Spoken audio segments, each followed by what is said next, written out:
Oh, hi, good morning. Hi. I woke up so late today. I, louder. Sorry, fuck. I'll be really quiet now. Hold on. Hi, good morning. Hi. Okay, today I don't know what the fuck I'm doing. I suppose I could potentially what's it called? I could potentially play that DLC, but I just want to be done with that game. But I loved it. But I just want to be done, please. But yeah, I don't know what the fuck we're doing today. Play Hades 2? Pass. I don't like playing Hades. I think it's a good game, but not. I tried the first one and I thought it was good, but I just don't see myself playing it for like 100 fucking hours. So, how long is that rank quest? It's probably fucking like 3 hours. It's more like if I start one DLC, I'm gonna have to like do all the other DLCs, and I just wanted the dog. Some guys did 2 hours.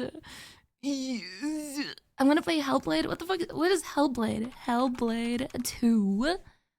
Oh, didn't I try playing Hellblade 1? And I fucking hated it for whatever reason. I think the story was just so fucking weird and nobody understood shit. And it was like, yeah, it was like a schizo game, right? The voices. No, it was like, it had like puzzles, and I got so fucking tired of the puzzles that I was like, nope. It was terrible. Yeah, I don't think we liked it. I think I literally quit it after like 3 hours. I was like, nope. So will I play the second one? Nope. Azura's Rap, Godhand. Maybe. Potentially. I don't know what the fuck I'm in the mood for. I'll be honest. I'm kind of in the mood for like... Oh!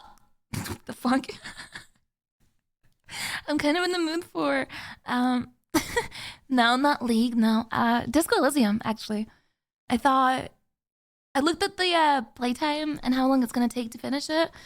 And it's at 23 hours, so I thought like I could probably squeeze it in before I peace out. And I don't want to start Fallout because I'm working on an outfit for that. Same with Subnautica. So I'm down to like start Subnautica too though. Disco is 3 to 4 streams. Yeah, if I can fucking get through it, yeah, right? And the thing is, I fucking love Disco too. A Fallout outfit? Yeah, for 3D. So just waiting on that to start. Either 3 or 4. I think Fallout 3.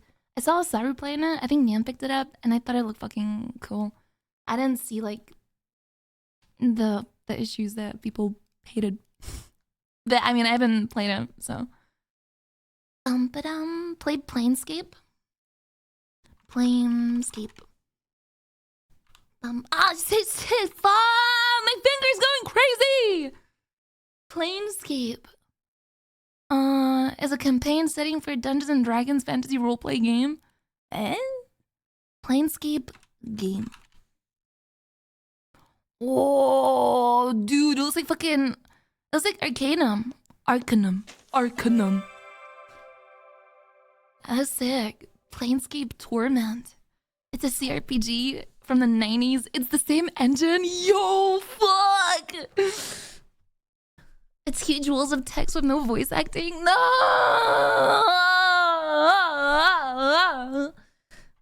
Competitive races. Oh yeah, last time I played Disco. Oh, that was a good. I had a really good playthrough, but I think was I a racist in that playthrough? Like accidentally. What was I? I was something that people said it was not good. And I didn't understand the words, so. Yo, Tragedy, thank you so much. I was a fascist? Oh, okay, yeah. I think I was a fascist, and like, I was a feminist too, and a homosexual. I don't know. I can't even think of what the fuck happened. I just know that whenever I play Disco, I'm really bad. Like, I don't think I've ever taken the body down, which I feel like is the thing that you do on day one. Every time I just quit. I quit halfway through day one. Like, I can't finish it. Day one's taking me a week to fucking do. That was a really good playthrough. It was funny. Time to play MDK. What that? There's an achievement for finishing the game about inspecting the body. Okay. I think last time I played it was actually a year ago. Oh, just fucking crazy to think about. How fast time passed. Now it was a year. Last time I played it, I was in the UK getting my visa. So that went by real quick. Almost 2025. Oh yeah, I'm so excited though. I'm excited. I'm just excited for life right now. Wasn't it when I was, yeah, it was literally when I was in the UK. Low voice gate Veibae. What the fuck? What am I saying? Low voice Veibae got me acting up. Is this low voice to you? I suppose I don't want to be putting on my VTuber voice before I wake up. I suppose you're right. Veibae.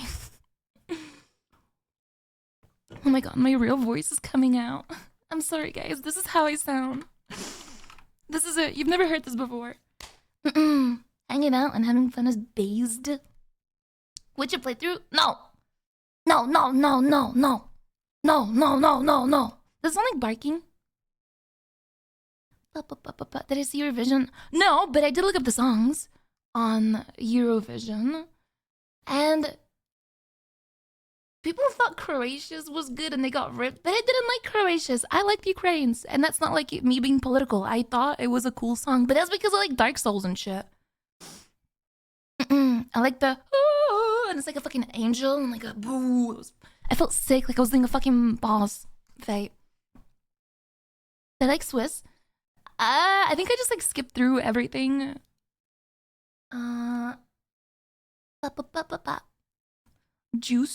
Juiced got robbed. Who? Juiced.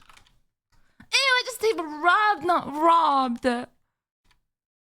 Oh, is this the guy? I think I did see this guy singing. Explain the Witcher rejection. I'm reading the books. So I don't want to play it before I finish the books, because I don't want to spoil it. Even though it's not really like based on the books, because the books finish in a different way. Still. What does that mean? It means that I don't want to play Witcher 3 until I finish reading the book so that I know the characters. I wanna, yeah, I don't know. I want the lore. I want to be able to experience Witcher 3 as a person that knows what the fuck is going on. The one time I played Witcher 3, I was like, who's this? And then I want to fuck this girl and this girl, because I didn't know who the girls were, so I had no connection. I was like, okay, I like the girl with black hair. Everything that happened in the books is kind of for the game, but the opposite isn't true. Yeah. Don't books finish in like a not a good way? That the games are kind of ignored. Are the books good? I really like them, yeah. They're not as hard to read as I thought they would be, in terms of English and the words that they use. Yeah, bunch of sex, which I like. It's not bad. I did kind of like, I got stalled, or not stalled, but I kind of lost interest, or maybe not even that. Just kind of did not feel like reading it recently, because I'm on the part where Triss is very like, is a big part in Gerald's life, and I'm not team Triss at all. I don't like Triss that much. Is it when she's shitting herself? Yes, it is. She's in the caravan, or the whatever the fuck, like the dwarf fuck, and she's got like diarrhea, and I'm like, I don't want to read this. So yeah, that's where I'm at. Salvation Devotion. Still, it's like, bro, fuck. Let me go through. You skipped that one. Happy Mother's Day. Oh my god, thank you so much. Netflix didn't like Triss too while casting actors. I do remember watching the first season of Witcher, and I was like, that is not what I pictured Triss to look like. Yeah, yeah. Play Witcher 1 for the story.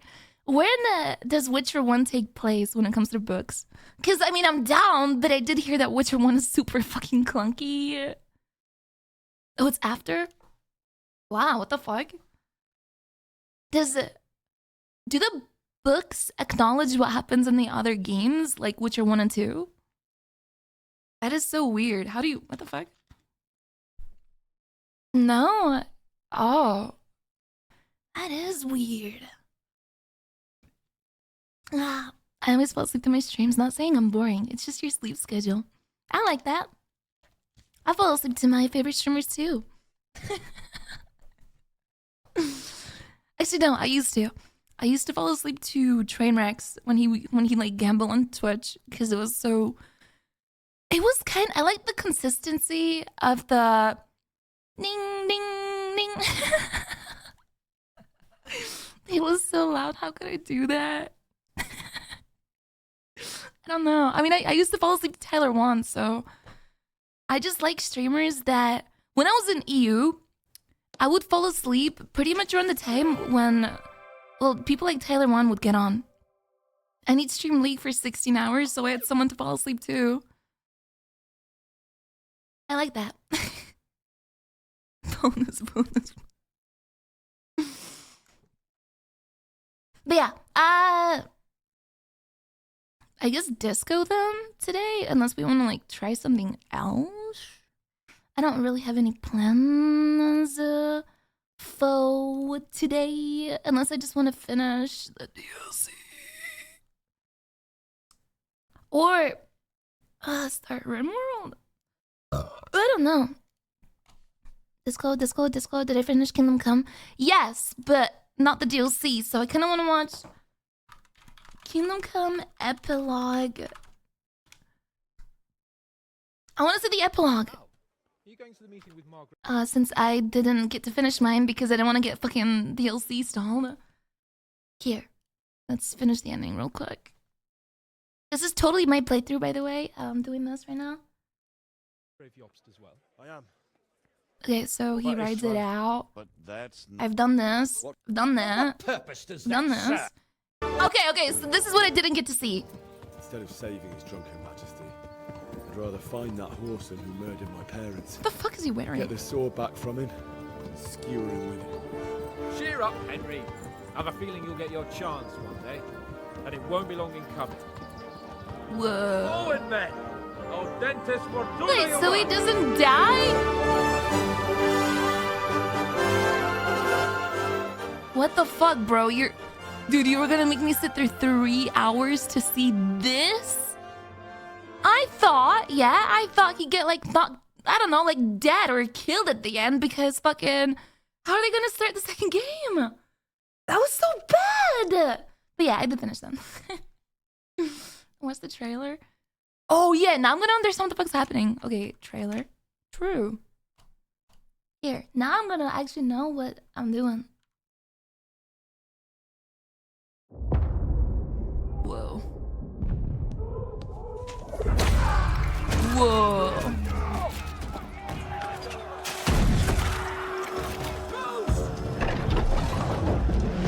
Isn't this? Wait, did they redo like the whole fight on the Vicious Castle? That looked like it, right? The trebuchet? I think it was. Let me see. Let me look at that building more up close. Oh fuck, right here. No, never mind. I don't think that's it. I think they're just a different trebuchet. Yo! That's the guy! Oh my god. Dude, by the time this game is out... Holy fuck! Henry looks so weird! Ew! Did that look like XQC to you guys? But like older? Dude! This looks like XQC in like 40 years. Literally.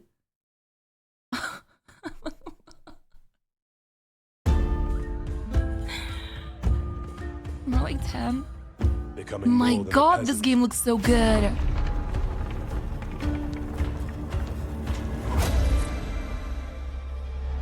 I'm so glad I played the first one. You know the trouble with an adventurous life? It can end before it gets started.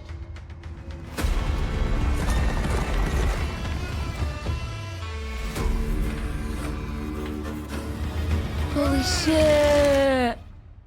Congratulations, Sir Knight. You finally become a man.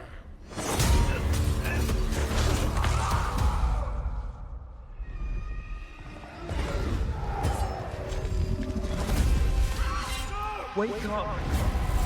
Pull Oh yourself my together, God. Henry.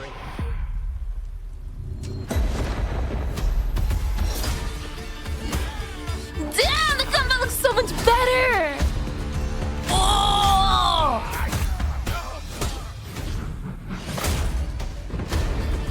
Nobody will hand anything on a platter to men like you and me. Boldman You are have a long evil. way to go till your work is done. Oh my god, the dog comes too!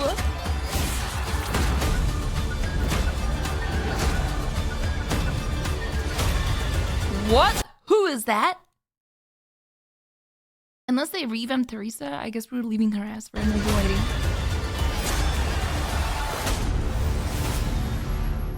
Man, that looks so good. Fuck, why can't it be out today? Be kind and protect us, so we don't blow our arses off. Amen. It's out this year? Yeah, well, fucking this year could mean literally today. Drop it now, please. Channel has some cool shorts. Anime Watch fucking Kingdom Come shorts? It's out in 3 days. I love that. Actually, would I love that? Yeah, I fucking love that. Close that. This game's gonna be so jank at the release. No. No. Because I saw a guy last night come into my stream and he was like, the devs are very not proud of their first game. They think it's like a demo at this point. I was like, oh my god, that means they must have improved so much, right? I believe that guy. Hey, he's not a dev. Guys, come on, the game was not. It wasn't that buggy. It was just the fights were a little weird and the horse and yeah. Cyan, thank you so much, and Ling, thank you. You know, my computer crashed. That was my CPU. I think I forgot what it was something to like power, and I think I have something an Intel. I think I don't know what the fuck I have. Kernel, yeah, it was like a power limit. It's not Starforge. It was Intel. The newest shit, Intel shit.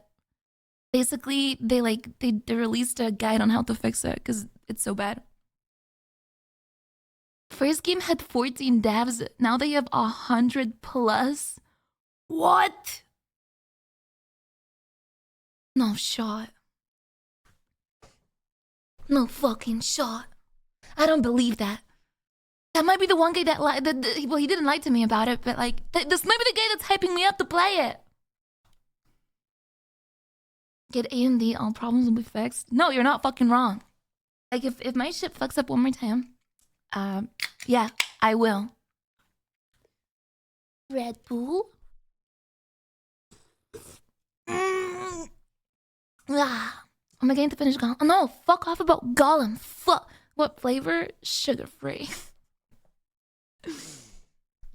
No.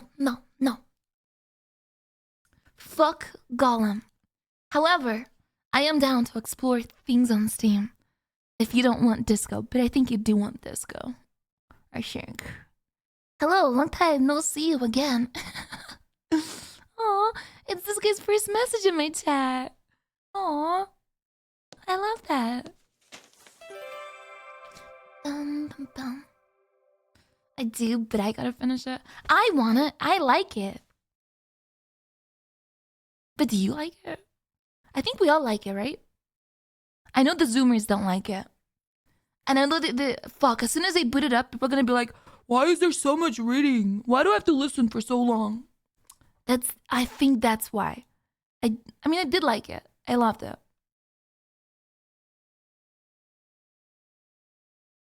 It looks like the animations on my model improved. No, it's the same thing. I didn't change it. I'm late. Can I start over? I haven't even started yet. Put a Subway Surfers YouTube bit in the top corner for the Zoomers.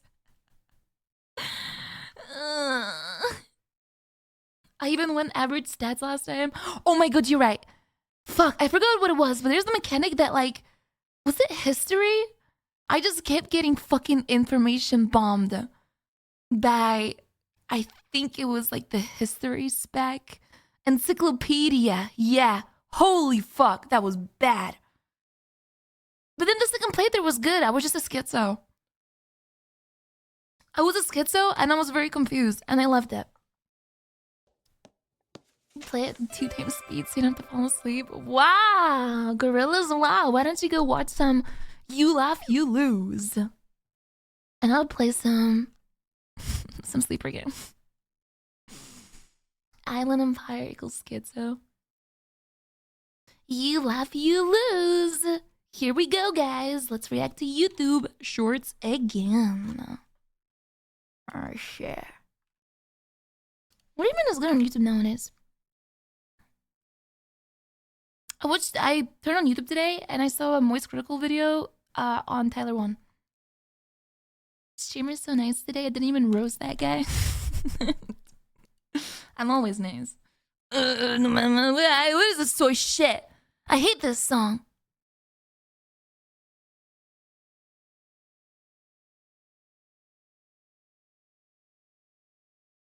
I hate it. I hate it. I don't hate that, but I don't want to listen to that. And I hate Ellie Goulding. I like this. No, no, no, no, no, no, no, no. Don't be decoloning.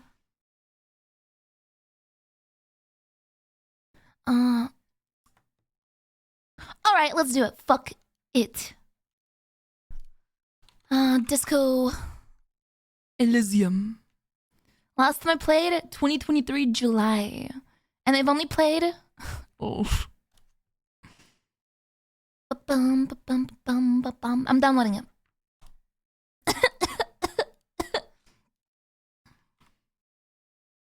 Are we starting over? No, let me pick up from where I left a year ago.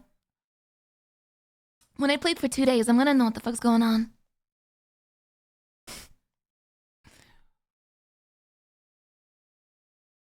Like, I did so little last playthrough that, like, I don't...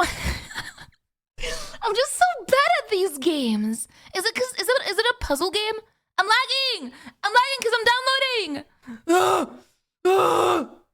Help! I might lag it on stream too. Help! Help! How do we know that I'm not gonna play it for 2 days again? You can guarantee I play it for longer if you sit here and you love it and you're like PogChamp at everything that I do in Disco.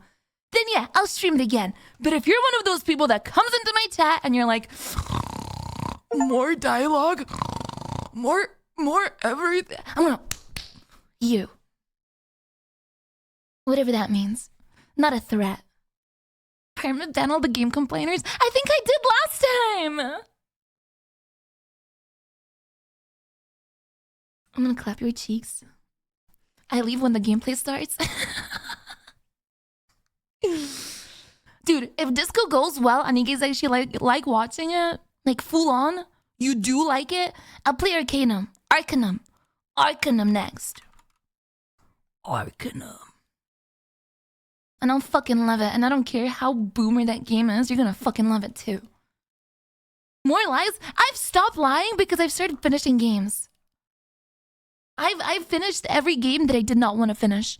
You think I liked Kingdom Come? You think I liked it after fucking the monastery mission? As soon as it was like day 2 and I did, this is the best mission in the game. And it was just like the Red Dead fucking 2 drunk scene, and everything after that was pure politics. I fucking stuck through it. I stuck through it for you. I liked it. I liked it when I fell off my horse. And I liked it when I got to fuck. And I liked that I had a dog. That was my likeness of the game.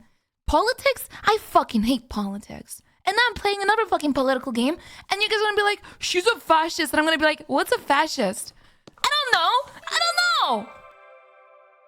I don't know anything. I don't know what a liberal is. Yeah, really? Last time I was like oh, do you want to be a liberal or a fascist? I'm like, I'm a drunk hobo. Like, I don't know. I'm like the most coolest person in the world. But do vote, guys. Research the terms on Wikipedia. Like, okay, I see fucking, I click on all this stuff, and I have no fucking idea what like the whole Destiny versus Hassan shit is. I don't know any of the terminologies. I don't know anything. Like, who's on the wrong side? What does red pill mean? Is there a blue pill? Is it like a Matrix lingo? Help me. There is. Okay, give me like a... Actually, no, don't tell me anything. I'll ask when I'm playing disco and I'm making choices. I'll do that then. If you don't understand, put them both in the wrong. Okay. Since chance won't finish Cyberpunk, will I? Oh yeah, I thought about playing Cyberpunk too. I know Silver just got done playing it, and she said she fucking loved it. And I've never ever done anything in Cyberpunk. So, you know what? Pick. Let me see how long Cyberpunk is. Cyberpunk playthrough. Time. 25 hours. Okay, so both games are 25. So, I'm down to start either one. It's longer than that. 100% is not 25 hours. Well, the main story is, right? It's way longer. It's 50. Will I like it? I'll side quest for it. You liked it.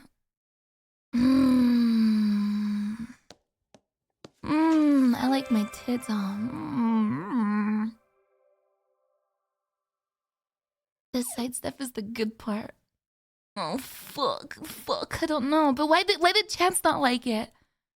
Like, why did he not finish it? Do I like sci-fi shit? No, that's the thing. I don't like sci-fi shit much. He didn't like it because of his chat. Okay.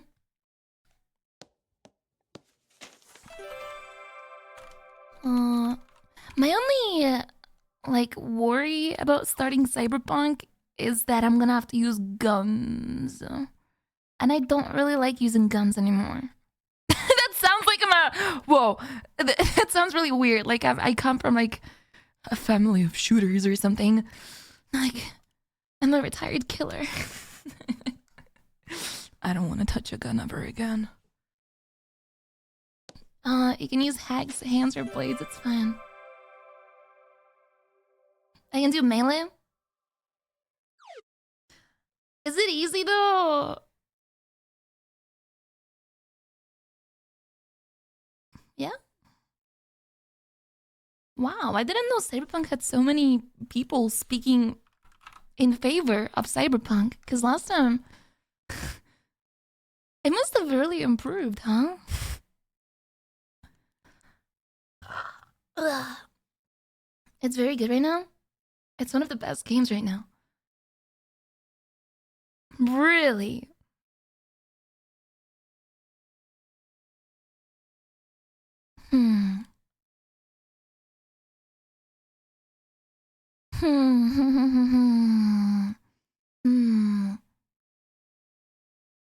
How stupid of an idea would it be to start both? Cause my issue with story games is that if I play them for 7 hours straight, my brain just burns out. However, I don't feel comfortable. I mean, I do and I don't. Disco is a weird game to stream. Like, I'd prefer to stream disco during like nighttime when it's like boomers and the kids have went to bed. Disco is not that long. It's a lot of talking.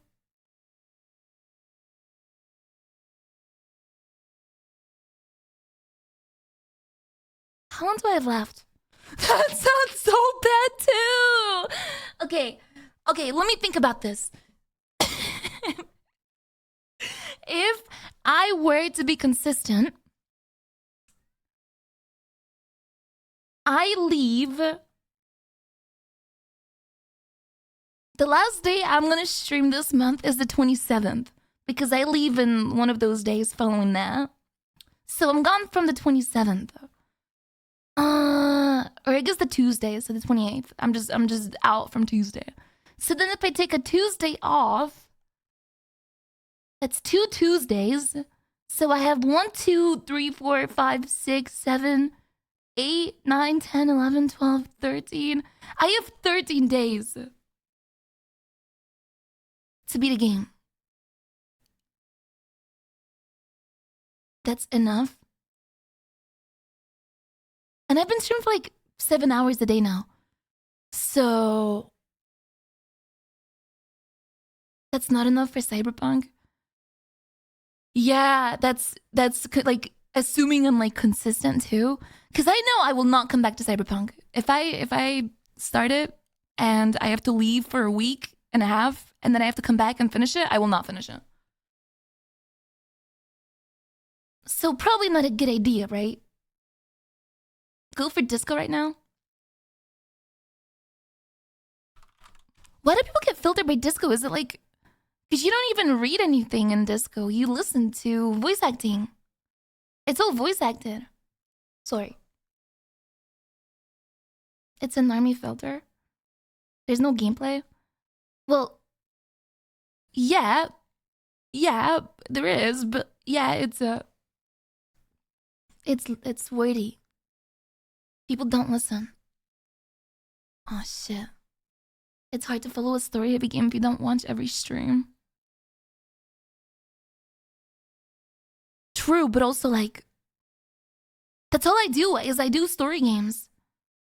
So I feel like you should be used to not having context unless you know, if you skip a stream. It's worth it. Play a Telltale game. Telltale game. Is that like Walking Dead? Telltale games. Wolf Among Us? I've never played a Telltale game ever in my life. I don't know if they're good. I think they are, because they used to be really popular. And then like stopped making them, I think. There's so many. Wolf Among Us? Did Wolf Among Us get finished? Like, is it done?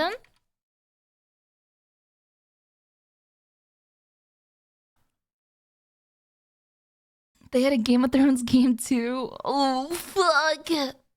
There's gonna be a sequel? Ooh. Wolf Among Us 2 release date. In 2024. Dude. What the fuck am I doing? Am I just gonna play every fucking game? Part 1. So I can prepare myself to play the part 2 of them? Fuck. Well, what kind of fucking gameplay does the Wolf Among Us have if it's a story game too? How long is that? Wolf Among Us playthrough time. 8 hours? Yo, I could finish that in one sitting. I should play Heavy Rain. I played that. I liked it.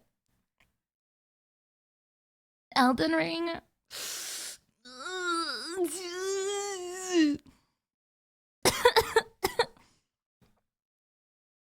I don't know.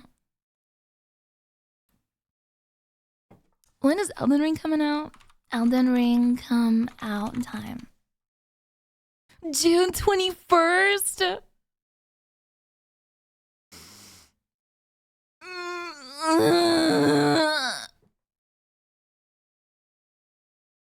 I got a month. But it's fucking Elden Ring, man. I'm gonna hate it. It's not fun to lose and die and get laughed at. Okay, it fucking sucks. Wait for the DLC. Yeah, right? Because wouldn't people make new characters for the DLC? Surely, right? Might play the expansion if you don't even like the main. I do like the main game. I just I don't know. I don't know. We don't know where it's at, so we don't know. Yo, Seji, thank you. My job as a streamer is to be laughed at. As much as it pains me to say, I was really good at ER. No, I was not. I felt so bad. But then, I do feel like I parried a lot. Like, I was not super bad. I was decent. I almost killed that guy with like the big like fucking Wi-Fi sword. And I did kill the dragon sentinel guy at like level 1 pretty much with parries. So it wasn't too bad, right? I don't think I was level 1 though. The game is supposed to make me feel like shit. Oh man, now I have choices. Why would you give me choices? I don't like being the one to make a choice. Okay, I spent 6 hours dying to the tree sentinel.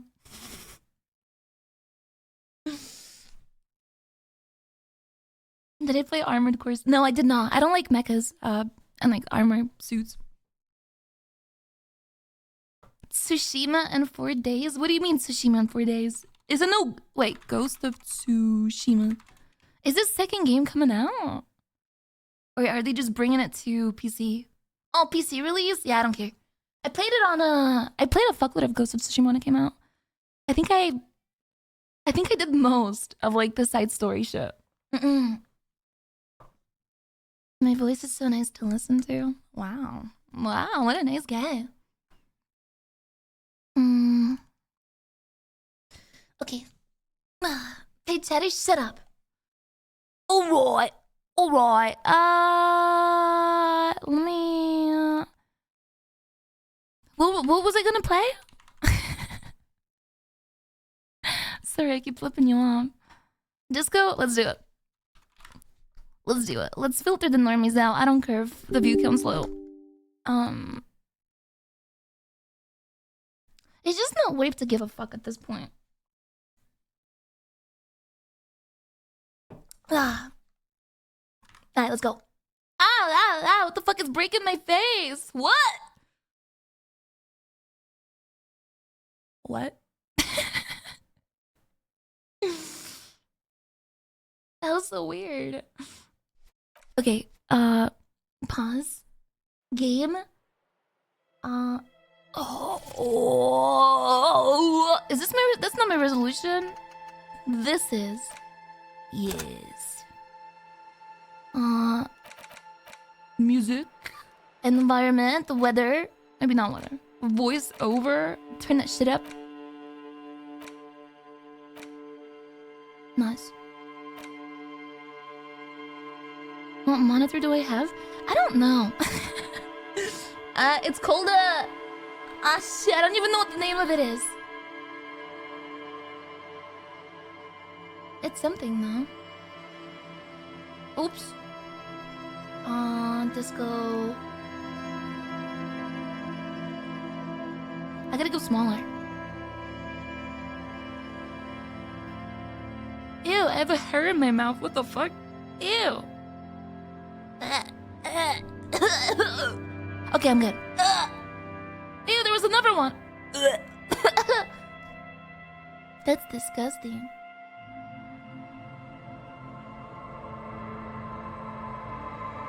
Okay, I think I'm good to start. Let's do it. Wait. My ear's slipping off. Okay, it's so loud, what the fuck? Holy shit, that is some loud music. But I kinda like it loud, right? It's a very, very immersion. No, it's good. It's good. It's good. It's good. It's good. It's good. Okay. Okay. Full voiceover, language English, full screen. Hi, hi, hi, hi, hi. Controls, quick save, pause, character sheet, thought cabinet, map. Is it loud for you guys or no? Like good loud? Perfect. All right. Oh. New game. Select archetype. Thinker. Sensitive. Physical. Create my own. I think I created my own last time because I was not very good. Very psychological and magnetic personality, but unstable. Might begin to lose his mind. 5 psychic. 2 mot. What the fuck? I was full Inland Empire last time. 1 int build.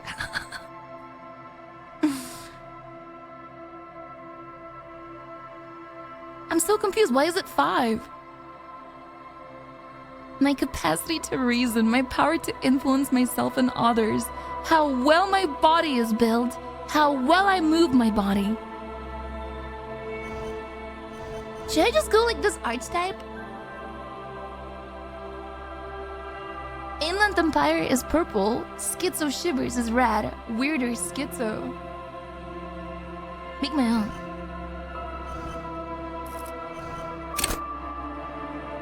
Okay, weak intellect. What should my intellect be at?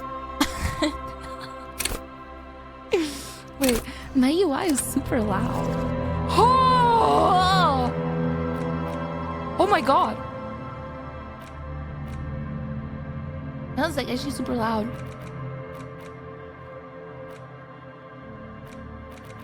Okay. Okay. Is it still out? It's like as soon as you click in, it's like bah, bah, bah. Okay, this is good. Intellect. Raw brain power, how smart I am.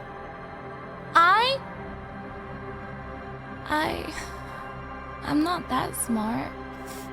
But like, didn't me...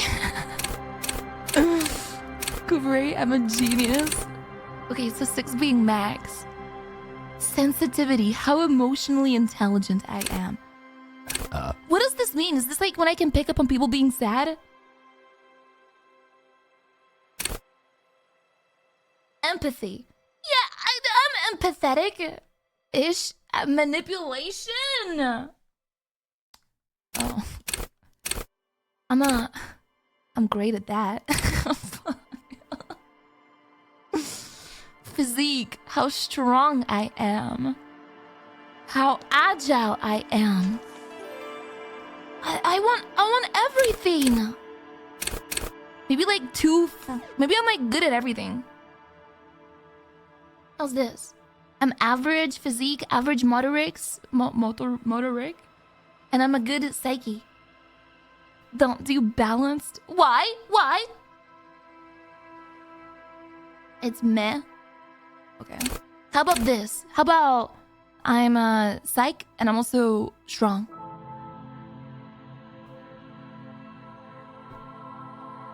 Yeah. I'm playing as a detective. Yeah, I feel like being strong as a detective is gonna come in handy. I'm gonna tackle the bad people. Yeah. Oh my god. Oh my god.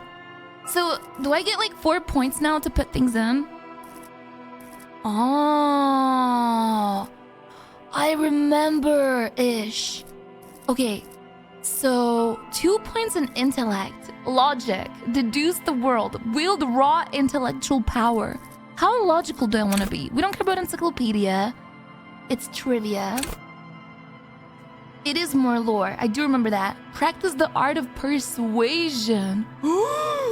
Drama! Play the actor, lie and detect lies. that skill? Wait, do I only pick one? I have to pick one, that's it. Oh, my main skill.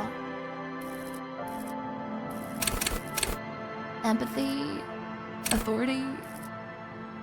So does this just does this mean I just get more EXP?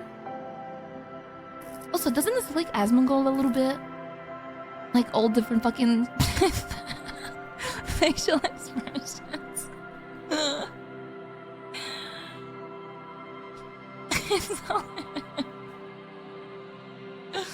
I see like the eyes and the nose.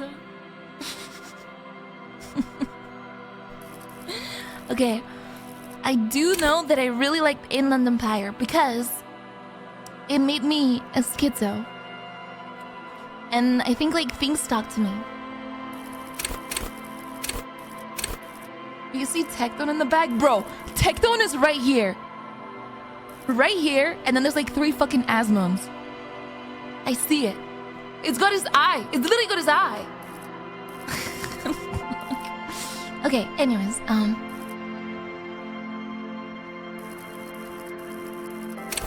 raise the hair on my neck. Tune into the city. Is Shivers the one that like... Is this when I heard the ghost? And I was like, what the fuck is going on? I got really confused and I was like, Is my model gonna be on the left or right side? I will see when I get into the game because I'm not sure what side I should be on. Paranormal connection to the city. What is like the best for like a best playthrough? Because I think it should just be inland. I feel like drama's not too bad. Shivers and inland are the best. Now between these two, because I have to pick one. What does best playthrough mean? Like funny, you know? Like fun things happening, not fucking trivia. Inland. Shivers. I think I just write it fully out with inland because last time I didn't write it all out, but I really liked it. And I don't think anything else really changes much. Electrochemistry? Go to party planet, love and be beloved by drugs.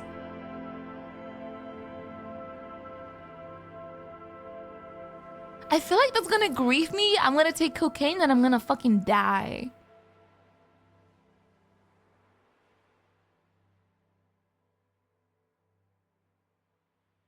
You wanna... That's the fun round. Do I still get like... I don't understand what signature means. Like if I... Why do I have to pick one? And what does that change? It's just a +1? Oh. Oh. But does it... Oh. Does it ever go up ever again? Becomes my humble. Oh, okay. Well, in that case... Fuck it, why not? I've never tried electrochemistry. Let's do it as my signature. Or Shivers. Eeny, meeny, miny, mo. I think drugs, fuck it. Go to party planet. Love and be beloved. Shivers. Raise the hair on my neck. Tune into the city. The wisest of the streetwise. The genuinely supernatural. Shivers come when the temperature drops and you become more keenly aware of my surroundings. It enables you to hear the city itself, to truly belong to the streets. Whoa. At high levels, shivers may make me seem mad to the outside world. As you listen to the city, you don't listen to others. Your superiors may begin to worry. With below shivers, though, you will seldom hear the city speaking to me. What the fuck? At high levels, electrochemistry makes you a man of unrestrained pleasure. An unrepentant Lothario who leers at people with a bottle of speed and a plastic bendy straw in either hand. So this is my knowledge of sex?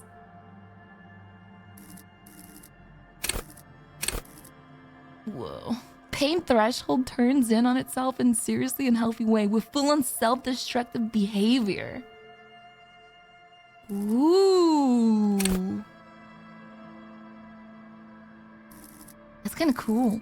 Half-light. At high levels, half-light makes you ultra attuned to the world. It is perpetual fear of your own shadow, of someone else's name or scent. You'll be ready always to pounce and physically interrogate passerbys. Oh god. Oh fuck. Oh god. Volition. Get funky, it keeps you normal. You're a bit of a party pooper. At high levels, Inland Empire animates the inanimate. You will have conversation with your clothing, conversation that may change the course of the investigation if you're not thrown into the loony bin first.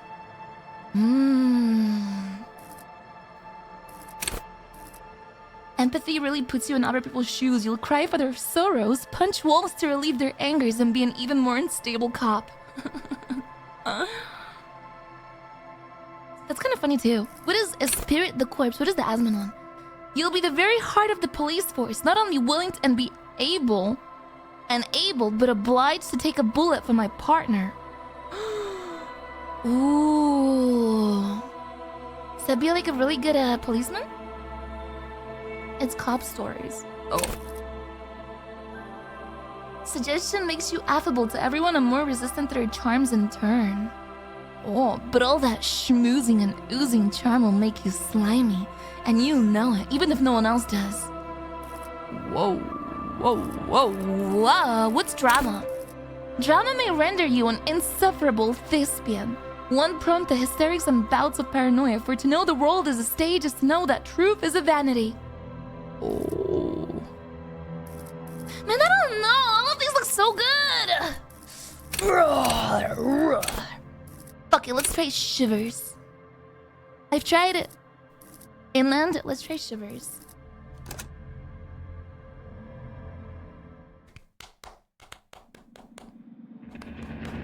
The Furies are at home in the mirror. It is their address.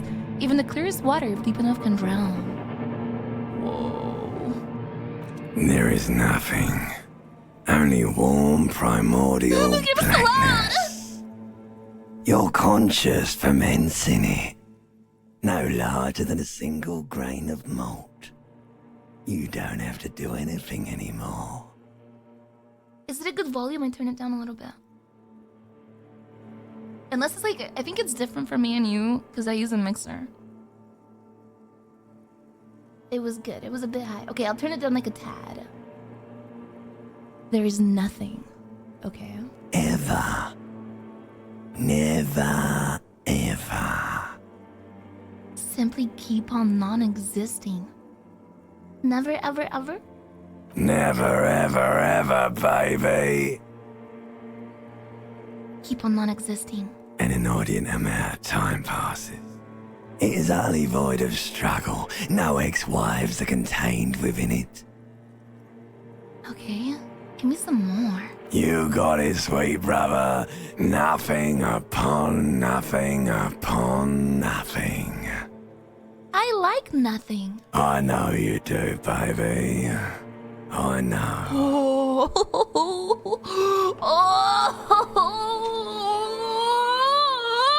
Oh. Anyways. How about you cough up some more of that sweet oblivion? Coming right up, sir. Smooth passage. Don't call me sir! I want to get off now. I like pain and burning light and wanting things from people who don't want to give them to me. Nope. Let's go. All right. Nothing town to fuck all borough. Let's visit the ancient Zero home. Look, there's... I am tired of being this type of animal, and who gives a shit? Let's take a return trip to the Silence, please. Do you want me to upgrade that to a one-way trip, sir? Wait, no. I need to belittle myself instead. Do you really? I do. Let me off. You wouldn't like it if I told you what was back there. Why'd you think you had to bludgeon yourself into oblivion? Or did you not sense yourself marinating? Poured so much on yourself. Got a bit carried away, did we, Chef? It's It's my limbic system. Oh no. Fear and apprehension. You should ask what's out there first. Wait, I did this to myself? Yes. Your one disco mother. I don't care. I'm an idiot, a brave idiot. Somewhere in the sore, bloated man meat around you. A sensation. Like a fly to the ointment, your conscience sticks to it. The limbed and headed machine of pain and undignified suffering is firing up again. It wants to walk the desert, hurting, longing, dancing to disco music. Whoa. You can take it. You're a champion.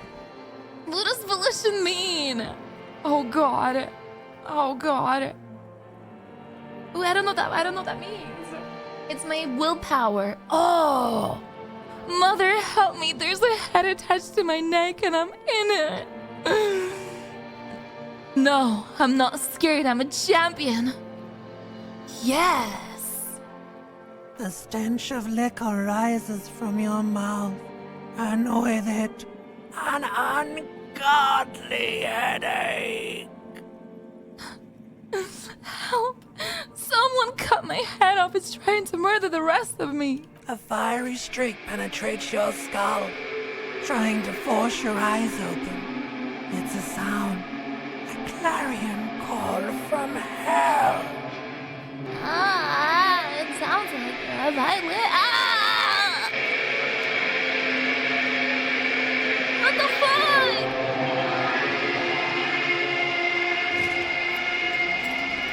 Ugh.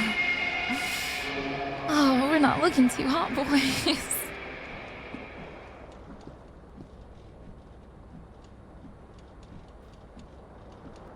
Okay. I'm in. Wait, so I walk with... It's almost like playing League of Legends. I know with my parents. Take all. Item gained, flare cut trousers. Wow. They give me +1 electrochemistry. Oh no, oh god, no. Fuck. And they minus my Savoir Fairy. Sneak under their noses. 10 with immense. Okay, so that's my sneak. What that? You hear a jingle. Keys are clinking in the pocket of your flare-cut pants.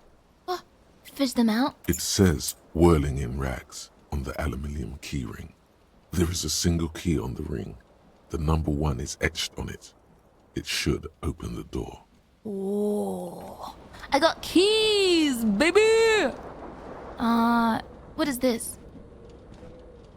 This fan has 2 chain pull switches. One ends in a tiny fan, the other in a light bulb. A truly horrific necktie has somehow attached itself to one of the blades. Okay. Or has it been consigned there as punishment?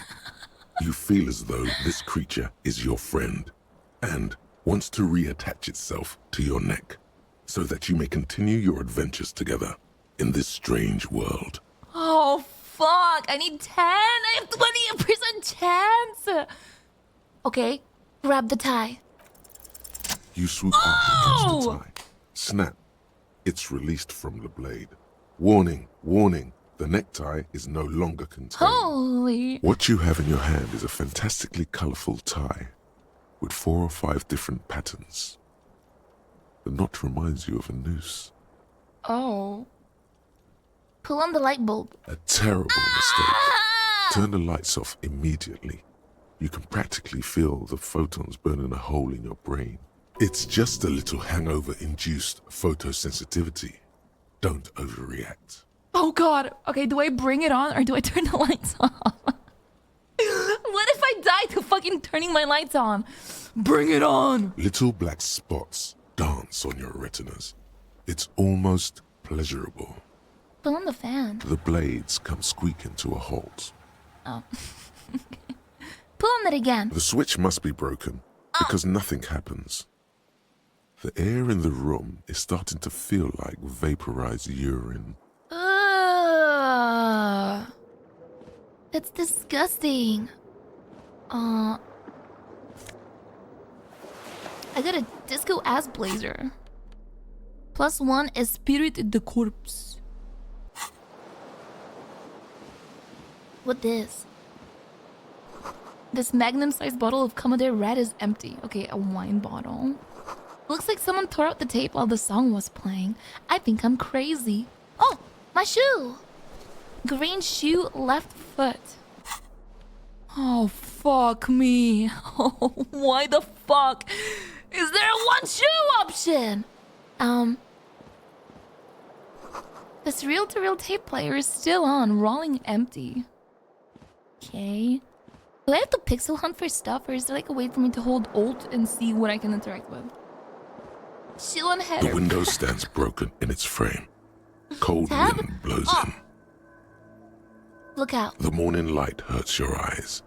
It's hazy, but you see the ocean and some war-torn buildings. Visual calculus. Assess the damage. What do you mean? I assess the failed! damage? How would you do that? What are you even trying I to failed a 72! I don't know what I'm trying to do. Help me. do? The window I stands... just wanted to see. Oh, a bathtub.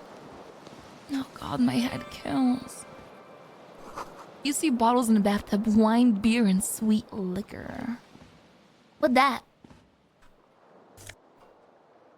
It's a shirt. It gives me -1 suggestion and +1 conceptualization.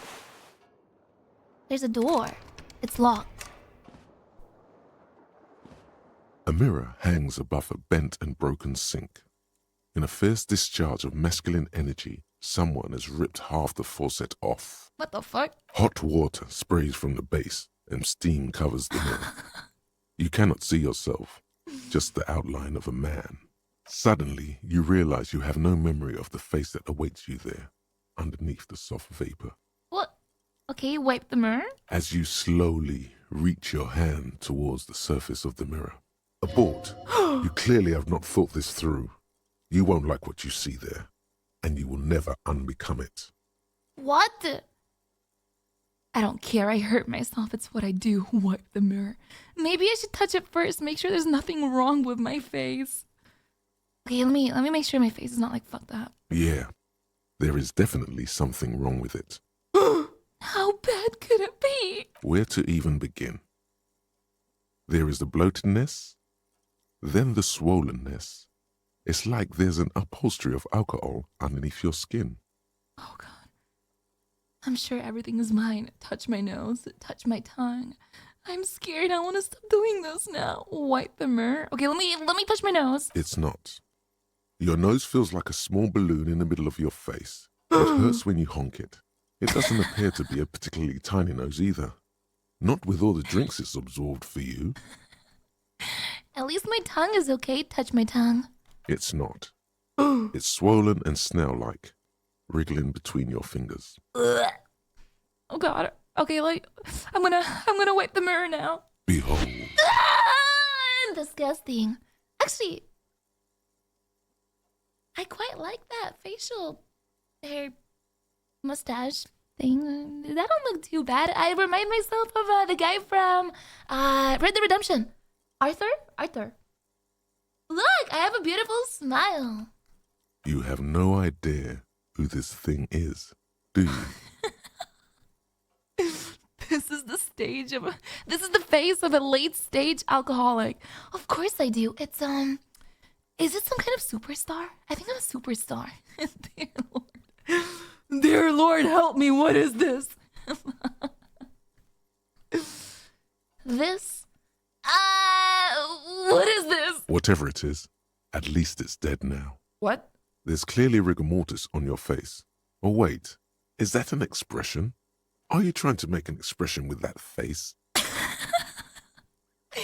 I'm not making it. The face is making it. Please stop. It's horrible. You're scaring yourself.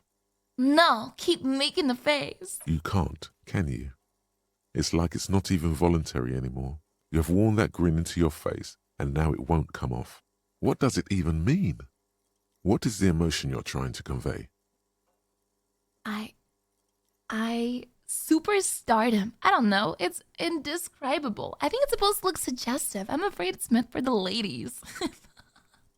I'm insinuating that I'm vaguely sympathetic. I think I'm sort of pulling it off too.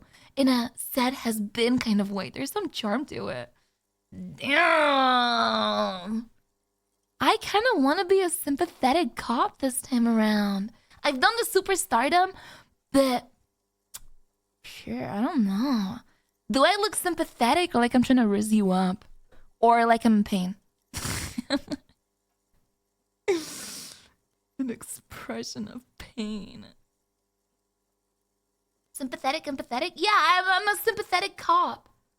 I'm gonna be super, super sympathetic. People are gonna love me. I'm gonna be like, what's wrong? And they're gonna tell me. 100%. Looks like I fell down the stairs. No, I'm sympathetic. I'm insinuating that I'm vaguely sympathetic. I think I'm sort of pulling it off too. In a sad has been kind of way. There's some charm to it. There might have been 10 years ago. It's little more than a cadaverous spasm now. Attempt to stop the expression from happening. Dig deep into my mind to locate the source of the expression. Like the rest of you, it comes from a bad place somewhere in the past. That's all you know for now. Well, can I attempt to stop smiling?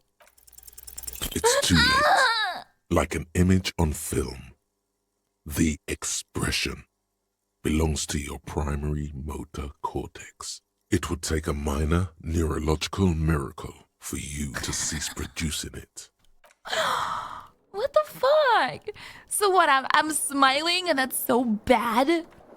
Well, fuck you then, I'm going out. Where the fuck's my other shoe? No. It's a radio. What the hell is this? There's something on the table. 40 bucks! But it's 40 cents. Woo! Soul City not available. Oh. The smell of the sea makes me dizzy.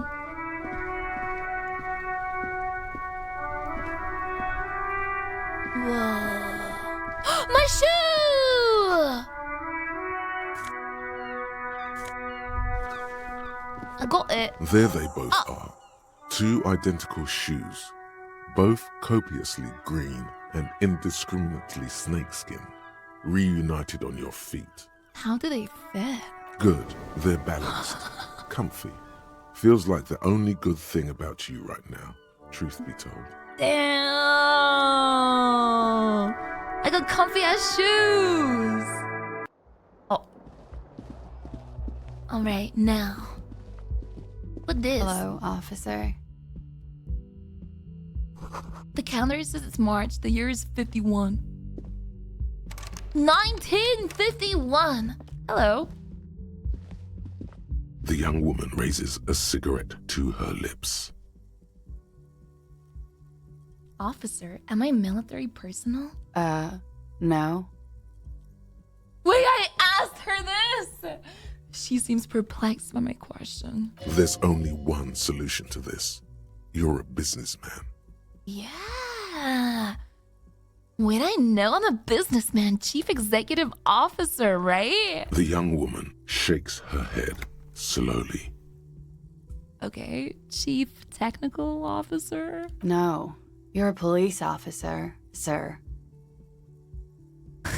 Goddamn right, I'm a policeman, and don't you forget it. Okay, cool. I won't. She means it.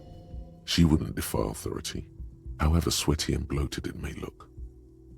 No need to be alarmed. I was just getting into character, you know. Good. Now, did you know I was a police officer? I was just getting into character, you know. Okay. I don't think she likes me much. Whoa. Something wants to come out of you. A bit of vomit.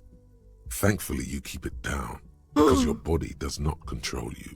How did you know? I'm a police officer. Sir, you've been here for 3 days. On official police business, as you put it. And what business is that? Couldn't say. In truth, so far, mostly drinking. Why don't I remember being a cop? Who in the right mind would let me be an officer of the law? Suggestion challenging 12, 42%. Try the expression on her. Let her know you want her physically.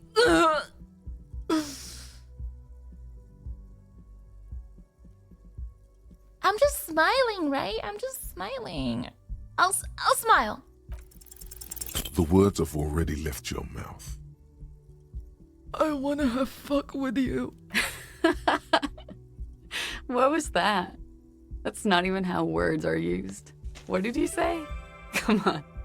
Say it again. No, I don't. I said I wanted to have sex with you. No. You see, that's not what you said. You said... Come on, man. Pretty, please. One more time. I said I want to have fuck with you. Goddamn right you did. You crazy asshole, you.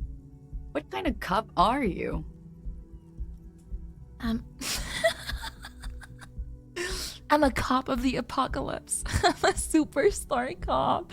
I don't know why I said that. You're pretty. I'm sorry. I'm the sorry cop. I'm not sure I'm a cop at all. I sure don't remember being one. I think I might have lied. I'm the sorry cop. I'm sorry. I'm sorry. You're pretty. I'm sorry. I love you. I'm sorry. Don't be. It was funny. And anyway, who gives a shit? Who gives a shit about any of it? She appears to genuinely want you to understand it's okay. Wait. So what if you can't pull grade A pussy anymore? There are other things in life. More meaningful, more fitting for a man your age. This. She gestures This towards is Fata Morgana. herself. One thing, though. Wait. It's gonna suck for you later when you have to interrogate me. Oh!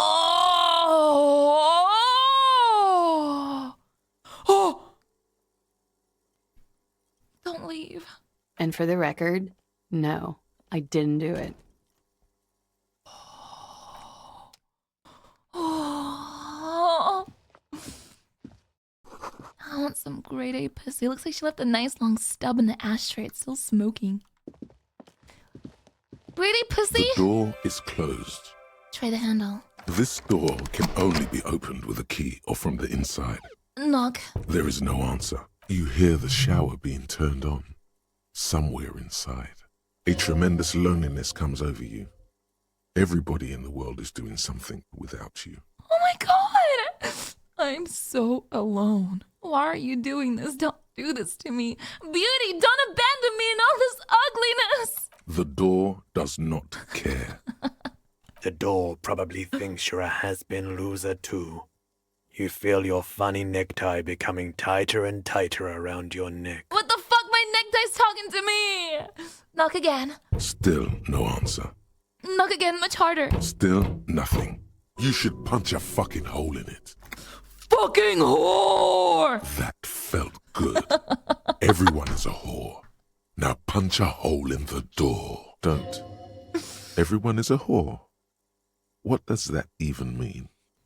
Breathe in and walk away. Punch the fucking door! You slam your fist into the vinyl. It does not produce a hole. The door sits sturdily in the frame, and your fist hurts. This was all a very good, normal thing to do. Okay, I'm glad I got that out of my system.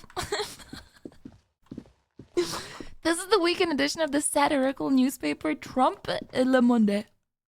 Satirical. I'm gonna have to fucking call Silver again. Where am I? What the fuck? Eh? Whoa! Whoa!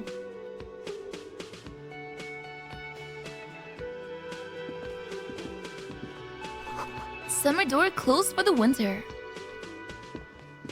What this? This is where the lyrics would be. A big old karaoke mic just waiting for someone to sing into it. The speaker is connected to the radio. The music is seasoned with static. You should totally sing karaoke here, the first chance you get. Your emotions need to be expressed. People need to know your vast, oceanic soul. Ooh, my soul is immense. My soul is modest. My soul is puny. My soul's cubic content is obscured by the hangover. My soul is immense. Utterly. And it needs to be heard. Through a PA system. By other people. Whether they like it or not. Ram it up their ears, says your adrenaline gland. Violently express yourself. What should I sing when it comes to it?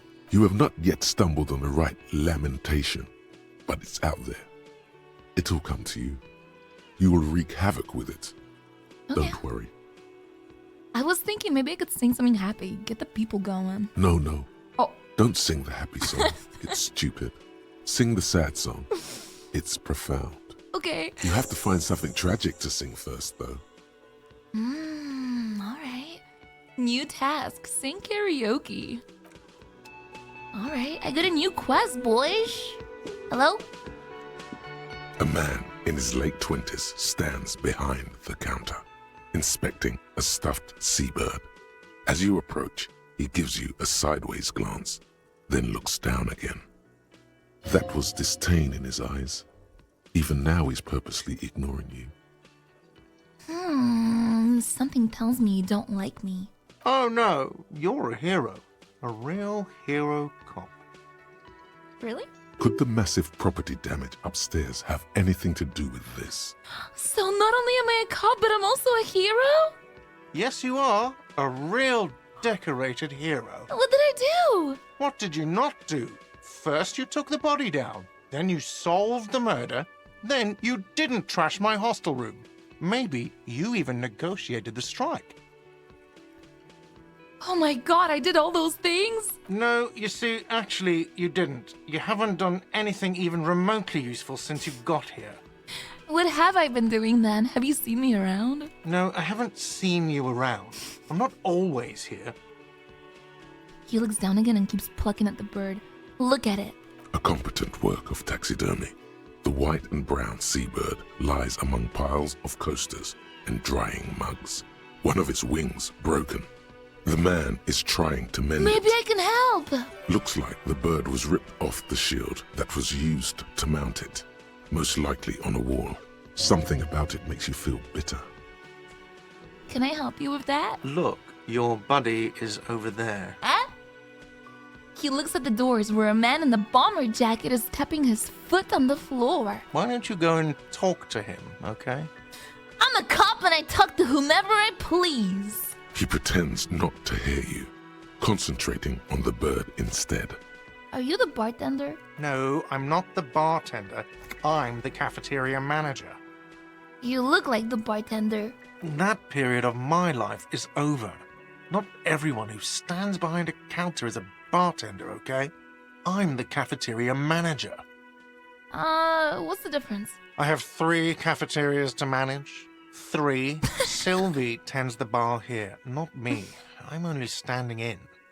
Where'd Sylvie go? She just, you know. He shrugs. There's something there, and it's not good. That's all you know for now. Oh. I want to look at the stuffed bird A again. competent work. Looks like the bird was ripped off the something about it makes you feel bitter. What happened to the bird? Look, your buddy is over there. Why don't you go and talk to him, okay? What do you mean, my buddy? He pretends not to hear you. Okay. Nice. What's this? What? Nosafed. What the fuck? What's that mean? This is a water cooler. A large bubble is rising to the surface. The menu has been wiped clean. Only the word Monday is written on it. Oh! The soft purr of an electric juicer comes from the kitchen. Someone's working. Hello? The door is bolted. A sign reads kitchen reserved for personnel until 13. It's 8 a.m. What's this? A sign reads, mess hall reserved for union members. Doors open at 16. This royal pinball machine is unplugged. Hello, lady. Hello, sweetie. Oh, hi. You shouldn't keep your colleague waiting.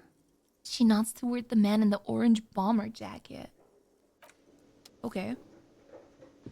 Hello? A bespectacled man in an orange bomber jacket is tapping his foot on the floor. Looks like he's waiting for someone.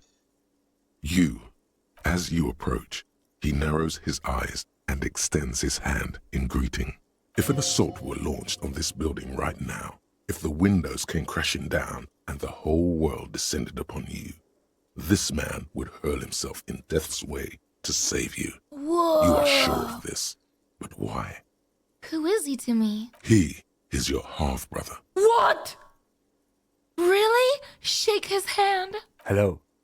I'm Kim Kitsuragi, Lieutenant, Precinct 57. You must be from the 41st. You realize he's waiting for your name. How does my half-brother not know my name? This is your chance to come up with a really good name for yourself. Get creative. Conceptualize. I don't really know my name. Oh, fuck me. Invent a name for myself, 42%. Raphael Ambrosius Cousteau. Ah! It's very cool, but won't I come off like a douche if I call myself that? You instinctively run your hand over the multi-patterned silk of your tie. Its slickness gives you comfort and reassurance. Don't worry! Raphael Ambrosius Cousteau is one classy name for one classy cop. My name is Raphael Ambrosius Cousteau. Yes, well. He doesn't even process what I just said. He just moves on. It looks like we had a little scheduling error on Sunday. Saturday too, actually. Have you had time to talk to the manager? Oh my god, here? he's been waiting for me for 2 days. You mean him? Yeah, I just talked to him, not toward the cafeteria manager. If you don't mind, we should talk to him again. Ask him for a rundown of the area. Now that I'm here as well.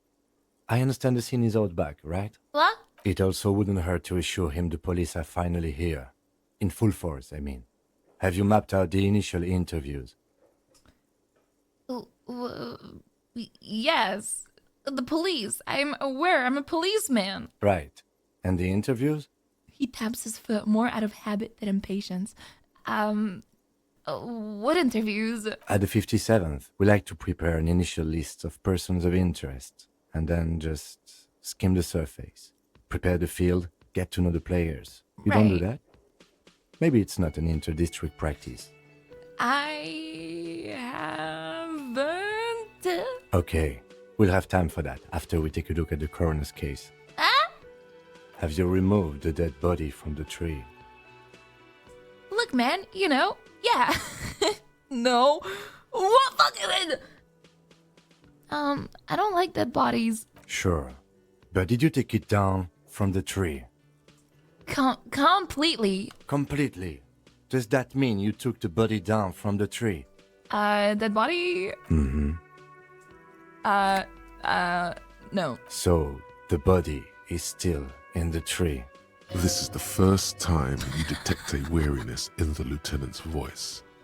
It is obvious he would have preferred for the body to no longer be in the tree.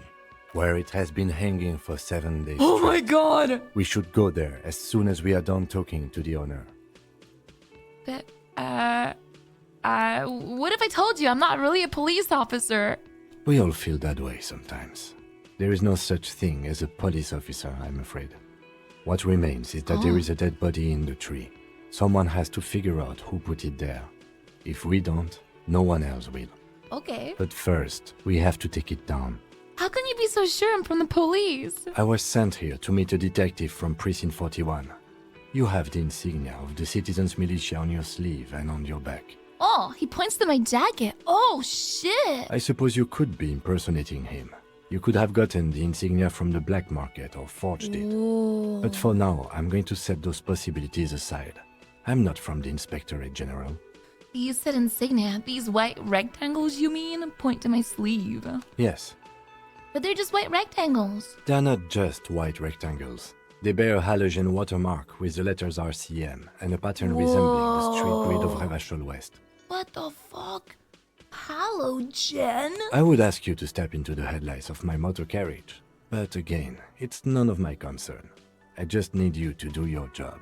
But shouldn't I have like a badge or something? Check my pockets. You mean you don't have a badge? Pretend I found it. I have my badge. I'm a policeman and I have my badge. I mean, I feel like I shouldn't lie to him because he's gonna help me like figure this shit out. Oh god. I'm a policeman and I have a badge. I'm like, is he gonna hate me if I said I don't have it? It was not on me when I woke up. Losing your identification card is a serious matter. My vehicle has a shortwave. You can use it to report your badge missing. I would advise you to locate it as quickly as possible. But getting the body down should still take precedence. But I can't remember anything. I can see you drank last night and the night before, and that you are still drunk now. But I have seen officers go through worse. Much worse. If you need something for your headache, there is a general store nearby. But as I said, the dead body should be our #1 concern. Yes, sir. A painkiller would be good about now. This thing is pulsating with I discomfort. need a painkiller. The best cure for a headache is, of course, morphine. Whoa. They won't have that. So cigarettes will have to do. Yeah. Yeah. What were we supposed to do again? Talk to the manager. Then we go out back and take the body down. Let's go. After you, officer. Hell yeah. Lieutenant Kitsuragi is now in your party. You can talk to him whenever, but I need cigarettes. Cigarettes. What this? A bottle of rum has been knocked over. Beautiful dark liquid is spilling out.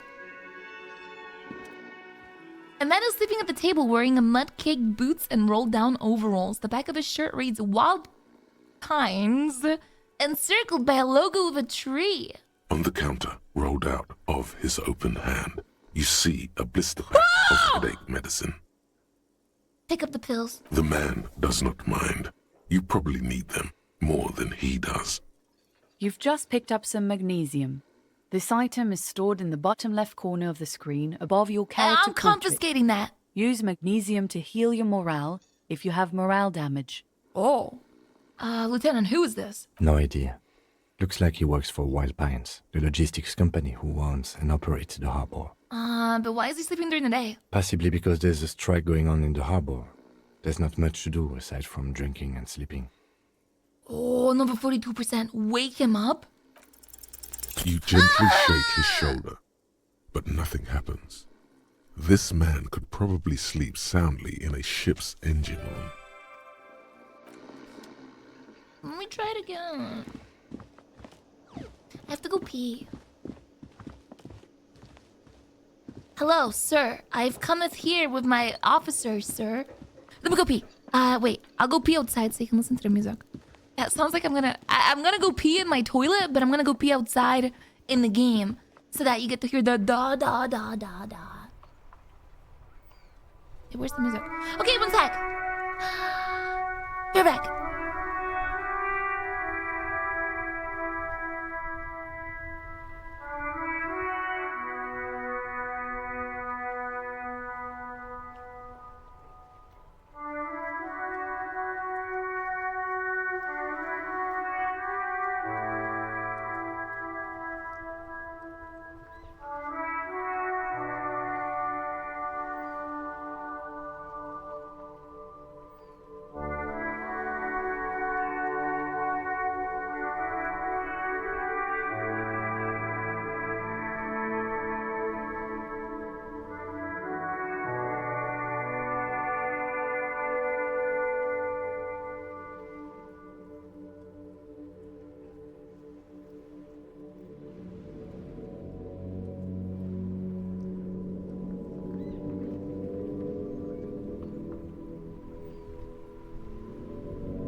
Okay.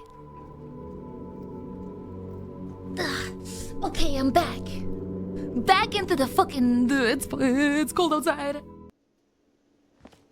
Let's talk to the manager. Hello? The man with the unimpressive beard notices you approaching. He drops the ledger he was holding and turns to the lieutenant. Mr. Gart, right? You run this place. Yes. I am Kim Kitsuragi from Precinct 57. This is an inter-district investigation, so joining me from Precinct 41... He looks to me, realizing he still doesn't know my name. As I said, Detective Raphael Ambrosius Costello, the harbinger of ruin. I'm currently in between names. Fantastic. It's like when you've left your band, but you haven't decided on a solo artist name yet. That's wonderful, really. I think so. But there's a dead body out back. No one wants to work in these conditions. It's been a week. Sir, I understand your concern, but we are here to do a job. And for us to do it, I need you to stay calm. Yes, of course. For a moment, the cafeteria manager fidgets under the lieutenant's gaze. Then he gives in. I know it took us a while to arrive at the scene, but it also took you a while to call us. Oh. It was you who placed the call, correct? That's sussy. Why did it take you so long? No, I only just got here. It was probably Sylvie who called you. She usually works the bar here. I'm only temporarily taking over her duties. Oh. Do you have her number? As a matter of fact, I do. Oh. He looks behind a pile of coasters, finds a slip of paper, and hands it to the lieutenant. You said you just got here. From where? Are you a local? What, of Martinez? No, I live in Jamrock. I only sometimes come here to keep an eye on the place. This is just one of the many, many cafeterias I manage. But you still know your way around, yes? In case we need directions. Yes, I know where some things are, but as I said, I don't live here. I just used to work here. And I'm not going to start working here again, if that's what you think. Yeah, right. I bet you fucking live right here, and I bet you killed whoever is in the back. I didn't imply that. Detective. Who, me? Yes, Detective Cousteau. I have everything. You? He says the name with a purposefully straight face. Oh, you mean, do I have questions? Yes, yes. He means, do you have questions for me, like a police officer would? Who killed him? I don't know who killed him. I'm not the police. That's your job. Did you kill him? What are you, crazy? Of course I didn't kill him. Suddenly you tense up. Blood is being pushed to your muscles. You should hound him on this. Hound him hard. The prey drive says. Did you kill him, Garte? No, I didn't. You can tell me, Garte, you killed him, right? I didn't. I don't appreciate this. What is this? Why did you have to kill him? Do I have to answer him? Is this mandatory? The lieutenant stands motionless, his expression unreadable. Did he hurt you? Is that why? Did you get some kind of sick kick out of killing him? What are you, an idiot? I told you I haven't killed anyone. Anyone? Have you killed someone else then? He ignores you. Where's the body? Behind this building, there's a courtyard. They hoisted him up on a tree there. And how do we get there then? That's easy. See that door there? First you exit through that. Then to your right, you should see a big hole in the fence. A really big one. You can get to the courtyard through there. No need for the keys. The hole is big enough for the Franco-Nigerian cavalry to fit through. Okay. Does he want you to feel guilty of making that hole? It's implied in his voice. Oh, why did Sylvie go away? She went away because none of your business. This is the second time you've avoided the subject. Oh my God, what is your obsession with this Sylvie person? Get over it. He's projecting! Maybe it's he who's obsessed with this Sylvie person. Yeah. Certainly sounds like it. That's all. Let's go. Not so fast. You owe me 130 real. He points to me. Huh? No one is saying the multi-pattern necktie you found tied to the ceiling fan can talk. No one. it must be merely imagination. But Let's bail! Time to push the eject button! Oh, excuse me. You owe me 130 I slammed my real. fist on the space bar! Let's bail. Time to push the eject button. Sounds like a responsibility. You don't like those. And then I asked him, what's real? You owe me 130 real. He pronounced the R with a mock aristocratic accent. the IIR, or Inter-Isolary Real, is the global reserve currency. Whatever part of the world you're in right now, it's safe to assume he means you owe him some money. By real, do you mean some form of street cred? No, you don't owe me street cred. You owe me money. You owe this establishment 130 real. He points to the red ledger on the counter. Who does that clown think he is? Arrest him! But what if you're under arrest? You can't arrest me. I haven't done anything. Put this man in his place? Authority? I don't know why I said that. I thought it's something a cop would say. I'm gonna put this man in his place. I quick saved, I think. I don't know if I can quick save in dialogue. From the bottom of your blue soul, Whoa! a term emerges. Oh my god! Refusal to aid an officer of the peace. You're impeding me from carrying out a murder investigation with your inane request for money. But it's not inane. You owe me money. It is cruel of you. A man has been killed. File a request for compensation with Station 41. We need to work. What? I don't have to pay it off! Okay, you'll only have to pay for the window and the drinks. That's 70. I'll get the rest from your stupid station. I have no memory of drinking any liquor, so I'm not paying for the drinks. The ledger does. The ledger has a memory. The drinks are non-negotiable. There's no way your station will pay for them. I won't pay for the window. Fine, I'll take it off the bill. You want to Fine. sleep in a post-apocalyptic shithole? Go ahead. But I'm not giving you another room. Cool. Leave. No, not cool. You still owe me 30 for the drinks. If you don't have it by tonight, I'm not letting you back up there. He points upstairs. That's enough now, sir. Good day. Oh no, I need $30 by the end of today. How much do I got? By the way, where is home? The address is coming up blank, and this place sure isn't it. Do I even have one? But you've been at this hostel cafeteria for only 3 nights. Where were you before? You had to be somewhere. Far away? Question mark? In time or space? Whoa, both. That doesn't sound like somewhere you can stay if you run out of money. I live in a dumpster. I don't care. Fuck everything. Hobo cop. Can I trace the way back somehow to the exact street, the exact number on a building? Oh, I really like being a hobo cop. I've never really got into play as a hobo cop because I quit. But I am curious on the first one too. Could I trace the way back somehow to the exact street, the exact number? Maybe I could be like, what if I'm like a noble? You can try. Run some addresses in your head when you get the time. Maybe a street or an apartment will appear. Oh, I got a new quest. Lonesome Long Way Home. Whoa. Okay. Let me go back upstairs, try knocking on the door. Who the fuck takes a shower for 30 minutes? The door is closed. Still nothing. The lieutenant gives you a quick glance. What? He doesn't like where this is going. You should punch a fucking hole in it. Breathe in. You hear the murmur of blood in your ears. Your back slowly relaxes when you breathe out. That's one lucky door. Fucking piece of shit. Okay, Kim, talk to me. Yes? You seem to be following me. Excuse me?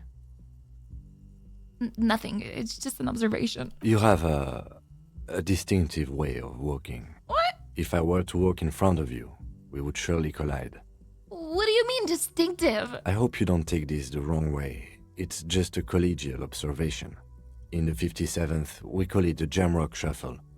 Officers from Jamrock's 41st Precinct tend to move a bit erratically.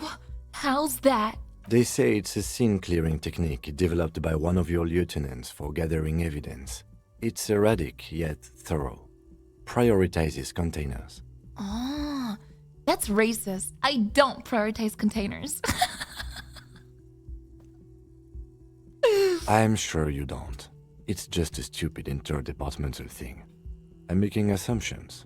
We should move on. Passing along frivolous interdepartmental stereotypes is not usually his oeuvre. He regrets bringing it up. Okay, yeah. Tell me about the case. What do you want to know? Literally anything about it. I can't remember a single thing. Would you say this is a mysterious case? No, tell me anything about it. Maybe you can tell me what you do know to help me narrow it down a bit.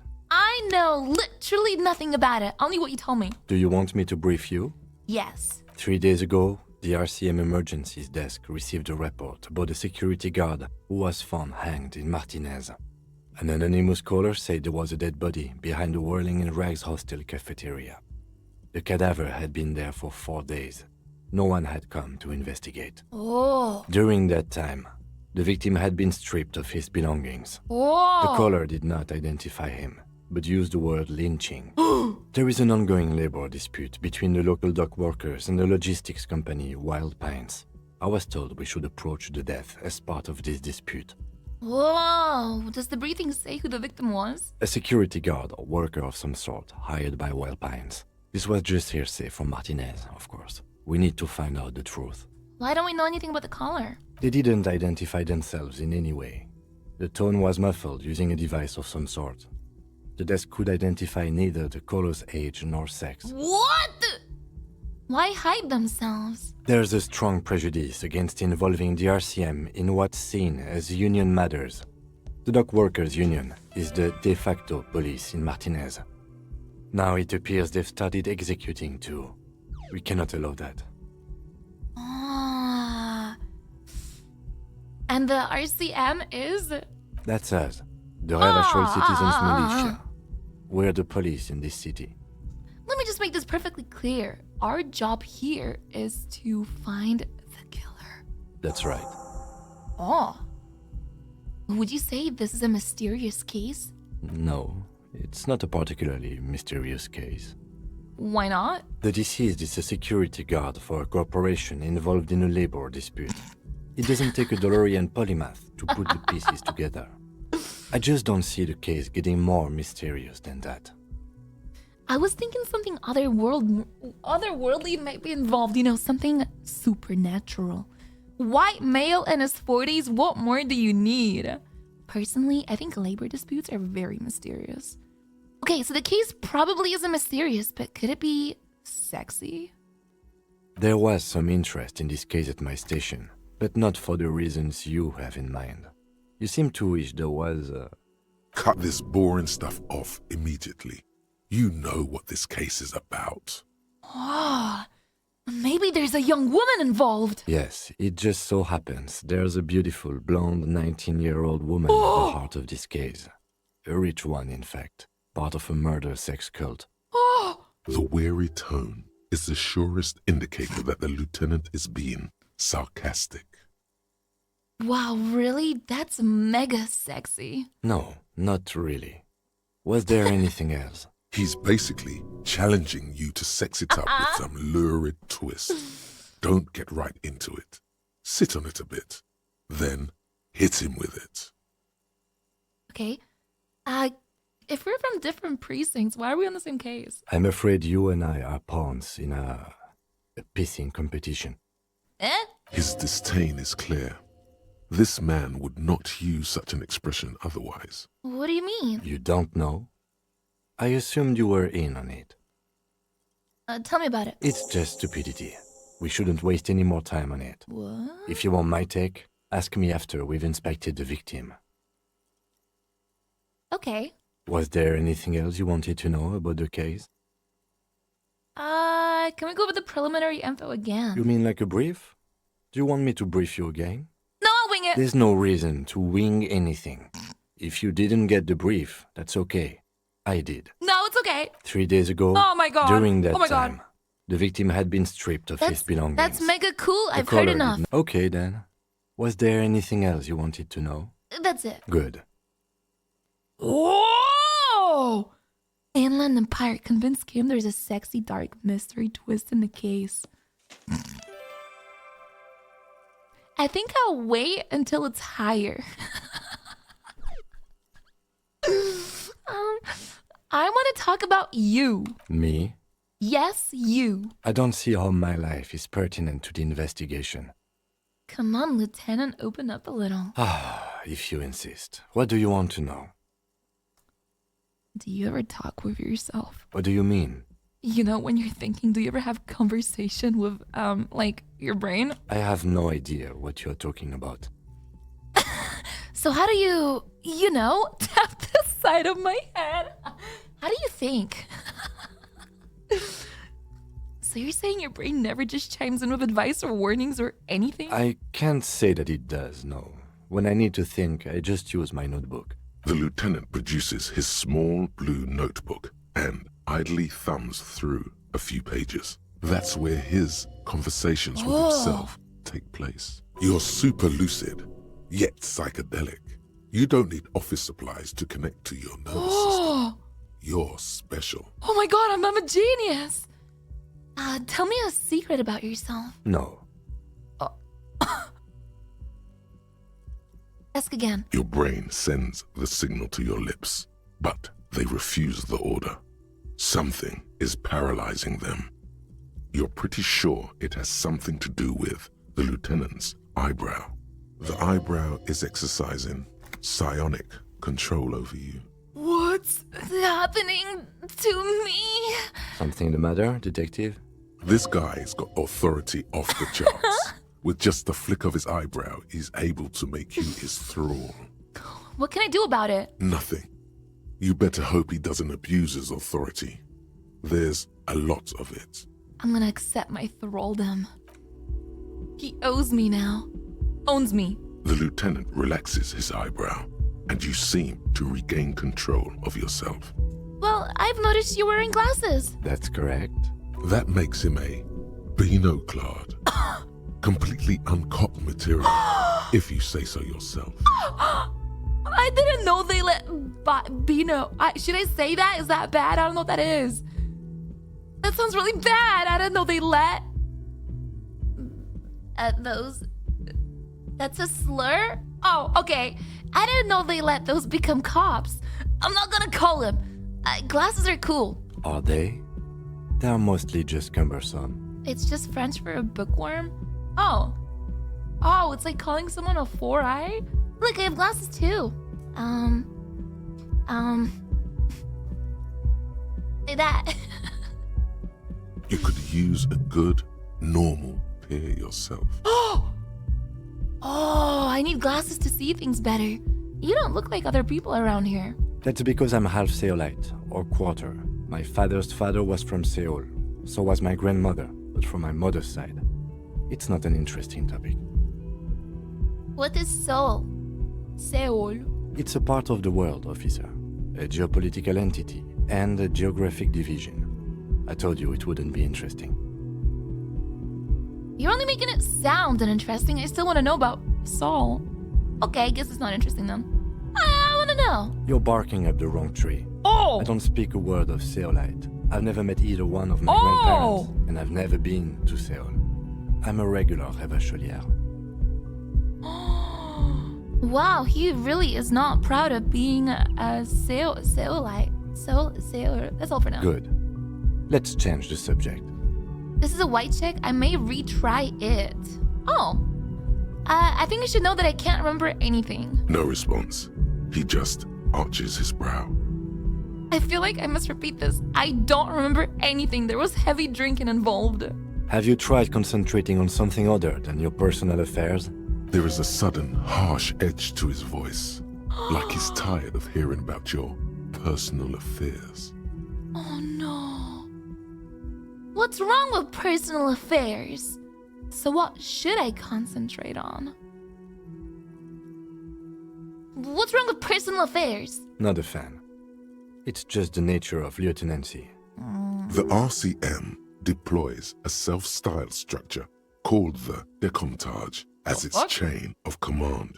Every lieutenant is responsible for 2 sergeants and 8 officers.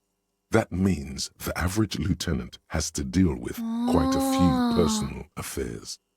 Even you know this. So what should I concentrate on? Try work. The case at hand. It can work miracles. But I'm completely lacking in basic information about even this organization we're in. Can you help me? Fine. You should get through this day first. Off hours begin at 9 p.m. If you're still having trouble then, I can give you an I have a date orientation. with Kim at 9! I'm afraid this is the medical situation. Move on. Really? You look fine to me. I'm talking serious and believable damage here. I saw myself in the mirror and I had no idea who I was. This psychodrama is unbecoming of an officer. No. It's not psychological. Some sort of major brain damage has occurred on an unprecedented scale. Then you should consider seeking medical attention. You can use the radio in my kinema to call your station's Lazareth. What's Was a there anything else Lazareth? you wanted? I don't know what a Lazareth is, but also, I'm gonna convince him there's a sexy dark mystery twist in the case. Only banal things strike you. At the core, you're a very banal person with a very small soul. One you should be ashamed of. It's no wonder the soft one doesn't want it back. It was right to abandon you.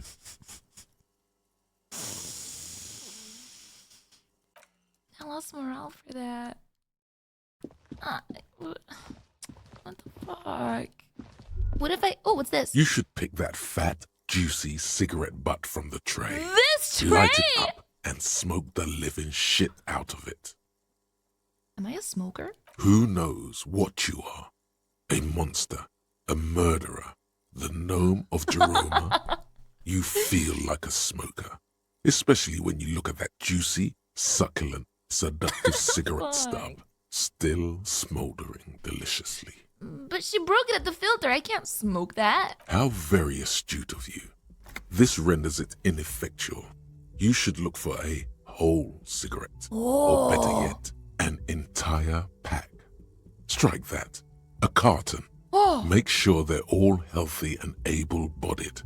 Then smoke them all. Yeah. The idea seems to make your neck expand.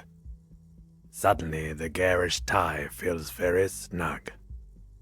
I should enthusiastically do that. Good. They'll make you stronger and better. You're too old to be cool now. But find cigarettes, smoke them, blam.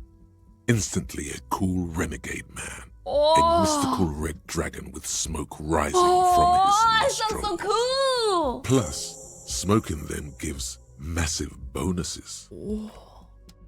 I got a new task to smoke a pack of cigarettes. Let me go back to my room. I'm curious now. Hey, come inside, Kim. What do you think? Kim tries not to look at my broken down bathroom door. The bed is cold and not particularly inviting, but it's yours. The sheets look awful. The option to go to sleep becomes available every night after 9 p.m. Oh, okay. So is it real time? Like how fast does this move? The window stands broken in its frame. No. 9:51. Dialogue moves. Oh, dialogue! Wow, that's fucking cool. Wait, can I talk to the mirror again with Kim here? Is he gonna watch me go through like a psycho breakdown? A mirror hangs on the bathroom wall. In it, your face, adorned with the expression. I have to put more points into electrochemistry. Fuck. Okay, I have a fuckload of tasks. The pissing competition, end of day debrief of Kim, call my station's Lazareth, and I have sang karaoke. Wait, what did it say? Get a hold of a sad song on tape. Oh, okay. What does this door go to? Weird. Let's go talk to the wheelchair lady at the bottom. Make sure I didn't miss anything. Oh, what's this? Nothing on the front page rings a bell. Oh, it's the newspaper. Wait, did she stop showering yet? The door is closed. Still nothing. The lieutenant gives you a quick glance. He doesn't like where this is going. You should punch a fucking hole in it. Fucking whore! Hey, what is your problem? That felt good. Everyone is a whore. You hear the murmur of blood in your ear. I'm leaving. I just wanted to see, like, I haven't had cam. I've never redone those. Okay. I'm a detective. So, this guy's sussy. Wheelchair lady did it. Hello, sweetie. Wait, who's Sweetie? Does that mean you like me? You're a handsome man, officer, with your mustache and your chiseled jaw and that silly dimple on your chin. Oh, what the fuck? But dear, you're not for me. I'm too old and too married besides. You must forgive me. I'm getting so scatterbrained. I completely forgot to introduce myself. I'm Lena. My husband Morel and I are staying with our friend Gary just down the street, but I come here for tea when they're away. Oh, really? Her eyes glitter over the rims of her glasses as she looks up, smiling. This Lena is wacky enough for the motley crew. Hire her on the spot. Sweetie needs money. Does Sweetie's got money? Oh, sweetie, I heard your conversation with the manager about your financial troubles. When do you get your next paycheck? If she could, this woman would feed and clothe you and every other sad, lost person on this earth. You've got guns of steel and a chiseled jaw somewhere under the bloated alcohol layer. Maybe she'd like to sponsor you. I was hoping... Wait. Oh my god, tug on her heartstrings. Your deportment remains dignified as you shed a single manly tear. It isn't easy for me to ask this of anyone, but I'm at the end of my rope. Any money you have could help me. Sweetie, I only have a few cents on me, but I could give you this to pawn. Oh my just god. to tide you over. She unfastens a gold commemorative pin from her left jacket pocket and drops it into my palm. I gained it. Wonderful. He has a pin. The pin is round and slightly tarnished. 3 sailboats in bas-relief with the sun hovering over the water behind them. A chipped green banner at the bottom reads, Sam Baptiste, Summer 31. Dinghy races. What's to pawn? It's easy. You bring a valuable item to a pawnbroker, who then gives you money for it. You can get it back later for a slightly larger sum if it hasn't been sold, but you never end up doing that anyway. Where can I pawn it? Cross the plaza and follow the road along the coast. Down by the water, there'll be a shack nestled against an old stone facade. That's the pawn shop. An old friend of my husband's goes there often. He says the owner is quite helpful. Okay. Items that can be pawned at Bird's Nest Roy's appear in your inventory under the Items tab. You can pawn these items when talking to Roy. Oh god, do I pawn? What does that mean, commemorative? Like, it's just a fucking pin, right? She doesn't need it. I promise I'll buy it back for you once I have more money. Oh, it's not an ancient family heirloom or anything, but I suppose it would be nice to get it back. About your pin. I hope you were able to pawn that old trinket. I decided not to pawn it. You should have it back. Oh, thank you, dear. Whoa, 10 I confess, I am glad to see it again. Even the lieutenant seems happy with this turn of events. Now, what else, sweetie? You seem to be in a chair. Yes, dear. I'm a paraplegic. Oh. A paraplegic is someone with limited or no ability to use the lower half of their body. Paraplegia is caused by spinal cord injuries, like falling from a great height, or a grenade explosion. A grenade? Did you fight in a war? No, dear. I'm not quite that old. Although I was injured in the line of duty. Were you a tightrope walker? Nothing so extravagant, dear. Though what young girl doesn't dream of soaring over a crowd? What did you do then? I was a training and development manager at a rapidly expanding mail order shoe company.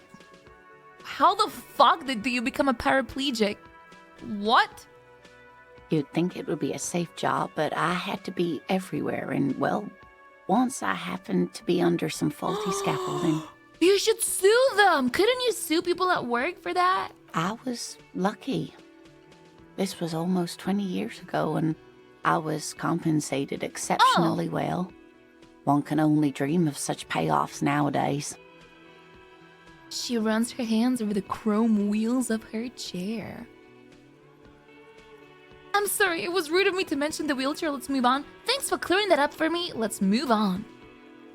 Well, does it matter how I finish this dialogue? I feel like I keep apologizing. But I am empathetic, so I'm sorry. That's quite all right. I'm used to people asking questions. I know they're thinking about it anyway. There is no bitterness in her voice. She accepted the curiosity her condition inspires a long time ago. How'd you like to roll with me? Whatever do you mean? I want you to be my wheelchaired partner in fighting crime, riddling backwards of corpses, catching sequence killers. Roll us some cigarettes. I'm jonesing for a smoke. I was thinking of the lyrics to a song. Wanna roll with me? Is that a karaoke song? Oh shit! Roll us some cigarettes. I'm jonesing for a smoke. Oh, no. I haven't smoked in years. Why don't you smoke? It's great. Cigarettes are a luxury, sweetie. Oh. Besides, I have to mind my health. Oh, she looks embarrassed. Wait, maybe she knows where you can get cigarettes. Delicious, toasty cigarettes stuffed to the tip with love. You should find out. You would do well to follow her example. Smoking is the reason you feel like a rag. It's painful for you to even ask these questions. Can you tell me where to get cigarettes? I thought you were cool with your wheels and all. Okay, I really want to know what happened. I thought you were cool with your wheels and all. An old woman in a wheelchair just doesn't look good holding a cigarette. Though I'm sure it lends you a roguish charm, sweetie. I want to do it again. Whatever do you mean? I was thinking of the lyrics to a song, Wanna Roll With Me. Ah, yes. Probably Roll With Me by the Fletchers. People often quote the Fletchers at me. Morel says it's my theme song. Again. Whatever do you mean?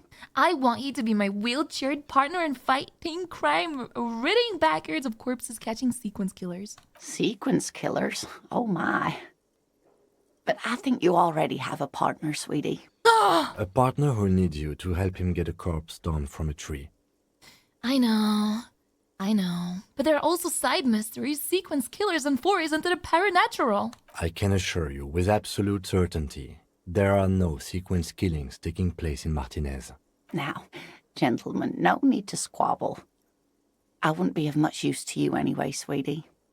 Why? 3 heads are better than 2. Thank you, but Martinez isn't the most wheelchair-accessible place, you see. I'd slow you down. What the fuck? Perhaps another time. Oh, that's so sad. Well, anyway, how'd you like to roll with me? Whatever do you mean? Roll us some cigarettes. Oh, no. I haven't smoked in years. Does that mean you don't have tobacco or rolling paper or any cigarettes at all? She shakes her head slowly. Wait, maybe she knows where you can get cigarettes. You would do well to follow her example.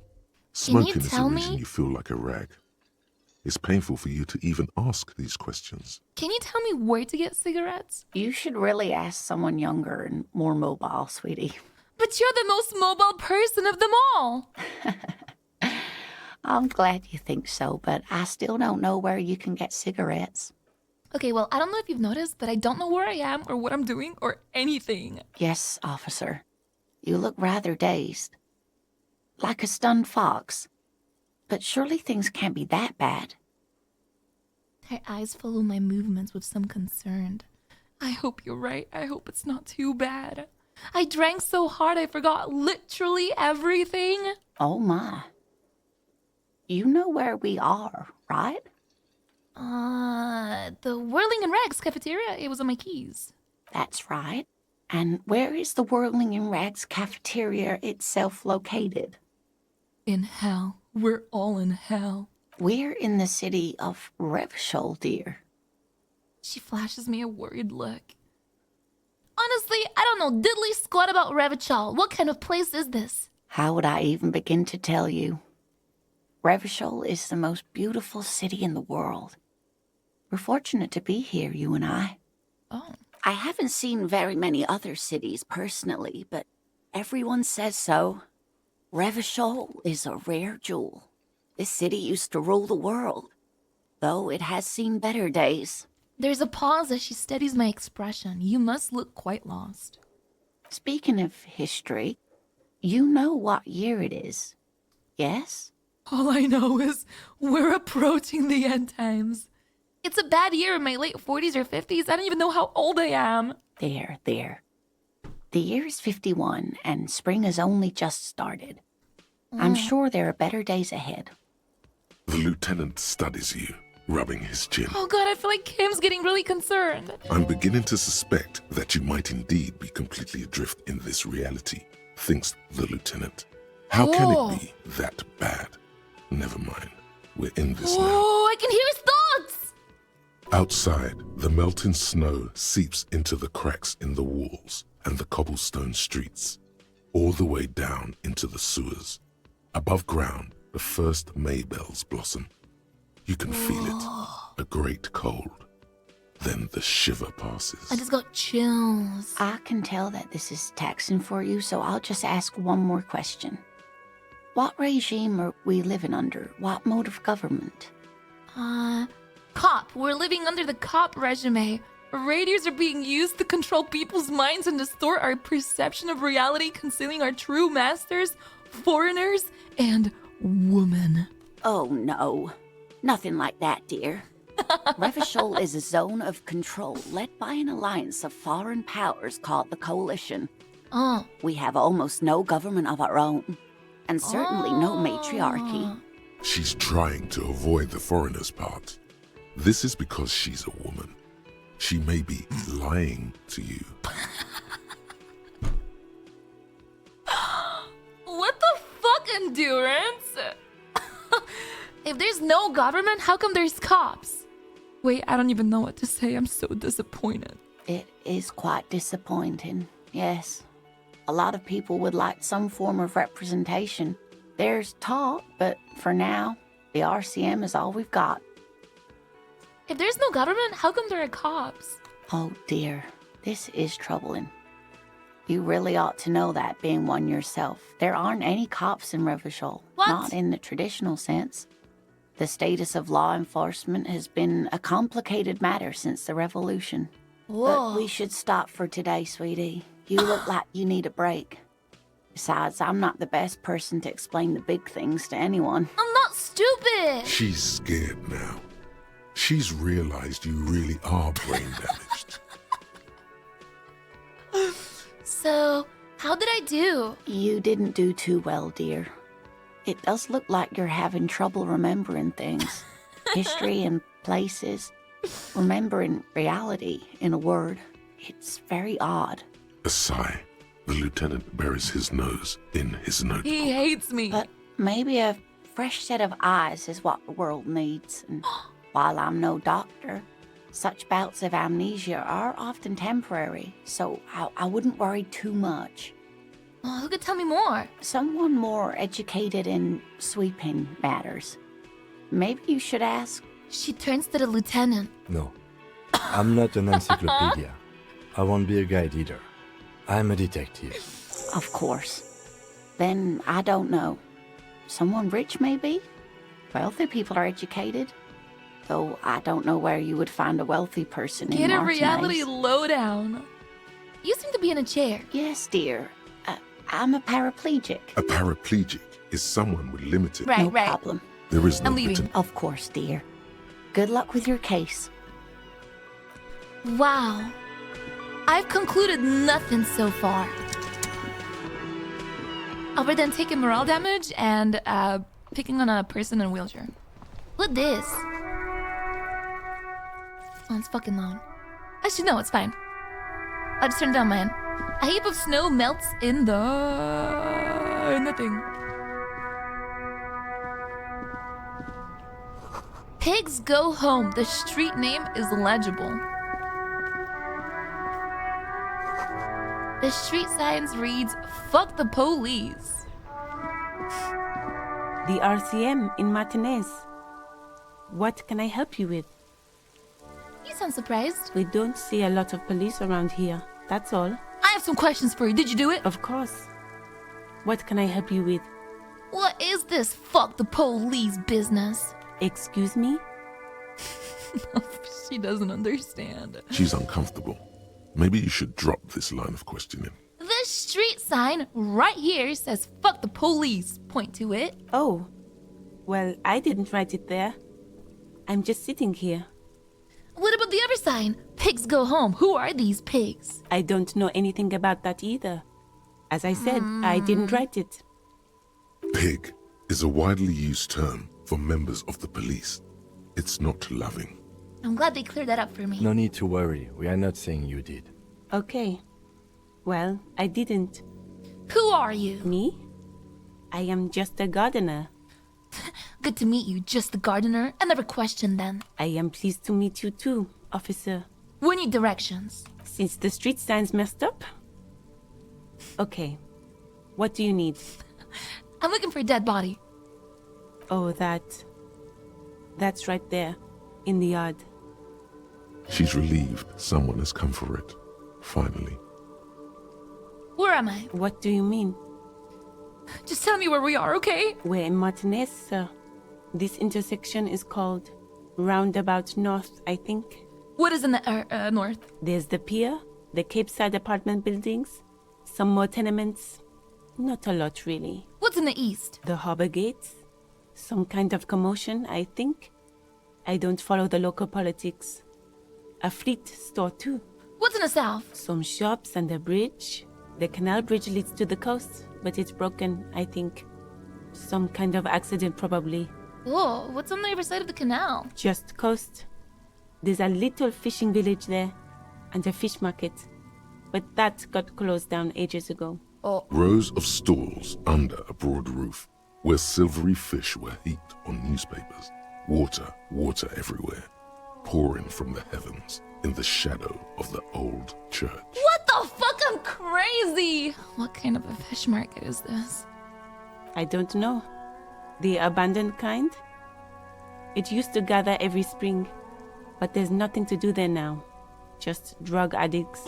My people! What's in the west? It's just water. No, actually, I think they call it the Martinez Inlet. There are some islands in the bay, but they're hard to reach. Thanks, that's all. No problem. I have to run. Of course. I won't hold you back. Her gloves. You get the feeling that you need them. Oh. You have a dead body to deal with after all. Oh, can I borrow your gloves? Sure. Keep them. I have another pair. Oh, she hands me the rubber gloves with no visible annoyance. I love her. All around you, rain falls on the great city of Revachol. Whoa. Rain drips from the eaves and floods the gutters, washing the filth away.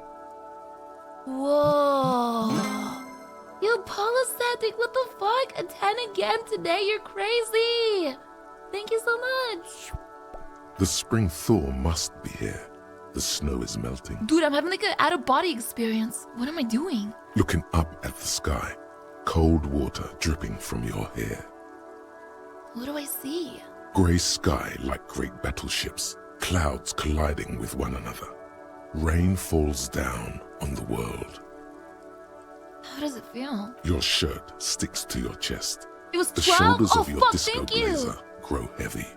The cold finds its way in under your skin. You shiver, and the city shivers with you. Oh, chills. You're not dressed for this weather. You should get an overcoat or a patrol cloak.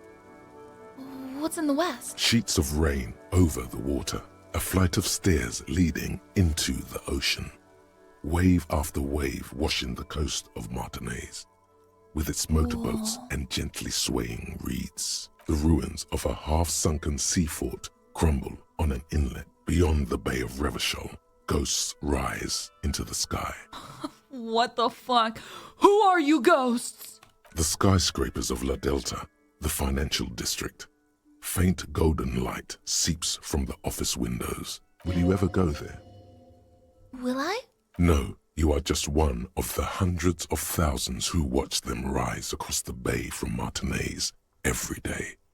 Run my fingers through my dampened hair. Your hair is an oily mess flecked with ash from neighboring coal plants. Oh. Smokestacks rise somewhere in the distance. I thought this was snow. Wait, is this ash or... I'm pretty sure it's snow. Fuck. What's in the east?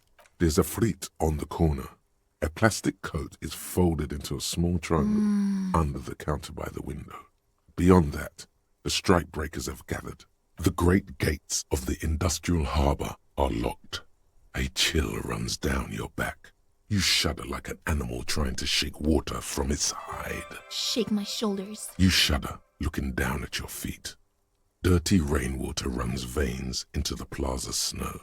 2 green snakeskin shoes stand at attention on the mosaic paving of the plaza. What's below? Collapsed storm drains, old sewage systems flooded with rainwater. Hidden weapon caches from the revolution. Doors leading down to Le Royaume. The catacombs to which, for 3 centuries, they delivered the blue-blooded dead. Motherfucker. This rain will not let up anytime soon. You should get a raincoat. There's a freight to the east. They sell them there. Really? I didn't know I had to care about my weather. What if I'm getting like a cold? Okay, east. Never ever smoke weed. Never ever. What this? Goods from the lorry haphazardly litter the surroundings. Are you lost? You look lost. Out of place. A glossy magazine, most able-bodied man. This issue hosts the top 10 list. Oh no, they're much hunkier than me. You shouldn't feel threatened by handsome men. Don't be silly. Jump jams. I'm threatened by a fucking magazine. I'm so insecure. Magnesia. Hello. Welcome to Veibae. Announces the rotund man. The remark isn't addressed to me. It's addressed to the lieutenant. Hey, I know, Revachol. That's where we are. Why are you addressing my partner like that? Don't you welcome to Revachol me. My grandfather came here from a 3,000-year-old racist isolationist culture, while your ancestors came to this island a mere 300 years ago. Every school of thought and government has failed in the city, but I love it nonetheless. It belongs to me as much as it belongs to you. You tell him, Kim. It's men like you who keep Revachol divided, making it that much harder for everyone to climb out of this post-war limbo. Limbo, what's going on here? Oh, come on, man. I just said welcome to Veibae. It's a lorry driver thing. I know exactly what you meant. You think my kind doesn't belong here, that I should watch myself and behave. Oh. But you see, I'm an officer of the RCM. It's Oh my actually God. my He's job going off. to make sure you behave. I would advise you to remember that. Silence. The air between them becomes tense. Your Your partner needs backup. The fuck? Now's your moment to shine. Fucking A, Kim. I've got your back. Give the lieutenant a punch on the shoulder. Well, I think we all learned something here. Smile at the lorry man. Fucking A, Kim. I've got your back. You two make a cute couple. You know that? The lorry man spits. The lieutenant exhales and resumes his regular calmness. Now that that's settled, we have a couple of questions. Whatever you say, officers. Oh. He waits impassively, cigarette smoldering between his fingers. You got a smoke? No. He's got a smoke right there, in his fucking hand. Snatch that shit out of his fat fingers. You need it after listening to his garbage. Then I'm gonna need the one you're smoking. Can't have it. Hand it over. I'm confiscating it as evidence. Evidence of what? I haven't done anything. He puts out his cigarette and flicks a tiny stub toward the street. Fuck, I oughta. What, officer? The man looks at me coolly. Noxious effluence wafting in the air around him. I oughta shit. Sorry I couldn't be of any help. What are you hauling? Oh, not much anymore. I'm here to pick up some cargo, but the dock workers are on strike, so it's a sit and wait on your ass situation. What kind of cargo are you supposed to pick up? Apples. Apples? Yeah, apples. I take it you had other questions? He's given you the runaround. Let's be honest, you were bested. What was the argument all about? It's about biological determinism, natural law, the sorting of the races. Oh. Not the most popular topic nowadays, with a coalition in charge and all. You might want to change the topic. That is, bury your head under the sand like common sheep. Change the topic. The way he says it makes it almost sound like a threat. I get it. Someone has to be the unpopular guy. Oh, so you're just a racist. Makes sense. To be honest, I can't really remember what that means. Please explain. Please explain. People who've studied these things say that you and me are superior by design. So, naturally, we Occidentals should be in charge.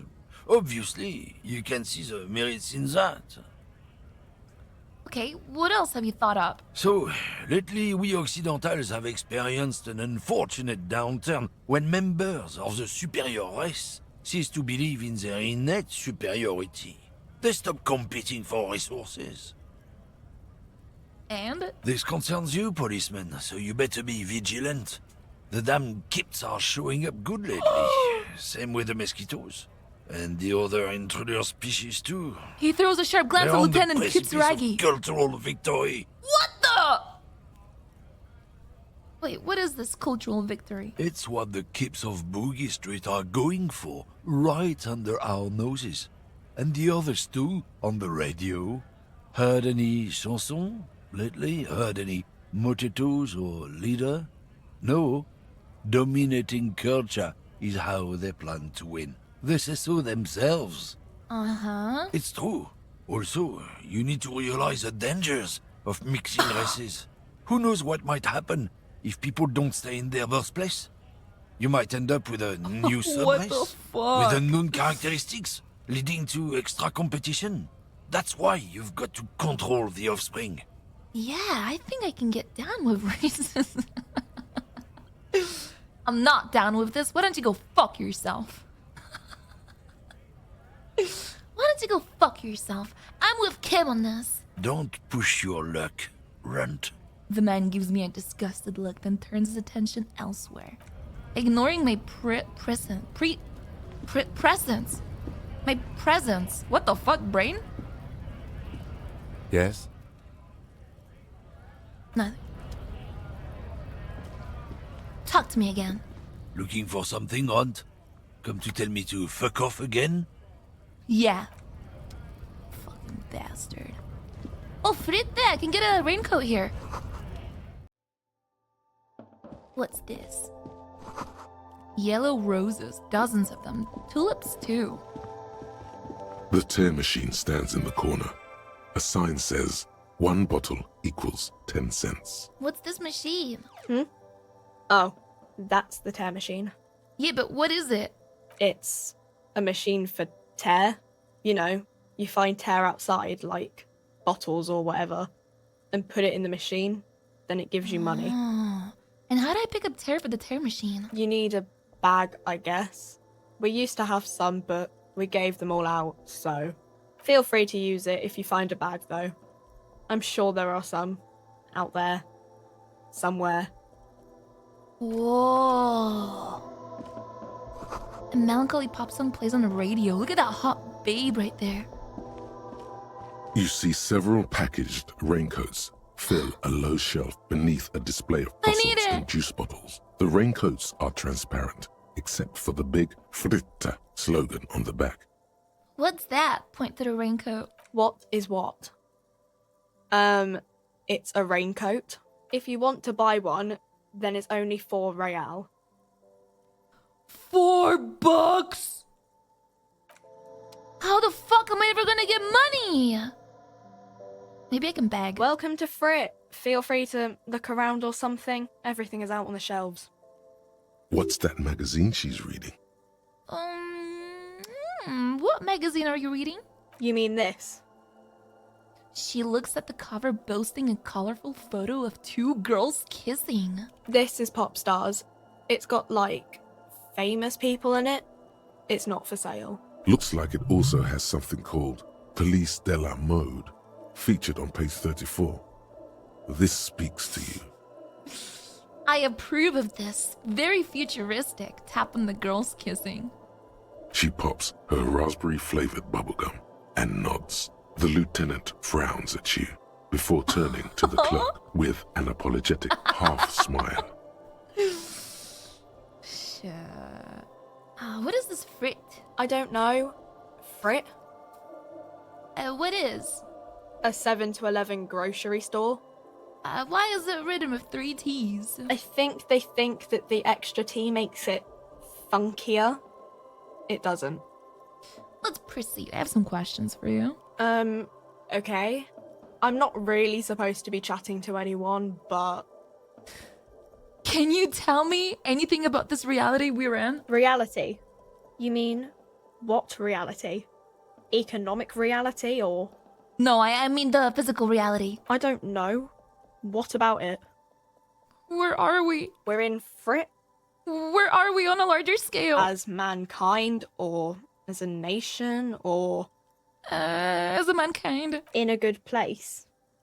I mean, science is doing great, and this radio computer thing seems to be kinda big. Oh. I don't know. What time is it? I don't know. Look at the clock. It's right behind you on the wall. The clock shows the time at 10:09. The hands seem to be still. It's apparent the clock doesn't work. What's the coalition? Our government? Oh. Or do you mean something else? Sorry, I really need to finish this article. What's the revolution? When ordinary people take over the government and, demand democracy. What about the one we had here? Yeah, it happened like 50 years ago or so. Sorry, I'm not very good at this. I'm getting fucking taught by a high schooler. I won't bother you. Cool. Can you tell me anything about the dead body? I don't really know anything. I mean, I know it's there, but I haven't seen it, so... What do you think happened? I don't know. No need to worry. It's just standard procedure for us to ask around. If you hear anything, let us know, okay? Okay. Did you know the man who died? Not really. Not really? Does it mean you knew him a little? No. I didn't know him at all. How long has it been there? I don't know, really long. Thanks for the help. Uh-huh. Leave? She's sussy. She might have done it. What's that? A small cabinet on the wall is filled with various medicine bottles, nasal sprays, and blister packs. They all bear the Saint Baptiste Pharmaceutics logo. Just ask me if you need anything from Saint Baptiste. We don't stock prescription meds, but we do have Nosafed, Dramamine, Magnesium, and Hypnogamma. Who is Saint Baptiste? Saint Baptiste. You know, the pharmaceuticals company. Saint Baptiste Pharmaceuticals. The one that sells meds out of Saint Baptiste. That one. There. What do these products do? I don't know. Let's see. Nosafed is a nasal spray. Dramamine is a really good painkiller. Magnesium is a dietary supplement. Hypnogamma is... She stops. I don't really know what Hypnogamma is. I guess it makes you feel less shit. It's recommended to use after lots of partying, studying, or exercising. Can you be a little more specific? No. Sorry. I'm not like a doctor or anything. Nosafed heals +1 health. Okay. Okay. I think she might have done it. Money! Oh. 28 real? What? Dude, there's like a strike here.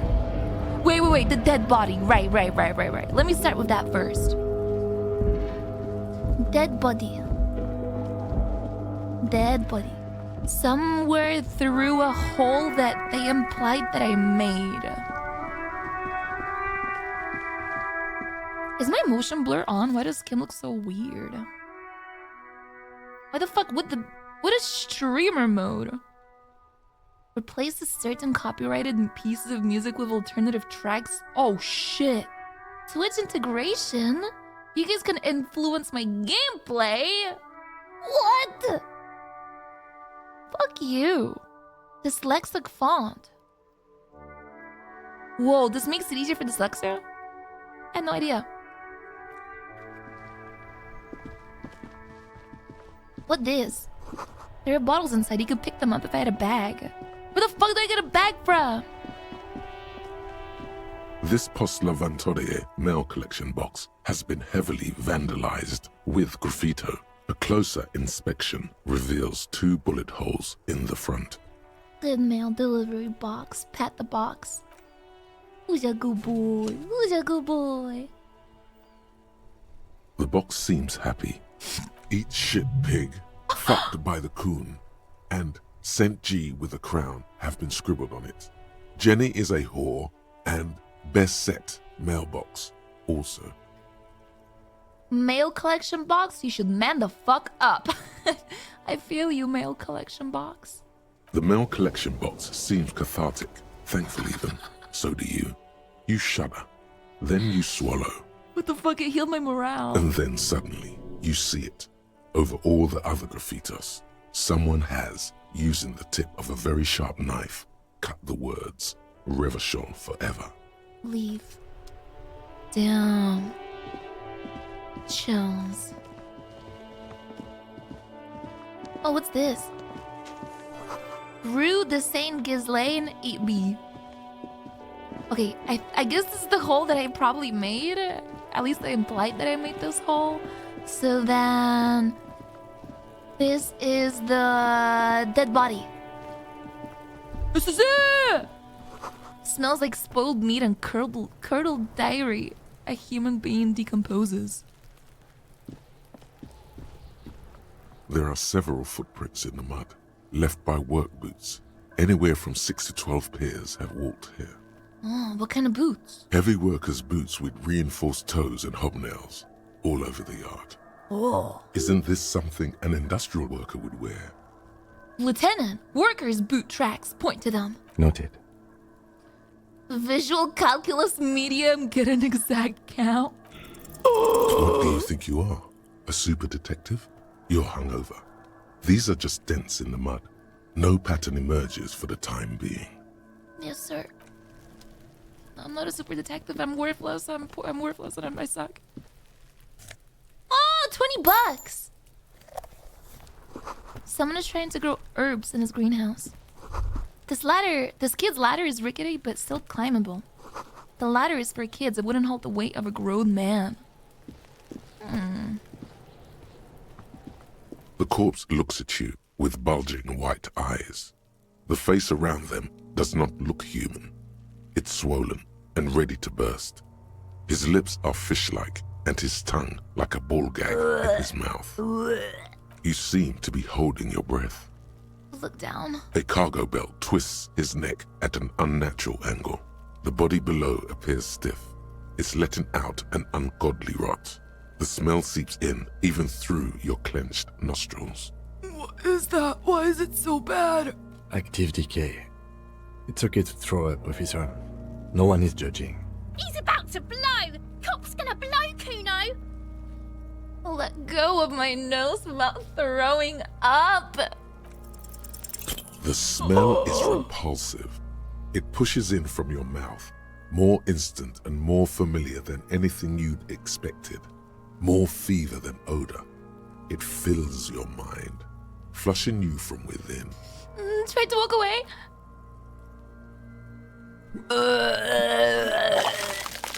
Oh, fuck.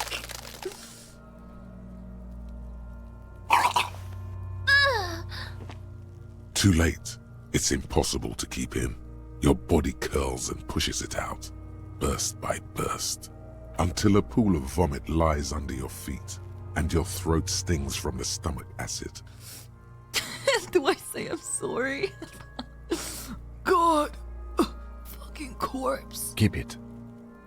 The lieutenant hands me a blue checkered handkerchief. Aw, thanks, wipe my mouth. The hangover is clearly making this worse for you.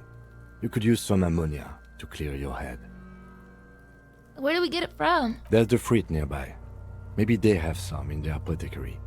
If they don't... He points to the greenhouse. There's a greenhouse here, and a gardener with a wheelbarrow on the corner of the whirling in rags. If she works here, she might have something for the smell. Acquiring ammonia will provide a modifier to the white check. Modifiers make checks easier and allow you to retry them. Whoa, smart. And I also got those gloves from the gardener. So, let me go talk to the gardener again.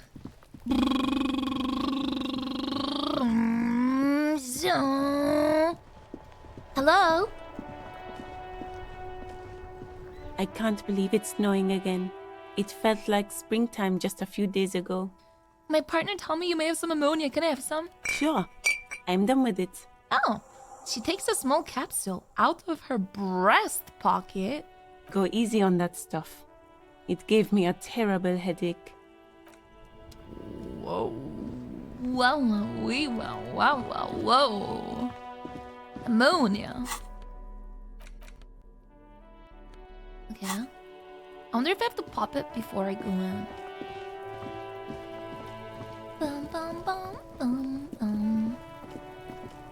There he still is, looking right through you. Wait. I don't have to use it though.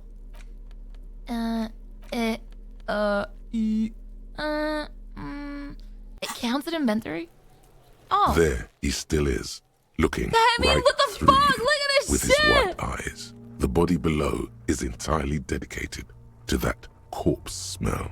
Surely I'm not Emitting gonna it throw is up at a all 20%. it does now. The ammonia only makes it worse. The combination forces tears out of your ducts. You manage to keep it in once. The second time, not so much. When the vomiting is done, your cheeks are wet The with worst tears. cup there is! I can't even do my fucking job! I don't think I want to be a cop anymore. Get a hold of yourself. You feel the lieutenant pat my back. The weight is reassuring, like a crenel on solid fortification. Pat, pat, pat. I've seen strong men turn themselves inside out for hours. You are facing tough odds here. Alcohol withdrawal makes it considerably harder. Seriously, this isn't fun. I don't want to be a policeman anymore. Okay, you've said it. You needed to say it. And now that you have, He withdraws his hand from your back and looks you in the eye. you need to get your shit together. No, I don't want to get my shit together. Okay. We should go talk to the locals. Find something else to do while the wind changes. It's pretty bad right now. I got a thought. Volumetric shit compressor. You've gained a thought. Oh. When this dialogue is over, go to your thought cabinet and internalize it with special bonuses and effects. Give it half an hour. Get yourself together. Then come back and have Half another an go. hour? Oh, fuck me. Oh god, I have two thoughts. Lonesome long way home. Plus one encyclopedia. Fuck that. That's only temporary.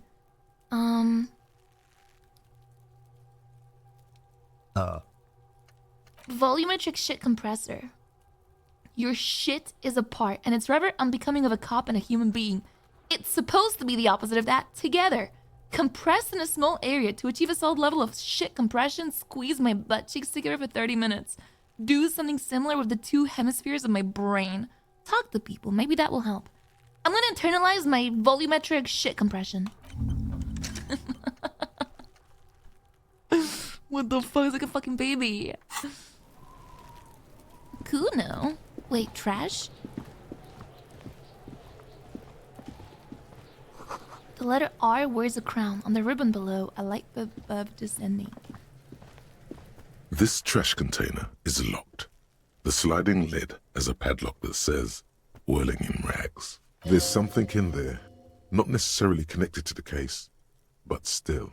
Why am I looking at you, trash container? You're just a trash container. Well, it is a container. Maybe you're prioritizing it. Wait! Lieutenant, what do you think could be in there? Trash, food waste from the cafeteria. They lock these containers to keep the derelicts from flocking in. Could be evidence too. Yes, I feel like there's something in there. What do you mean, feel? It's extrasensory perception. Whatever is in there holds a special significance. I agree.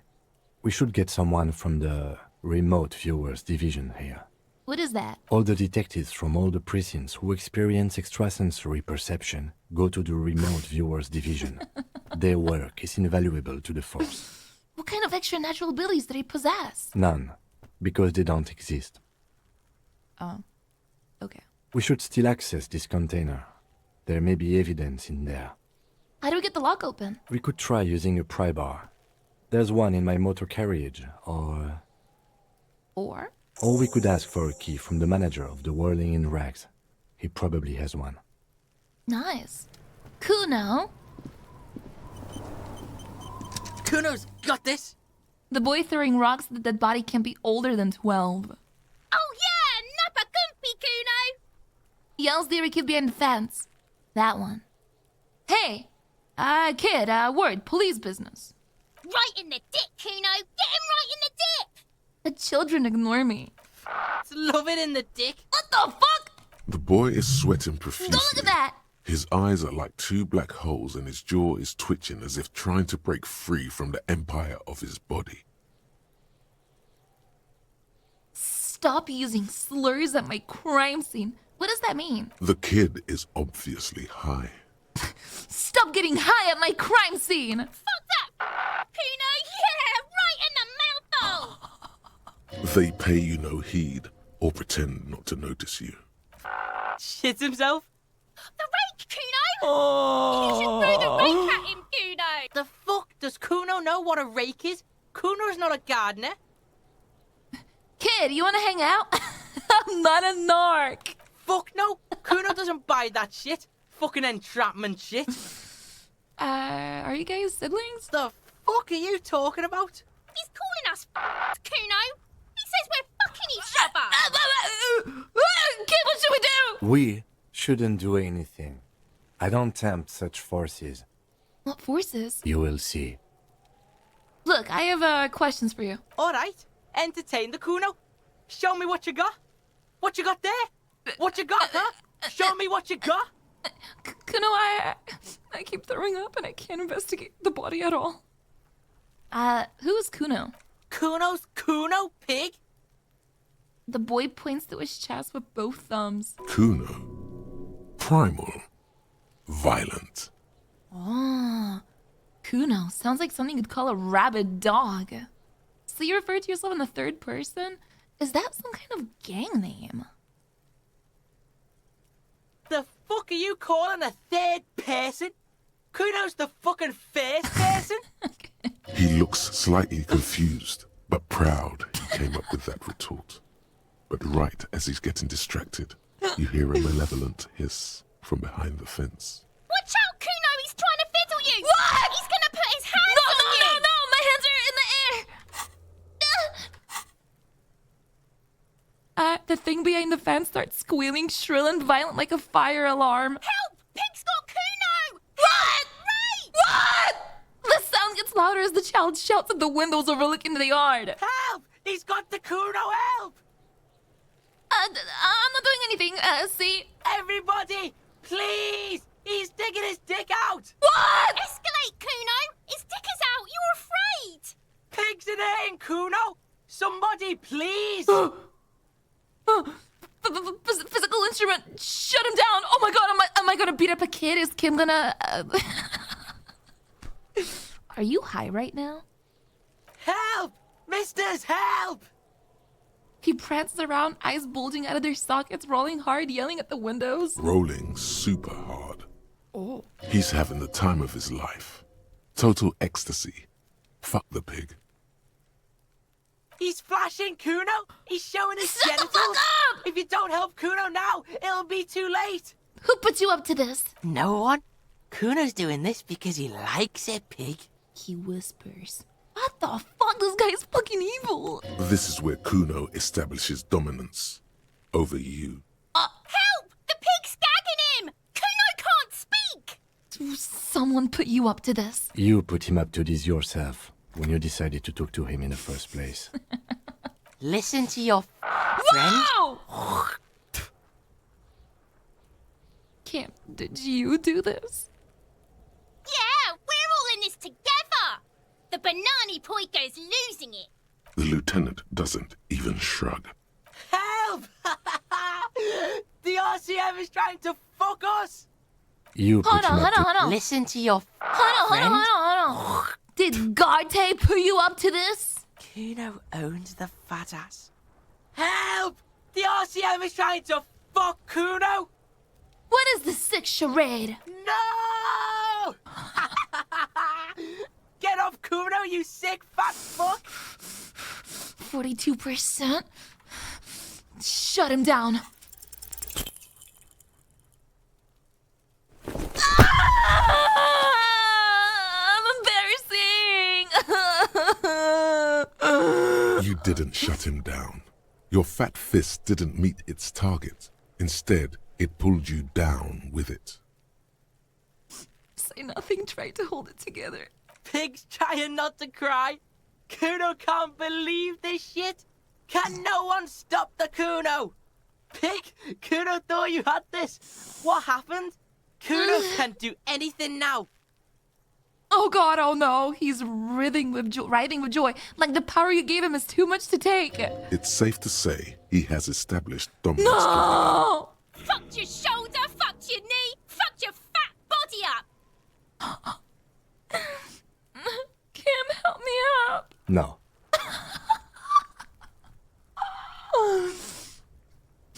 Stop laughing. The creature behind the fence makes it a point to laugh even harder. Kuno made you his fucking... The lieutenant isn't laughing at all.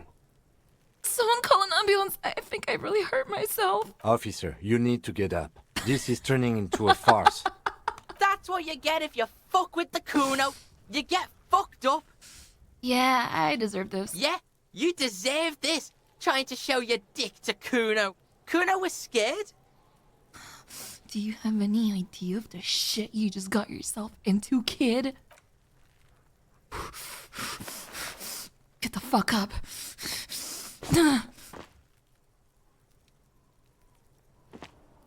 Kuno's just gonna beat the shit out of you again. I told you not to tempt such forces.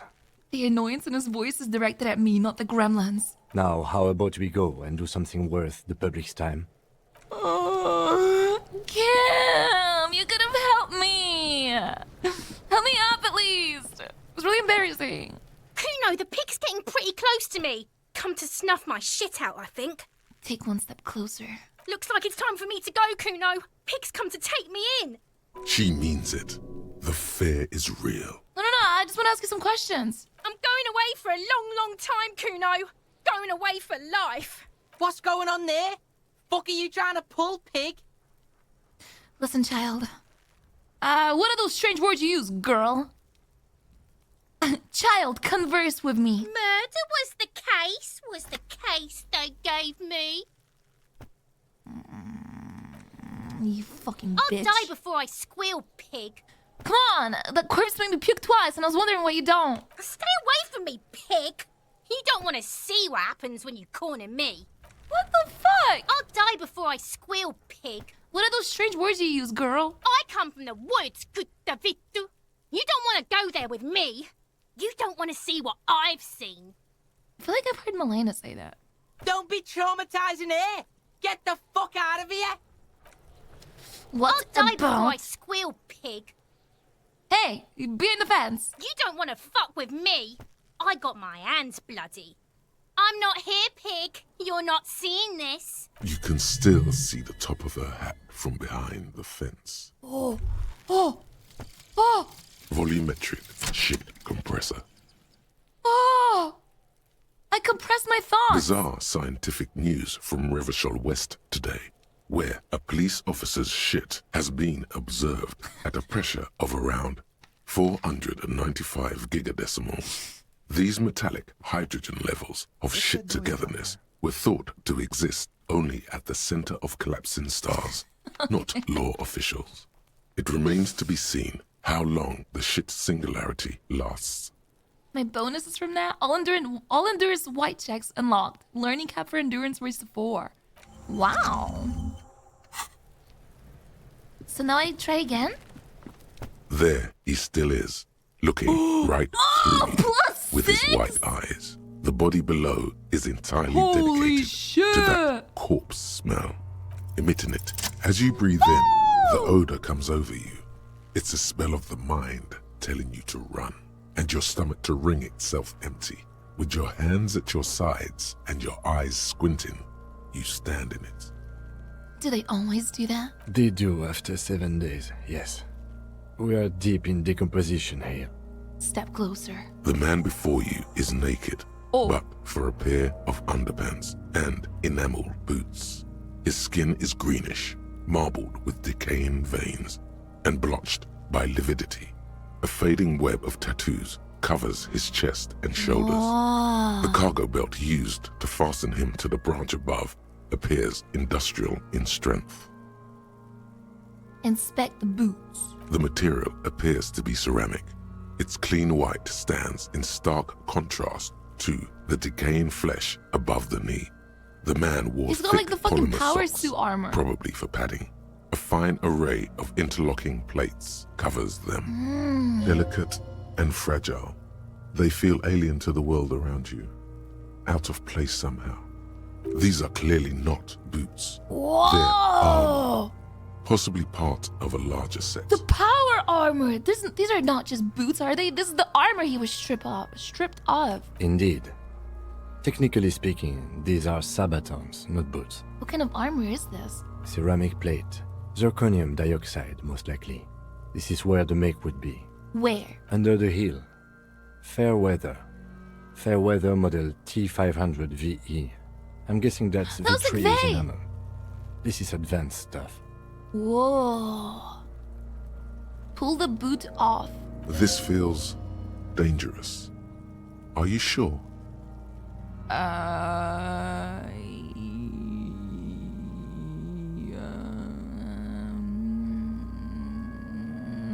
What if like his leg comes off? Yeah, why not? The stench fills your nostrils. As you push downward, an ominous creaking sound comes from above. Stop! The lieutenant voice is sharp. He looks at me with the boot under my arm. Pig's gonna pull his head off. Oh, shit! Brutal! Lieutenant, you seem distressed. Why? You're about to pull his head off. Do it, homo! I'm not a homo. Stop obsessing about your sexuality, officer. You are about to seriously compromise the coroner's case. What are you trying to achieve anyway? Why are you hanging on to that boot? These boots will go super well with my bell-bottom pants. This advanced enemy technology, we should conduct research into their weakness. Are we not detectives? There may be clues inside the boot. They look fancy. I thought I could pawn them. Are we not detectives? There may be some clues inside the boot. Maybe we should concentrate on what's outside the boot and leave what's inside to the boys at processing? Just this once. Besides, He taps on the boot. there's no way you are getting them off.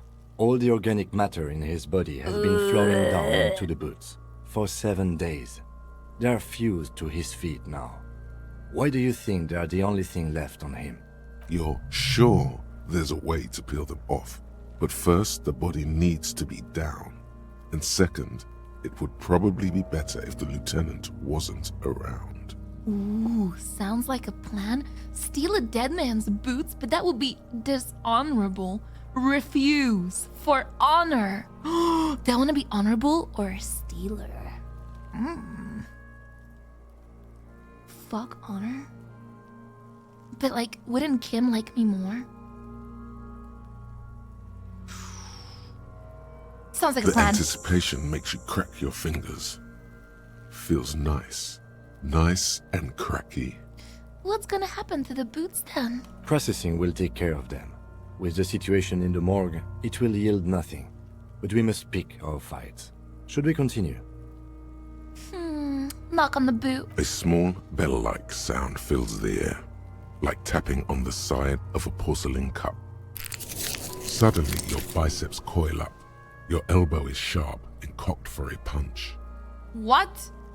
Punch it harder. Your fist connects to the boot with the same ding. The sound does not appear to get louder. Did you hear that? A click? Yeah, like dice rolling. This is a kinetic redistributor. It spreads the incoming energy horizontally, from plate to plate. What the fuck? When the plates connect, there's a click. That's the sound you heard. See these lines? Yeah. Faint, organic lines cover the plates where they separate into smaller ones. These plates then divide into smaller plates until there are hundreds of them altogether. Like the scales of some ancient white monster, cracked and pearly. Whoa. How could this man afford such expensive hardware? That's for us to find out. My initial report on the area suggests he was a security guard for the harbor company. But that's just hearsay. These look pretty advanced for a security guard. I agree. This equipment is way beyond what a guard can afford. It looks out of place. It is. It's expensive. We've requested similar material for our tactical units for years now. The constabularies deemed it too costly. In that time, we've lost 6 men to semi-automatics. What the fuck? So it really is like power armor. How much are we talking about? For a full set, about 4 years of wages. Ka-ching, baby, not to the boots. By catching, do you mean let's not log them as evidence? Let's steal them? No, that's not what I meant. Of course. Where's the rest of it? Scavenged by the locals? Piece by piece. He's been out here for 7 days. It would be odd if they didn't. We should keep a lookout for these pieces. The armor could yield information. Maybe he'll know something. He nods toward Kuno. No. If you wear those pieces, it will help me protect your mortal coil. Why does my mortal coil need protecting? Yes, bullets will fly. They always do.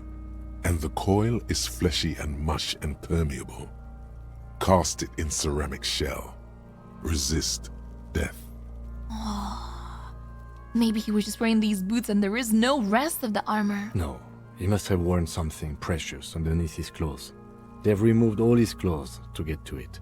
They did not just strip him for the putrid rags. Then where are these clothes? Have you seen any around? Someone could have cleaned the yard. But that's a question for the red hat thing. I hear you, cop, talking shit out the Kuno. Come here and say it to Kuno's face. Fuck you, Kuno! You wanna fuck me? Huh? You wanna fuck the Kuno? What if they told him to strip before they hung him? To demean him? They usually hang them completely naked for that. La puta madre, the Mazda, the Besmerties and the like. This one still has his underpants. Interesting. What? Are you trying to ignore me now, fuckface? Kuno, this boot shit is super boring and the guy's a total VTubers. Back off and look at the corpse. The cadaver slowly twists on the cargo belt, his torso covered in tattoos, and extremities blotched pink and blue. Inspect the belt. The hangman's knot is pulled tight by the weight of the corpse below. Yellow, hard-edged polyester cuts into his neck. Above, a sliding buckle ties the belt to the branch. Oh my, there's something on the belt. A familiar word that speaks to the thirst within. Whoa! What was that? Vermilion, in yellow letters, along the length of the twisting cargo belt. Only a deep longing for vermilion golden spirits lets you decipher the fading logo of the local brewery. Whoa! Interesting. I should get a drink. No, you should not get a drink. You should perform an initial inspection of the victim's corpse.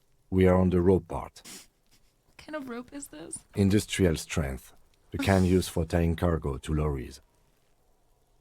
Like in a arbor? Yes, it looks like they use whatever was on hand, paying no attention to not incriminating themselves. We're assuming dock workers from the harbor did it? I'm still approaching this as a lynching, yes. Motivated by the ongoing strike. You? Oh god, no. No. You feel like it was something else. But what? I feel like it was something else. Yes, it often is. This bell worries me. They sure wanted him to stay there. The polyester seems strong. It's not merely polyester. It's steel reinforced. See these lines? This is where the wires run. I see rabbits for more than 20 strands. Whoa. This makes getting him down much more problematic than I had assumed.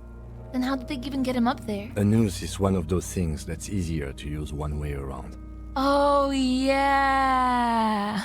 Oh, that makes sense. Did they climb up using the kid's ladder pointed at one at the side of the tree? That ladder can't carry a grown man. I didn't see any splintering either, did you? I think they lassoed the branch, then pulled on the bell to close the buckle. Fuck? Okay, back off and look at the corpse. The cadaver hangs from the cargo belt, limbs limp and torso covered in tattoos. Okay, inspect the tattoos. An intricate web of blue lines stretches across the torso, from the right shoulder to the solar plexus. Each time they intersect, a small white star is formed in their crossing. Hundreds of fading asterisks riddle his skin.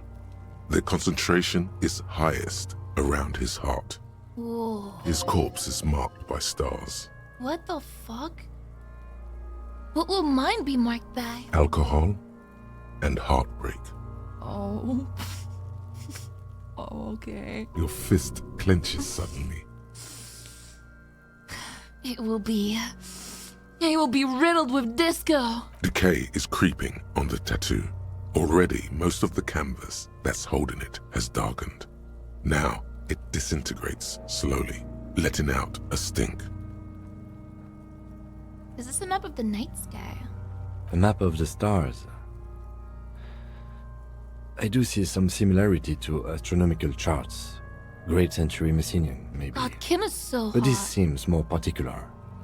Customized somehow. As if someone left out most of the night sky, filtering it through personal choice. The principle of this filter remains unknown to you.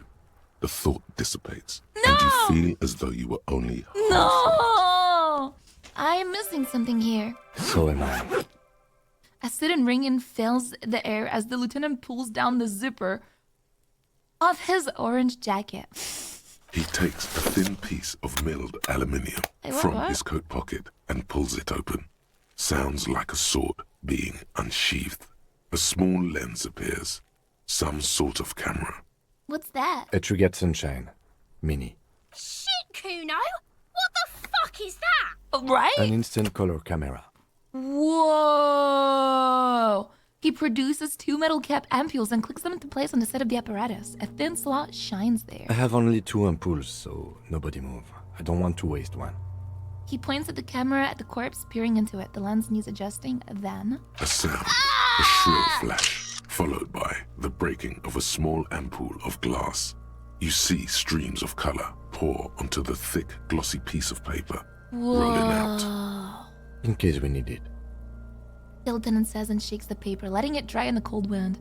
On it, a color-perfect copy of the dead man's tattooed chest. Cool machine. Yes. It is pretty cool, isn't it? It's fucking cool as fuck, Cam. What do we need this photo for? It contains insight to the victim's person.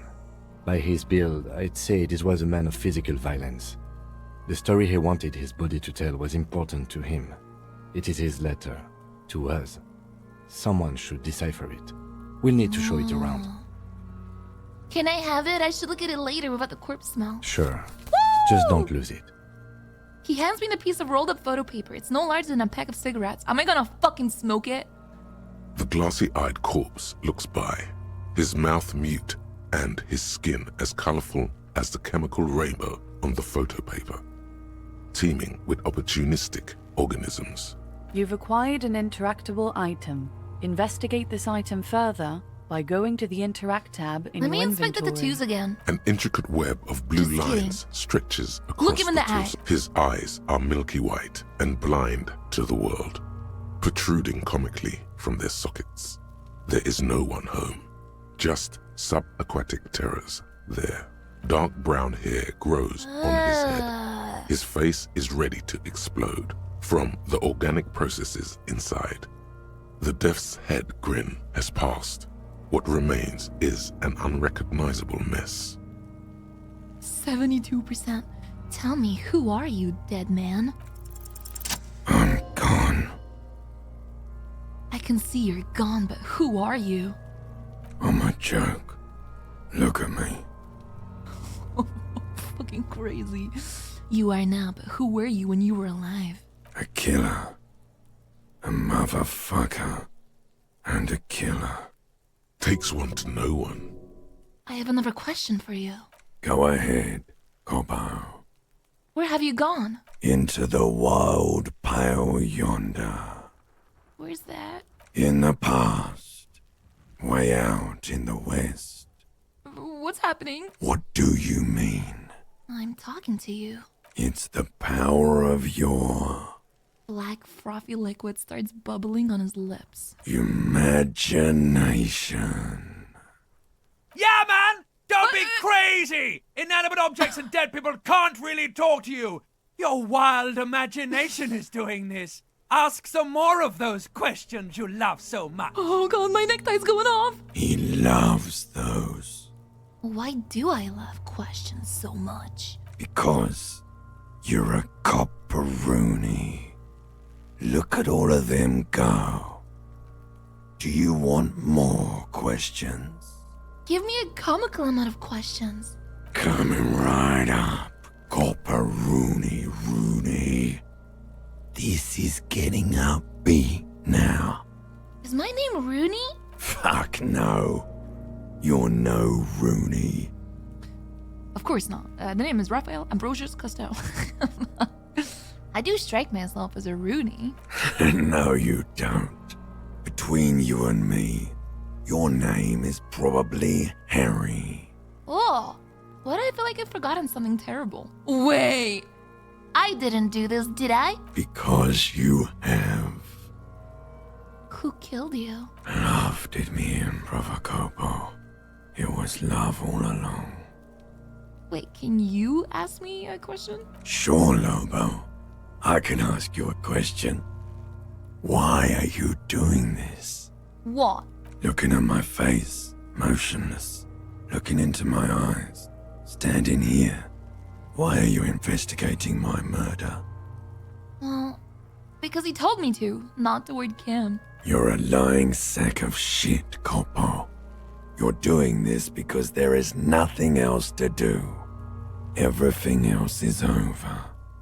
It's just me now. I hate you, you stink, and you're boring. Do I remind you of someone? Baby affected with harlequinism. Is it because like their eyes are fucking bulging out? That's fucked up, but I'll say it. You sure wriggled out of that one? Coppellini. Enough! Come back later, Corpo. Amuse yourself with my frank manners and my memento mori features. If possible, also, see me in your dreams. What the fuck? Squint and take a step back. As you narrow your eyes, the monster before you blurs into a violent mess of green and pink. Only the lower extremities are pink with a dash of blue. His fatted hands, thighs, and his neck, just above the noose. The rest of the corpse appears dark green in the cold spring air. What'd that mean? Does that mean that that's where he got beat up? Are those like bruises? So does that mean he got beat in his dick and stuff? I'm squinting, Kim. Why am I doing it? How should I know why you are squinting, officer? Squint harder. His face and hands are pink, thighs too. The rest is green. Oh.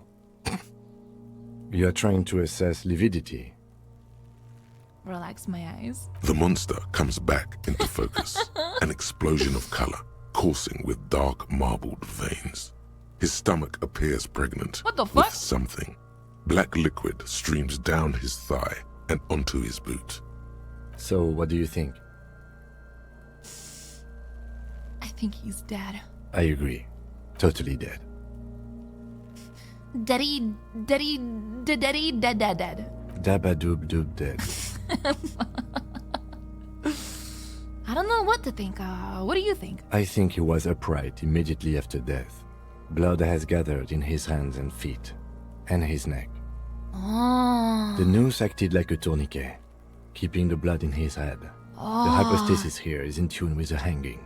That's what I think. Could it still be he was moved after death? There's always a chance. We should check for ligament marks on his neck to see if they're in tune with the belt. We'll have to get him down first. He's beating up. You see the bruises? I do. Most of them are post-mortem. Maybe even all of them. The delinquents have made our jobs harder. Fucking Kuno! Stop talking in riddles, coin slot. It means you fucked him up good, Kuno. Fucked him up brutal-like. Cover my nose. Something is coming out of him. A pool of blood and feces has eaten into the frozen mud below the man's feet. Purge liquid is dripping into it, drop by drop. The victim appears to have contained no more than half a kilogram of digestion at the time of death. The fuck he's saying? Talking about shit. Maybe... Goddamn right, Emma! Malicious laughter erupts in the yard. Sounds like seagulls. Big's head is a... The lieutenant's face is made of stone. Anyway, something is coming out of him. A pool of blood. The victim. The fuck? I'm going back. Talking about shit. Maybe he went to the toilet sometime before death. Maybe. Anyway, back off and catch my breath. But there is no breath to catch. Only the cadaver filling the air and your nostrils. He slowly rotates before you, decomposing. I have something I need to know, corpse man. Of course. You have questions, don't you? The power of your imagination is at your service. Just kidding. Come back later, Corpo. How do we get him down? Are you sure we finished the preliminary examination of the cadaver? We might miss some of these things once he's down. We've been thorough. Do you have a plan for getting him down? The steel reinforced belt presents a unique challenge. I brought chain cutters, but I don't see a good angle of approach to the belt. Oh. The cadaver is a good 1.2 meters up. Neither one of us can reach the belt without assistance. And even if we do, there's the question of cutting it. Can someone else do it? Someone else? You mean like the police? I mean someone who's below a detective. Call the police. Someone already did. You know who came? We did. Because we have made bad life decisions. I know it's hard, but I assure you, the others won't come to help us. And we have a growing sanitary concern here. We need to get him down, fast. We could saw the branch. Climb up there and saw the branch? Yeah, it seems dangerous. There has to be a less risky way, with less falling down of trees. Well, maybe we could shoot him down? Yeah! Bang bang time, pig! Shoot his head off! How? I don't know, just, you know, shoot up there, maybe point towards the branch. Shoot the belt, the bullet will break it. Wouldn't it like... Oh god, no. How do I go back? Shoot the branch. Yes, the buckle, where it ties the cargo belt to the tree. If the shot hits that, then there might be a small chance to release the belt. Yeah, now we're talking. Entertain a Kuno with some shit. They'll miss. The pigs will miss Kuno. Say nothing, let him choose. Silence. With his elbow sharp, the lieutenant unzips his jacket and produces a lightweight fire. Oh my god, he's going with drops it! a paper cartridge in the barrel, separates the scouring stick, and gives the cartridge 5 tucks. He then steps back and assumes the phallus position, taking aim. The corner of his eye twitches. His finger is on the trigger. Shoot that motherfucker down! He's gonna fucking miss! The kid's voice is drowned in a shrill blast that echoes off the walls of the surrounding tenements. A cloud of Did he smoke miss? slowly parts in the air as the lieutenant steps back and says to himself, God damn it. Fuck! he feels bad about it. About his eyes mostly. Just having bad eyesight. Probably from a young age. Whatever you do not console him. Oh my god, I can't tell! Does empathy like actually help me, or is it telling me to console him? Fucking idiot! Mookaba asshole! Kuno could have hit it easy, but then Kuno's not fucking handicapped, is he? Try again, maybe? No, we are lucky as it is. We didn't break anything, and the victim remains uncompromised. He looks around at the windows overlooking the yard. Any more mistakes could put us in an unfortunate position with the locals. We have eyes on us. I Oh, didn't God. do us any favors with that. It's okay, man. God damn it, get your shit together. Oh god. I'm just gonna conclude. I don't want, cause no, I'm scared. Because I'm not supposed to like console him, right? According to my empathy brain. What now? I have to say, it's beginning to look unlikely we can get him down without assistance. I can try to shoot him down myself. It's bad as it is, us shooting firearms like punks here. Go ahead, I'm not stopping. No. I'm gonna need your gun for this. They only have one gun! Oops. Wait. This is the sorriest pair of pigs Kuno's ever seen. Officer, why do we only have one gun?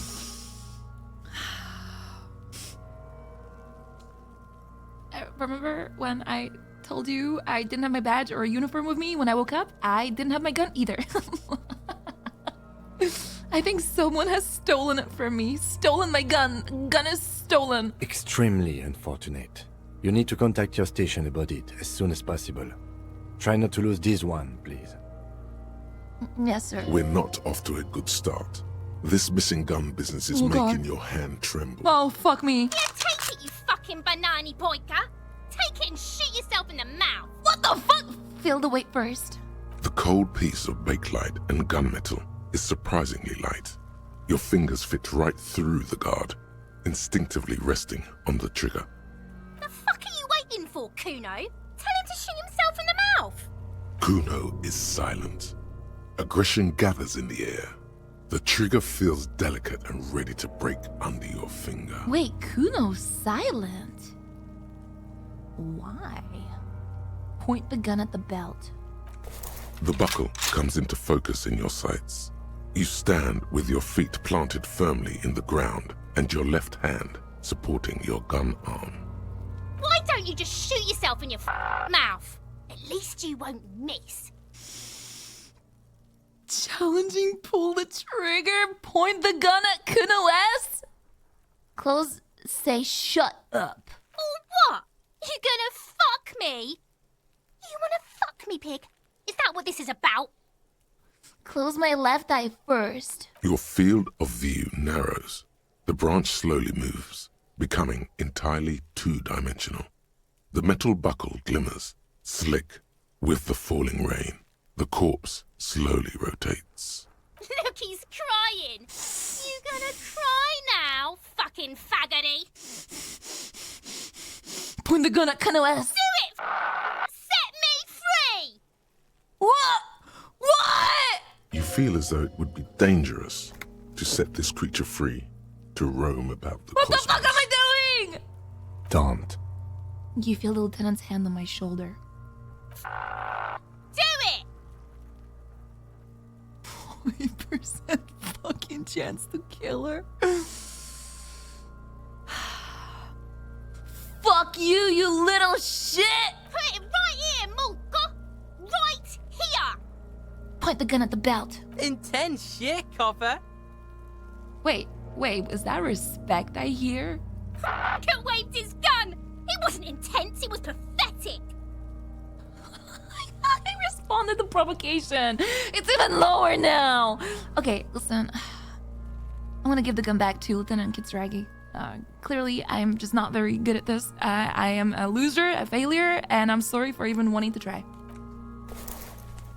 The lieutenant takes the gun carefully from you and holsters it.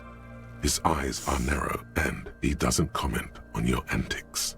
Fucking pussy didn't shoot shit, did he? Didn't shoot me. Didn't shoot himself in the mouth. Am I is it like a pussy cop? Is this me? Didn't shoot me. There is sincere disappointment on her face.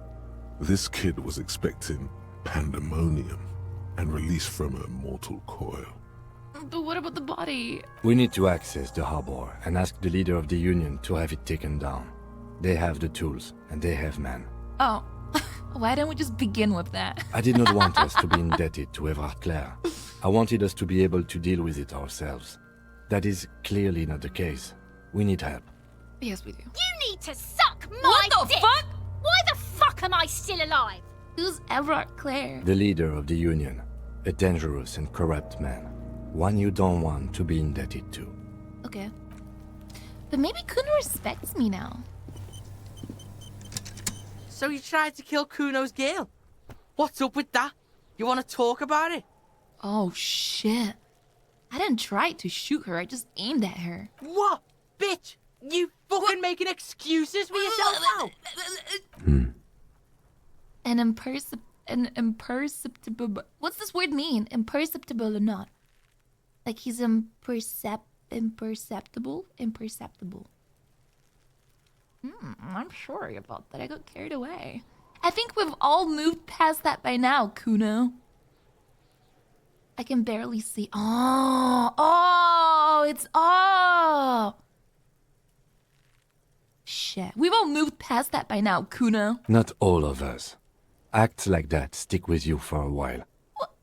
Wait, Kim, are you upset with me? No one's moving anywhere. Do this shit again, and Kuno's gonna climb in your room at night with a knife. He points towards the whirling in rags and whispers. Kuno knows where you sleep. The pig who fucked his window up. I'm gonna climb in through that balcony. Put the fucking knife in you. Yeah. I've been in your room. What the fuck? What the fuck? But you and Kuno are good for now. Pals. Shoot that shit at Kuno. Let's have a jolly time. Okay, let's. And you're back in business with the Kuno. Now what is it? Kuno is a merciful king, kind to his wayward subjects. Oh, I got a oh god, it's low because he dominated me. What do you know about the body? Shitload, pig. What's your question? Don't tell the pig shit, Kuno. Kim, help me. What do we want to know? If I were to want to waste my time, which I do not, I would ask them who he is, how he got there, and the usual. Do you know who he was? Kuno's fuck gimp. Okay. Kuno uses the fuck gimp for target practice. Okay. End of conversation. Very strong. You should be this stoic. Do you know how it got up there? Probably climbed. Kuno was busy down the road when that shit went down. So you didn't see it happening? You heard Kuno. Kuno wasn't even in Martinez. Kuno wasn't in Revachol. Kuno wasn't regional. Oh, okay. Where'd you go then? I don't know. Some fucking... He looks around trying to come up with something. Mesk or I don't know. Some other place. Night City. Kuno was in fucking Night City. Oh, okay.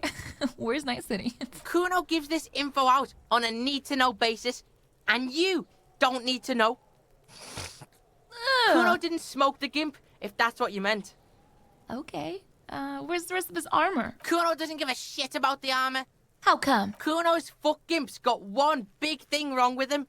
He's a fucking mutant. What? A mutant? Look at him. Fucking growth hormone shit. He's a giant. The armor's too big for any man. Whoa. Kuno doesn't give a shit about that freak armor. Kuno threw that shit away. What the fuck, Kuno, you stupid fuck? Oh, come on. He's just pretending that he doesn't care because he's too small for the armor. What do I say? I feel like if I say he's too small for the armor, he's... Oh god. How do I gaslight a child? We're just too small for the armor. Get the fuck out of here trying to fuck on me with that midget shit. Kuno's 12. He's huge. What are you? Fucking 80? When Kuno's 80, Kuno can fit 4 of you in Kuno. Fuck out of here. Trying to fuck on Kuno. Fuck out of here. What do you mean you threw it away? Kuno tried to get the helmet on. It was too big. He performs a kickoff on the imaginary helmet. Kuno kicked that shit in the sea. Oh my Rugby fucking style. god. That shit means nothing to Kuno. You threw it in the sea? Yeah, that shit means nothing to Kuno. Kuno doesn't give a shit about material shit. Kuno's a fucking monk. You wanna fuck on someone about that armor? Go fuck the mustached union fuck. The jolly troubadour shit at the gate. Who do you mean, troubadour? Yeah, cock in boot. You know that jolly union camp fucker? Came around talking about cows or some shit. Came around pretending like he cares about cows. What? So yeah, he's the one you want to talk to. He's fucking crazy about that armor shit. Coming here pretending like he likes cows. Trying to catch a peep at Kuno's armor. Go to the gate. Ask him yourself. Okay. Yes, this troubadour has it. You can feel it. Have you seen anyone suspicious around? Just a couple of pigs sniffing around in the dirt. That seems pretty fucking suspicious to Kuno. Yeah, you tell the faggoty Kuno. There are contusions all over his body. Did you do that? Fuck are you talking about? What is this contusion shit? He grabs his head like it's suddenly hurting. He says you're stupid, Kuno. They want to make you stupid again. I hate words too. Words are fucking shit. Make you stupid. Kuno's got his own words now. Kuno words. Fuck you. He says you're stupid, Kuno. They want to make you stupid again. Yes, that's what I'm saying. You're stupid. No, a contusion is a bruise. I'm talking about the marks your stones left on the corpse. Oh, did Kuno make your shit sniffing harder? Yeah. Obstruction of shit sniffing? Yeah, actually fucking this yeah. This is Kuno's kingdom. Kuno fucking rules here. You hear the lieutenant hum. Ooh. More on this later. Right now, let's talk about something else. You're testing Kuno's patience here. Get lost,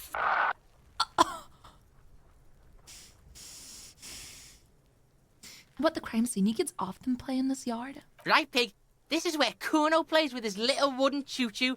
What do you want with it? The ladder. You ever climb it? Look at that fucking shit. You're trying to get Kuno killed. So you would say that the ladder is, climbable? Fuck does Kuno know? Kuno's not a fucking acrobat. The lieutenant takes a quick note in his notebook. It's a trap, Kuno. Don't climb it, Climb Kuno. it! Climb it! What's in the greenhouse over there? Dunno. Kiptas gardener used to work there. Wait. What did you mean by that? Look it up in the library. Kuno's not a fucking dictionary. Fucking small brain. Kuno means the gardener, alright? You mean the young woman by whirling in rags, that gardener? Look, Kuno doesn't explain shit. Kuno just says shit. Okay. He looks at me in the eye and nods as if agreeing with himself. Yeah, her. Oh! Okay. I was wondering about that trash container. Don't be wondering about Kuno's shit, pig. I got a very strong hunch there's something of importance in it. Something I must find. Fuck does Kuno care about your hunch? That's your shit. You figured it out. Fuck you. Wait, can I talk about the ladder again? It's a trap, Kuno. Yeah, whatever. Kuno doesn't give a shit. Fuck me. 17%? But I can try it again. Figure out what's going on with this kid. It's my empathy. He's on your crime scene, bossing you around. And he's been here for some time too. This is where he hangs out. You have to get more out of him. He could be useful. Kuno, you must have seen all kinds of things throwing stones here. When I helped the RCM bust a murderer? Kuno, listen, I know this boundary pushing thing is new to you, but it's old news for us grown-ups.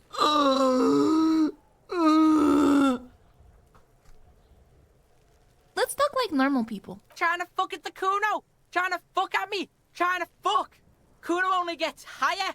It's faster. Can't take the Kuno. Stay out of the reactor.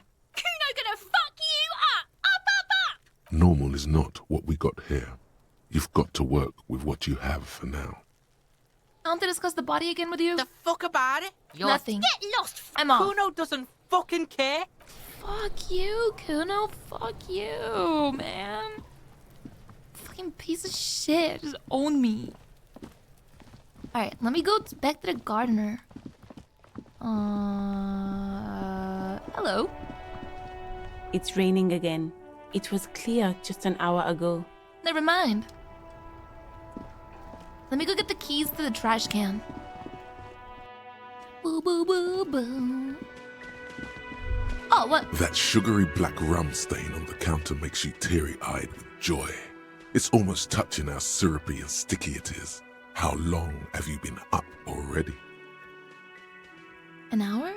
2 hours? Pretty long. It's drink o'clock. An hour? Sweet Lord, a whole hour. And you haven't thought about rum and lemonade in all that time? You've truly extinguished all trace of yourself. Actually, should I be thinking about this? Looks like drinking hasn't turned out too well for me. Maybe you haven't turned out well for your drinking. Have you thought about that? Get a goddamn rum and lemonade into yourself, boy. Or better yet, lick that stain off the counter. Lick it, but only a little. Lick it, don't lick it. Oh, fuck me. Okay, but only a little. Calmly, the lieutenant looks out of the window, then to you, licking the tasty rum stain off the counter, but only a little, then out of the window again. What are you doing? Investigating. We should move. A real drink would go well with those cigarettes you're looking for. That's a great combination. Right. Oh no. Oh, the kitchen's open! Wait. Can I help you? By the way, I'm going to sing karaoke here. Absolutely out of the question. Absolutely in the question. First we find a sad banger. Then we sing this place to shit. So, is the trash container out back yours? Mine? No, it belongs to the Whirling in Rags. Thank you for clearing that up. Why do you keep the container locked? Why? To keep the hobos and drunks out. That's why. And the neighbors too. They put their trash there and they don't pay for the garbage company. Oh. I thought as much. And are you the only party with access to the trash container? Well, yes. Us and the garbage disposal company. Whoa. It seems a little callous, doesn't it? Something stirs in you. What is this feeling? Prod at him and find out.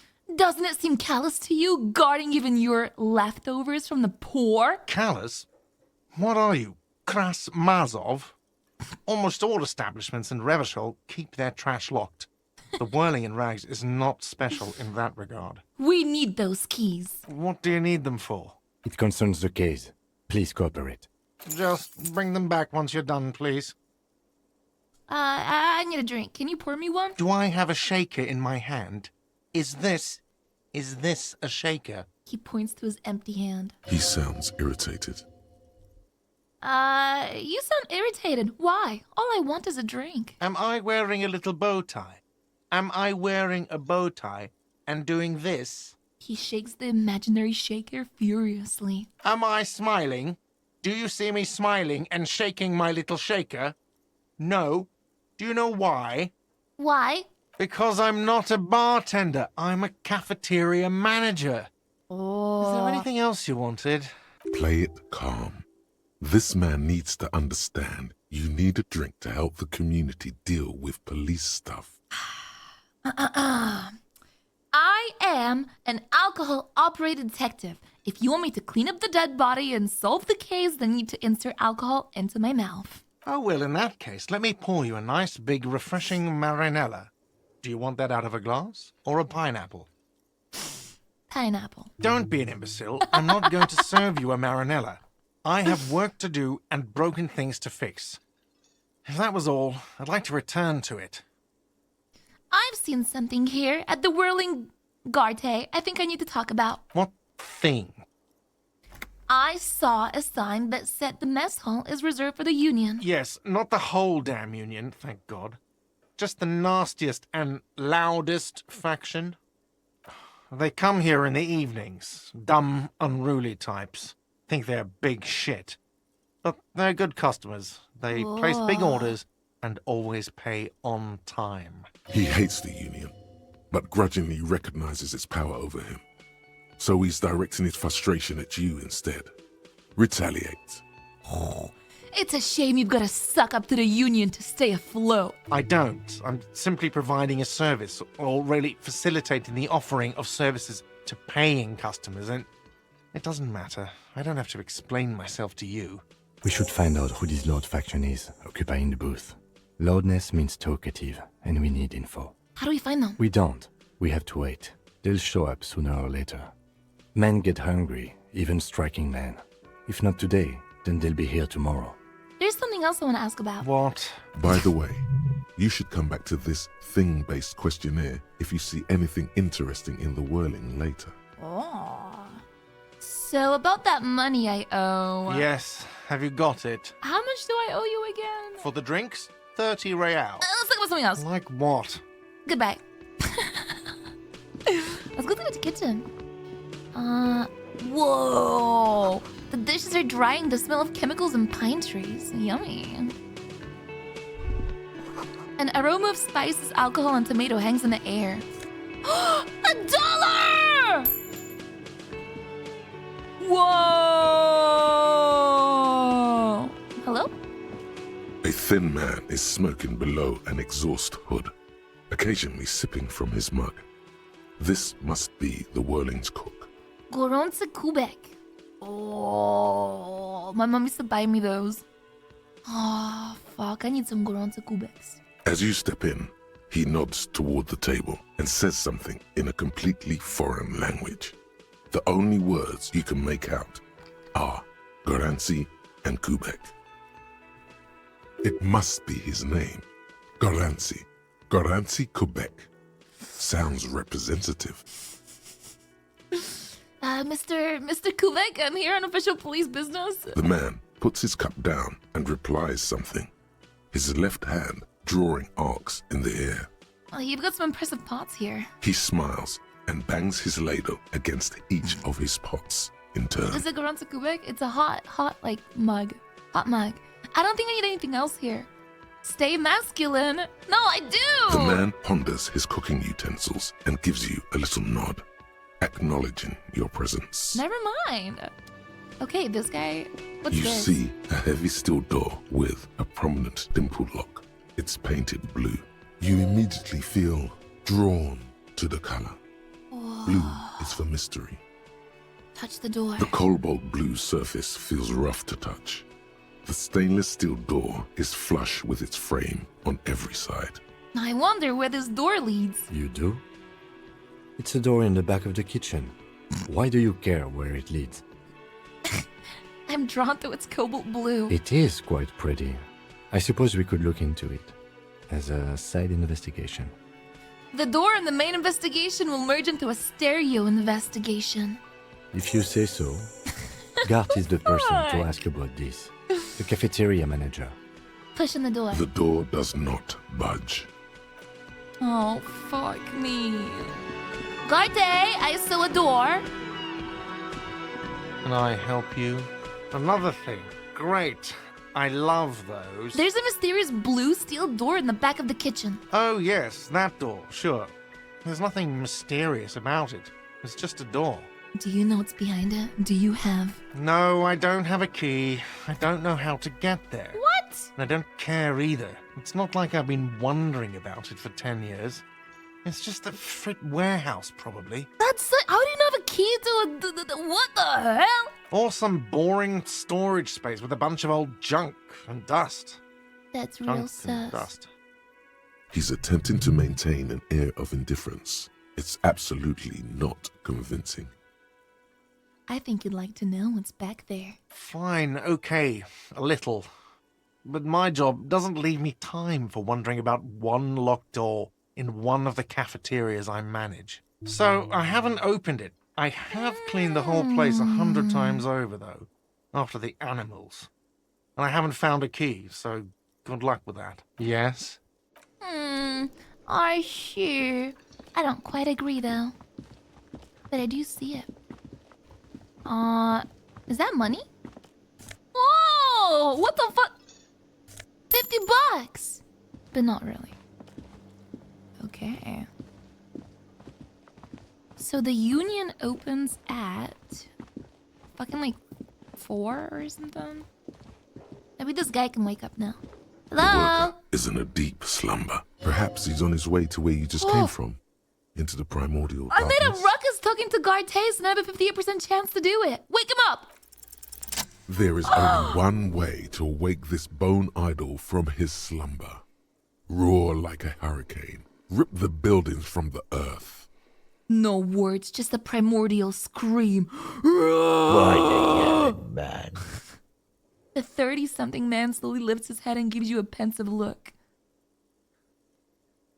I just wanted to see what would happen if I yelled. Congratulations. You've seen the future. No. Excuse me again, officer. The worker sinks back onto the table, ready to continue his nap. Officer, even after a rude awakening, this dock worker respects the police. More than they usually do, at least. Yours point at the bottle and the spilt rum. Indeed. Help yourself to some. Wait. No. Oh, it's empty. Sorry about that, pal. I already had some. It's a fine rum. Knocks you right out when you drown a bottle or two. Hey, see anything interesting in your dreams? Thank God, no. Was it a bliss free of X somethings? The worker stares at you, his eyes dry from sleep.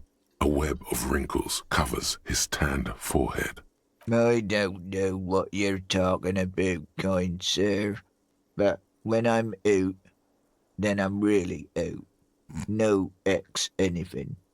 Just quality time. A little me time in the abyssal pelagic zone. You can never return to it now. Only detective work remains. Wakefulness and detection. Why are you sleeping here while the others are out striking? They got it. Majoret's got it. Cool. He's guarding the gate. Or just getting some sleep. Or was. The way he says Measurehead implies ultimate trust in this head reckoner's physical prowess. He seems like a worthy rival. You should slay him. Oh god, no. No, I don't want to slay anyone. What about the dead body in the yard? Yeah, what about it? You seem cool with it. Do you have many of those hanging from the trees here? You know, people die here every day. Someone's found in a ditch, another one falls in a manhole, a third one gets eaten by stray dogs. Oh.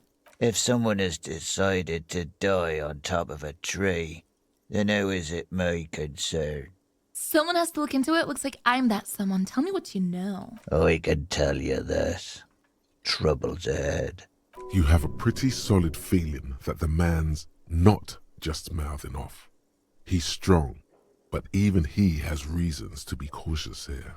Ooh. The trouble is already here. Or how else would you call a dead man hanging from a tree? They say your guy was a killer. Oh. Your tree man.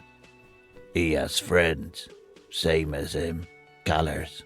There's only one thing they know well. How to wreak havoc. Who says that? Everyone. It's a local rumor. Meaning, you're not gonna get more out of me. You're saying things might get violent around here? You heard what I said. Draw your own conclusions. That's all I know. And I prefer to keep it this way. Yo, hello. The Thank you so much. lieutenant gives you a little nod, then makes a note in his blue notebook. So Union people think he was a killer, he thinks. Even sleepy hair. This doesn't help a lot. Really? But it's something. Good work, detective. Oh my god! Oh my god, I really feel like I'm being a good detective. Who's behind organizing the strike? We are. The workers. The union. We know what we need. What's right for us. You mean there's no leader? Okay. I guess there's also Everard. He's in charge of the union. He's smart. Knows how to negotiate. He's got our back. Tell me about Wild Pines. Point to the writing on his overalls. That's the name of my employer. I work in logistics. He doesn't sound too enthusiastic about this. How's that going? How's it going?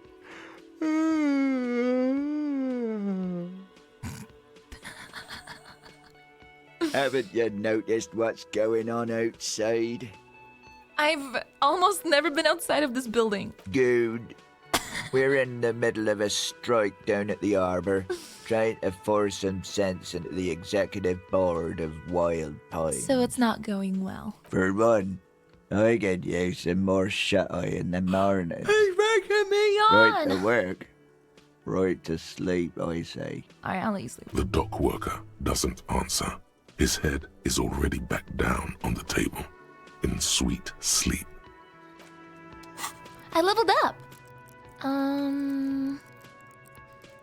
I quite like electrochemistry. I like that it's telling me, but I think I'm gonna go more deep into empathy.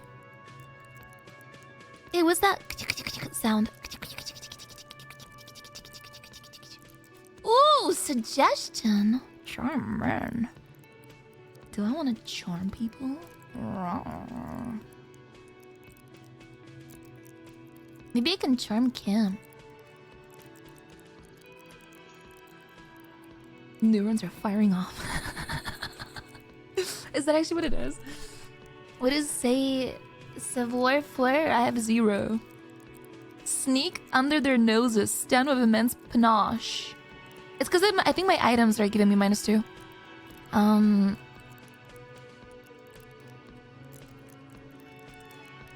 I think a little higher in Inland Empire. Yeah, why not? Revert? What the fuck? I didn't know I could revert stuff. Okay. Bum, bum, bum, bum, bum, bum. Let's fucking go out then. Wait, maybe she stopped taking a shower.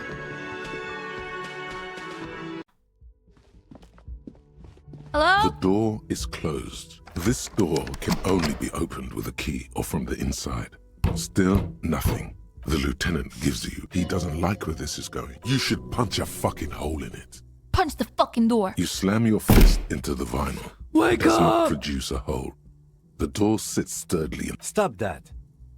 Okay. The bitch is always sleeping. Alright, let's go. Bum, bum, bum, bum, bum, bum, bum, bum. Well, who the fuck is this?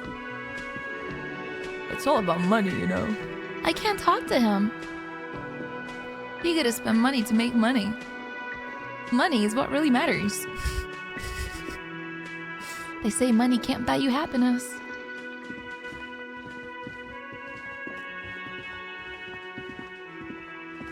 Hello again, sweetie. Alright, let's go. That's Northern Lion. Okay. Hey, it's raining now. It's locked. An old call box with a matrix of push buttons lists all the companies in the East Delta Commerce Center. What? Let's call the empty card. This button looks new, but someone has removed the name card. Nothing happens when you try to ring it. Huh. This button looks new. It's probably not connected yet. He takes a step back, inspecting the other names on the list. East Delta Pinball? Silence. No one answers your call. Main Hall Building B? Whirling in rags. Oh god. Nothing happens after you ring the doorbell. They don't want to talk to you. Revachol, Ice City. Silence. No one answers the doorbell. Fortress Accident. Silence. Slipstream. You hear static from the intercom speaker. It sounds as if someone has picked up the receiver, but isn't saying anything. Hello?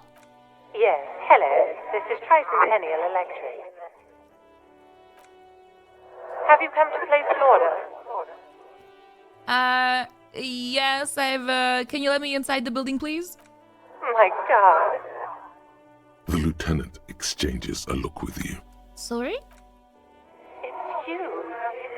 My God. I didn't think I would hear your voice.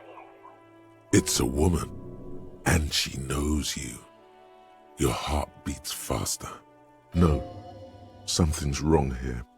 Are you sure she's talking to you? Stand up straighter? Yeah, It's me. Here I am again, crawling back into your life. Michelle, just please. She's...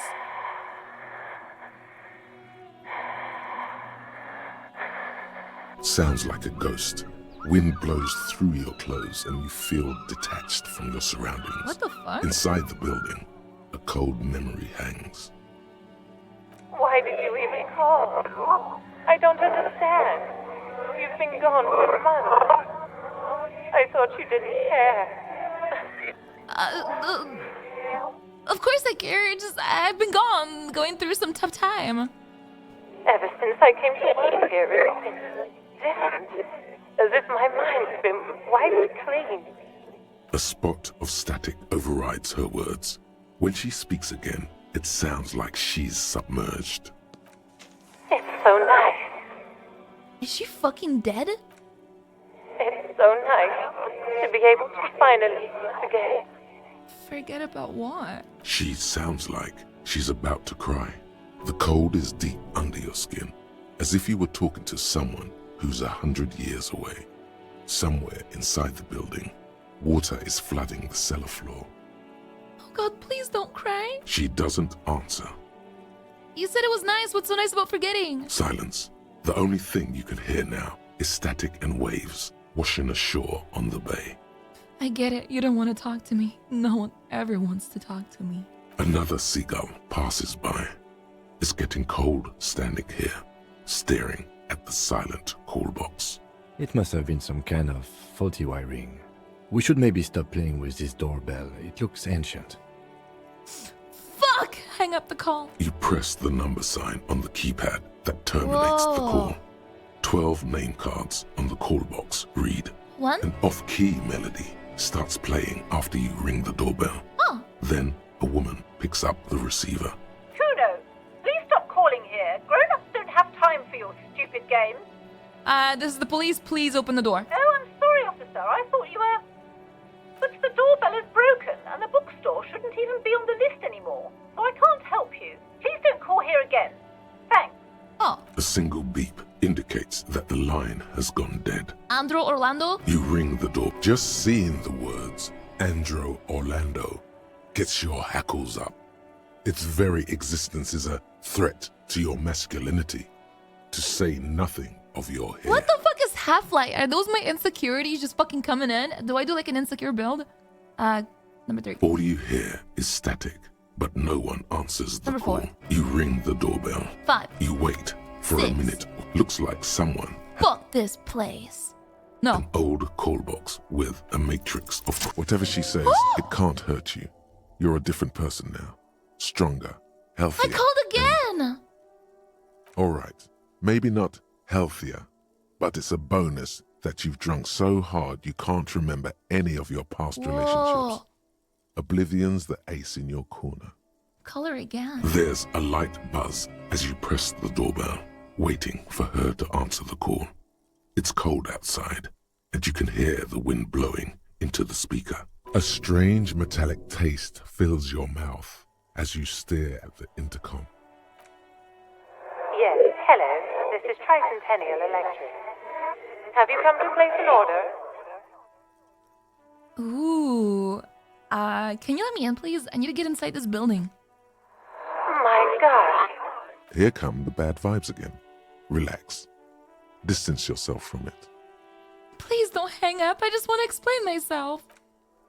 It's you. What? My God. Wait. Is she... Wait. Are you repeating your words? Michelle, just please.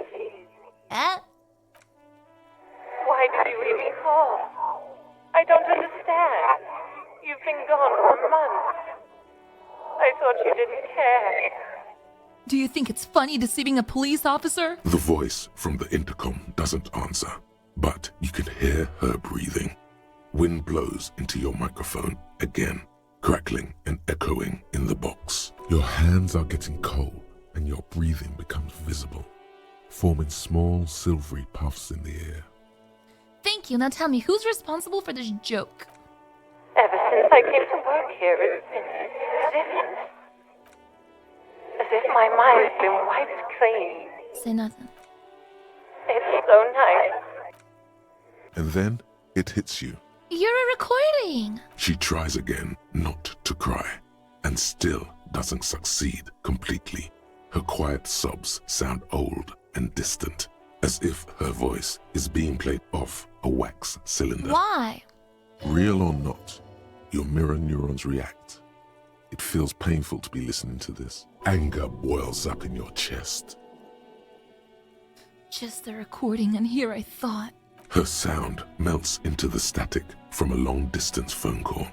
From time to time, you can hear people talking in the distance, but can't make out any words. This is where you hung up the call the last time, but the recording is still going. Keep listening. A phone rings in the office with an old-fashioned chime, and someone walks by in a pair of heels. The static is like a warm blanket wrapped around the sounds. Is anyone there? No one replies, but the static grows stronger, like rainfall. Then a female voice speaks out, completely different from the one before. Glorious and total somehow, Oh my god. crawling inside your head. For 300 years I have been here, volatile and luminous, made of sodium and rain. What the fuck is going on? If you want me, you can find me on the beach. Donnerstag. So, The strange alien thought pattern ends. The lieutenant cuts in, inspecting the intercom. it was a recording trapped in the circuitry from some ancient tenant. This sometimes happens. Shall we conclude here? We have other mysteries to solve. Something weird just happened to me. Don't take this the wrong way, but during our short stint working together, something weird is almost always happening to you. That is true. Fucking dastard, he's got a fucking point. I'm not that weird though. Am I? No. Oh yeah. Let me go call the police people, because they have a quest too. I have to contact my Lazarus, whatever the fuck that is. I have to get my badge and my gun. Before you stands a motor carriage. The bodywork is covered in blue and white livery, bearing the number 57. This must be the infernal machine that tore you from oblivion. Open the door. In the cabin, you are welcomed by a set of steering levers, a radio microphone on a hook, a pull-out toolbox under the seat, and the soft glow of the fuel preheater gauge. Oh. Cam, what are we looking at? What is this machine? This is the Kupris Kinema, my motor carriage. You can use the toolbox and the radio if you'd like.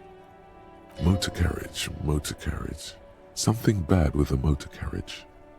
A dark lump rises in your throat. Why do I feel like I hit someone with my car and killed them? Do all policemen in the RCM have such cool motor carriages? The Kupris motorcar does provide most of our patrol vehicles, yes. What is the sinking feeling I have with the words motor carriage? Nothing. It's probably nothing. Forget I brought it up. Please proceed with the carefree lollygagging. What the hell? Can we turn it on and drive somewhere? No, I'm afraid not. We have a murder case on our hands. Oh remember? yeah. This must be what woke me up when you arrived in Martinet. The infernal noise. Yes, sorry about that. The Kupris Kinema does have a rather distinctive engine sound. Yo, Dingo! Thank you so much. He says it with very badly concealed pride. Look around the cabin. In the cabin, you see a set of steering levers, a radio on a hook, a pull-out toolbox, and the soft glow of the fuel preheater gauge. Tap on the fuel preheater gauge. As you tap on the gauge, the indicator pin jerks as if startled. It's in the large orange sector, indicating the engine is warm. Next to the gauge is a red switch labeled heat. There's no use pressing the heat button. It won't start without the ignition key. Translation: we're not going anywhere right now. Tim, let me go! Alternative translation: don't even think you can drive my MC. Run my fingers over one of the steering levers. The white suede feels luxurious under the touch, and the metal clutch handle so very familiar in your palm. Pull out the pull-out toolbox. A metallic drawer slides out from under the seat. and clicks into place. The tools inside are neatly organized. Take what you need, officer. It's going to be a long case. I'm not protective of my tools, like some men are. He's clearly a little protective of his tools. But what can you do? Work is work.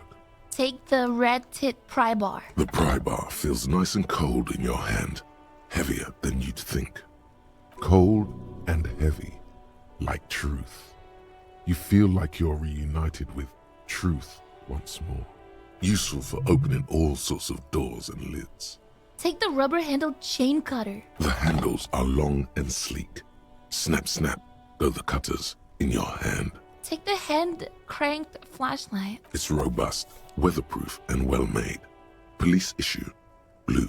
Lets you see things in the dark you would otherwise miss. Whoa! Pushing the pull-out toolbox. The pull-out toolbox slides back into its nest. Preheater gauge casts a warm glow on the steering levers and the radio on its hook. Pick up the radio. The frequency tableau lights up, and the green button labeled Prime Line glows like a feline eye. And then you hear something. The soft purr of electrical kittens. Radio waves cast far and wide over the metropolis. A woman's voice greets you through the static. This is Precinct 57. Hello, Lieutenant. How may I assist you? Hello, Alice. Please assist our colleague from the 41st precinct here. I'm putting him on. Come in, Delta 10. This is Firewalker. Copy. This is Officer Alice Demetri, Precinct 57. How may I assist you? You could swear she was friendlier with the lieutenant. I need you to connect me to a civilian. A Sylvie. She may have reported a murder. Of course. What is the number, officer? Kim, didn't Garte give you Sylvie's number? Yes, hold on. Her number is 005. Don't call that. 1944 298. Received. Hold on, officer.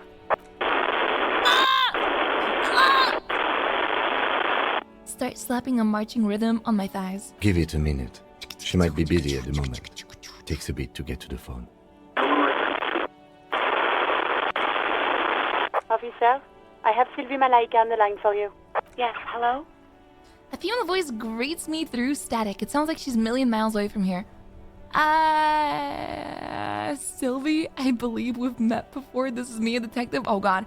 Hello, this is the police calling. I have some questions for you about your last days at work. Oh, right. Hello, officer. What can I do for you? You can hear resentment in her tone. She's not thrilled to be talking to you again. There is no resentment in her tone. She wants you to ask her out. Is electrochemistry lying to me? Have you seen my gun? Please, no. Not this again. Everyone saw your cool gun, detective. She sounds beyond exacerbated. Exacerbated. Exacerbated. What? Just exhausted? I showed you my gun. When did it happen? You were trying to impress some people with it. Everyone was eating and... She stops hesitantly, not sure if she should continue. Sounds like it's going to be bad. Do you really want to know? And what? What did I do? You were waving it around in everyone's face, begging them to describe it. You said it calms you, and then you started making suicide jokes. Oh, God! It got pretty graphic. Some poor sod was trying to eat his pudding while you were screaming, spit flying, imitating the mercy shot right next to him. Spat some in his food. I don't think he touched it after.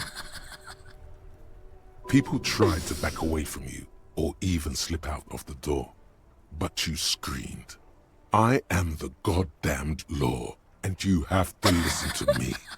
You are all suspects in a murder investigation." No. I should have killed myself. Why would I threaten to kill myself? I mean, look at this world. I would love to stay. Okay, I don't know what to say. No, why would I threaten to kill myself? There is silence on the other end of the line. Okay, I don't know what to say. Me neither. I should have killed myself. No, please, no more suicide threats. Thank God you don't have that stupid gun anymore. What happened to my gun? No idea. All I know is next you were waving around money instead, saying things like, big butts cannot lie, and guns can't buy money, but money can always buy guns. It almost looked like you pawned it, but believe me, I did not ask. Fuck. Was it you who called the police? No, not me. But why didn't you call? Didn't a corpse behind your workplace bother you? What? Of course it bothered me. But I thought the union already knew about the corpse. What does this union have to do with anything? Wait. I meant us. Oh, you should have called the police. Oh, she called... Oh, okay, so she called the union. No one calls the police. The union would get angry. What do you mean by that? You know, what the union says goes. People listen to them and they take care of their own, which is like everyone here. Garbage. Garbage. Wait, Kim, is she speaking the truth? The union is the law around here? Legally, no. In reality, yes. Martinez is de facto policed by the dock workers union. Words are not necessary to feel the lieutenant's discontent for the situation. Ooh, I don't think I want to push on. Tell me, why exactly did I let a corpse hang in your own backyard for weeks instead of calling us? Ooh. I am the authority around here. Actually, it looks like there's a limit. Mm-hmm. Oh my god. Maybe there's something else you can tell me about before I start pushing on there? I don't know what to tell you, officer. I didn't call you because I didn't want to get in trouble with the others. With the union. I'm sorry about that. Do you know who made that call? No, sorry. I don't. Not a lot of people have phones around here. Copper thieves take the wires. People don't have the money to have the cables put in again. They use the union's phone, or the one on the coast. Oh. It was someone else. We'll find them sooner or later, officer. It just might take a while. Okay, next question. Yeah, go on. You quit your job at the Whirling. Why? You mean, why did I leave the bar? Honestly, I'm not really comfortable discussing it with you, sir. You can hear her tense up on the other side. Wait, why aren't you comfortable discussing it with me? Let's just say I left because I needed to get away from someone. Garte, get away from whom? You know whom. You think you hear a sliver of accusation in her words. Don't be paranoid. She's obviously talking about someone else, not you. You mean me? You needed to get away from me? I really don't want to talk about this. Let's just forget about this, okay? Alright, I won't push you on this. Are you ever coming back to work? Maybe, I don't know. I just know I have to take some time off right now. Do you want to grab a cup of coffee with me sometime? No, absolutely not. My morale! My ego. I think I got everything I need, thanks. I do hope so. Please, don't call me again. Bye. I have a -1 because I asked her out! Why does she seem angry with me? Please, please, please. Yes, you have obviously done something to upset her at the Whirling in Rags, when she was still working there. Wait, before you go, you're mad at me, right? Tell me, what did I do? I can't remember anything. I'm not mad, it's just... You were so drunk and so emotional all the time, and then the skua thing happened. It just made me want to quit.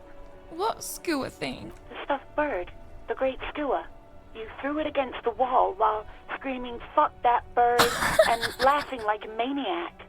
I think you said it had been giving you shit ever since you got there. Bitch bird got what was coming to her. This doesn't sound anything like me. I love birds. Yes, well... So you're telling me that I was the one who made you want to quit? Yes, obviously. You were the worst client I've ever seen. And I have seen so many assholes in this place. I've had sailors fighting, union guys grabbing my ass, kids stealing booze. Once a guy was glued to the karaoke machine every night for 2 months. But you... She pauses. Go on. I think I want to know what I did. Well, you were worse than all of them. Honestly, you were getting borderline aggressive. Even about little things like not turning down the volume at 3 a.m. I even liked one of those songs you kept listening to on repeat. No more. I hate it now. Wait, what song? We Go On by the O.O. I can't listen to it anymore. You've turned it into a parody. Sorry about the song. To hell with that song. Then there was your room. Your project. An experiment to see how bad it can get in there. I tried to send the cleaner, but you wouldn't let me. Threatened to make me understand. I had no idea what you meant. And I don't want to know. And then screamed something about how you're a piece of shit human being and why does anyone even let you work as a policeman? That you'd fire yourself, but you can't even do that. That's not so bad.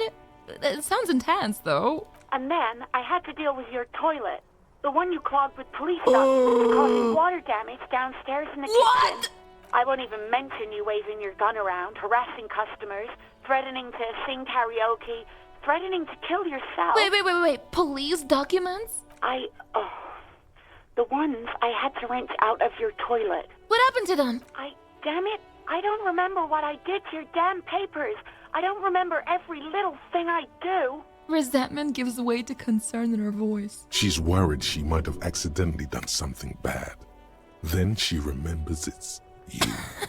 Especially when there's a hurricane loose. It's your fault for losing them, not mine. Something in you wants to immediately forget about this, as if there was a reason you threw them away. Okay, I get it. I wasn't a very good tenant. No, you really weren't. You were simply the worst. Well, you're the worst tavern wench I've ever seen. Girl, just loosen up a little. Don't you have a party? I was just trying to show you the world of tomorrow, the great panic at the end. Oh, I'm truly sorry for everything, Sylvie. Oh, fuck me, dude. She's so sad. I really was bad. I made someone quit. I'm sorry. I am? Am I? What if she comes back to work?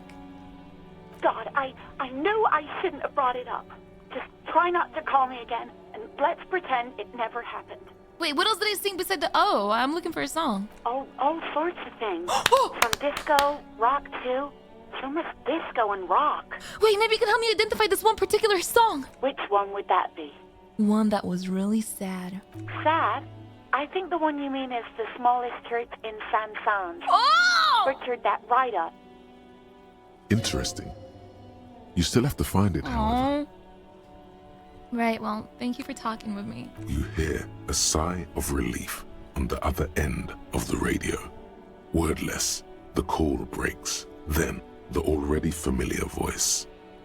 Anything else I can help you with, officer? Yes, please connect me to Sylvie again. I was telling you to connect to my station, the 41st at Lazareth. It will take just a moment, officer. Her voices fade out into the familiar radio static. Gottlieb, what do you want? He's carelessly chewing on a piece of hard candy. I was told to call the Lazareth. People are worried about me. Oh, it's you. Yes, it's Firewalker here. Firewalker?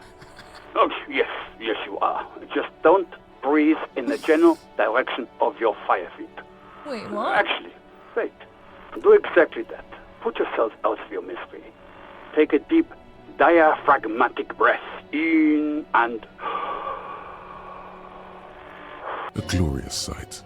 Your body, tired from the vastness of the visions that haunt it, burning up in a flame fed by your own living breath. So you see it too, that my body has to become the last torch in the darkness? I see third-degree burns and a referral to a plastic surgeon whom you won't be able to afford. But that's in the future. Do you have any current, pressing medical problems? I think I've lost my memory, all of it. With all the damage you've been dealing yourself with drugs and alcohol, I'm not surprised. There is no surprise in his voice, only careless superiority. You're not surprised? Okay, anything else? What else? I'm not a brain doctor. Look on the bright side, you've got a whole new life now. Use it wisely. I have brain damage! It's hard to say if he doesn't believe you, or doesn't care. Well, I think I've had a heart attack. And you survived it. Congratulations. Are you mobile? Sort of. But by God, does it burn in your chest? Yes. Even better. Anything else? I wouldn't worry about that. Officers your age This have is my currently doctor. trouble all the time. Also, death is a natural part of life. I think I've developed extreme photosensitivity. That's because you're hungover. Even the radio waves coming from your direction smell like liquor. Do you feel like your eyes are twitching too? No. Good. It would be an awful nuisance if your experiments with your blood pressure were to cause permanent... Yes? That's the tiny vessels pulsating from high blood pressure, stupid officer. You might be sustaining permanent damage to your vision as we speak. Not much I can do about it. What? I'm not an eye doctor. What kind of doctor are you then? The busy kind. It's not life-threatening, just annoying for you. I've got more important things to do here. Isn't there anything you can do for me? What? You want me to do blood work for you again? Tell you just how bad things really are across the board? You want another rundown of everything collapsing inside your body? Yeah, I want the truth. You want the real, honest-to-God truth? Stop drinking, eat magnesium and vitamin D. Our station is not a retirement home. We don't have the funds to deal with rock stars past their prime. Oh. So it's political. You're being neglected because of political reasons. And no, I don't want to hear a political commentary on the topic. In fact, I got work to do. Some idiot has glued his eyelids shut with cyanoacrylate. What the fuck? It looks like Mactorson. It's not fucking cryoactylate. It's super glue, Doc. I guess that's it for now. Mm-hmm. Oh shit, I got 30 XP for that. Anything else I can help you with, officer? Could you connect me to the 41st precinct? I have something I need to report. Just a second, officer. 10-2, 10-5. This is 41st. Come in. Over. A scrawny old man sits in a dusty cubicle, smoking, with a large white rectangle sewn on his vest. In front of him is a box-shaped apparatus with an array of wires and antennas. The radio switchboard. Hi, this is me here. I work at your station. 10-4, what's your status? Over. My status, 10-18, 10-20, over. Can you repeat that? 10-18, 10-20, over. Please just look human to me. These numbers mean nothing to me. State your message, sir. Over. I am in dire need of financial assistance. 10-4, I hear you. I don't have the authority to grant your request, but... Is it him? What does he want? He says he needs money. Don't give that asshole anything. He's just gonna drink it all. Alright, that's a negative on the additional funds, sir. Over. Please, it's paramount to the investigation that you grant me more money. He says it's important to the case. He isn't getting a red cent. You can tell him that. Request denied, sir. Over. Nothing is working. Please, I'm begging you. I don't even have a place to sleep tonight. He says he's in trouble. Doesn't have a place to sleep. Well, I guess he'd better crack the case before sundown then. Vigmar said... Enough, officer. This begging is below your dignity. I don't want to be here anymore. I want to go home. Please come and get me. Listen. It's okay. You can do it, sir. Over. What is he saying? Did you want anything else, sir? Many of your colleagues are also here. Oh, Over. Jill's such a homie. He chooses to ignore the voice in the background. What? I thought you had your shit together. This is nearing a complete meltdown. Stop it. Please, I don't want to be here. I have to. Am I gonna start fucking crying? Suddenly, the necktie feels like a boa constrictor around your neck, squeezing the dear life out of you. Try to loosen its step grip and breathe. Hey, if you don't want to have the most intense orgasm of your life, fine. Don't. What the fuck? What the hell is happening to me? He terminated the connection. I guess he was in a hurry. Please, I'm scared. I can't breathe. Help me, please. The radio falls silent and lifeless.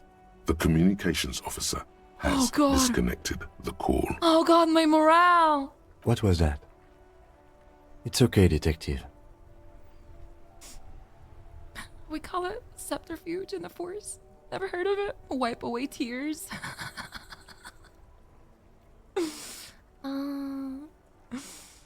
You've never seen a man getting a panic attack before? Try to keep breathing. We should get on with our tasks. Work always helps me center myself. Now, anything else you need from my vehicle, or...? 18 kilometers to the south, in the 41st Precinct's relay booth, a small crowd has gathered around Communication Officer Jules Oldboy Pidier. Around a dozen cops. The small room is filled with cigarette smoke, abuzz with laughter, when Officer Judith Minot enters. Her left arm is in bandages, and her hair trimmed short. What is going on here? Did something happen? What happened is my partner made contact. It's not good. He seemed confused, delirious even. Why? Mac, the torso Torson, is finger-fucking his fist, laughing hoarsely and apparently telling some dirty story to his partner. Yeah, Mullen was fucked, alright. Sounded fucking drunk to me. Wait, was I on loudspeaker? Yeah, Mac's right. This was some gnarly shit there. I mean, before he started begging for money, it was... What? They heard me beg for fucking money? Enough! None of this is funny. It's fucking sad. That's what it is. He's a cop. He's one of us, goddamn this. We must help him. Yeah? How do you fucking plan to do that, huh? Get him off the drink? Go jogging with him in the morning and get him on carrot juice? He's a lost man. I just know we can't give up on him when he's at his weakest. He wouldn't. The crowd in the room has started fidgeting uncomfortably. Mac, man the door. You know what he told me?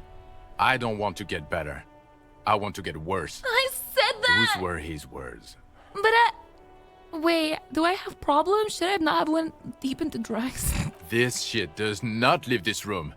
Not a word of this to the captain. Or anyone else. We'll give him a couple of days to pull his shit together. I guess I can hold off the report for a few days. Oh God. Good. Okay, everybody. Nothing but a prank call here. We all got our laughs. Now get back to work. Far north, on the other side of the motorway, the officer quietly hunches with his hand in the motor carriage. Well, but the thing is though, right, is that I never even reported my badge missing, so... This is Precinct 57. How may I assist you? Alice, this is Firewalker. Reconnect me to the 41st. Right. Please hold. 10-4, come in.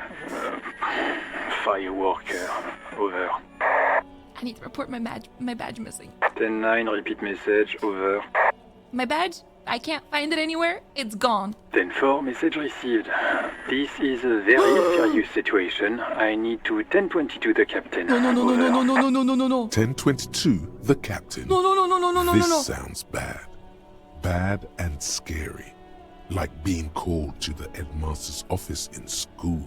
Any other good news? He's saying he lost his badge. He what? He lost his badge?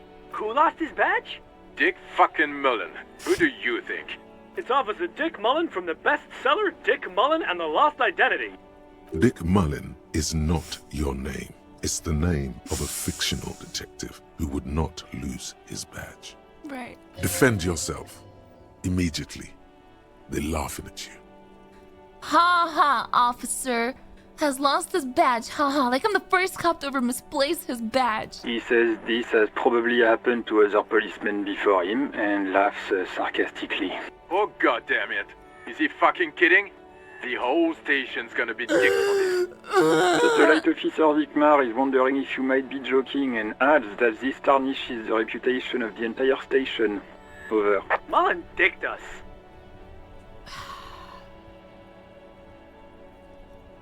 Operator, tell him to stop. This is serious. He's asking you to stop, says this is serious. Of course it's serious. He lost his fucking badge. Satellite Officer Vicmar concurs. Losing your badge is serious. Over. Can I just move on? I want to get a report and be done with it. 10-4, I hear you, officer. I'm just going to make a note here that you are in pursuit of your misplaced badge. Over. Fuck me! Mac, come here! You've got to hear this. Dick Mullen lost his badge. What's going on? Super Cop here lost his badge. He lost his what now? His badge. He lost his goddamn fucking badge. Didn't you glue your fucking eyes shut earlier? Now you're making fun of me? Lost a badge. Could you all please just stop saying lost his badge for a moment? He asks you to please stop saying he lost his badge. Why? Did he find it? The room at the other end of the line erupts in volcanic laughter. Sergeant Orson was wondering if you found your badge yet. Over. You don't have a comeback. Sorry. It's hard to think like this. Say nothing. He's not replying. Looks like he's still looking for it. Enough of this now. I have other things to discuss. 10-9, come again. I didn't get that. Over. New heights even for Captain Sober. Ask him. Ask him if he's lost his gun too. Sergeant Orson wants to know if you lost your gun too. Oh, fuck. Convince them that I didn't lose my gun. Lying over the phone? It's easy. Just say it like it's the truth. And then it becomes it. No, of course I didn't lose my gun. He says he didn't. Thank God for that. That would have been a nightmare. I don't even want to imagine the poor prick who has to relay that kind of news to the captain. Losing his badge is bad enough. Tell him to find it, and fast. We can't have some gangbanger running around with it. We're all glad to hear you've not lost your gun, officer. You need further assistance. I've actually lost my gun too. Wait, this might sound odd, but there's personal details I'd like to discuss. Okay, 10-4, sir. I hear you. Relay your question. Over. Wait. Before you say anything stupid, think it through. What's there to think about? You're going to be looking at a straitjacket if you tell everyone you lost your memory. Oh, yeah, Be smart about this.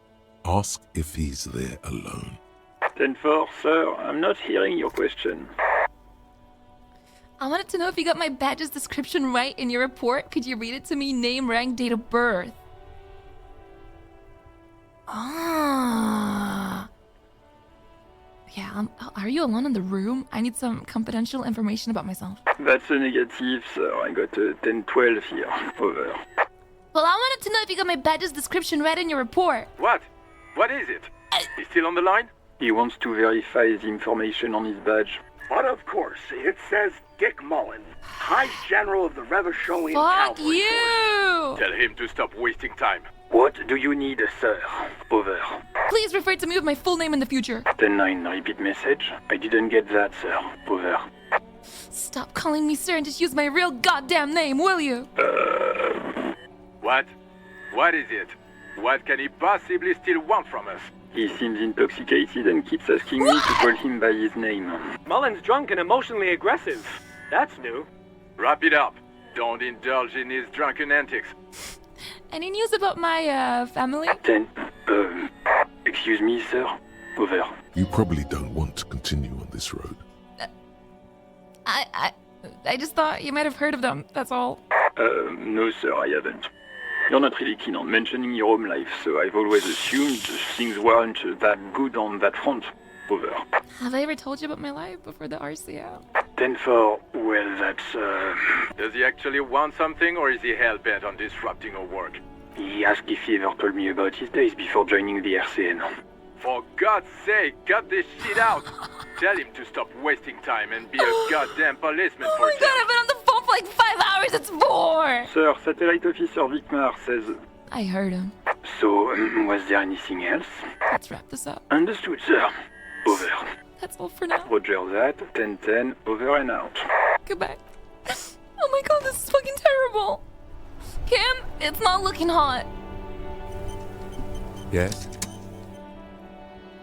Okay, convince Kim there's a sexy dark mystery twist in the case. Only banal can strike you.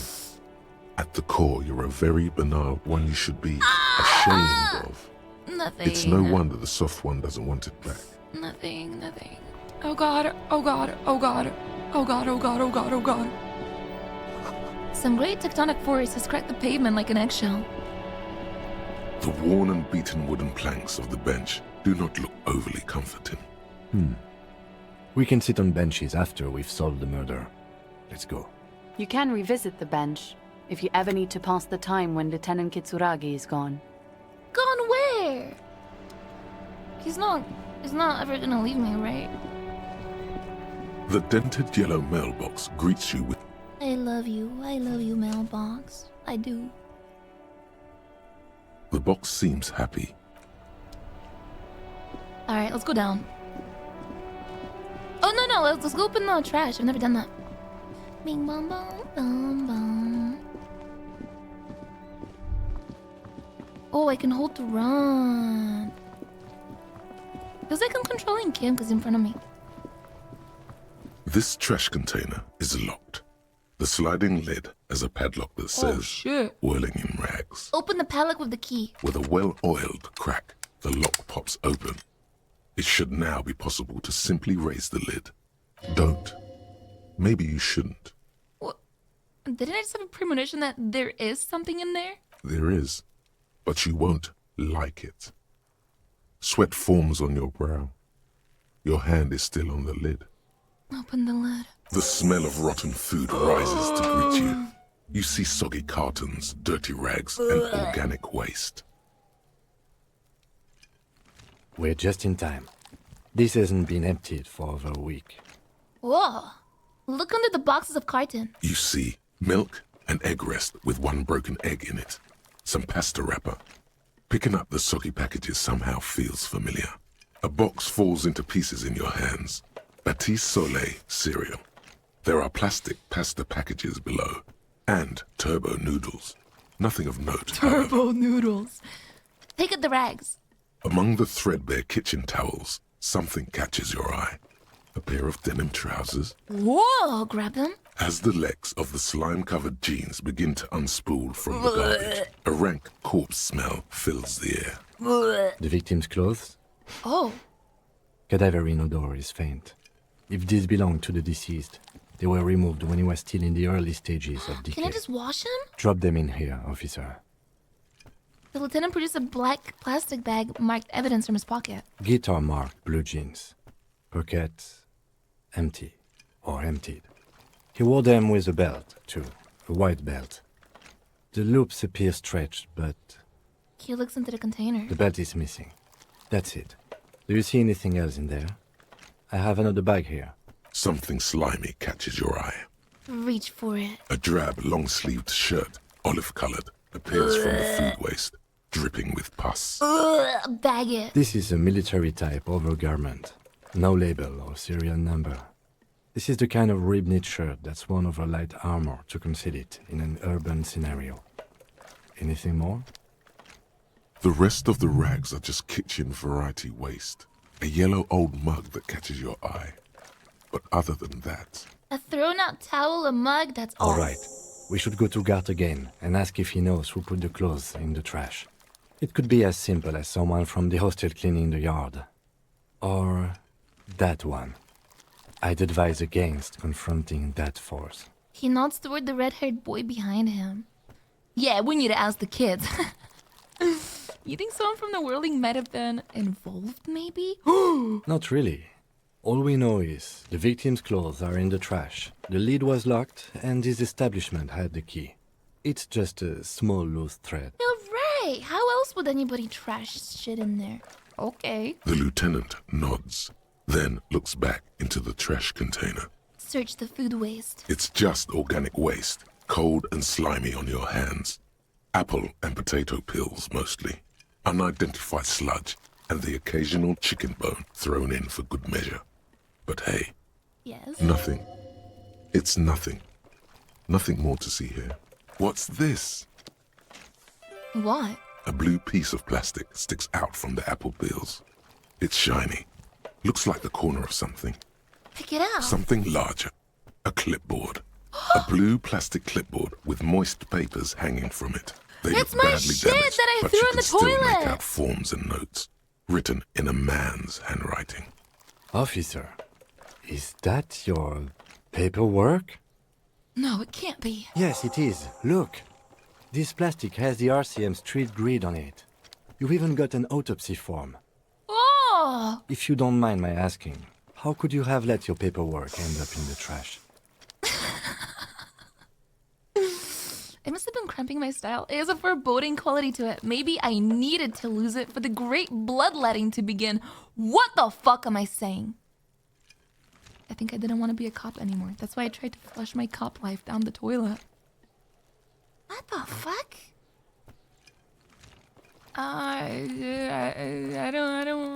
I don't want to be a cop anymore. Well, He doesn't know what to say. His eyes express a rare condolence. Then he picks it up. lucky we found it. You should take stock of what remains, just to be sure some has not made it into the hands of the RCM's adversaries. Organized crime and the like. There might have been police secrets in your notes. I don't know, man. Sounds like an order. I don't take those. Okay, I'll do that. It would also not hurt to start taking notes on the case. Oh, Now, tell me shit. what your eagle eyes see. Or are we finished? Some items, such as the ledger you found, are interactable. Go to Oh. your inventory and select the Interact tab to read your paperwork. The mug. I'm getting that mug too. You pick out a broken mug with an oddly racist depiction of the yellow man frolicking in saffron, An antique? only in its social sensibility. Take the mug. Mm-hmm.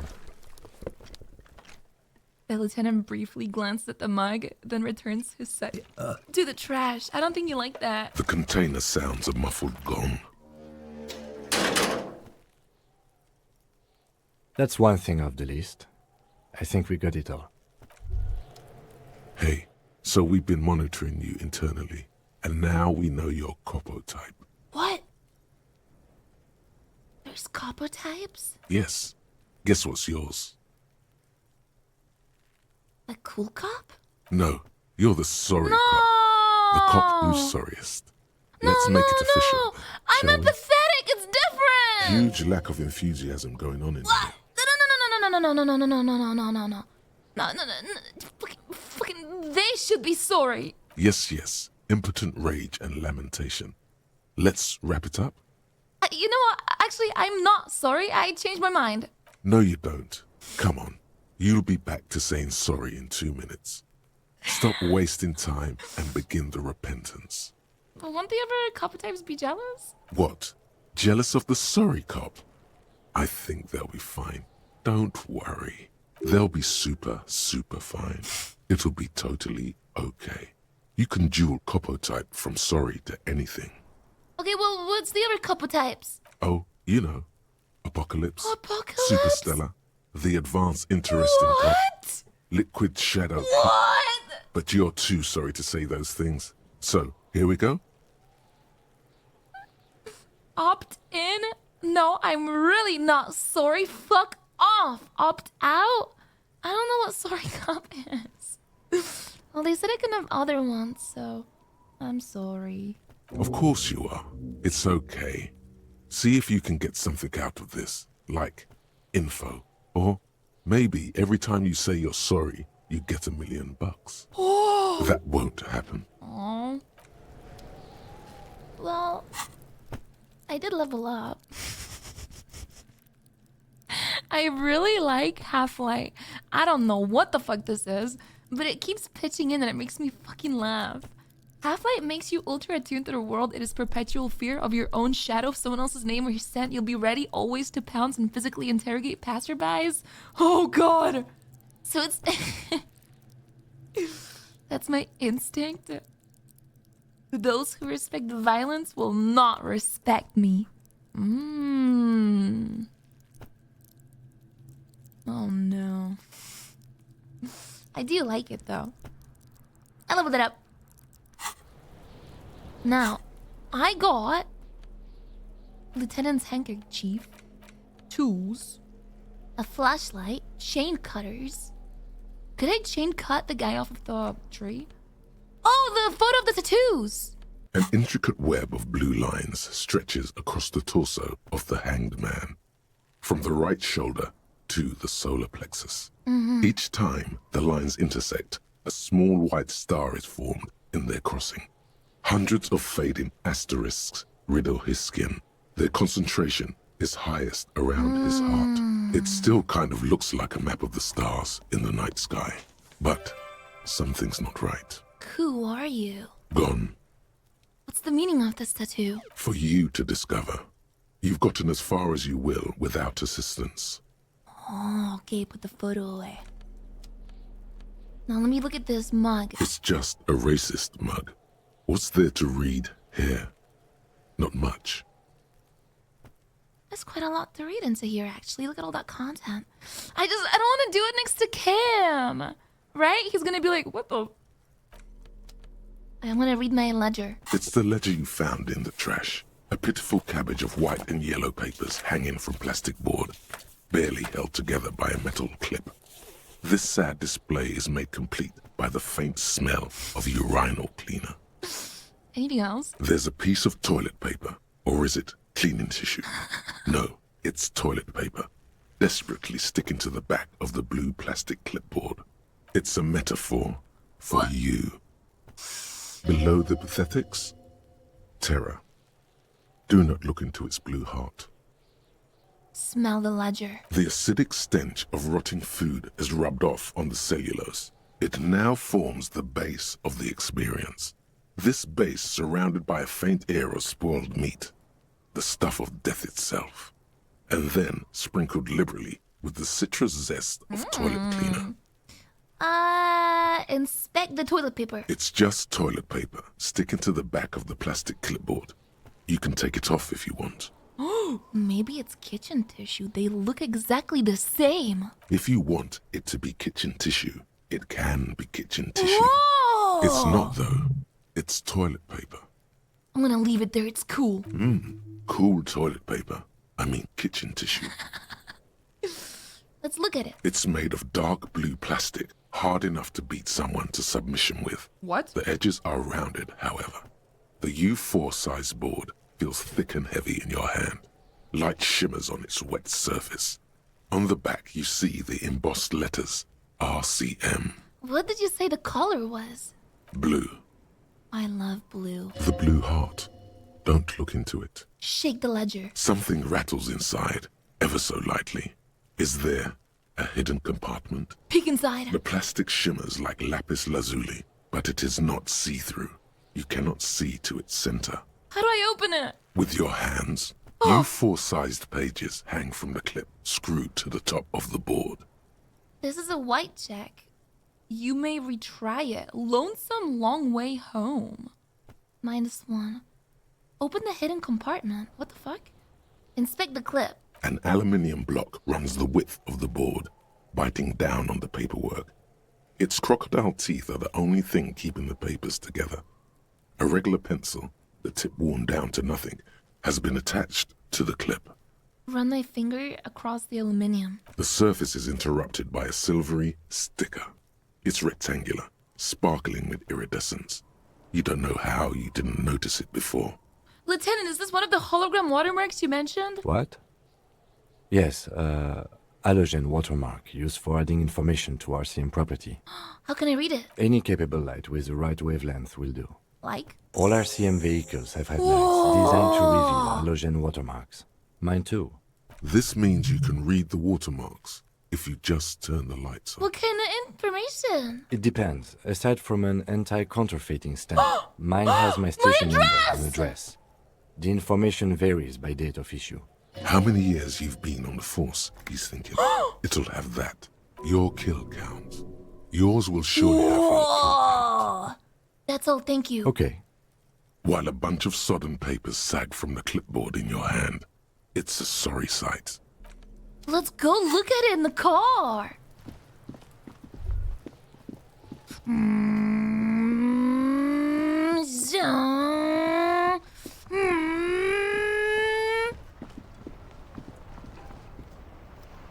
Inside, you see a set of steering levers, a radio microphone, a pull-out toolbox, Jim, how do I turn on the a headlights? soft glow. All right.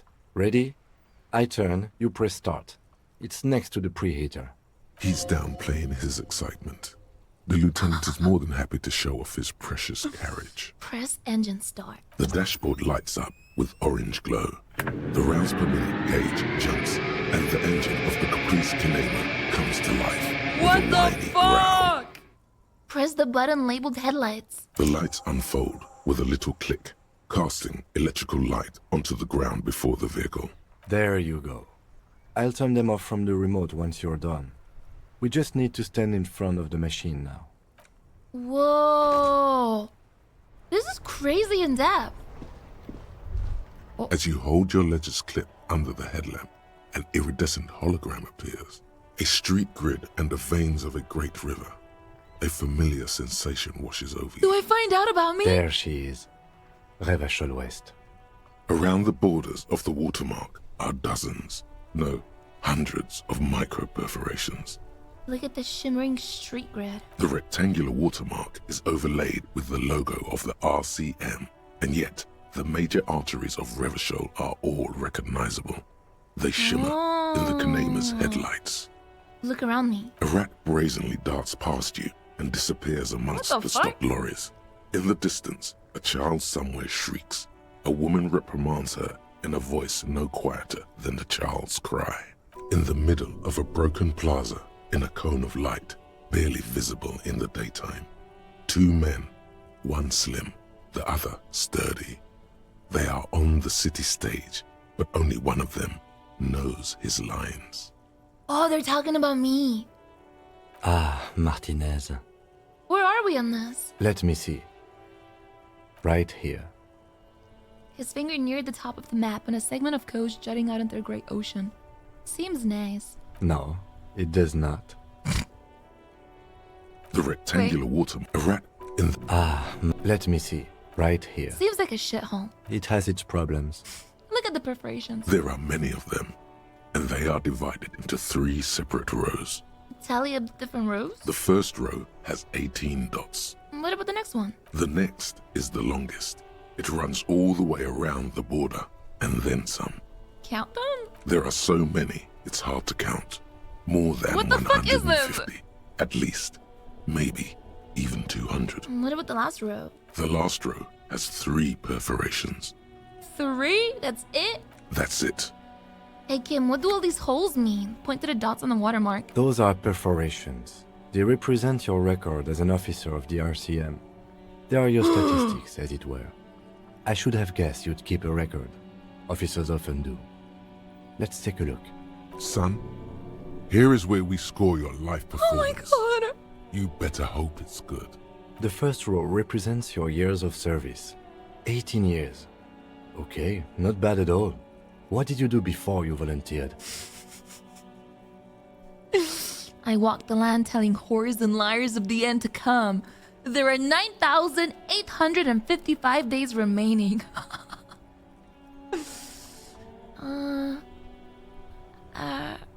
Do you really think I have any idea? Wait, I've done this for 18 years? That's what it says. I might have guessed even longer based on your age. What did you do all those blissful years of your youth? Do you really think I have any idea? Fair point. Let's move on, shall we? This next row, the one that wraps all the way around, is your number of closed cases. Whoa! Closed is good. It means finished. You've got, let's see... Wow, more than 200. Whoa! Is that a lot? It's quite a lot, even for someone who's been on the force for nearly 2 decades. Usually, clearing more than 10 cases a year puts you in the 90th percentile of all RCM officers. Wait, so you're saying I used to be a super cop? Call it what you want. You were a valuable member of your precinct. Now, let's look at the last row. Right. Those are your confirmed kills. Oh. You've got precisely 3 perforations there. Confirmed kills? That sounds pretty evil. A drink would soften that feeling. I was expecting a higher number. That's not too many. Is now a good time to pour one out for the fallen? So I'm a killer. That's right. A killer of humans. For an RCM officer, especially Precinct 41, which is in the Jamrock Quarter, it's rather tame, I mean that in a good way. Oh. There are certain officers who treat their kills like some kind of ghoulish game. If they do happen to solve a case, it's usually by accident. It's obvious the lieutenant doesn't think very highly of these officers. So it's good that I didn't kill that many people. But it seems as though you are, or at least were, one of the good ones. Yeah! So we have that to be thankful for. That's before I started playing as myself. He's sincerely glad you're not a scary predator. Not to say relieved you're competent. Have you ever killed anyone, Kim? Yes. He says declining to elaborate. It's not a problem for him to state it, however. How do you handle the strain? Everyone has their own method of coping. Some more effective or self-destructive than others. He gives me a meaningful look. Personally, I find it helps to keep up a few hobbies. Like what? Oh, this and that. Let's not get into it now. Maybe I should find a hobby. Why not gardening? You've already got the gloves. He points to my yellow gardening gloves. Fuck. It's meant in earnest. Please don't mistake it for a jab. Thanks for this. The lieutenant nods. Okay, let's go. Right. I'll go turn off the lights. You can now see your statistics on your journal page, Whoa. to the right of the task description. Holy quest! Oh my god. Oh my god. Oh my god. Oh my god. How do I put stuff in my hand?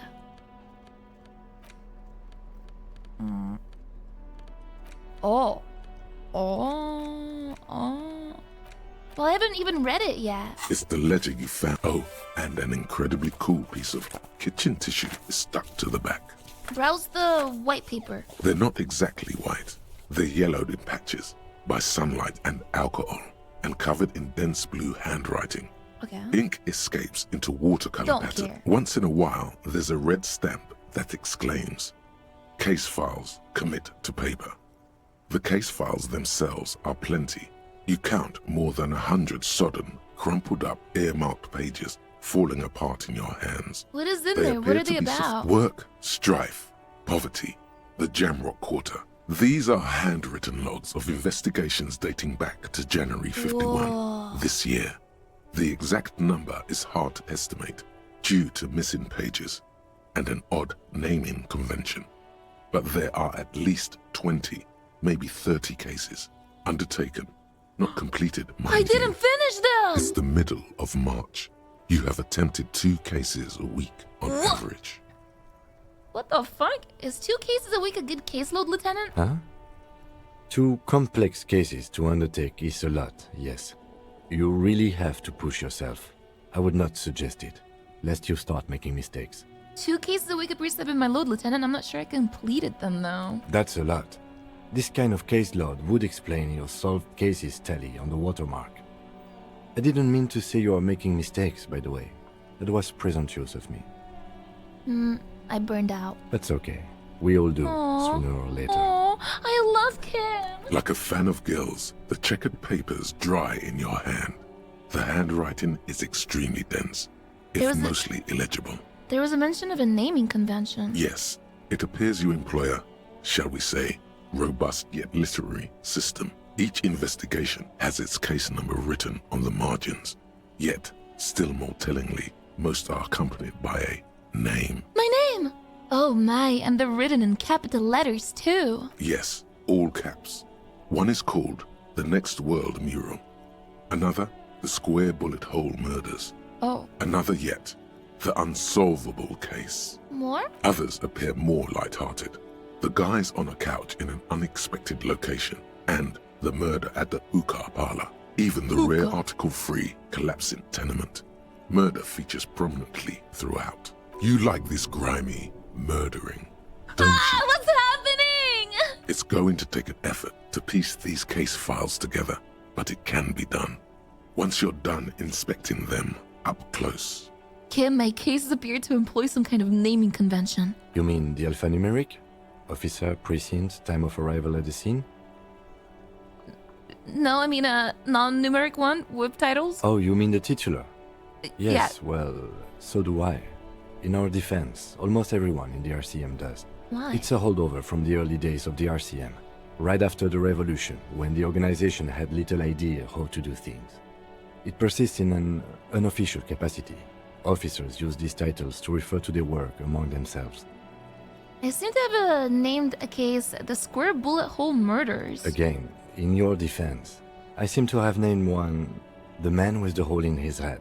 That was a real person. His death was real. Still, I named it that, to amuse myself. Okay. I pray his loved ones never find out. What happened to him? Rail spiked through the head. He died. Ooh. It was a workplace accident. Ooh, wow, I have to open an official case. Is there room? There is, for precisely one more. 15 pages near the end remain untouched by the damage. The checkered grid forms a structure of passages, breaking the case into subtasks to accomplish. Commit to paper. The tasks you've completed flow out of the pen in a brash freehand similar to the rest of the letters. The wording comes easily. It's almost robotically simple. A language developed for mental rigor and simplicity. Inspect the victim's body. Get the body down. Interview the cafeteria manager. Cross out the ones I've finished. A satisfying slash sounds across the paper. You're done, it seems to say. And you? I never got the body down! And a fuck you to you too. That last one cuts a slash right through the paper. Things to be done and things already done. The composition of reality. This is an extremely useful tool for a detective of the citizens' militia. Now all that remains is to name the case. Lieutenant, have you by any chance named our case? No, actually. Any ideas? Ooh. Shit on a stick! Ah, yes. I have to tell you, officer, I don't appreciate ironic titles. Other officers will have to use these as reference. If it's idiot or cockfinger, yes. They're not going to get it. They're going to think an idiot and a cockfinger were on this case. So, do you have something less funny? Right, of Fun course. is outlawed with this guy. What a knock! What about the Hanged Man? The Setting Sun. Okay. It's a good name, but it has one problem. This case has nothing to do with the setting sun. At all. It has nothing to do with that, so... Something more concrete, perhaps? Do you have something concrete? Mundane, usual? Usual is boring. We don't do that. The Furies are at home in the mirror. The furries are at home in the mirror. Furies? Yes, well, I don't know. I have to be honest, I'm not experiencing the internal strife that it refers to. And also, could you make it less poetic somehow? Just a normal case name, you know? Think, Okay. what would that be? What about A good normal name. the Hanged Man? Great, that's great. Really? That's actually what I was thinking too. The Hanged Man. Good, strong name. We have a very good name for the case He now. loves it! I'm going to start calling it the Hanged Man. It's good we sorted this out. I'm done inspecting these. Close the case files. You don't exactly close them, so much as distance yourself from the smelly papers. They're a little further from your nose now. Whoa! Bro's the yellow papers. In the back, you see thin, translucent copy of paper. Some neon yellow, some bright red, all covered in boxes, like marching armies. How do I These see my look rep? like official forms, waiting to be filled out. Oh. Then rip them from the binder and hand them out, according to type of form. What types of form are there? 3. The topmost are misconduct fines. The middle ones are station calls. And the bottommost are field autopsy forms. Each is easy enough to make sense of. What about the field autopsy? 12 pages of thin copy paper, bright red in color. You see the parameters of a deceased human form, waiting to be filled in. Age, sex, condition of internal organs, color of the irises, predation marks, condition of sexual organs. Oh, fuck. Station call? These are quite sinister in tone. They give a date and time for the person to appear at the specified precinct police station. Below the call are the criminal charges you risk by not appearing. What's the misconduct fine? A monetary penalization ranging from 20 to 250 real. Severe cases allow for 1,000 real, thank but you. that requires special paperwork. The details of issuing these fines are spread out over the rest of the fields. Enough of these. Yes, All that remains now is to fill those forms and hand them to people. Fines for wrongdoers, interview requests for bad guys, and field autopsies to dead guys. The rest of the stinking cellulose is much worse for wear. Being sandwiched between the board and the rest of the paperwork must have 42%. spared the fragile copy of paper. Can I read the case files now? It's proving to be harder than expected. You just don't have the intellectual rigor to patch the quilt back together. Try again later. What about I'm gonna open the hidden compartment in the clipboard? Oh! The two sides of the board appear slightly misaligned, like a drawer that's come off its slides. If you bend the plastic on your knee slowly, the slides snap back into place. Whoa. It should be possible to just, Slide it open. without resistance or sound, the two panels move against each other. The compartment is now open. What's inside? 2 ticket stubs and a handmade postcard. Pick up the ticket stubs. 2 octopuses are smiling, reaching their tentacles toward each other in the colored pencil drawings. The tickets permit access to the zoo in Revachol East. The aquarium costs extra. These let you go there too. What the fuck? Pick up the card? Fucking kill yourself. What is this dialogue? What? I feel like if I say this, it's gonna damage my morale. That is crazy. I had those exact words typed to me in League last night, so. Pick up the card. Thin wax paper has been glued to a piece of cardboard. Sounds like leaves rustling when you pick it up. You see violet flowers, floral patterns, patches of glue. Smell it. It smells of chewing gum, apricot flavored. A touch of cinnamon, the end of summer. You think the label says Tutti Frutti. Tutti Frutti is so good. Open it. Familiar handwriting lines the inside of the card. Looped, round letters in a woman's hand. A young woman in her 20s. There is care, effort, and a smile, you think. Although that is not something you can read from someone's How the handwriting. fuck can I tell how old someone is based off how they... I mean, I guess, like, a kid's handwriting, you'd be able to tell is a fucking kid's handwriting, but like, huh? Harry, it begins. You're already reading. I wanted to write you a letter so you can read it when you wake up. Maybe it will make you happy. Throw it away, please. My name's Hari, but it will make me happy. A merciful wind blows in from the bay of Revachol, dusting the ground at your feet and raising newspapers far away. You feel the card slipping into it. Let go. Read the card.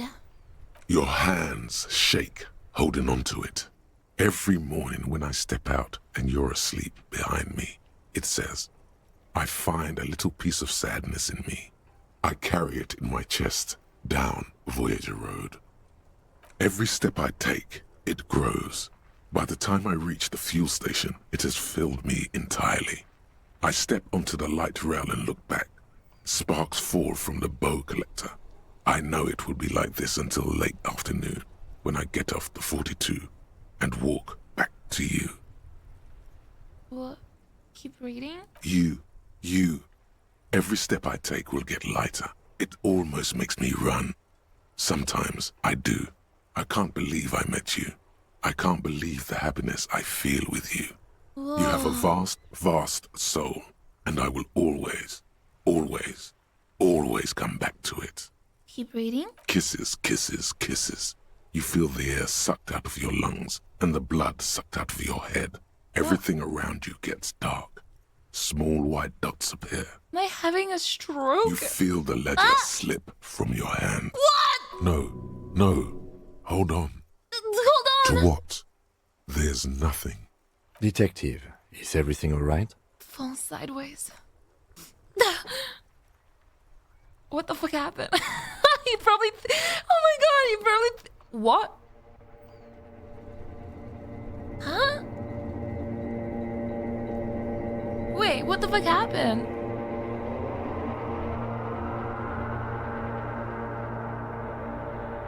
I died! What is this? There is nothing. What?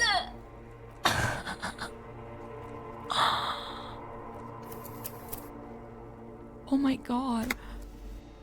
I don't even... Wait, keep going? Oh, thank God. I thought it like started the game over. What?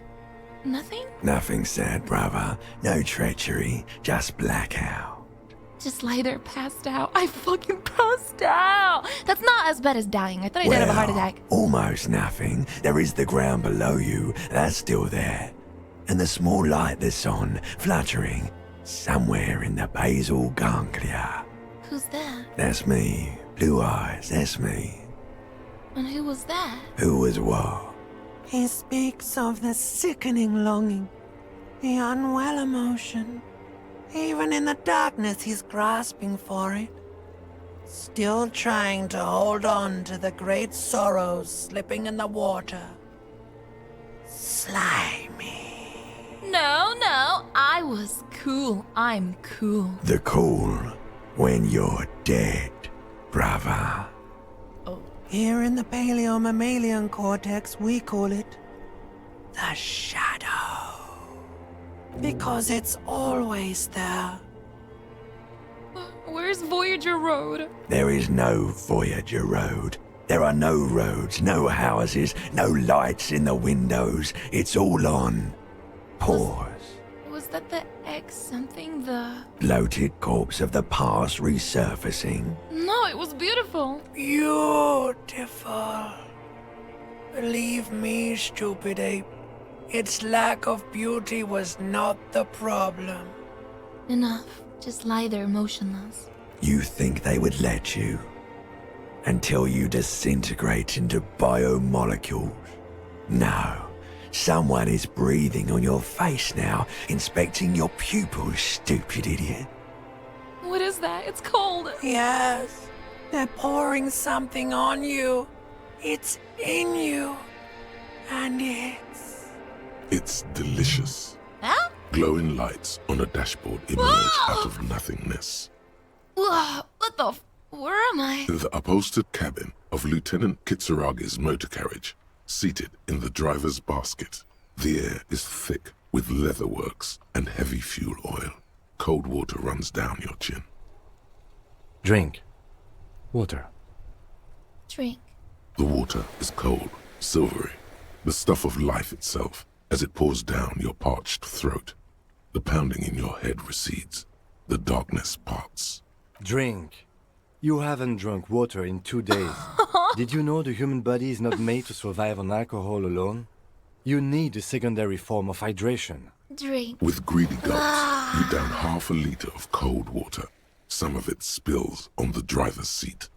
The lieutenant pays no heed to it. What happened? I came in contact with the burnt-out ruins of the past, Lieutenant. I should ask you the same. You were reading your paperwork. Then you passed out. I carried you to my kinema to take you to a hospital. Then you came to. How long was I out? 10 minutes, maybe. Fuck it. Would that mean I get to tell him, or I don't tell him at all? I can't tell what number 4 is. Because I do want to tell him, because I want him to be like, oh, okay, you're sensitive. I came in contact with the burnt-out ruins of the past, Lieutenant. That does sometimes happen. You dropped these. Are you okay to proceed? The ledger of failure and hatred. Let's solve this case. Good. Wow. The Ledger of Failure and Hatred is a special item that can be used both as an interactable and a tool equipped in your held slot for skill bonuses. What? Find it under the Tools tab in your inventory. It changed. +1 Inland Empire, +1 Empathy, -2 Authority? But those are my main stats! But then I don't have any authority. But maybe I don't need authority because Kim has it. Whoa. Nobody can stop me now. Can I talk to this bald guy now? Hello? But that just means you don't have enough money. You have to invest your money wisely. You can buy stocks of money, and then use those stocks to make even more money. This way, you'll have enough when you grow too old to make new money. Real estate is the graveyard where tired old money goes to rest. Money is what makes the world turn. Okay. Well, let me talk to this guy. Can I help you? Here's your trash container key. Thanks. I hope you found what you were looking for. I found the victim's clothes. How strange. I certainly didn't put them there. Who else has the keys to the trash container? The trash collection service, CS Municipal. I don't see why they would put anything in the trash, though. Ah, the elusive CS Municipal. I doubt we'll be able to track down who was sent here last and when. This will have to be one of those little threads that solves itself down the road. On Clinton Street, near the Boogie Street Diamond, a small truck rattles down an alleyway. It stops by a rusted trash container. Two men, their faces rough and swollen, jump out. They look at the container despondently. CSM is written on their backs. Thank you anyway. Ah. Could someone on your staff have put them there? Sylvie had the keys before I got here, and I can vouch for her. I can vouch for all my stuff. None of us would tamper with the crime scene. Maybe you don't remember putting them there. Maybe you were sleepwalking or in a fuck you state? I think fugue states are more your forte, officer. Thanks. Yes. I also never think at the world. Another thing. Nothing. Yes. Goodbye. Interesting. That is very interesting. So... Oh, what's this? Maybe a sea monster did this to the plaza? The damage looks like it could have been caused by an earthquake. An ancient fountain. It doesn't pump water anymore. There's a tree in it. What that? Oh! +1 health? Roy's Pawn Shop. Fast cash for faster times. Oh yeah, I pawned my gun! Fingerless gloves! +1 drugs?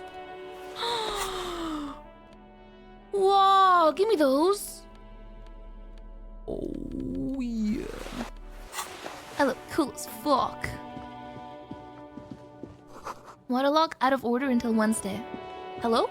G'day to you, officers. G'day to you. A burly man hangs out by the waterlock, carving up a generous serving of salami with an old hunter's knife. His eyes are fixed on a man stranded on the other side of the waterlock and on an enormous billboard that has fallen down into the canal between them. His posture is relaxed. Despite his powerful build and a knife in his hand, this man resorts to physical intimidation only infrequently, if at all. Do you know what caused this wreckage? Point at the smashed billboard in the canal. I wasn't here to witness it, but those look like tire tracks on that sign. Weird, huh? Then again, plenty of daredevil drivers in Rivershoal. Who slams salami like that? The words "Daredevil Driver" sound ominous to you. Wait, I keep getting like prompts about the car. I think my car... Oh god. Too bad it also takes a year and a day to repair anything around here. Especially a waterlock. The rest of the coast is closed off till then. Can I have some of that salami? Sure thing. Really? Want some too, officer? He turns to the lieutenant. Why not? The lieutenant ponders the offer for a moment, then decides to go for it. He takes the slice of salami from the man and chews on it. Okay. Do you know what's further down the coast? Well, there's the fishing village, an abandoned fish market, a bizarro church. Not much use to the congregation, though. There always seems to be something wrong with it. Yeah, not really much else. Just bombed out ruins. Right, why? Can I have another slice of salami? Sure thing. Want some too? Why not? Plus 2 salamis? Hey, what's this? A couple of indicator lights are missing from this control panel. Loose wires dangle from the now vacant holes. In the middle is a lever. Beneath it, a small metal plaque. This panel usually closes the water lock, turning it into a bridge that lets you cross the canal. But there's a crashed salmon and butter sign in the way. Pulling the lever probably won't do anything. Right, probably, but not, definitely.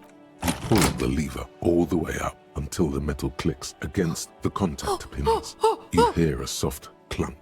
Then, nothing happens. Push it harder. Nothing happens. A cold gust of wind blowing in from the sea interrupts the silence of the situation. The lieutenant humps himself while staring at my activities. Release the lever. A spring brings the lever back to its original position. You still need to close the water lock to get across the canal. Close Some the water other way. lock on Wednesday? Wasn't there a sign over there saying functionality will be restored on Wednesday morning? Oh, pull it again. You pull the lever all the way up and nothing happened. A spring wasn't there a... Leave. Okay, so I can come back here on Wednesday to go across. How do I know what date it is? It's day 1. I assume that's Monday? Maybe? Whoa. Some kind of machine, an antique cash register. Mostly military wear with a few more eccentric fashions thrown in. A bust of a woman. The plaque simply says, "Day." In the dark, a film projector is whirring away. You see rows of toy soldiers guarding the rest of the trinkets displayed on the table. Some on horseback, others in rags, others yet in bright blue uniforms. Whoa, this is so All cool. are stern and unyielding in their duty. Try to find something pretty and cool here, then use it to win her back.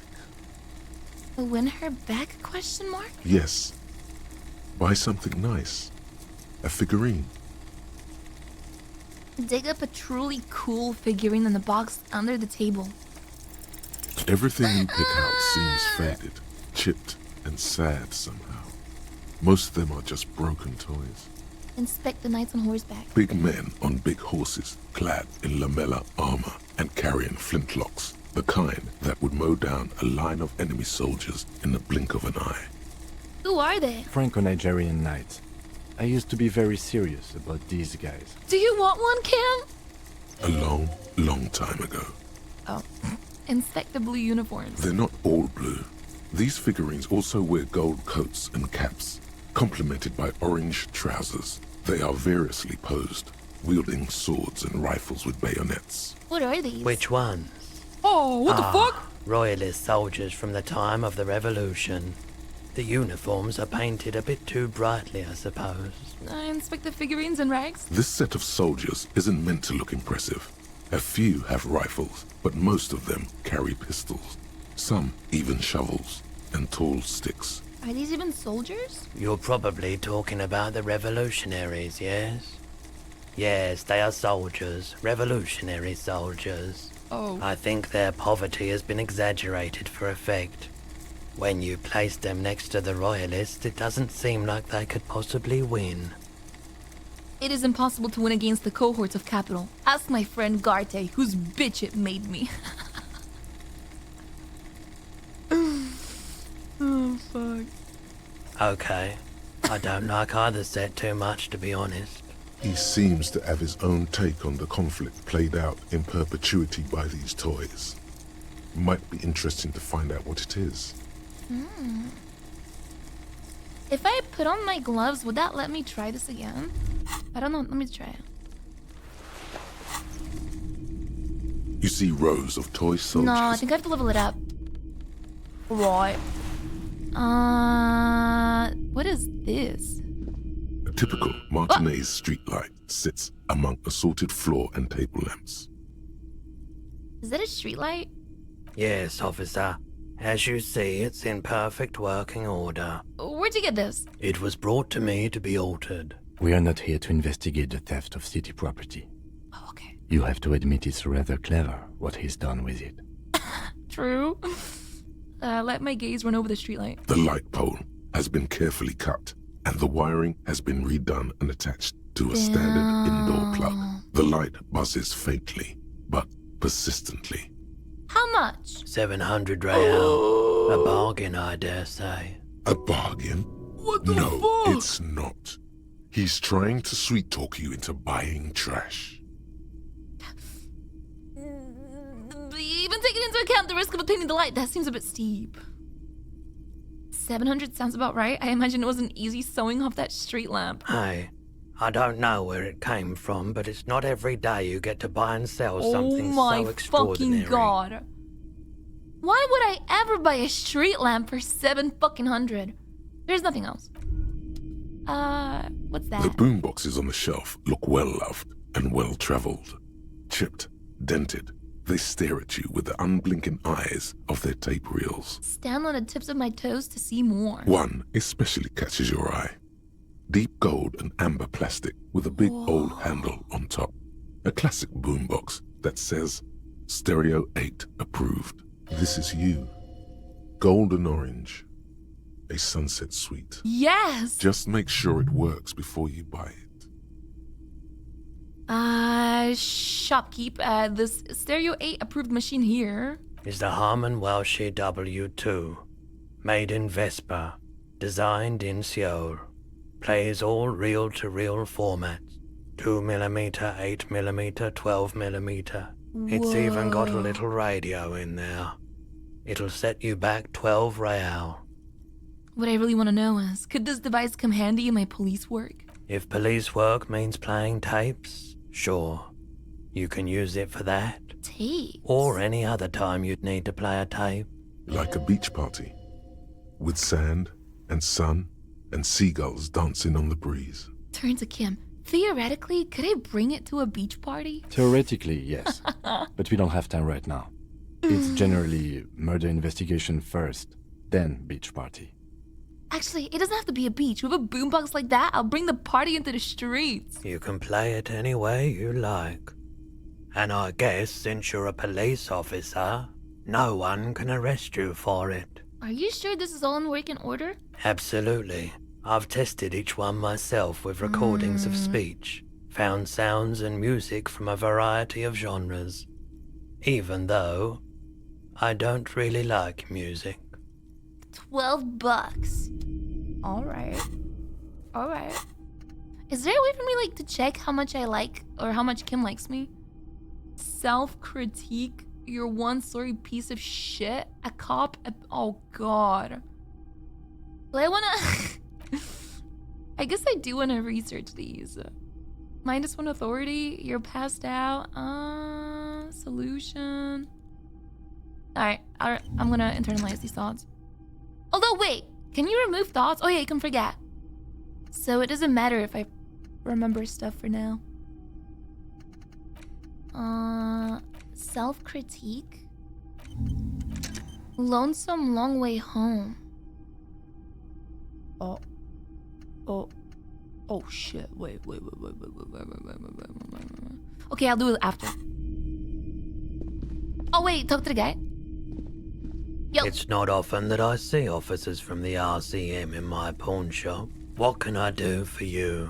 His courtesy is not insincere, but he prefers being alone with his projector, just watching the movement of light across the walls of the shop. Sorry, I feel like I'm interrupting you. Ah, fuck! Oh no, not at all. I guess I haven't had many customers lately. RCM or otherwise. Who are your customers usually? All kinds of people come through here. Locals, travelers, people looking for a deal, people looking for a I'm not a sorry cop! I just said, I was like, excuse me! People who are terminally bored. As you can see, I have a wide selection of goods for everyone to choose from. Honestly, I think some of your selections are more tasteful than others. It keeps me entertained. He responds unimpressed with my snobbery. Entertained? He might be high. If he is, on what? Is Roy high? And if yes, then what is he high on? Feeling warm and enthralled by the movement of light, while the mine continues to race forward. Lucky bastard. He's probably on Pyrrolidon. It's tough to come by on the street. What is that? A drug developed by the military to treat and prevent radiation sickness. It has psychedelic side effects, and it makes your eyes turn yellow. Step closer. Sir, could you take off your sunglasses? I'd like to check your eyes. Why on earth? These are prescription. I can't really see without them. There's a note of indignation in his voice. Interesting. Those triangle patches on his vest, you have a feeling they mean something, like they're similar to the halogen rectangle on your jacket. What's with the triangles on your vest? I was with the Emergency Relief Brigade. You know, after the People's Pile disaster. Had to take Pyrrolidon for radiation sickness. That's what you were hinting at just now, wasn't it? Oh. He's taken it for mental and emotional, not physical pain these days. What's the People's Pile? A bad idea. Some poor leftist built a particle decay generator in hopes of bringing affordable electricity to underserved communities. Oh. It malfunctioned. Radioactive waste everywhere. Probably some of it in you, too. Oh, tell me more about this emergency relief brigade you were part of. We were an all-volunteer force. Self-organized. Tried to help the fire brigades contain the spill. Tough son of a gun, this one. Respect. Respect! Whoa, look at this picture, what the fuck? Spooky. I lived by the river since I was a small boy. The Esperance. Didn't have the art to let it all go to shit without trying to do something to help out. There wasn't much the volunteer force could do, however. We wasted years in the river mud. Years getting sick. It must have been tough. Radioactive cleanup. There's a reason why everyone's tried to forget any of it ever happened. And why no one has tried to repair or replace the pile. So much disappointment. And early deaths. Cancer mostly. Ooh. And we knew all that was coming even as we were cleaning up as best we could. Oh god, whose fault was it that the generator failed? No one's. Everyone's. So much bitterness. A bunch of poor people built themselves a primitive nuclear reactor, hoping for the best. What do you think is going to happen? How did you end up running a pawn shop? The cleanup happened 15 years ago. I was young then. Later, my second aunt died. Left me this shack and all the assorted junk in it. So I came to Martinez. People told me don't go there. It's a shithole. I said, people, we just had a nuclear pile meltdown. I'm gonna get as far away from Forburg as I can. Still in the same city. What? Oh god, I'm getting radiated. I gotta get the fuck out of here. Thank you for telling me.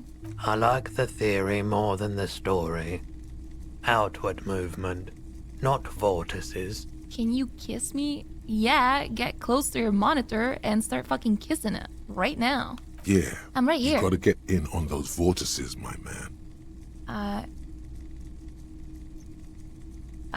Care to share your Pyrrolidon with me? Have you tried it before? The lieutenant steps away, pretending to admire some of the knickknacks on display. Looks like he doesn't want to get involved. Go ahead then, he thinks. As long as you can walk straight, I don't care. I think I've tried it once and liked it. Here you go, man. Whoa! Yes, darling. That's the coalition government ordained Pyrrolidon. Whoa! Straight into your gut. Thanks, man. Of course. You might be able to, wait, by the way, do you happen to have any guns like the ones carried by officers of the citizens' militia? Someone else came here earlier today asking the same question. I promptly sold her the gun you pawned a couple days back. Huh? What? Sold? The lieutenant shifts from one foot to another. Alert. Wait, was the buyer a policeman too? She didn't seem like a policeman, although she kept referring to herself as a pig. Oh god. Which was odd. I found her interest in the gun a bit obsessive. Oh god. But I was just Oh, happy God, to it's get over. rid of it. And of her. Truth be told, she was terrifying. Like hot, terrifying? Or Right, no? so let me get this right. You sold your sidearm, issued by the citizens' militia, and now a civilian is running around the streets of Martinez with it? Miraculously, his face does not reveal what's happening inside. I'm sorry. I stole my gun. There's only one explanation. She must be one of my rabid fans. Maybe she's a vigilante. Wants to prove she can do our jobs better than we can. I don't like it either. What if she intends to commit a crime and blame it on the citizen militia? You're right that she could cast aspersions on the force. We have to find her. I sold you my gun? You were adamant about getting rid of it, officer. Said you were undeserving of a service weapon of the Revachol Citizens Militia. And I don't like keeping guns around the shop for long. Off-the-charts photon emissions. The unhealthy kind. He's not telling you the whole story. Whoa. It seems he's trying to spare you. I feel like there's something you're not telling me. You weren't quite yourself, officer. What was I like? You were very distraught. You said the gun was a threat to your life and that you can't trust yourself with it tonight. Oh. And that you need the money. Oh. When I said that I don't normally buy firearms, you put the gun barrel in your mouth and sort of sucked on it. Oh. Then I agreed to take it. You sucked on a gun? Good. Very normal. Oh my god. I really should have killed myself. Maybe I still will one of these days. How much did I sell the gun for? 15 real. What? The lieutenant looks from you to Roy, and then back to you. It's clear that he hopes this tableau might still turn out to be a bad dream. It's not, though. This has got to be the most. Wow. There's pity there, too. In case you didn't notice. Happens to the best of us, I guess. It certainly does. Especially in Revachol. Any idea where I can find this buyer? My apologies, officer, but I have no idea where she was coming from or where she went. A needle in a haystack. There is nothing you can do about it now. You'll just have to hope you luck upon her somehow. At least now I know how I lost my sidearm. Let's talk about something else. Of course. You might be able to aid our investigation. I doubt it, but I can try and answer any questions you may have. Do you know anything about the recent hanging? I do my best to keep my distance from all manner of butchery. Bad for business. Bad for everyone. No one likes to see what you have to see every day. Do you think you can help me get a corpse out of a tree? The corpse behind the hostel, I assume. Whoa! I don't have a truck with a mounted platform or anything Aw. of that sort myself. But... Ask around the harbour. There might be some workers there who'd be willing to help. Okay. The pawnbroker's gaze is already fixed on the dancing colors.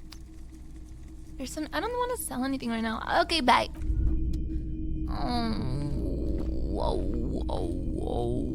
I need $12 for a boombox.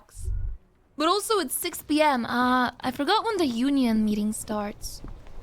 I think it starts at... That's at 22. That's Wednesday.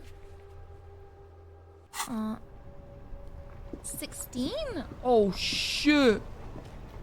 Oh, shit, I missed it.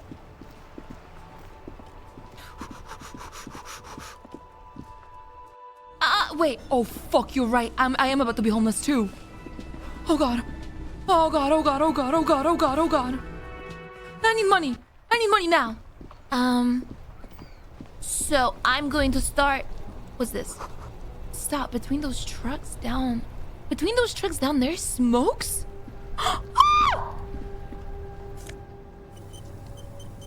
-1 health, but it gives me +1 intellect. Okay. I am a gander and a hunter and a gatherer. Feel like a traveler. I am the law. You sure are, my man. Keep listening. From another planet. Hey there. What's going on here? It's the jam, my man. He motions toward the sprawl of lorries with a sweeping gesture. What's the jam? It's a traffic jam for the ages. Harbor gates up the street are shut tight. No explanation given. Workers on strike, scabs agitating, and all around clusterfuck. Meanwhile, we're all stuck here in long-haul limbo for days upon days upon days. Upon days. Limbo, huh? So that's where I am. Yeah, exactly. How long have you been here? Feels like forever. Like I was born on this here roundabout and this was all I ever knew. Just me and the metal and the tires, the oil and the fumes of mazout. Extravagantly phrased, but I can roll with it. Yeah, imagine. It's been a whole week already. Behind the laugh, however, a touch of sorrow. So tell me, what do you need? Can't disperse some change for a working stiff.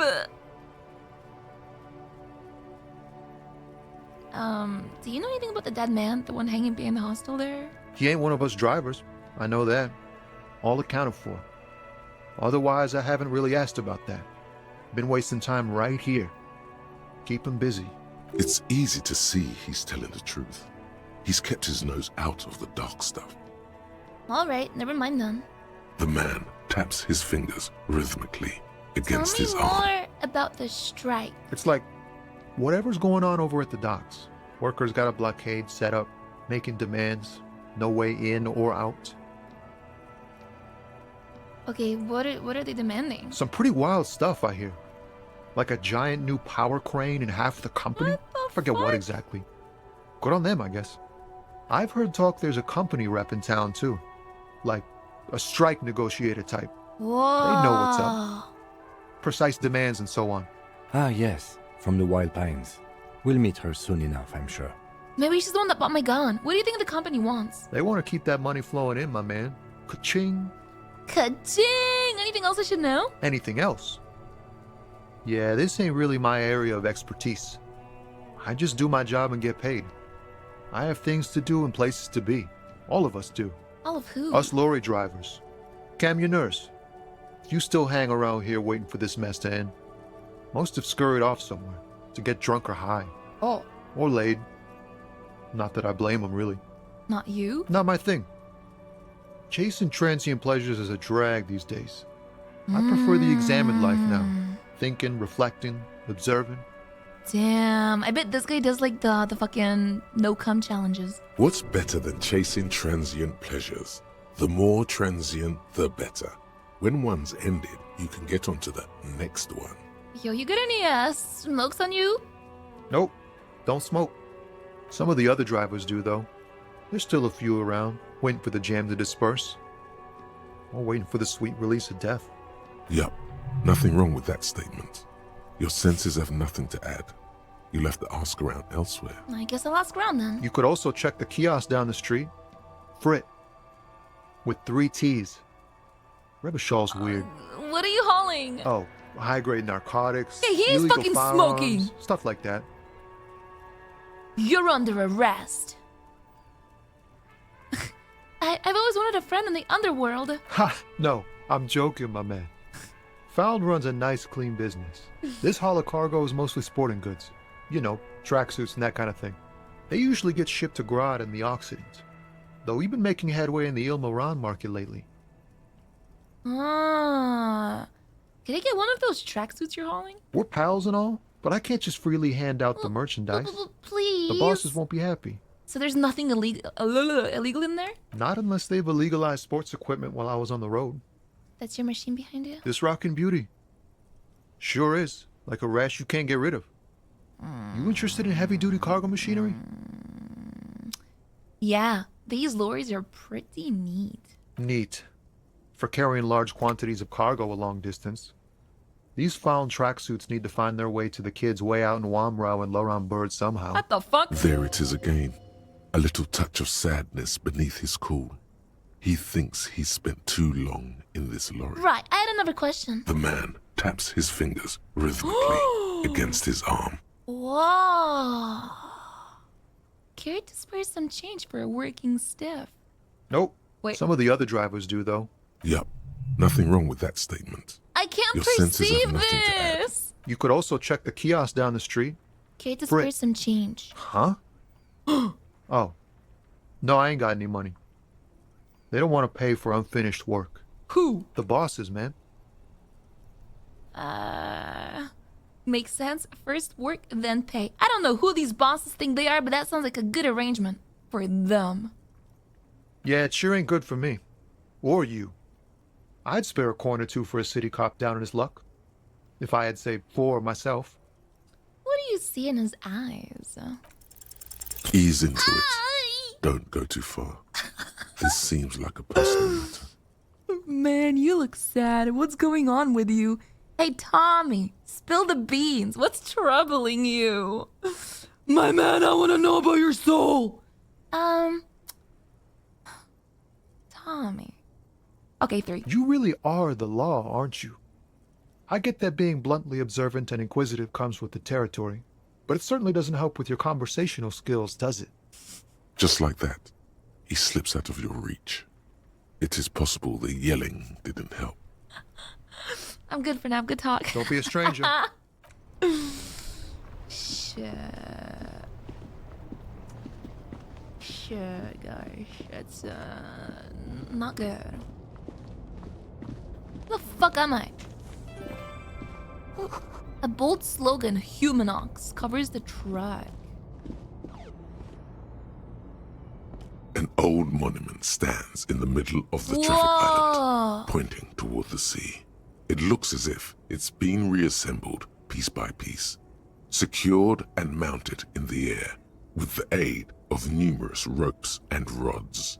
Who is this? A silver plaque on the statue's pedestal reads, "I am Philip III, the Squanderer, the greatest of the Philippian kings of Revachol, son of Philip II, the opulent, father of Philip IV, the insane." What did this king do?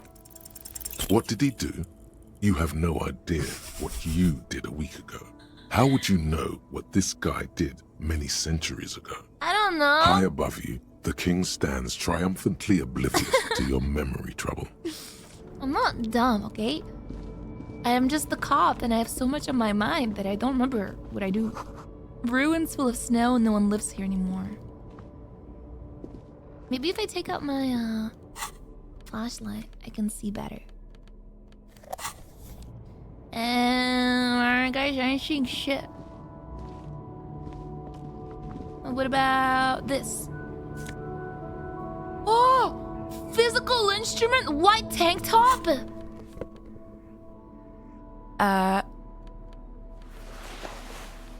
It's got no negatives, so I like it.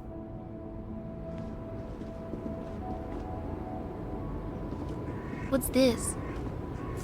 Oh, $1! Yo! Oh my god, I just need like 26 more bucks and I can sleep in my room tonight. Hello? The small, wrinkled woman does not greet you. She nods along to something on her radio. A photograph is clutched in her hands, and there is a warm smile on her face. It's the warmth of a winter night's fire. Maybe she could give you comfort and shelter, some cigarettes and food money. Maybe she's your... Grandma? Nothing. Her smile just keeps widening. Her hair is gray like lead. No, this one is a monster in disguise.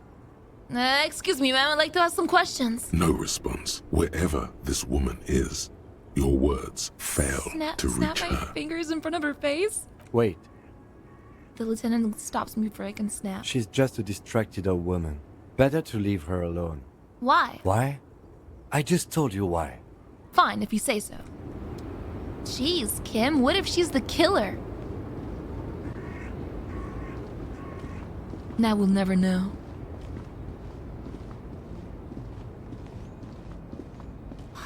Oh god, I'm gonna sneeze, I think.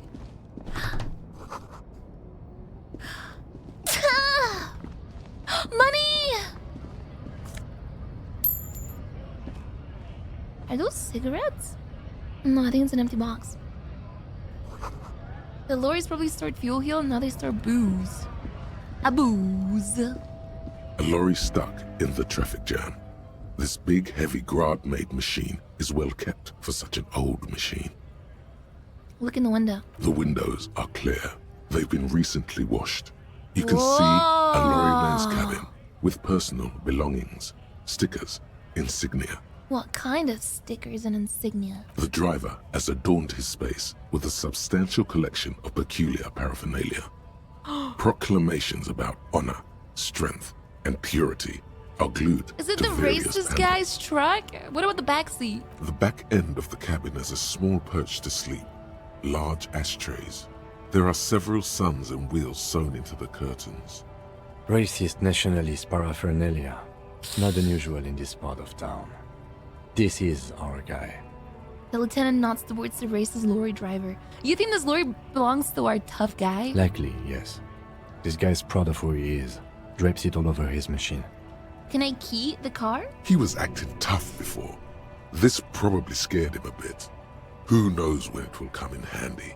A slightly scared, racist lorryman. Whoa. How do I key his truck?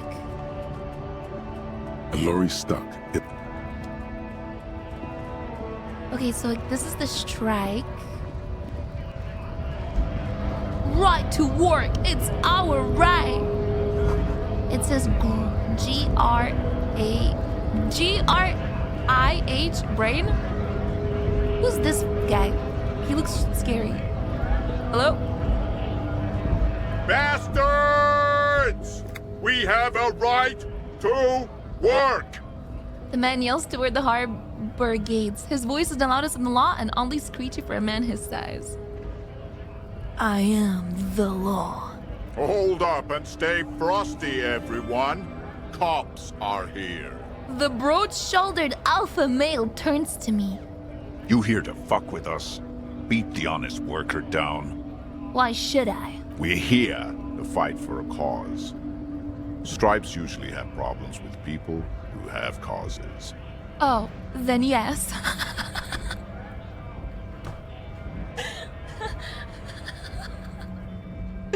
Ha! Couldn't handle us. A cause gives the workers strength, gives them power. We have a right to work! Besides, we're not that different. Oh. It helps if people see us talking, cops and strikebreakers together. Shows authorities are on our side. Builds confidence. What kind of a cause are we talking about? Rights of people, rights of workers, to have gainful employment, to make a salary, and feed their families. I don't think I've chosen any sides yet. Might be time. Don't let the fat bastards tread on you. Cops tend to side with the higher-ups, but you're essentially still workers. I don't trust cops, but I can see you understand the right to work! Right to work! Regardless, I have some questions for you. Cause like, this guy is massive. Wouldn't he be able to literally fucking kill that guy? Maybe you should ask them the questions, like why we're not allowed to make a living here. Shame on you! Oh my god. We have families to feed, you piece of shit. He points his finger at the man sitting on the railing. So do we, Scott. The loitering man hollers in return. Guys, what's a strike? When a bunch of ungrateful, lazy cockroaches can't get their act together, decide to block honest work for other people. Oh, so it's like 3 different groups at this point. People that want to work like the lorry drivers, the people that are protesting. I see. What do the strikers want? Beats me. They mumble nonsense about boardrooms and workers' rights, while we have the right to work! When the man moves around, you perceive some serious abs underneath his tight-fitting shirt. This man is in shape. There's something odd in the way he carries himself. His set of clothing looks vaguely mismatched. The different pieces of the attire seem ill-fitting. What does that mean? His shirt is far too small and an unpleasantly tight fit, while the overalls, held up by a belt, seem to fit a man with much more corpulence. You wearing new clothes? He ignores your question, choosing instead to turn to the emaciated workers, raising both fists in the air. The clothes are obviously not his. Whoa. Silence is the answer. There's something off here, but he won't say what. Weird. I want to get into the arbor too. Have fun. Union shits are on full strike. Don't think they're going to let you through the gates. You trying to meet their fat boss?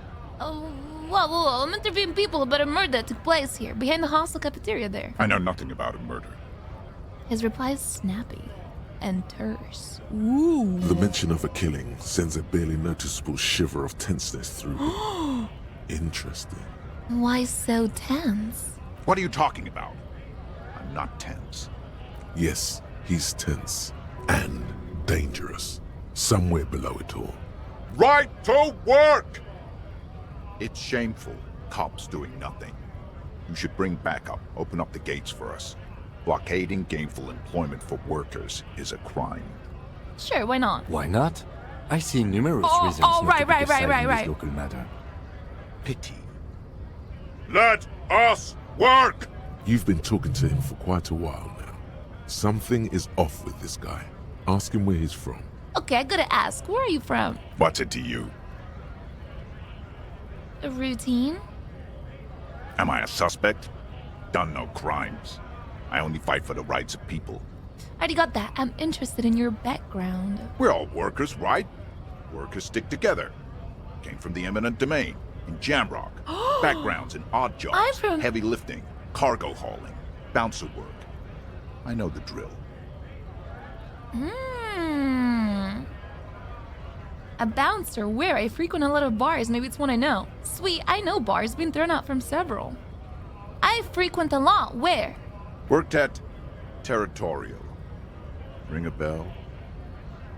Never heard of it. Are you lying? We're done here. I have a strike to break.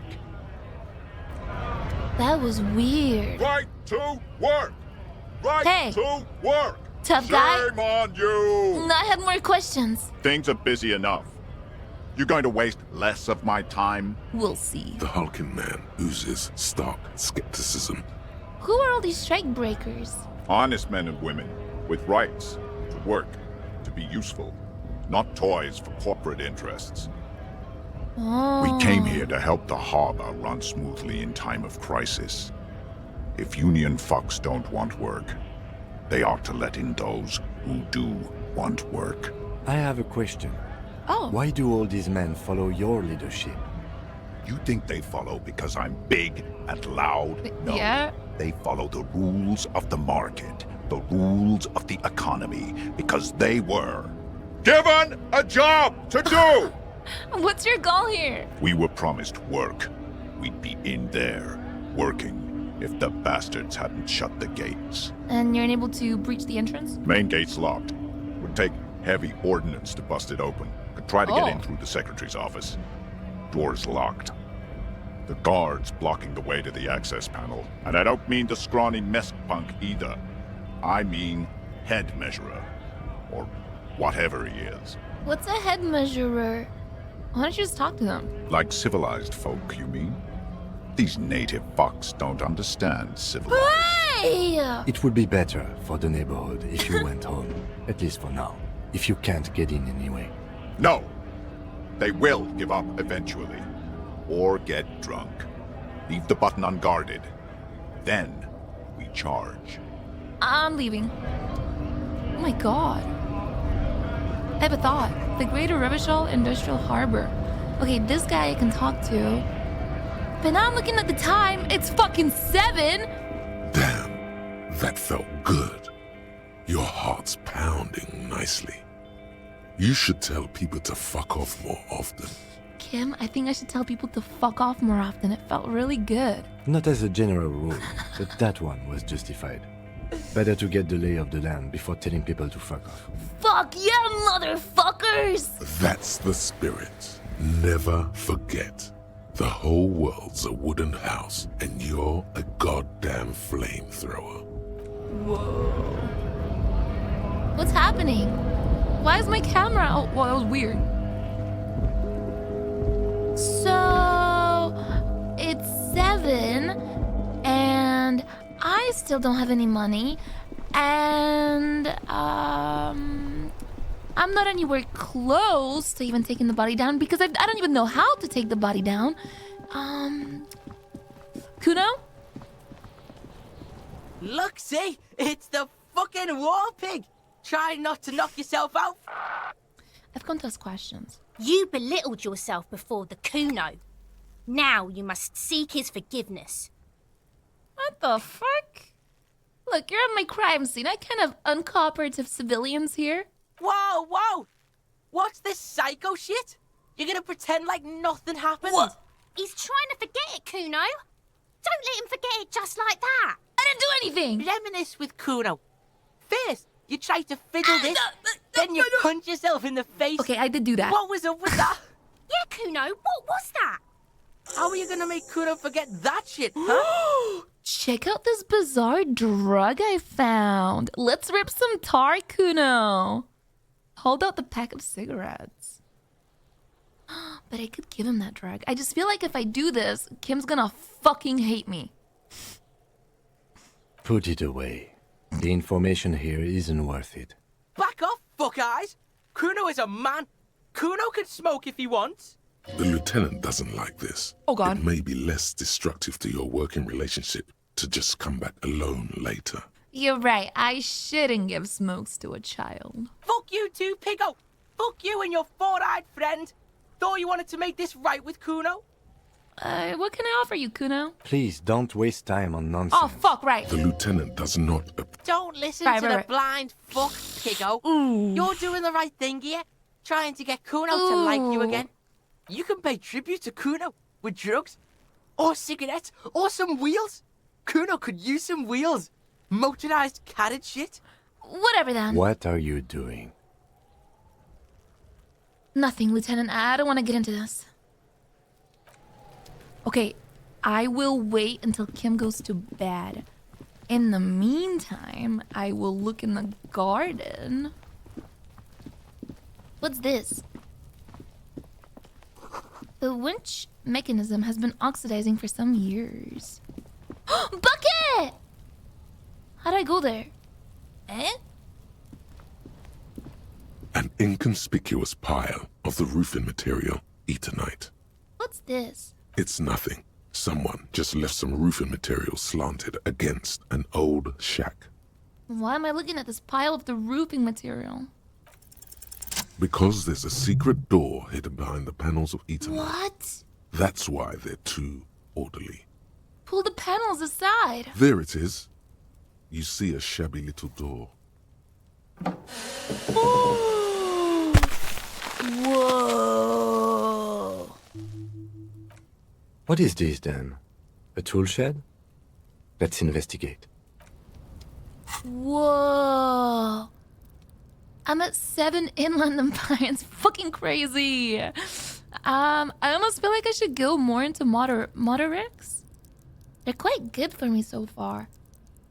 Like my reaction speed, I feel my perception comes in pretty handy.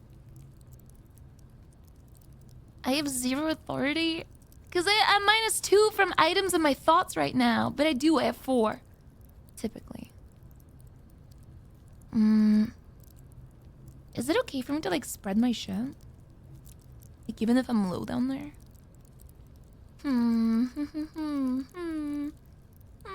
Perception is useful because it's useful for a cop to notice things.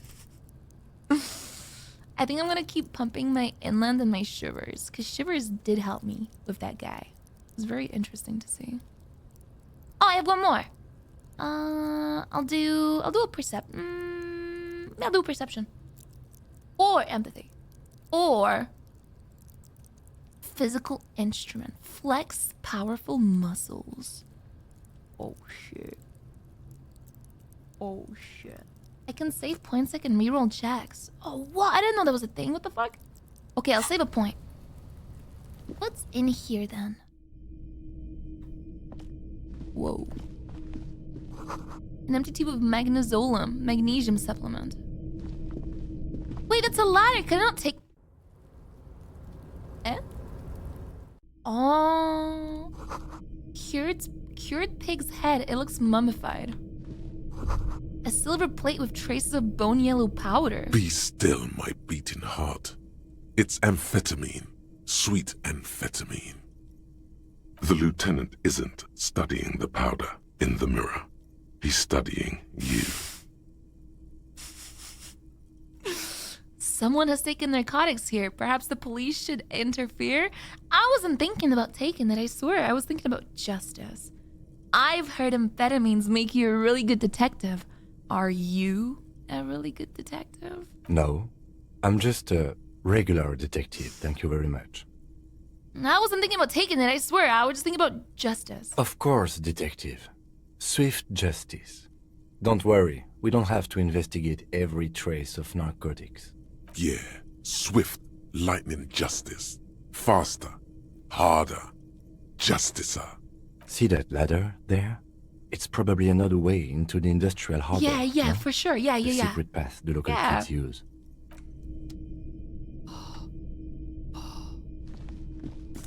Oh, $40!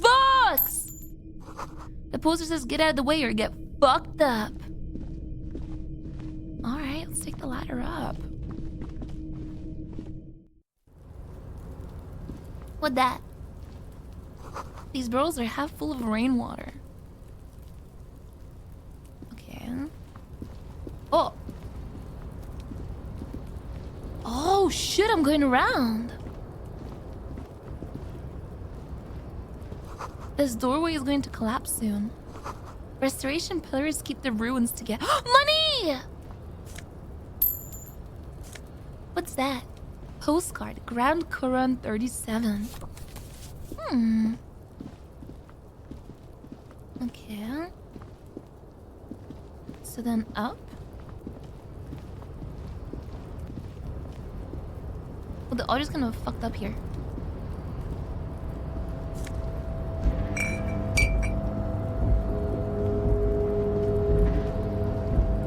Whoa! Wait! Another dollar! Another dollar! Oh my god! I have $8. Wait a minute. How do I use that? Looks like someone left his tarpaulin cloak hanging on the railing here. Look, Lieutenant! Someone left their cloak behind! Yes, it's probably yours. It bears the RCM insignia, and you have a habit of being careless with your equipment. He judges the drop. You could probably make the jump. You look like you've done some track and field in your day. Wow. Do you really think this cloak is mine? Should I go for it? Jump? The cloak? I do think it's yours, yes. As to whether you should go for it? He looks over the ledge at the cold pavement below. Well, it doesn't seem too dangerous. 2 major stops. Whenever you're ready to do it, I'll be right behind you. Look around. The wind is aggressive up here. The lieutenant looks at the enormous crane towering in the distance over the container yard. The look in his eyes is a mix of the engineer-like interest and the wonder of a 6-year-old seeing a horse for the first time. Motherfucker. Now that's a huge crane! Yes, that's one way of putting it. It's certainly an impressive achievement of engineering. But I digress. We were focusing on your cloak here. He looks at the sad piece of fabric flopping in the wind. What exactly are we doing up here? I was under the assumption we could ask the leader of this union to help us get this body down. This is why we're here, right? Right. Or it could be that we are just exploring. Right. He's thinking you've forgotten where you are again. I don't fucking forget. 3%? Go for the cloak, jump over the ledge, let's fucking go.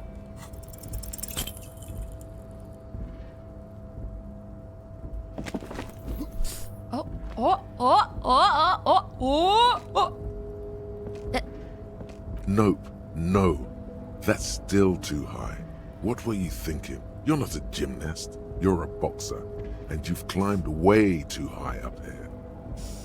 I'm a pussy. You could have died there. My morale. Shit. I'm failing you. Wait.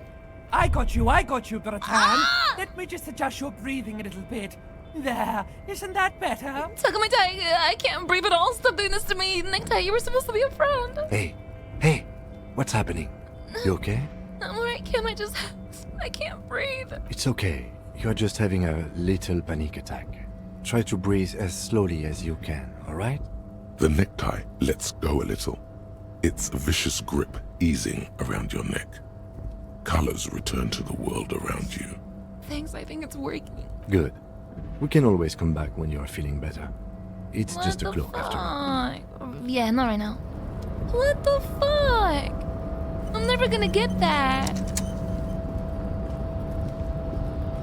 So, he said this is another way around, but how would I leave?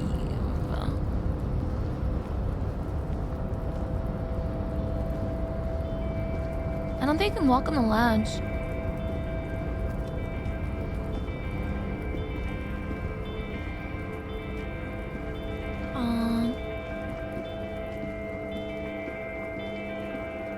Well then in that case, let's go back through.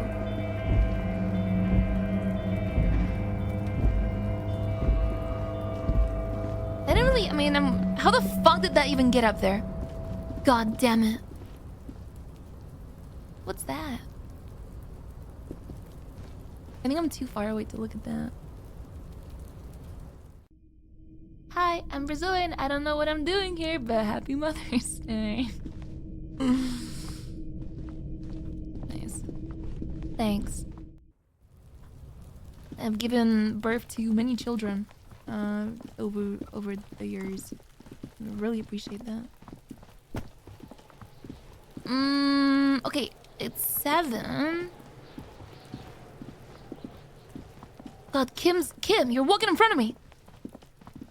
So if it's 7,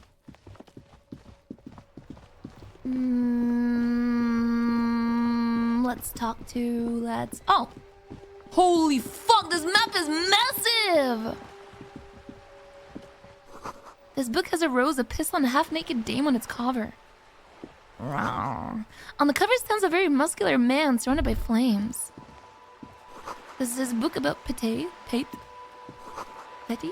This book, you don't really understand what it is about, nor does it seem important. A book about boy-day-ro culture. A book about the future. The government reads your mind using radio technology. And a little girl? Hello, sir. Step right in. The store is open. A young girl with chubby red cheeks waves at you, smiling. Her nose is also red from the cold. I am the law. I know, sir. Yes, people get that you are the law. You really don't have to keep saying it. Are you interested in a new and exciting book? What kind of a store is this anyway? It's a bookstore, sir. We sell books, postcards, and some board games. It's called Crime, Romance, and Biographies of Famous People. Whoa. Hold your horses, little girl. What's a board game? Board games are like little games on a table, made to pass the time. There are several different ones, but sailors here mostly buy cards. What's a book? That is a book. They have stories inside them. It's like someone told you a story in a really long letter. She is unfazed by your questions. She would consider it impolite to point out any perceived weirdness. What's a postcard? A postcard is a small cardboard picture. You can write a few words on the other side and send it to your friend or beloved. Interesting, thanks. My pleasure. Anything else you'd like to know? Is it okay if I ask you some questions? Okay, sir. I'll try to answer any questions you have. I hope they're about books. What is romance? It's the type of book where there's a rich lady and she has to choose between the good man and the bad man. Or there could be a story about a poor lady getting a rich man. Whoa! It's not man and lady business, sir. What about a poor man getting a rich lady? It happens, but usually the guy gets rich in the process. Or should actually be rich himself, but has lost his family property unjustly. like during the revolution or something. Those are unhappy books for most of the pages. People sad about what they have lost, but then it all turns out just fine in the end. What about when everyone is poor? That's really not a proper romance story. That's more like everyday life. Yeah, poor people are boring. I guess, yes. People in books are always very interesting, especially the romance people. What about when both the men are bad? These are not very common. You can't have a choice between bad and bad. Nobody wants to read a story like that. What if it's written really well? Well, maybe then it's fine. Maybe if the lady then decides not to pick either, because she doesn't need a bad man. Yes, that would be interesting. What about a book where the man and lady business doesn't work out at all? I haven't read many of those. Maybe you should ask Mum. Yeah? You think she has one about an excruciatingly painful breakup? I don't think it's a romance story if the main characters break up, though. No. Think about it. One where they plunge into a torrid spiral of pain and recrimination. Only it's really long and drawn out. Scarred for life, phantom limb. No, I don't know. She looks at me with puzzlement. You can take this. Blossom like a pain flower. Yeah, and it drags on for years and years with no resolution in sight. The girl is at a loss for words. Each of you filling with resentment and bitterness for having ruined each other's lives. She shifts and sways on her feet, looking confused and uncomfortable. Each of you tearing at the other's innards, leaving a gaping emptiness, a vacuum heart that still hurts ceaselessly. Oh! Despair creeps into you, getting fat on your weakness. Whatever noble intentions you once had as a police officer, it's eating them all up now. You're still coming up with sentences. That's a step up from total annihilation, right? I wish I was fucking dead. Fuck you. He watches you melt down stoically from behind the lenses of his glasses. Nothing you can say would make you feel any better now. Cop gives up the detective genre for social realism. Another police officer resigned from the RCM following a nervous breakdown. He now lives under a bridge, drinking and occasionally throwing excrement at passers-by, shouting, "I never loved that woman." When asked to comment, former colleagues objected to the theory that his psychological disintegration was precipitated by his wife. Oh my god, my wife did leave me! It's because the Furrows lost that match, said Captain Ptolemy Price. I thought she maybe once died. the man's superior officer. It's because he couldn't get a big gun from acquisitions, and anyway, police work really burns you out after a while. Satellite officer Jean-Vic Mayer. What? That's not too bad. But, oh, wait, do I get to redo this check again? A tarpaulin cloak is still caught No. on the railing. No. I guess I already did this check. Oh, no. Oh, this is real bad. That means I can die on any fucking dialogue. I gotta go buy some morale boost. Fuck, man. Okay, trauma dumping? I was just... Nothing. I'm just really passionate about romance and stories in books because I love reading books. Okay. This time, I'm going to go run to Fritte. No, fuck that bookstore. Let's talk to this guy. There are clothes inside. Cheap second-hand clothes, smelling of strangers' body odors. Don't be shy. These are premium class clothes. Good quality fabrics, best retro design. Save the economy with your style, officer. Browse through the box. You find your hands deep in tattered and faded garments made from weird polyester blends that make your body itch and sweat in all the wrong places. Wow. Economical, but also trendy. Look first-hand, buy second-hand. Keep the economy moving. Oh, find something worth salvaging from that pile of rags. Something cold grazes your hand. Synthetic and sleek. Whoa. A windbreaker. Surf, it says, but also wind, summer, Whoa, 100% what is that? waterproof, and sport. All in different typefaces. Practical, and yet it may deaden your senses to the world around you. Possibly because of the awful typeface. Good choice, officer. Mega sporty. And it's only $4.50 for you, sir. +1 composure, -1 shiver? Hell no! I can't do that. It's my main stat. You see two lowly, defeated speakers, thralls, slaves basically, perched atop them like conquerors surveying the land. A pair of found, durable wear sneakers, ultra serious. I can see you with taste for luxury, officer. Can't keep your eyes off those sneakers? Inspect. A pair of found ultras. The design is impossibly sleek and simple. A futuristic silhouette with a sleek monochrome colorway, a jet black upper, and a silver-lined midsole. Those sneakers, mister. Those sneakers are the latest found sneakers. Super air, super fine, super cool. Only 50 real. Only? That's madness. +1 reaction, +1 hand-eye coordination, oh my god, these are perfect. I need them. Inspect the speakers. These once respectable speakers have been conquered, reduced to a mere prop by the indomitable found ultras atop them. No, don't look at the speakers, officer. Look at the sneakers. The sneakers are the stars here. Poor little speakers. Pat them. No, don't pity them, officer. These are old Samaran garbage. Don't even look at them. Check out these super cool, fun ultras instead. Can I just buy the sad, conquered Samaran speakers? No way, officer. These aren't for sale. They're bad speakers. Lo-fi socialist junk. That's why I want them. I think I might be lo-fi socialist junk myself. No, officer. You're a high-class policeman who accepts nothing less than the best. Lucky for you, I've got the best on sale. You don't know what I am. I don't even know it myself.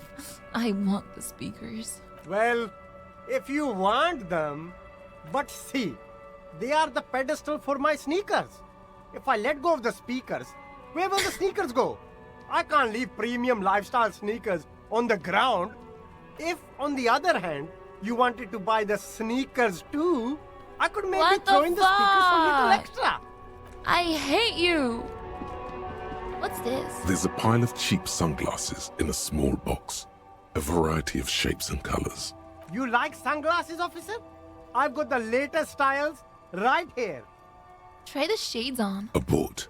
These are hideous. What's more, they don't even fit your face.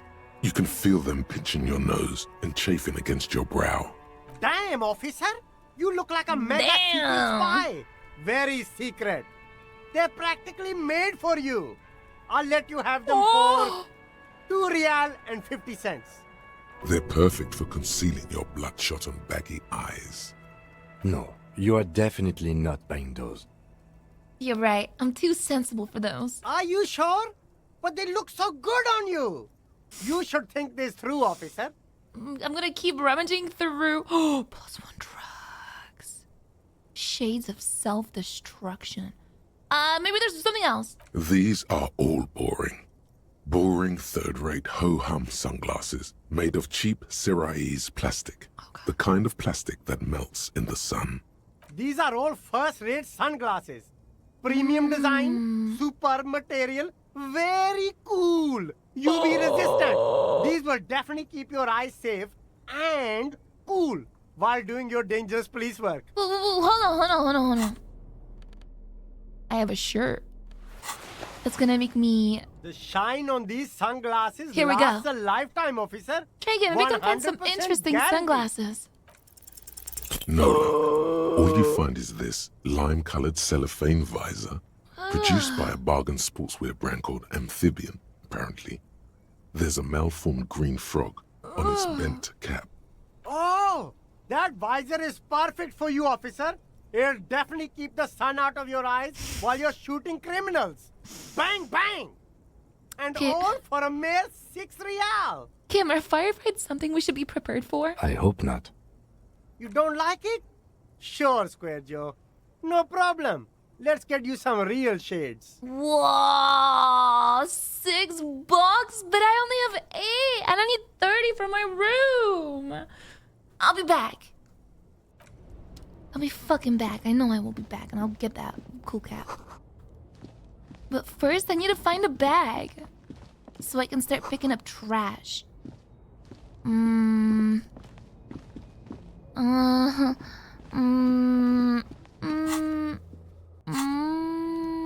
Bog. Bog. Bog.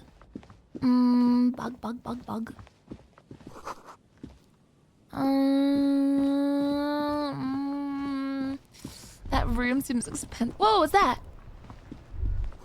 A sewer gate. Great. A gateway to the river of filth. A river of filth. Tire tracks leading onto the roof. The slush and rain has almost washed them off. What the fuck? I didn't know I could get on the roof. What this? Hello. Oh. The spirited chirps and clicks of swallows fill the air. Life doesn't need to be a struggle. He covers his mouth to hide a burp. I'll be with you in a moment, officer. Let me just finish my sandwich. Talk to Angry Hard René first. I want the sandwich too. Have you no shame? Whining about your back every time you bring out the measuring tape. René, you're a man with a fork in a world of soup. Please, let's just try to enjoy the game, all right? Look, in his hand, going into his mouth. The sandwich. It's hauntingly beautiful. I want it too. I'm trying to, but you keep breaking my concentration. You're old. I can see that. We're both old. Now stop grabbing your ass like it's a girl. What the fuck? These manly men are playing balls. This is a ball game. Grab a ball and play it. Don't ask questions. Shoot first. Ask questions never. Shouldn't ask what game it is first. No, you got this. There's the ball. You're the game. Whoa! Observe them first. See? Your munching and complaining have ruined my concentration. The man throws a metal ball toward a smaller wooden ball in the sand, missing it by a meter. Ah, mon Dieu. The pain in my back is unbearable. I can't even say if it's in my back or hip anymore. Feels like it's in both. I hope you pass out from it. You goddamn jellyfish. Whoa! Men like you are the reason this nation is sinking. Shush. Ignore them. They don't know what they're doing. They're old. You are letting down yourself and the team. Get in the damn game already. I'm on it, coach. Eyes on the ball, Dinky Winky. Oh, I can't do that because what if I do that and I lose morale because they start shitting on me and I die?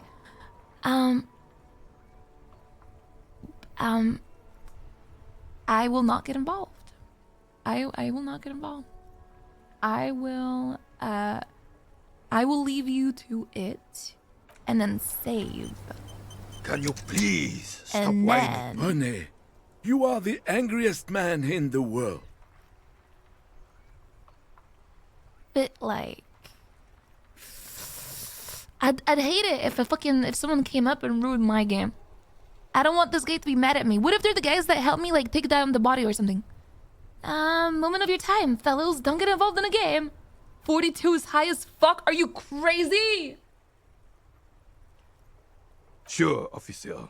I am René Arnaud. And my specially abled partner here is Gaston Martin. How can we help you? Wait, this guy respects the police. You seem to be playing in a crater. Yes. The terrain here provides an interesting variety to a familiar game. What created it? I do. Fire from heavy artillery. Why? Why what? Why was it used? Because that's what happens when communards hijack your country, execute your supreme leadership, and turn your capital into a slaughterhouse. You use heavy ordnance to clean up your home. Maybe we can do this history lesson later? Fine. What do you want now, then? Do you know anything about the man hanged in a backyard whirling in rags? Unfortunately, I don't. Unlike most of the locals, I have no qualms about assisting law enforcement. But this affair has passed me by completely. And most of the locals? In Martinez, the union is the law. So can you really blame them? But you don't have a problem with cops? Cop is a pejorative term. I don't have a problem with policemen. On the contrary, I admire the effort to bring order to our streets. So you don't know anything? If I knew, I would not be afraid to tell you. I simply don't.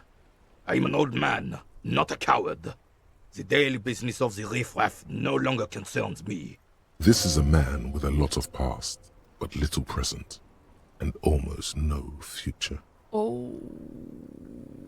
Did you ever use artillery fire against the communards? Sadly, no. It was the foreigners who brought them to their knees.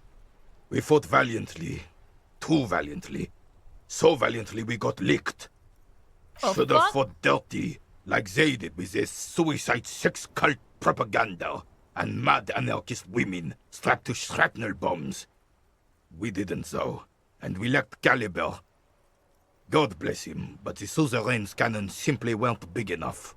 They should have chosen a place away from people and buildings? This place is the damn beachhead, son.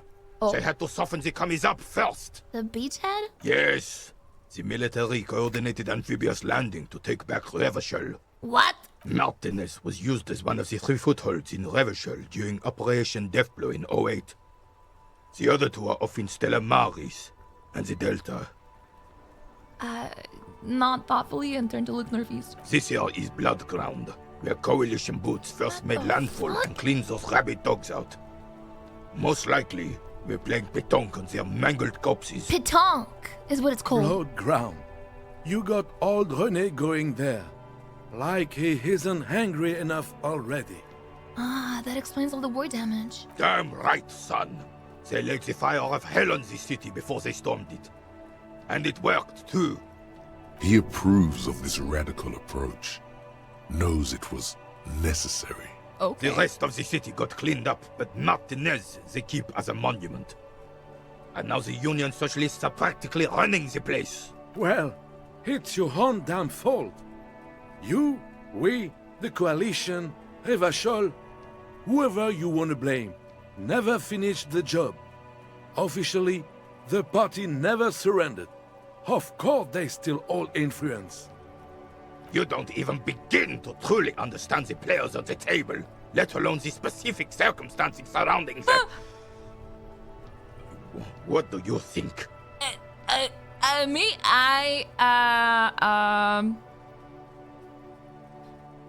That's how it should be. Soft socialists paving the way for the hard-working class to take over.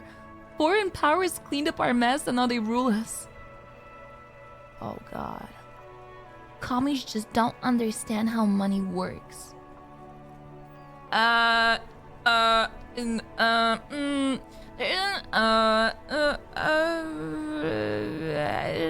I just do. I'm just so damn sorry it had to be the coalition. After 8 years of fighting those hyenas, boiling cats for food and drinking piss in the mountains, I would have preferred if the Right Honorable King Guillaume returned through Revachol, or even if that damn clan Frisel had risen from the grave and led us. Sadly, that was not the case. This royal failure weighs heavily on him. What? Like a history lesson here. Instead, all that is just, holy, and beautiful in the world was wiped away, and now it's neon signs with toothpaste ads everywhere. Foreign influence peddling garbage and stupid music on the radio. This is just what the commies wanted. This was their plan all along. This is what they wanted to replace the role of the suzerain with. What's a suzerain? The suzerain is the king. Oh, Has everyone forgotten already? Oh god. They've forgotten already. Help people do that? Soon, they will forget everything. him too. Then he chooses anger over melancholy. It's no use talking to you. You were still in Daddy's balls when it happened. Okay. When we took our last stand against the filth and rode the cavalry straight into gunfire. Well, I saw the statue of Philip III near the roundabout. Ah, yes! King Philip III on his steed. A reminder of what Revachol once was. Oh, absolutely. At the mercy of a cocaine-snorting tyrant who emptied the treasury so he could sleep on a bed of gold. Cocaine? Cocainum? Sounds like our kind of king. And just imagine what kind of cocaine a king would have had. A superpower, feared and respected. A testament to what this country can be under the leadership of a true king.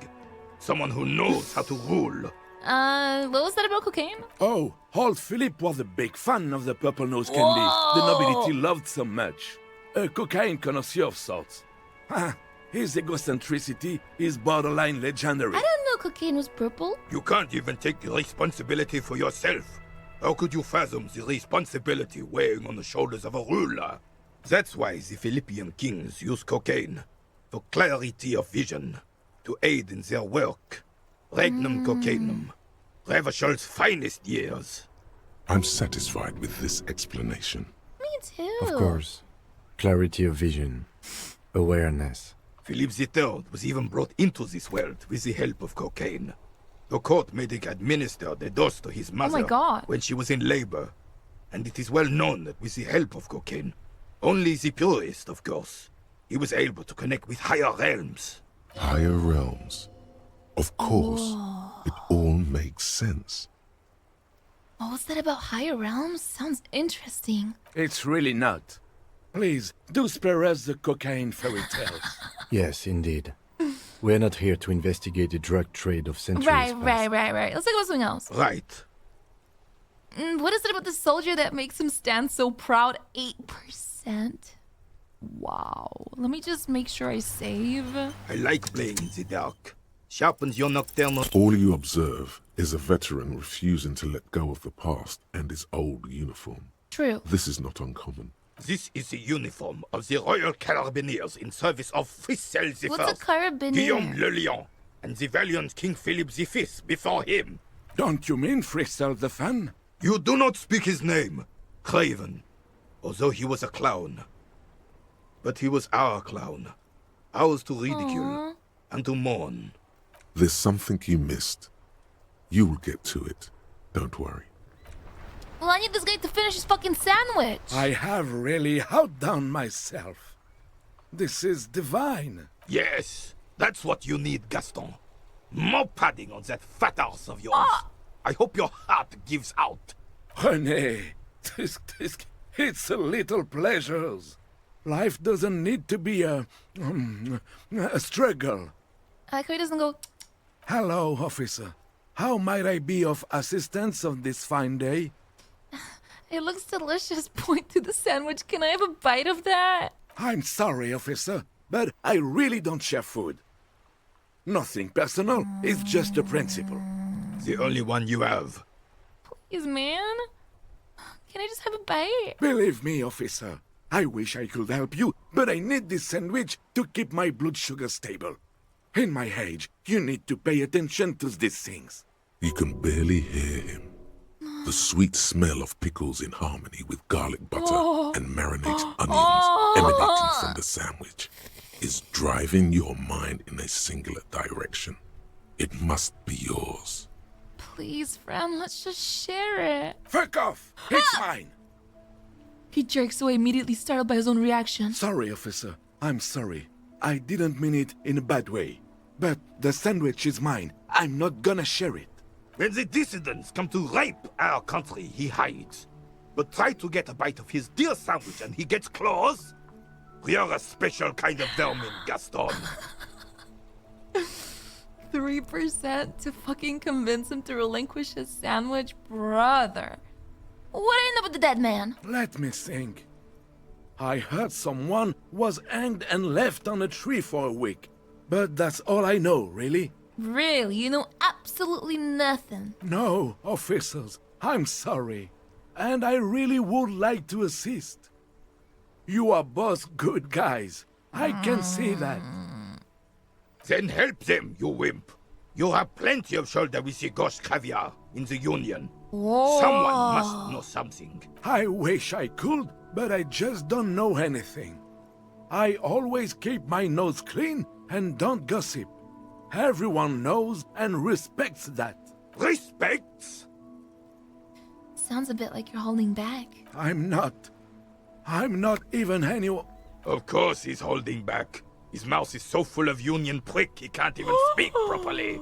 Can I at least finish my fucking sentence before you piss on it? Is that okay, René? I'm not anyone important in the Union. I just know Evrard. That's the one I gotta talk to. Who is this Everard? Evrard Clare. Everyone in Martinez knows the Clare brothers. I taught these boys human studies and history in the gymnasium. Oh. What do you know about history? You never witnessed history. Only heard about it years later, when it had already moved on. You don't know history. The old soldier mumbles something under his breath and turns to face the sea. Let's try not to get caught in a crossfire. Yes, sir. Lest we leave riddled with bullet holes. This animosity is ancient. Are you a union member? Oh, in many ways, yes. Like an honorary member. I attend meetings and parties, help with little things. Evrard, Edgar, and the older debardeurs all know me.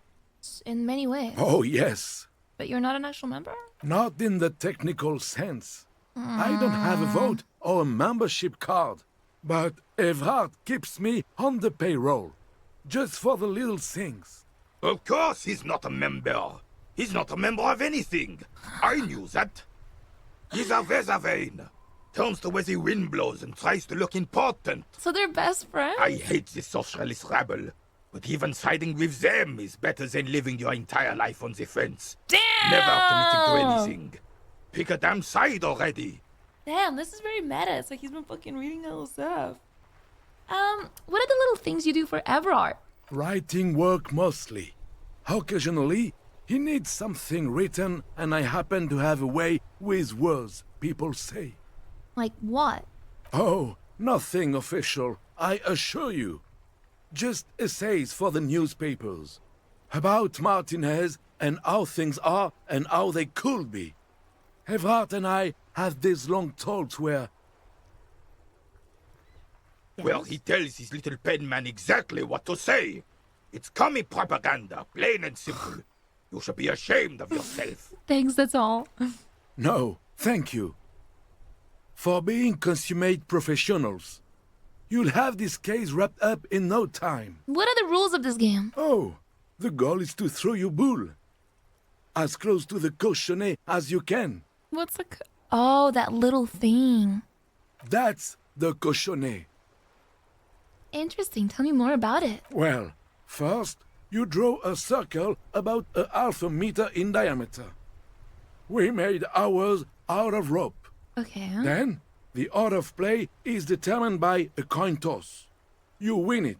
You get to throw the cochonnet. Then, the players aim to throw their bulls as close to the cochonnet as possible. They must stay in the circle and keep both feet planted. Is there anything else you can tell me about it? I could, but I'd rather not. I don't want to take up your time with trivial details of... Is he denying you information when you clearly requested it? That's it. We're blowing the lid off this man Fucking jar. bastard. You need to know things. Trivial. You can still tell me you know before anything happens. What the fuck? Then there's measuring the distance between the bull and the cochonnet. I always measure ours, but usually it's done by the player who threw last. My keen interest is making him uncomfortable. The opponent has a right to remeasure if he has doubt about the result, and He's trying to think of something else to say, but then seeing my beady eyes stops. Can you believe this clown? This is information you must have, and he's stalling. Lives could be on the line, and he's just running out the clock. Stop stalling and talk, goddammit, is that all? Because I swear to God, if you're holding back... Yes, officer, yes. I swear. Oh my I God! don't know anything else about Petanque. It's all I know, I swear. And that's how you break a man if the good cop and the bad cop have left for the day. Disturbing cop to the rescue. Good, good, Gaston. See how it's all good now? Yes, yes. I'm sorry, officer. The senior is visibly shaking before me. Good. Gaston finally understands the rules now. Oh. Let's see if it makes him a better petanquista. An evil smile runs across his lips. What was that all about? Some experimental interrogation technique you're honing? Yeah, how'd you know? I know a weird cop when I see one. It doesn't work. Weird cop only confuses the suspect and the weird cop himself, while all he should have done was ask normal questions. Happy Mother's Day, Mother 3. Right. Just please ask them normal questions. I scared him. I'm gonna convince him to relinquish his sandwich. A man so principled about his sandwich calls for a principled approach. Time to get political. Here we fucking go. What is political? This right here is political. This city's going to shit. Sooner or later, some foreign anarchist is gonna steal your sandwich. That's a fact. Your blood sandwich, point to it, is a tool of the oppressors designed to keep the proletariat docile. What the fuck is that? These options seem awfully fascist or communist. What if I don't want to say them?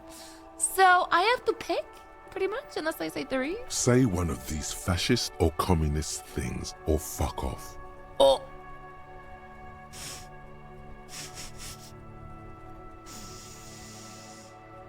I mean, don't want to be a fascist or a communist.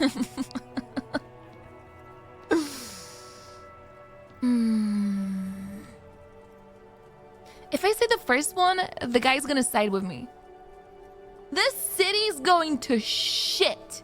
Sooner or later, some foreign anarchist is gonna steal your sandwich, and that's a fact. What the hell are you talking about? What foreign anarchist? No time to bring him in. Just keep your eyes on the prize and ignore him.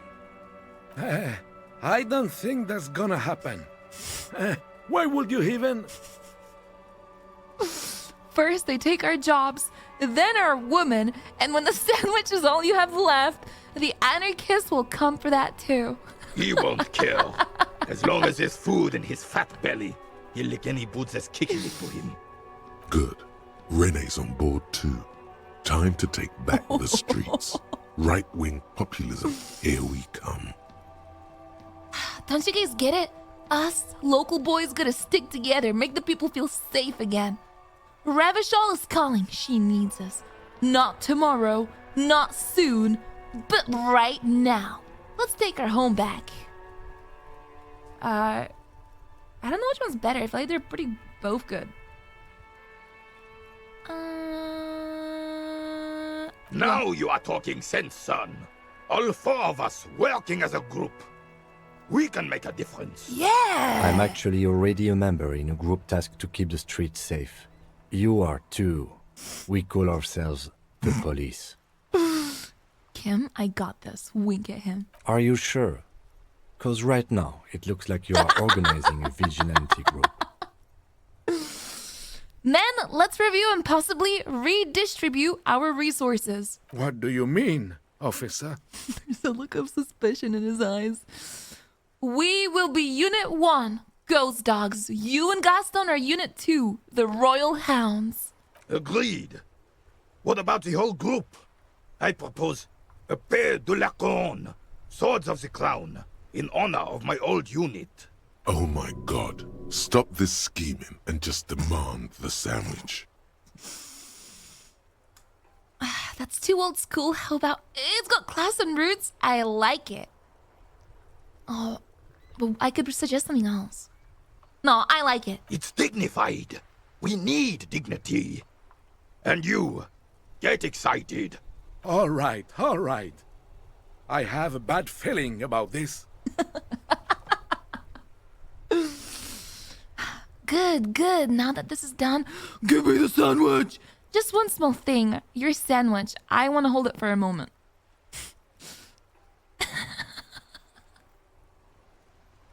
I just want to hold it. Oh, you went through all that trouble for my sandwich.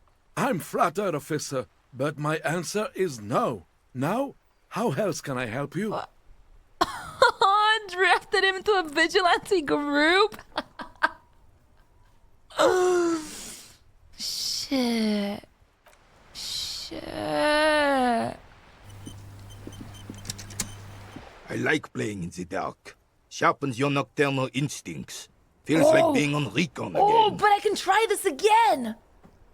Because I formed a patriotic vigilante group with him. What makes him stand so proud? Still, all you see is an old soldier refusing to replace his uniform with a civilian attire. Okay. Anything else I can assist you with, officer? Thank you for your time.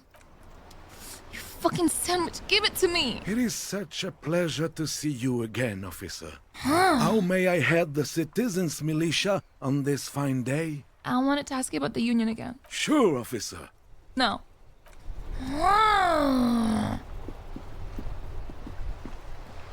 Fine, then I'm leaving.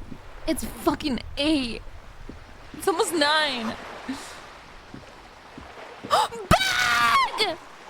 Sorry, I got really excited. Is that a homeless person? Nothing I can do. I'm the job for every man.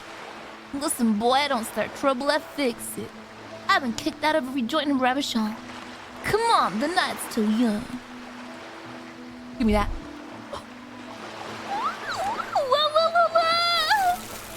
Now I just have to farm money before the night is over. And then I might be able to pay for my room. And when I pay for my room, I'm gonna feel real good. Yes. Now, trash? What's this? A spider of bullet holes lines the wall. Trash! Oh, yes! It's worth 10 cents. The ad reads, broken window, tips has windows. This coin-operated viewer is facing southwest. Its coin slot is full of fossilized bubblegum, rendering the machine permanently inaccessible. Poor little viewer, pat it. The metal feels cold and wet under your palm. It looks unhygienic. Vandalism, shake my head. Probably some kids. Look inside. A thick layer of graffito covers the lenses. You spell out the word Onug, written on the other side, with N and C scribbled backwards. Fucking Kuno. Shift my focus to the background. Under the graffito, a sea of blues and greys appear. Behind the water lies a coast, studded with concrete and reeds. On it, a church on stilts. Lanky, weather-worn wooden planks. An X-shaped cross topping its tower. Whoa, I want to go to church. The church looks old and weather-worn. There are no lights in the windows. Okay. Trash, trash, trash! Oh! This coin-operated viewer is facing south. The instruction manual says to insert 25 centimes and pull the handle while looking inside. Then use the focus knob to zoom in if necessary. Okay, it's only 25. Your money disappears into the coin slot. A clunk, the ring of metal. Pull the handle and look inside. The curtains on the display open. You lean in to catch the view. It's blurry, different blues and greens. In the middle of the shimmer stands a drab grey shape, like a ghost. What the fuck? Focus my vision. The lenses shift. The ghost sharpens into an islet in the bay. In the ruins, a man-made structure is visible, a half-sunken sea fort, its concrete almost reconquered by nature. It looks as if it was abandoned quite some time ago. Nothing but a rotten tooth remains of the anti-aircraft tower, a lonely birch tree grows out of it, its leaves ripped from it by the winter wind. What the fuck? Hang in there, little one. The little brave birch tree seems to wave back in the wind. There are ruins of some kind of building there. Really? I don't have the eyesight to make it out. Aww. Aww. Oh my god, oh my god, oh my god! Are those individuals or just one per one? Oh my god, it's 1-1. Oh god.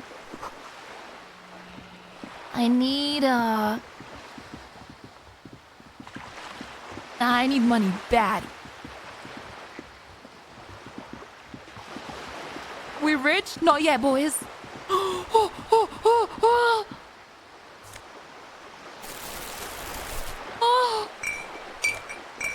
What's that? A lonely cormorant surveys the sea, indifferent to my approach.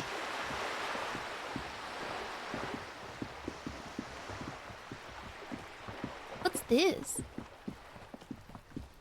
This is a wall on the side of an apartment building. Impossible? Why am I looking at this wall? What the fuck? You have no clue. It's just a wall. So many walls all over Martinez. Weather-worn, cracked, their paint peeling. I wonder what I can notice there. Gimme. Wait, I'm where the kid is! I found 37 bucks and a magnesium. Oh my fucking god, thank god. Can't believe you didn't take the shot. Fucking coward. Waved a gun like a clown. Next time you point that shit at me, you better take the shot. She continues to be here. All due to you being a coward and not shooting her. The contempt is thick enough to cut through. I with didn't a kill a knife. kid. This kid is way, way worse than the other one. What? I can't believe she's worse than Kuno. What's that? A garden hose. This won't be of use until the snow melts. It's a door. Chairs and tables eaten by rain and rot. Another splattering of bullet holes on this wall. +1 reaction speed. Whoa, an orange bum hat. I get to be a bum? Oh, I look good. What's in here? Just a closed door, but you look at it suspiciously.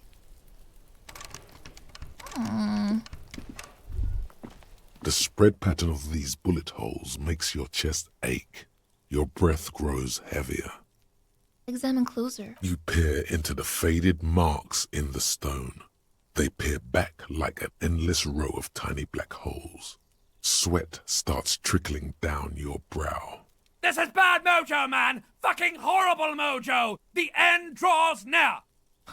Your chest feels tight looking at them. It's closing in, caving in, ever tighter. I'm having Your another breathing fucking grows panic even attack. heavier.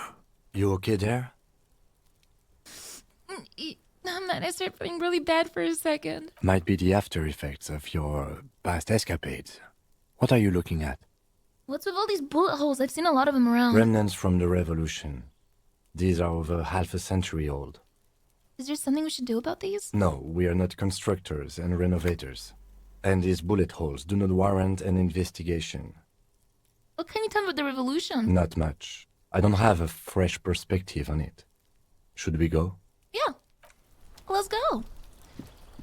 It is almost 9 though, so I feel like he's gonna leave my ass any minute now. Where is he? Kim? Where'd Kim go? Huh? Oh, that was weird. What the fuck? Straight up left my ass. Wait, what the fuck? A balcony of a view to the yard and the hanging. That's a dick on that door. There must be another way into the building. So much for a quiet smoke. What the fuck? What? That was so fucking loud. I'm scared to click on that door again. My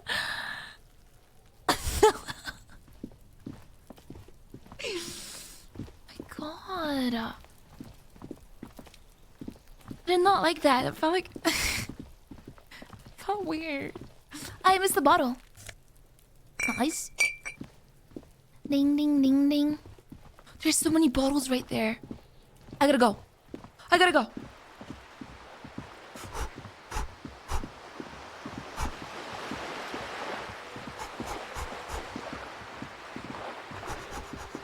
Bottles, bottles, bottles. Bottles, bottles. Oh my god, oh my god, oh my god, oh my god.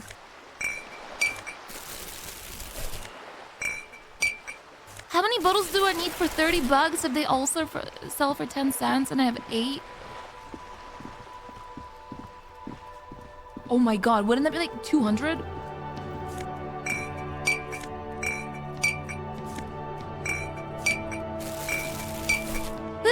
What the fuck? This is crazy! Hundreds? Maybe they sell for more? Maybe... Get a fucking heart attack. I would apologize, but I do not take responsibility for a bug that I did not create. This is clearly an issue of the game, not me. Can please move? You're in the fucking way. I'm trying to get that.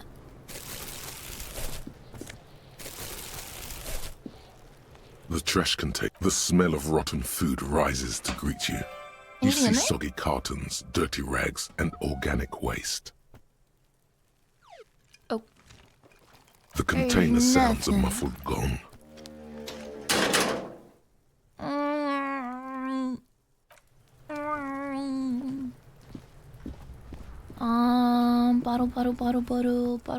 Bottle.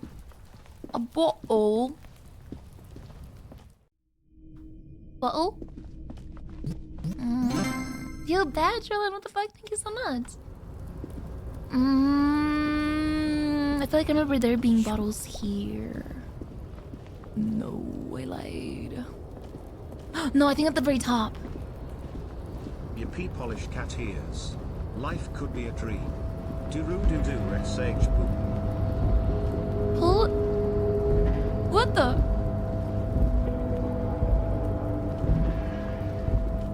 Man, there weren't any bottles there. I think they were at the dock. But even then, I don't think I'm gonna make enough money. I think I'm fucked. I don't know what happens if I'm fucked at night. Like, if I don't have enough money, do I just become homeless? Oh my god.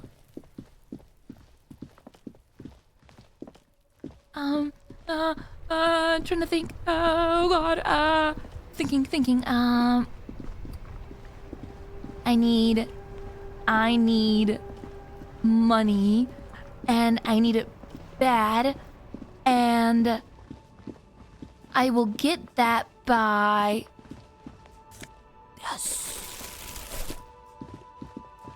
I just need to be a Hawkeye with my eyes, because I know there's stuff. Like this trash can! Yeah!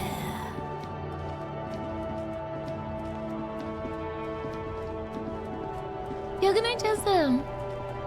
And I know that there is a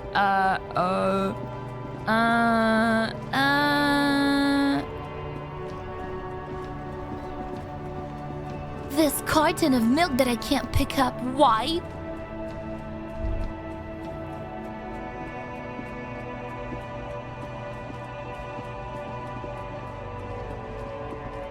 Where the fuck is all the trash at? Oh my god. I'm pathetic.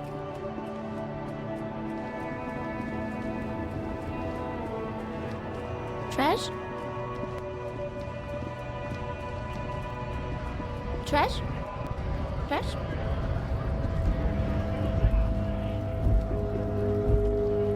Can I even sell it right now? Good morning! Okay, sell. The tear machine stands in the corner. Your bottles clunk into the machine, and the money appears with a satisfying jingle. I made You're $2. a richer man now. Do you know what you should do with that money, kiddo? You should buy more alcohol. Enter the endless cycle of consumption. No. You see several packaged raincoats, fill a low shelf beneath a display of croissants and juice bottles. The raincoats are transparent. What's except that? for the big Fritta slogan on the back. What is what? It's a raincoat. If you want to buy one... Oh, what's that? A colourful display of cigarettes and alcohol bottles line the shop wall, inviting you closer. There, in that dark green glass, all in vain. The great flowing river of warmth, wine, alcohol, beer, alcohol, love, alcohol. Say nothing, just take it in. I'm obliged to inform you that both alcohol and cigarettes damage your health. But I guess you already know that. Know this, you will never finish your alcohol quest if you don't buy beautiful alcohol. He's right. He's fucking right. Do you sell any under the counter? No, Frit only sells legal drugs, like the law says. No. No. I will not. I will not. I will go talk to Garte and maybe see if I can stay here for another night. Oh god. Oh god.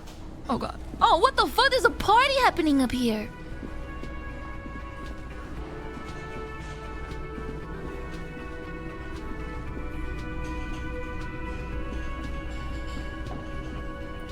Can I help you?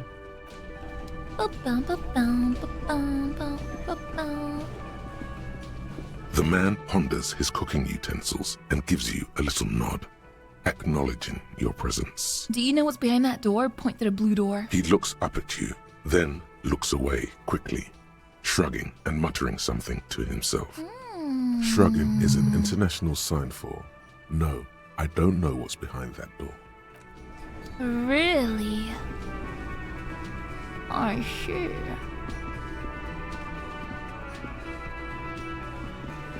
How come I can never go in there? Hello again, sweetie. Maybe the lady at the top is out now and she wants to fuck me?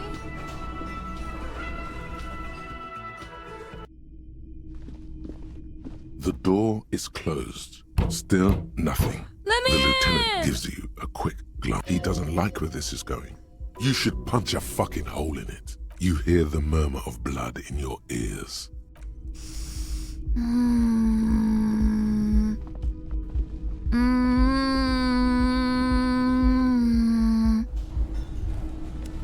I am a little scared, I'll be honest. A little tiny little bit terrified. Cause like, oh my god, what if I die at 9? What if because I have no place to sleep, I'm just gonna fucking die? I have to wait until 9, so I know for sure. I'm gonna talk to the little girl again. Hello. Hello, sir. Step right in. The store is open. Are you interested in a new and exciting book? Yeah, what kind of store is this anyway? It's a bookstore, sir. We sell books, postcards, and some board games. It's called Crime, Romance, and Biographies of Famous People. Whoa, whoa, whoa, whoa. Hold your horses, little girl. I know all these things. You're fooling nobody. Don't you sass me. Sir, are you okay? You've been standing here silently for a while now. Is it okay if I ask you some questions? Okay, sir. I'll try to answer any questions you have. I hope What they're about books. is your name? My name is Annette, sir. My mum, her name is Plaisance. She owns the store. She's inside minding the register or organising the stock. The girl gazes at the window, then suddenly jolts, her eyes wide as if recalling something. Feel free to step in and browse our wares. And you're standing out here in the cold because... I'm signalling that the store is open. Otherwise, people might not know. They'd miss out on the crime, romance, and biographies of famous people. Oh. A sudden gush of wind turns the pages of the books on the counters. She covers her face, smiling. But she's cold. You're cold. Can I help in some way? Such a good trooper you are, already learning the value of hard work. Can I help? Kind of you to offer, sir. She doesn't know what else to say. What could you do to help her anyway? I could help by brutally dismantling the free market. I should have a word with the store owner, maybe. Oh, no, sir. I'm happy to help Mum by luring in customers. Besides, I have some hot juice in my vacuum bottle to keep warm. Shouldn't you be at school or something? I do my studies at home at the moment. I have to help Mum keep this place running. School is stupid. You're lucky not to be there. Mum says it's necessary to do both because it builds character. Mum says a proper worker is dutiful. That's how you get ahead in life. You succeed. How's the business going? Mum says it's peachy. She was a little afraid at first. There's talk about this house being cursed. Behind her, the window has been boarded up. You sense the boards creaking, twisting for a second, and some kind of doubt in her tense shoulders. Cursed in what way? Cursed in the way that makes them say that no business has ever really thrived here, sir. That they all go... She's looking for the right word. Ass up! I wouldn't really say it like that, but I guess so. She blushes. Ooh. This sounds rather serious. I should probably look into this. Narrow my eyes and look through the creaking boards on the window. We can go into the bookstore and ask about the case, but I don't see much more to look into here. Stop fucking questioning it, Kim. Yes. Please do also look at our wares inside. The postcards and board games are there, sir. What do you know about the other failed businesses? Nothing really, sir. Mum doesn't allow me to sneak around in the back rooms or the cellar. I don't really know what's there. How does this curse manifest itself? It does not manifest itself in any way. It does not exist. I liked it better when we were talking about whether it's appropriate to stand out in the freezing weather. But Kim, the plasmic manifestations... No such thing. The lieutenant stands at my side, stern and serious. Anything else you wanted to talk about, sir? Stroke my chin. Enough about the curse, for now. Maybe I can tell you about some of our books instead. What is this crime business? Crime fiction is about murders or burglaries or things like that, and the work of a policeman or a private detective who's trying to solve a crime and catch the criminals. Whoa. Wait, not crime fiction. I need to know what crime is. It's that bad. Point to my head. Crime is what we were solving before this conversation began. Why would anyone want to read about crime? It's exciting to people, I guess. They get to imagine dangerous things, and it's kind of like a puzzle, where you can guess who the criminal is, or how the good guys are going to catch him. I'm a policeman myself, by the way. You don't look much like a policeman. What does a couple look like then? Didn't mean to offend, sir. Sorry, sir. It's just that you don't look like Dick Mullen. I used to be exactly like that Mullen guy. Then I decided to live a little. You know, nobody actually looks like the guy in the picture. That's just a stupid fantasy of a man. It's not your body that's important in the police work anyway. It's your... Point to my head. Head? Yes. Yes. No, your resilience. Grit. A total disregard for personal safety. You gotta take the pain. This Mullen guy looks like he'd run to his mom. Ain't got no balls. Fuck. That's a bit childish. A dick with no balls. Bam. Mullen's no real deal. He's got nothing on me. Obviously, sir. He's just a fictional character. He's no match for you. Maybe you can show me some real police work, sir. Whoa. Like in the books. Oh! Oh, shit. You can stop calling me sir. I am but a working man. No, sir, I can't. It would be too tiring to refrain from it. It's already tiring enough to remember to say it all the time. It's nice of you to say I could stop, though. I get you. I, for example, can't stop making this face. Point at my face. That's a friendly enough face. Most of the time. Who are these famous people? Oh, kings and queens and generals of old. Or artists and writers. Or musicians. Those kinds of people. There's usually something extraordinary about them. I think that's why people read them. To find the secrets of their fame. Seems like most people who read those books fail to get more famous from reading them. Reading those doesn't... reading those doesn't make the readers more famous, does it? But it does make the famous people more famous. They're all dogs. Fame sounds delicious. Maybe someone will write a book about me one day. Do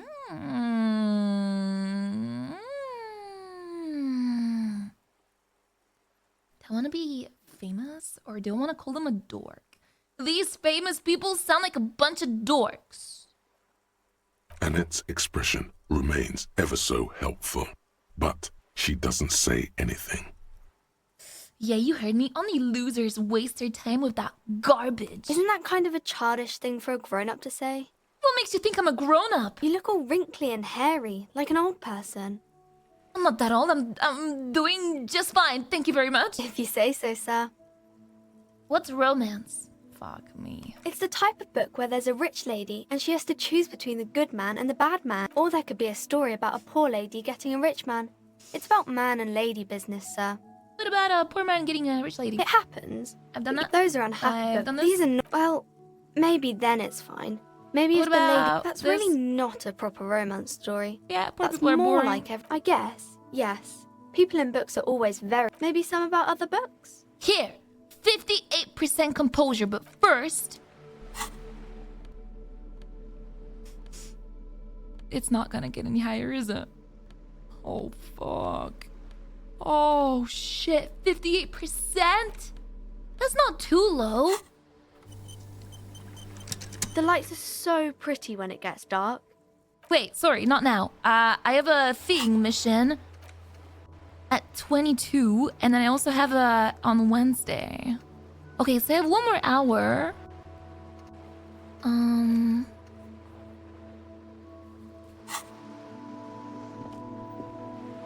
Yes? Tell me about the case again. What do you want to know? Now that we've inspected the scene, I want to know more about this pissing competition you mentioned. What's there to say? It's just stupidity. What kind of stupidity? The cop kind. Our precincts can't decide if Martinez is part of Jamrock or the Industrial Harbor. Yours or mine, as if we somehow own parts of the city. Typical street gang mentality. So we've let the Union make a mockery of law enforcement here. And now it's come to its natural conclusion. No, don't skip dialogue. I literally just did this 5 minutes ago before I died. So I will skip dialogue because I'm not gonna sit through another 20 minutes of the same dialogue I just did. Ah, so this is a struggle over who runs Martinez. Well, sort of. So- It's less a matter of who gets to police Martinez than who has to. It's an orphan district, in other words. Oh. I think the dispatch desk just told both our stations about the hanging. There was quite the brouhaha at the 57th. What the fuck is a I can tell you that. brouhaha? Time to settle it, they said. Cop off. But I assure you, I am not their finest or toughest with 102 cases solved. What I am is least interested in a pissing competition. So he volunteered to represent the 57th, but not out of competitiveness. On the contrary. That's kind of sad. So you volunteered to spoil it. I wonder what this is about me, that I was sent by my station. He raises an eyebrow, thinking it best to let me make my next move. There can only be one conclusion. I'm the finest we have, a hero cop sent to outperform you in every way. I must be an augury, an apocalyptic omen sent by my people. Can you guess my message? Don't be scared, but I think I might have supernatural abilities. I'm a hero cop. No, wait, I don't want to outperform him. Oh, fuck. I might have supernatural abilities. He opens one hand and looks at it. A moment passes. Which school do you subscribe to? Mambo or Jambo? Mambo. Jambo. I think I might have both Mambo and Jambo. I imagine strange things and get cold chills too. I didn't know that was even possible. It must be a great burden. It's not a burden. It's both a burden and a gift. It's good to have an ambidextrous paradetective in a labor dispute. I can see why they sent you. Should we go?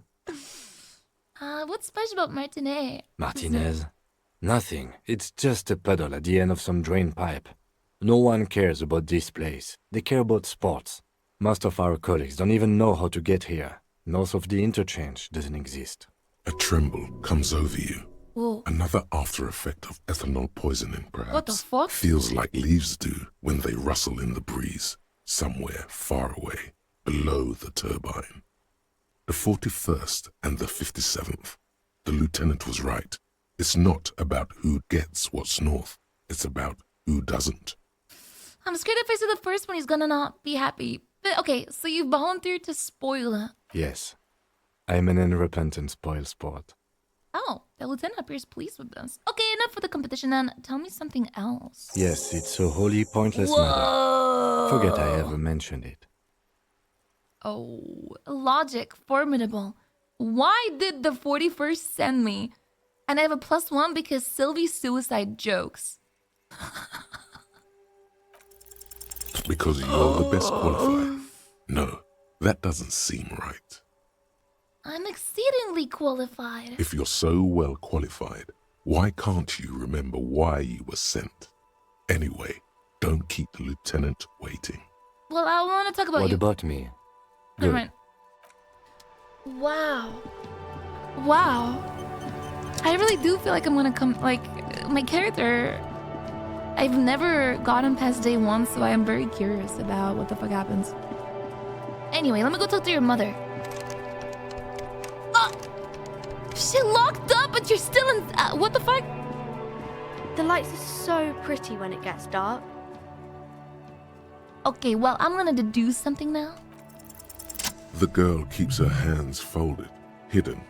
Why is that? Hey, why do you keep your hands folded? What do you mean, sir? She knows where this is going. You don't need to be worried, I'm here to help. She looks around anxiously. Her hands remain folded in front of her. She doesn't want to show them. The lieutenant stands by, looking at the two of you with little interest. A facade of true professionalism. He is far more intrigued by the situation than his poise reveals. It's okay. She brings out her reddened hands, her nails frayed, nearly chewed down to the flesh. You bite your nails. And you knew this from me keeping my hands folded? Yes. Well, that proves nothing. Anyone could do an easy deduction like that. Want more? Bet I can figure out why you bite your nails. I got a few reasons in mind. She nods, half provocative, half enthusiastic. Rats have been nibbling on your fingers. Child labor is in dismal working conditions. Chewed on nails means you're recycling your body material. Whoa. It's an intense dedication to the way of business. There are no riches without personal sacrifice. You're uptight because of your mother and the pressure she's putting on you. Maybe so, sir. Okay, I know it's a bad habit, and I shouldn't. Either way, I never aced deduction by the #1 detective in town. It was okay, sir. There's more that can be achieved here. Ask her to do the same. You think so? Fine, do better. Deduce something about me. You're quite sober. Oh, really? The lieutenant does not flinch at the comment. He does not flinch even a single bit. He is intensely not flinching. It takes effort. How do you know I'm usually not? Because you usually aren't. I'm having a grand time being sober. I sure hope you are, sir. There she stands, swaying on her feet, assaulted by the early spring breeze. She smiles at you. The whole situation suddenly feels familiar, somehow. Oh no. Oh no, why do I have this? Check here now. Suggestion? Do I have any suggestion? I have -1. I'm gonna take my shirt off. Alright. Hi, Ace Detective. Are you here for more books? 58%. What am I missing here? Why does this feel familiar? Because you know each other. She's been talking to you so openly because you've talked before. What? You know me? We've met before? Yes, I stand in this spot all the time. You've been running around all week without your shirt on, sir, apologising to everyone. I don't really understand what you've done wrong. Wait, did I do it? Did I ever talk to you? Of course, you stopped by a few times. You certainly look better than the last time I saw you. What do you mean better? I look like shit. No, thanks. I'm trying. Yeah, I can see. You don't have party eyes anymore. Party eyes. Yes, of course. That makes sense. I'm not surprised children have seen you running around with party eyes on, he thinks. Not Party at all. eyes? You know, like a cat in the dark, all big and wide-eyed. It certainly looks odd on a man. The swiveling eyes of a loony drug addict. That is what she meant. You were probably gurning too. What? Fuck yeah. You should get some party eyes right now. Snap those sequins on you, boy. Does that mean I've been partaking in narcotics? Oh, baby, that's not what you have to worry about. Worry about the important thing. Wait, why didn't you tell me you knew me to begin with? I didn't know I had to do that. Thanks, I've learned something about myself today. I'm glad I could help you, sir. I've learned I'm a druggie. I've known that, though. So... shit.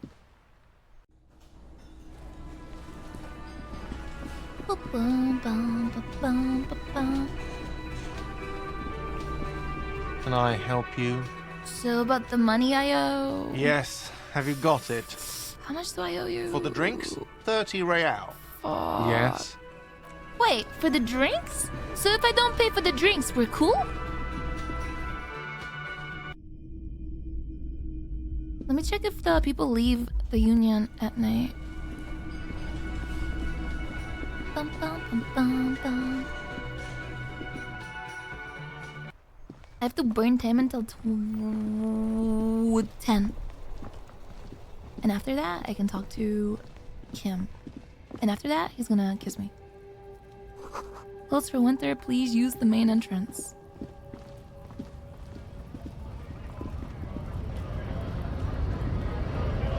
Look at this guy. Scab? Asks the man with jolly eyes tilting his head. What did he just call you? A... Oh no, not this again. You just got away from that fucking kid. I don't want to deal with this again. Did you just call me a... No, I said scab. What's a scab? A kind of a worm. Content with mere survival. Oh. They come, they want to do our job for shittier pay, screwing over both themselves and us. Oh. Everybody loses. Where did they all come from? Beats me. Somewhere in the ground, I think. You don't seem to like them much. Gotta be bloody stupid or freaking evil to scab. Or I guess scared, maybe. But scared of what? Of who? Personally, I'd rather beg than scab. If the gentleman shouting on the street came begging, maybe they'd have gotten something. Have you tried talking to them? We've explained the matters, but they don't listen. This lot would be reasonable and go home if the big guy wasn't riling them up all the time. I'm not a scab, I'm a cop. I was just messing with you. No one's ever seen a cop scab. Imagine, you cops going on a strike, but then another cop comes in and says, let us cop for less money. He chuckles, then realizes. Speaking of, what brings the RCM here?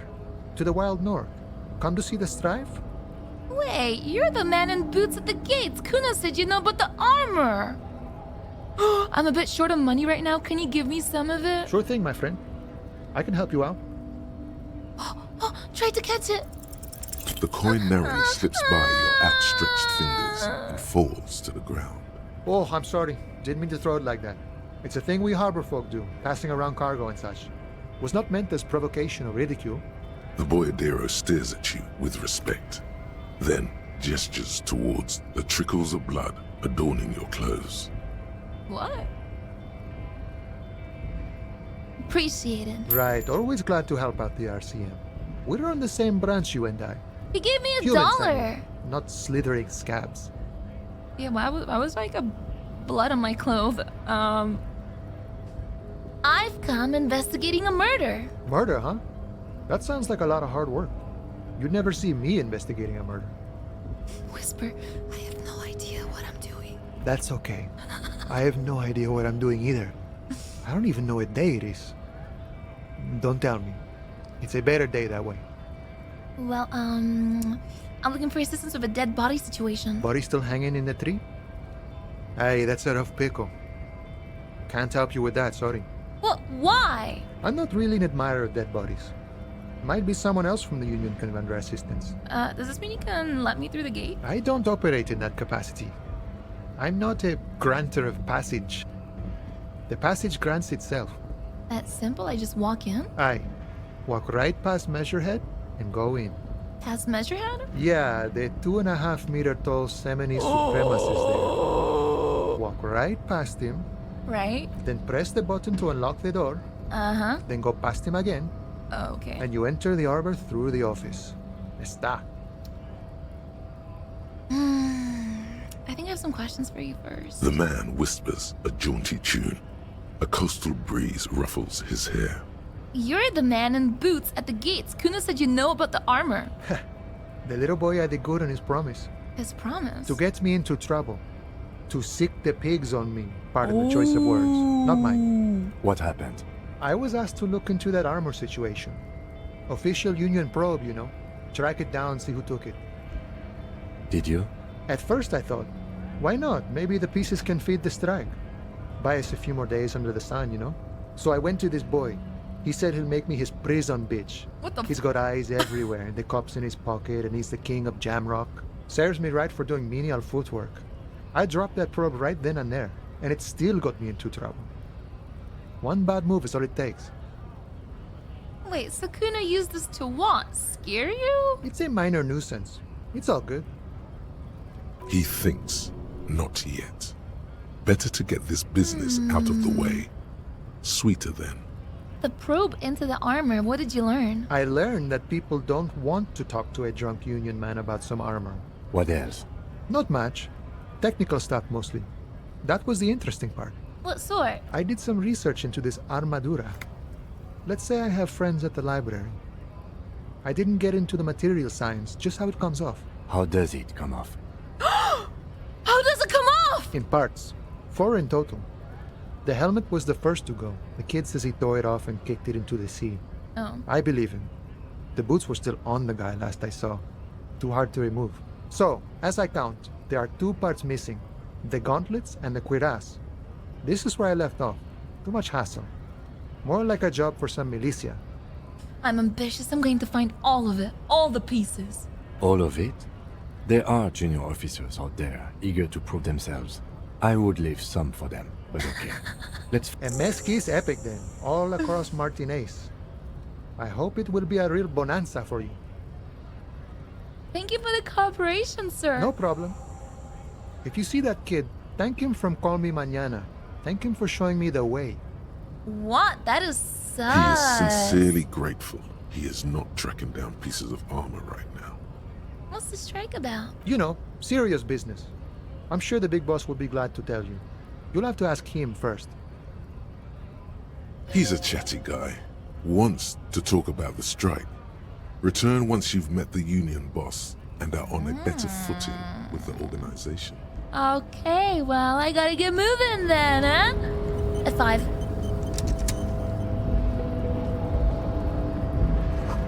In case of a strike, press button behind guard. A hermetically sealed door locked by electronic means. There's no lockpicking or door kicking in this one. Interesting. No man matches Measurehead. More than enough to please a woman. Maybe I should take off my -1 authority. Or 2. And then, maybe,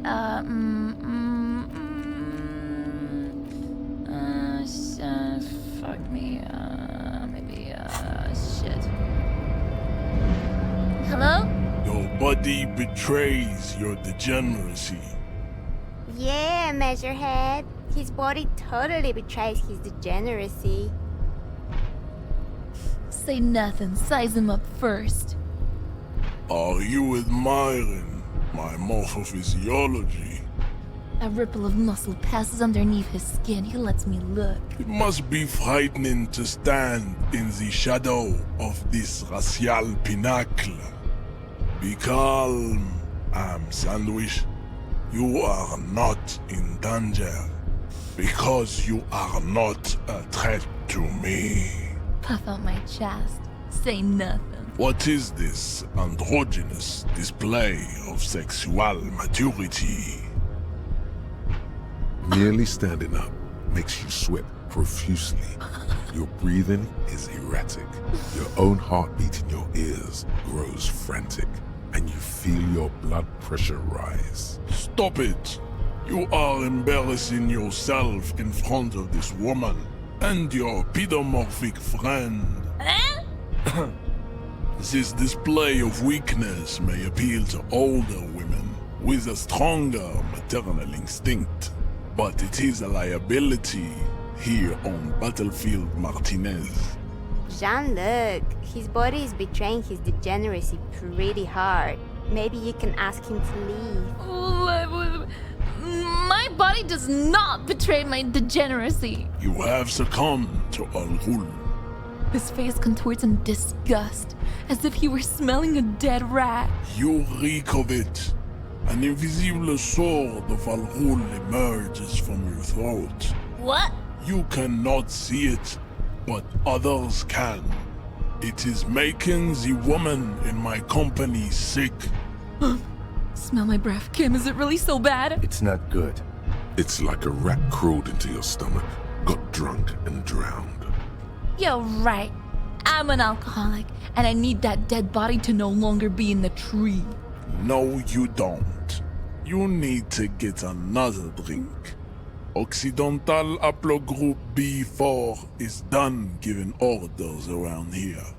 The influence of the Ham Sandwich race is waning. What?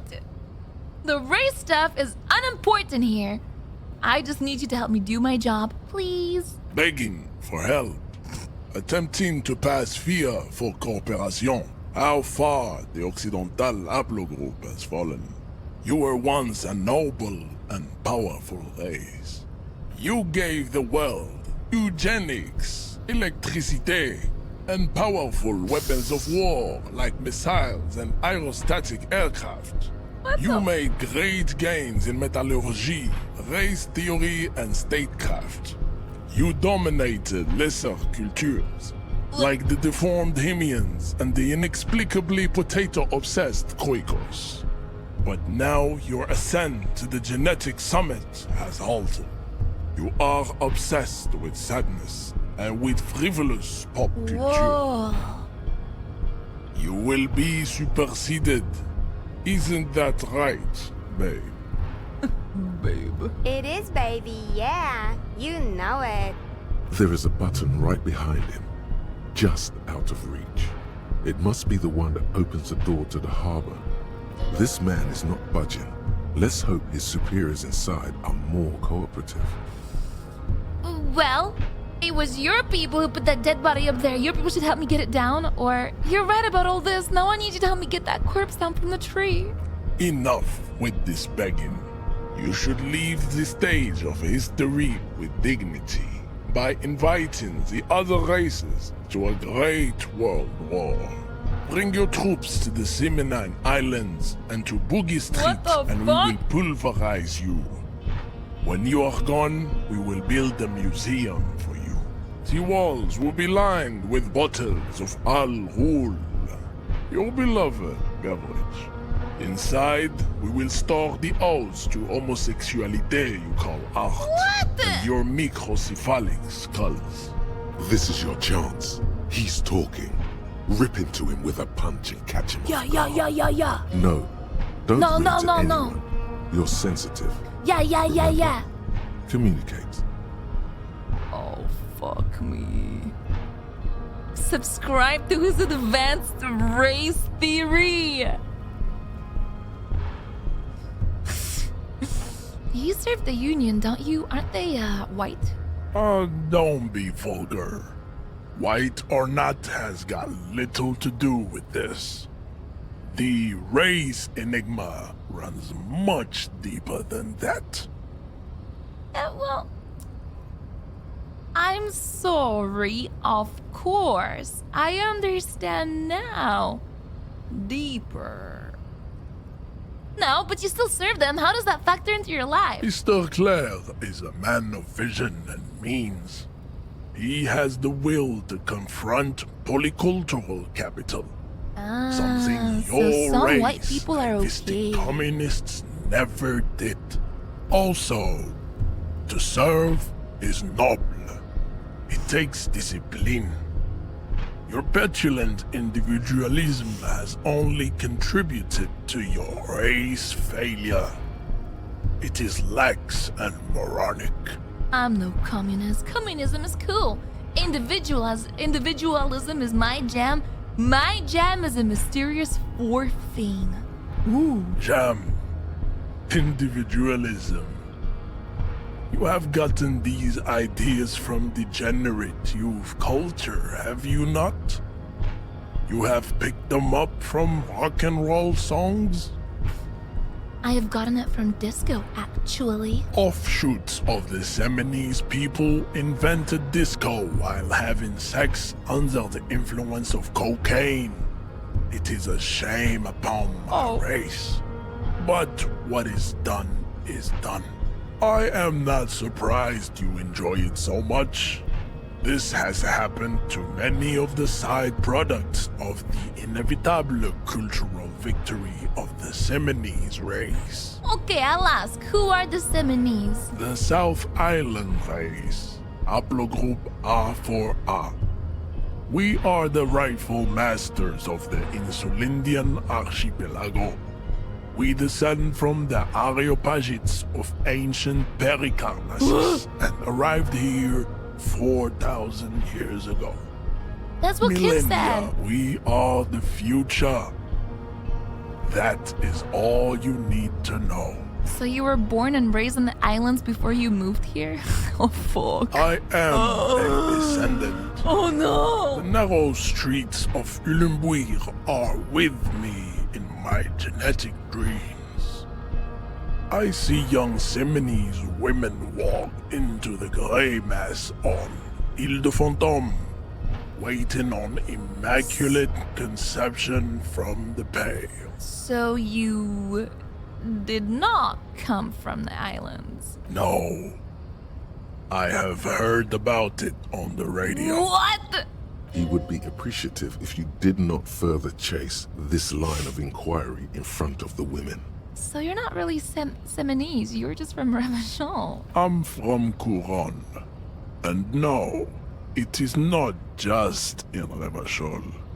The city is central to the Seminoles strategy. Spreading through its trade networks, our culture will dominate the world. You have heard enough about our phylogenetic secrets for today. You have extinction to come to terms with. And never getting that dead body down from the tree. What are those tattoos of yours supposed to mean? Racists are generally not very good examples of their race. He gestures toward the lorryman down the street. I am not like them. I am craniometric perfection. I have taken the trouble to permanently draw a phrenologic grid on my skull and features. Whoa. This should dispel any doubt. He's an advanced racist. True, that is a noble cranium, but you got a hard noggin yourself. You sure I'm not craniometrically superior to you? You're right. That's craniometric perfection. My race does not stand a chance. Would he like me more if I sucked up to him? No, are you sure I'm not superior? You exhibit forward projection of the jaw, indicative of schizophrenia and sexual inaccountability. From a purely aesthetic standpoint, the dimple in your jaw makes you look like a baby. This is not conyometry. He just roasting Just me! an observation.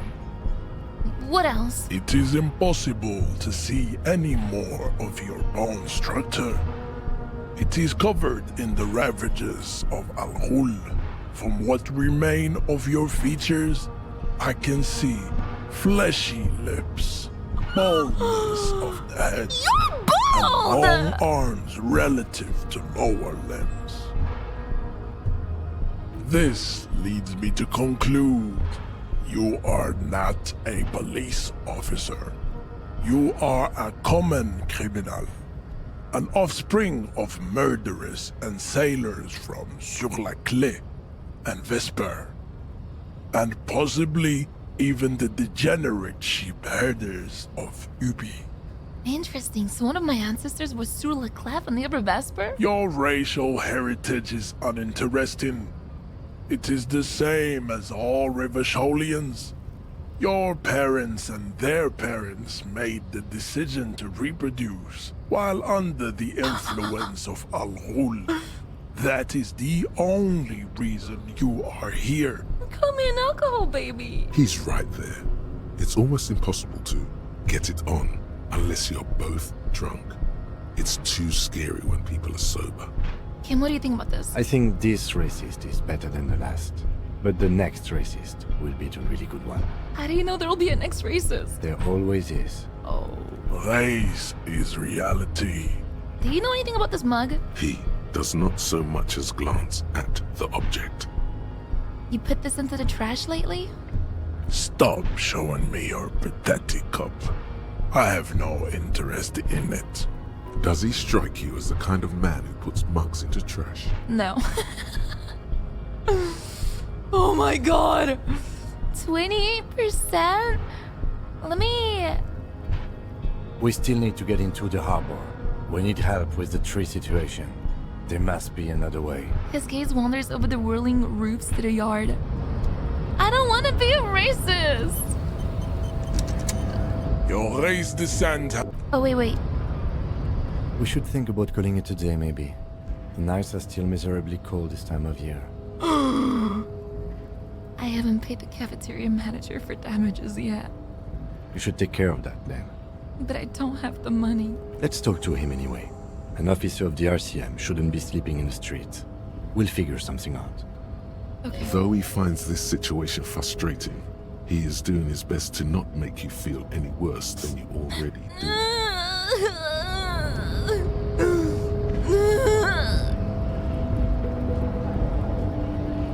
Don't find me weird for this, but my friend is down bad for me. He likes birds. I'm an imp. That was such a VTuber answer. Right now, I'm a cat girl. Oh, wait. Aw. Fuck. I gotta ask the other driver about the mug. Alright. Can I help you? So about that money I owe? Yes. Have you got it? I was wondering if we could come to some sort of arrangement for tonight. Does that arrangement include you paying me what we already agreed you owe me? Kim is about to say something, let him. I understand your predicament as the manager. However, I feel I must remind you that we are here to conduct an important investigation that also affects your business. Forgive me for saying this, but your colleague seems more committed to drinking, and I mean no offense. It's really nothing personal. I just have to protect the interests of this establishment. Hold on, I still have my key, you know. Good luck trying to use it. All the locks have an electronic component. They have to be unlocked down here with a master key before your guest key will open the lock. I'll find a way and I'll break the door down. Oh, wonderful. Try to do that. I'll have to call you an ambulance. This conversation isn't going anywhere, is it? Not until you bring me the money. Okay. I might have something in my motor carriage we can use when you're done here. I really didn't want to resort to this. The man is thinking. Oh, Lieutenant, we're done here.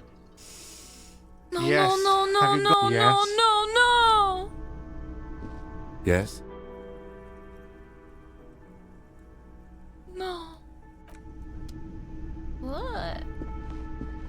What the fuck am I reading? Okay, see him at the motor carriage. Kim can answer any lingering questions we have about the case in the RCM. Join him on the Whirling and Rags balcony after 22. When you're calling it a day. Okay, I'm just... Oh, shit! Wait, can I still use the balcony upstairs? What happens if I just don't have a room tonight?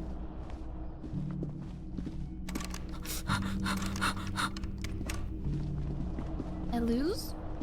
Go through the car? Yeah, but I don't want to pawn his shit off. I've played this literally up until now. And I don't want to pawn his shit off. You die?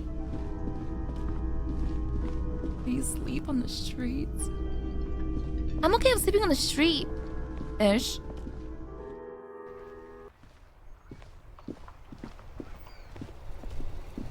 Okay, car. Inside, you see a set of steering levers, a radio. I have something here we could sell. Look in the back, in the suspect transport enclosure. Transport enclosure. Regular people just call it the cage. Tap on the fuel preheater gauge. As you tap on the gate, No, that's enough fun with the foldable headlights. I know they are mesmerizing. They are also fragile.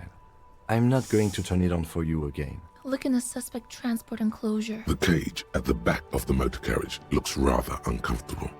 4 shiny hubcaps are stacked against the seat. Their silver edges sparkle in the dark. I confiscated these for a little while back. We can take them to the pawn shop down by the Martinez Canal. What are those things? They are spinner hubcaps, frivolous things you put on your wheels. When the wheels come to a stop, the caps keep on spinning. There's no real use for them, it's just for vanity.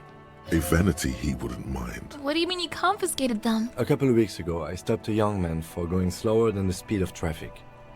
Turns out he was some coalition official's son and high. So you took a look at Kim. Isn't that corruption? Look at the spinners. I get it. I would have confiscated them too. They're mesmerizing. That they are. I was going to take them into evidence, but they weren't necessary for conviction. He never asked for them back. Did you want to put these spinners on your machine? No, that would be silly. I don't know why I kept them. It doesn't matter. I couldn't put them on this MC anyway. A cop with spinners. That would be outrageous. Yeah, outrageously fucking cool. He flashes a smile, barely visible in the dark.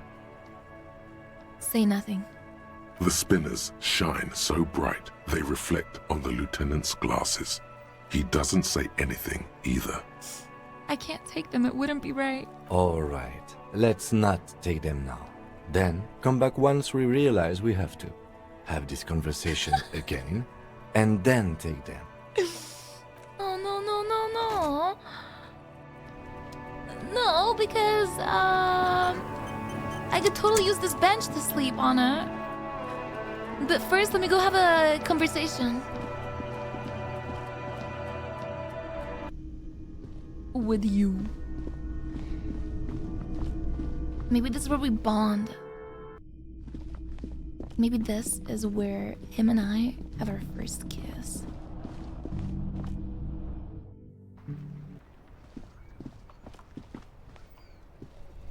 Yes? What? Wait, I don't get it. Tell me what the case What do again? you want to know? Good. What? I need a place to sleep. I need the room first before I can talk to him? Oh. What? No.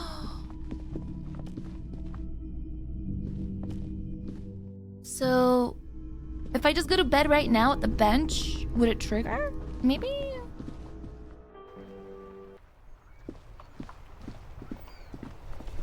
Do I have the conversation again? I don't want to sell him. I think I can sleep on the bench. The worn and beaten wooden planks of the bench do not look overly comforting. We can sit on benches after we've solved the murder. Let's go. You can revisit the bench, if you ever need to pass the time. Oh my god, I can't even sleep on it. There's no bench for me to sleep on. No. No. No. Why can't I just steal from these people? Maybe I have something more to sell.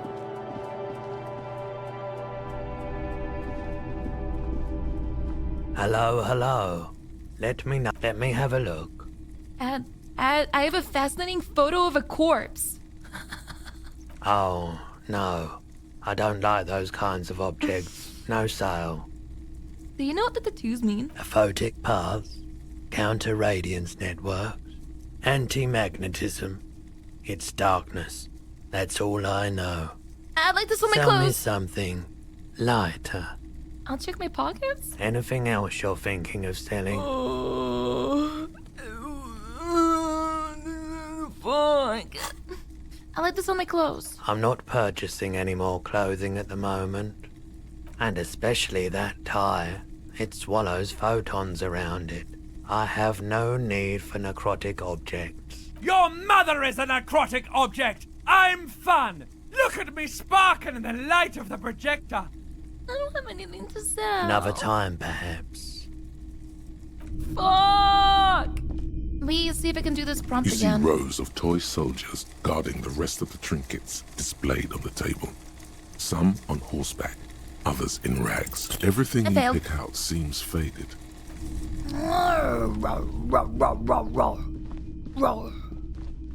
What the fuck? Do I actually have to sell it then? Like, at what point does the day just end and I die? I had all day to get money. I did my best. Until 2. Because if I sell it, now wouldn't he hate me? Can I not like just steal some stuff like these magazines and pawn them off? Maybe. A lorry stuck in the traffic jam. This big, Look in the heavy window. grad made the windows are clear. They've been recently. Is this fucking guy already did that? Alright. Maybe there's a whole side with a fuckload of money on it that I've never even been to. Maybe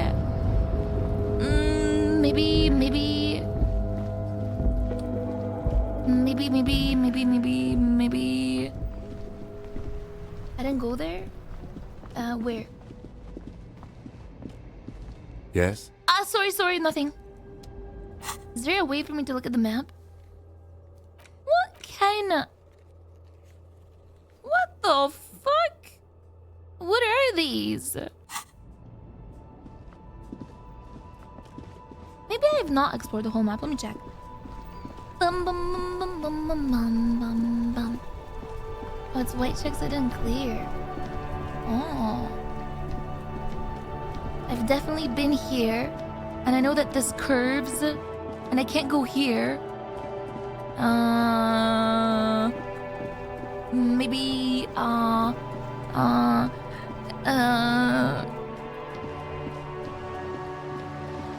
maybe this homeless guy I can steal from.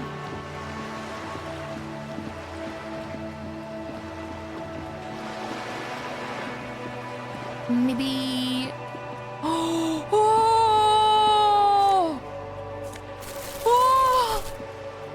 Jackpot! Why is that? Can I use pry bar to open stuff like this? Oh! +1 suggestion! Yeah, you better keep walking. Signal blue naval coat. Inside the frame of a motorcycle and repairing the tools used to disassemble it. There's a girl up there. Did she spill the paint?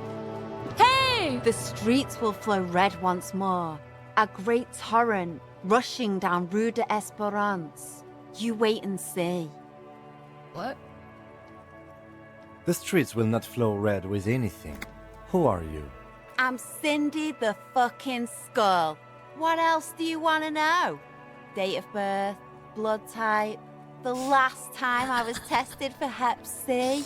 Hep, yeah. When were you last tested? Had a battery of tests just last week. I'm practically a patchwork of interesting critters. Kinda like a man-o'-war. Do you know anything about the recent murder? I ain't no snitch, pigstein. Go forth and forage in someone else's shit. No shortage of squealers in these parts. Actually, there is a shortage of people who talk to us in a normal, calm, informative manner. We weren't put on this earth to make your life pleasant, fucko. Fine. So you won't talk about the murder, but maybe you can tell us something about the murder victim's missing armor. What do I care about some fucking tin eggshells? Isn't armor art? Art for the, body? Ugh, alright. Sad What? piggy. I'll give you this one. I saw a little girl in the fishing village running around with military-grade handwear. Looked cute as hell. If you haven't been there, the village is a shithole down the coast from the main plaza. Have a good time. Got it. Piggy, I have no idea why I just told you that. You look like a shaggy dog left in the rain for too long. I have a weakness for animals. Okay, you keep looking off to the side. What are you looking at? The lieutenant furrows his brow at another one of your eccentricisms. Whoa. She nods disdainfully toward the woman performing maintenance on the boat dock next to the pier. Hatred, disgust.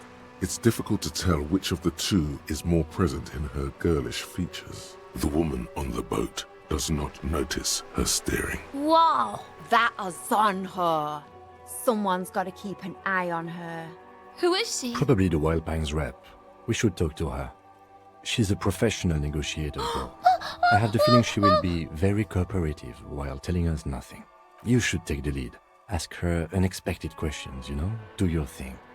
Don't be afraid to get a bit wacky. Really? Throwing her off is our best bet. Okay. Good idea, piggies. Run along now. Fuck her shit up good. Impound that boat while you're at it. I'd like to watch her swim back to us on. What are you doing to the wall? Can't you tell? I'm painting a beautiful mural, an aereo graffitio visible from low orbit. I haven't really started it yet. I'm waiting for the right words.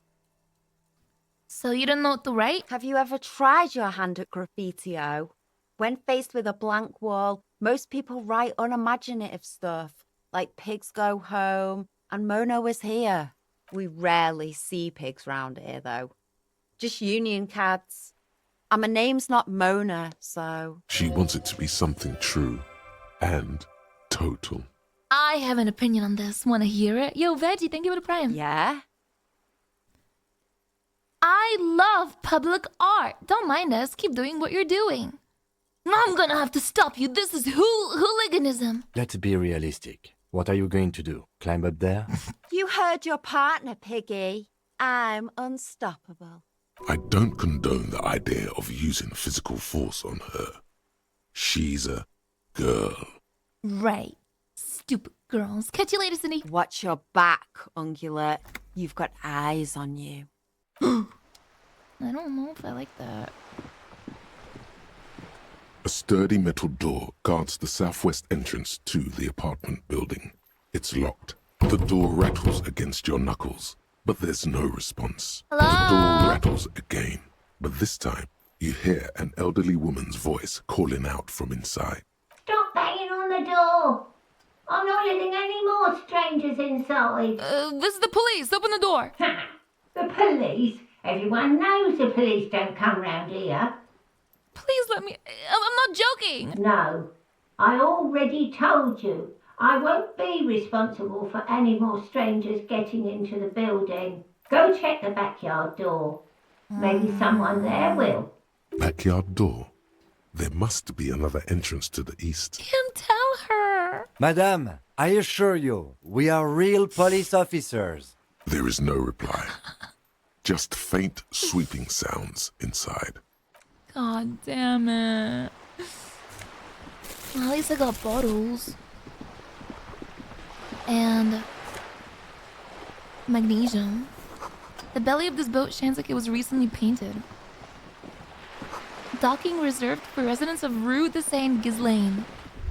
Ah, the shadows on the water, green plants under the calm surface. A striking woman leans against the cabin top of her sailing boat, smiling as you approach.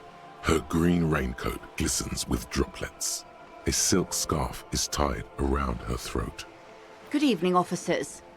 I'm Joyce.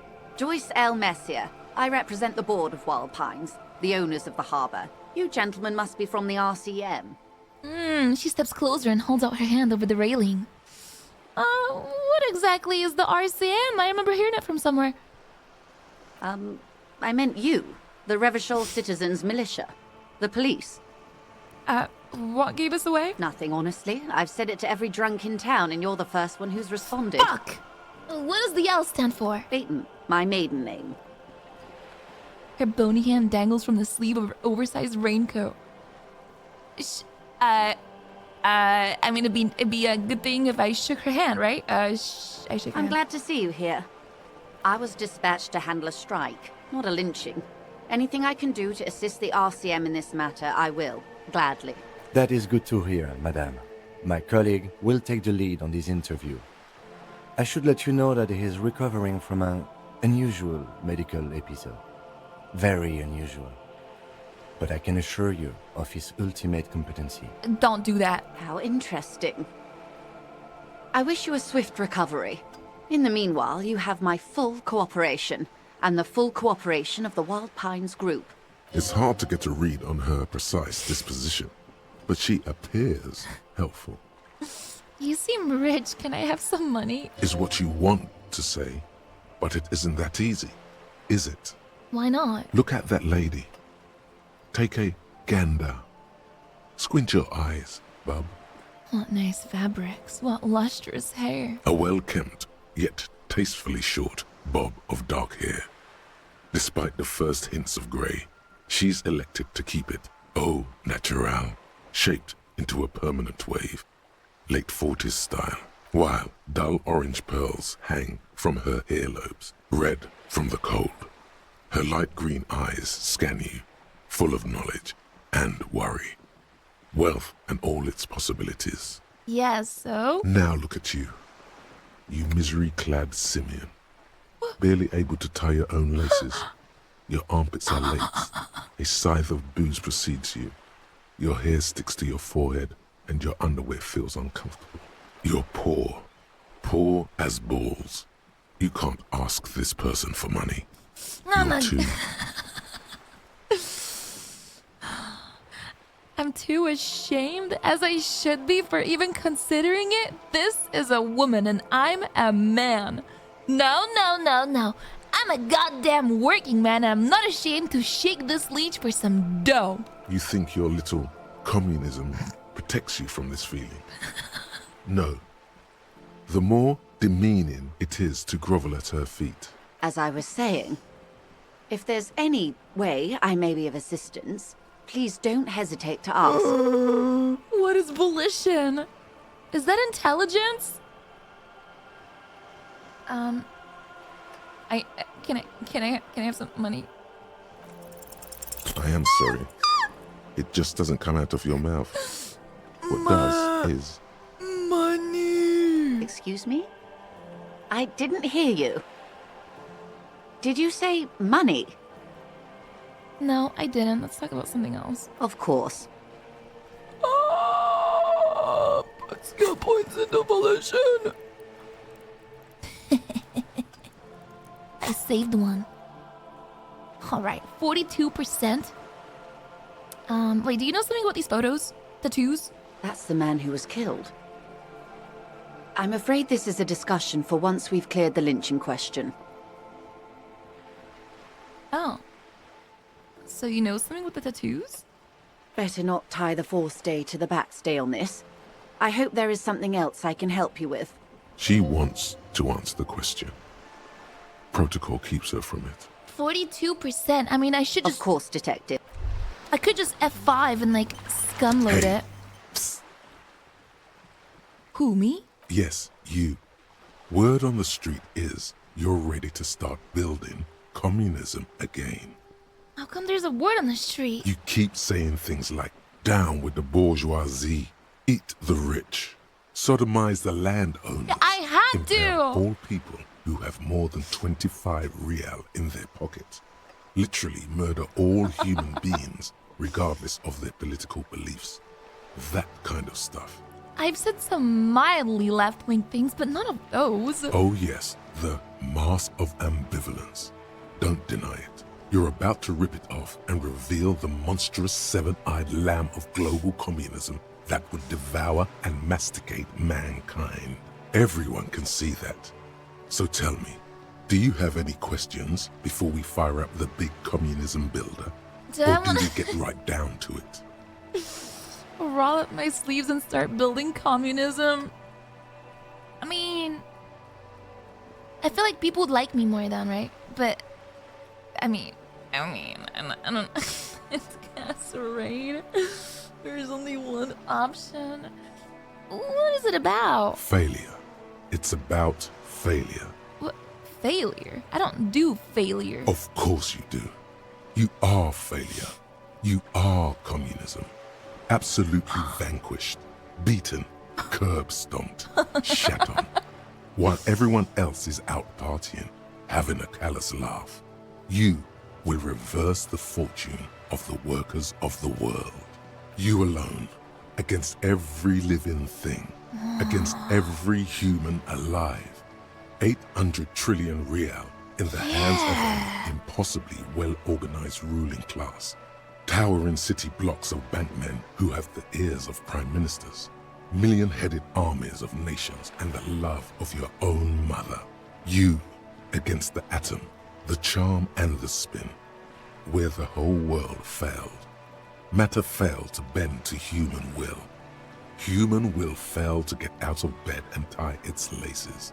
You alone, single-handedly, will rebuild the dreams of the working class. Fuck. You are the last communist. Oh my god! Now get to work, comrade. Well, they really kind of reeled me in right there. I'm building communism again. Oh yeah. Get the firing squads and the animal wagons ready. What? Firing squads? You didn't say anything about those. Too late to back out now. You can't make an omelette without breaking a few million eggs. Oh. I gained a thought, a calming thought. You're back. Good. What can I help you with? Oh my god, I'm a communism. I'm a communist. So, now it's a 72%. Can I have some money? Voila. You're doing it. Really put your back into it. Yell it from the top of your lungs. Money! I'm sorry, I couldn't hear you. The wind is a bit strong. Could you repeat that? I need money! How much money? I need 10,000! Come now. Nobody carries that much cash on their person. Particularly in a place like Martinez. I'd get robbed. And even if I did, I still would not give you 10,000 real. Oh. I would rather buy something nice with it, like expensive hi-fi or a new hydrodynamic E40 sail. Hi-fi? I like high-fidelity disco music too. I like high-fidelity anything, sir. Now, try again, but lower. I need 70. That's a reasonable sum. Not too small, not fantastically large. She reaches into her raincoat and pulls out a zip bag. In it, you see paper notes arranged like black gills. She removes a few notes and hands them to you. The paper is cold and oily to the touch. Good. We won't be needing to go to my kinema then. Yes. Whoa, whoa. Did you see how easy that was? Ask her for more. Toot toot. Train to Moneytown. Can I have some more? This may seem like odd behavior for a police officer, ma'am, but it's a perfectly common side effect of his He squints at me. unusual medical episode. It's all right, Lieutenant. One more! I really did bring as little cash with me as possible to avoid attention. So here you are. The last bit of filthy lucre I can share. So, I hope I didn't just bribe you, officer. It may not be technically illegal under the Emergency Act, but still. You bribed me? All right. I'm your little peony now. I'm an honorable policeman, one of the few good men in Revachol. You're right, ma'am, that donations are permitted under the Emergency Act, unseemly as it may be, as long as they are properly logged with the precinct. Which he most certainly will do. Now, how else can I help the RCM today, besides supplementing its salaries? You're on a boat. Why, yes I am. Do you have a license for this boat? Officer, I assure you I'm a highly qualified pleasure craft operator. Whoa, okay. The crowns of her teeth are porcelain, white as the boat's hull as she smiles. Qualified pleasure craft operator. So charming. Where's the damn license? Can I see your license? I just renewed its safety inspection last month, officers. It is completely seaworthy. In fact, it's taken part in not one, but two insulindic regattas. Even finished once. What happened the other time? The other time, I would have finished the race were it not for an urgent work matter, much like the one I'm on now. I still need to see a license, man. Actually, you don't. I'm pretty sure I do. I police. It is a little known fact among those who police that the Wayfarer Act specifically denies the RCM the authority to demand anyone's operator license. Wait, exactly how little known is this fact? I was just being polite. Even school children know the Wayfarer Act. More like the Anarchy Act, in my opinion. So we can't pull over random civilians and demand their papers? That's weak.